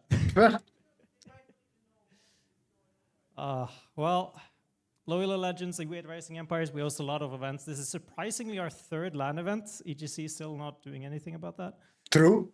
I mean, I work with them, so I probably shouldn't actually say that out loud. Anyways, love you, ST. But yeah, we host weekly events as well online for everybody to join as well. Then we have the War Chief Club, which sometimes these guys join, but they're kind of too big and just want to play LANs and stuff. Anyways, does anyone else have anything they want to say? Because I'm kind of running out of things to say. Cool. GG. Well, in that case, good night. Have a good one, everyone, and see you sometime soon. Nice. GG, guys. We're gonna leave it here as well. Thank you for watching, and I see you on the next one.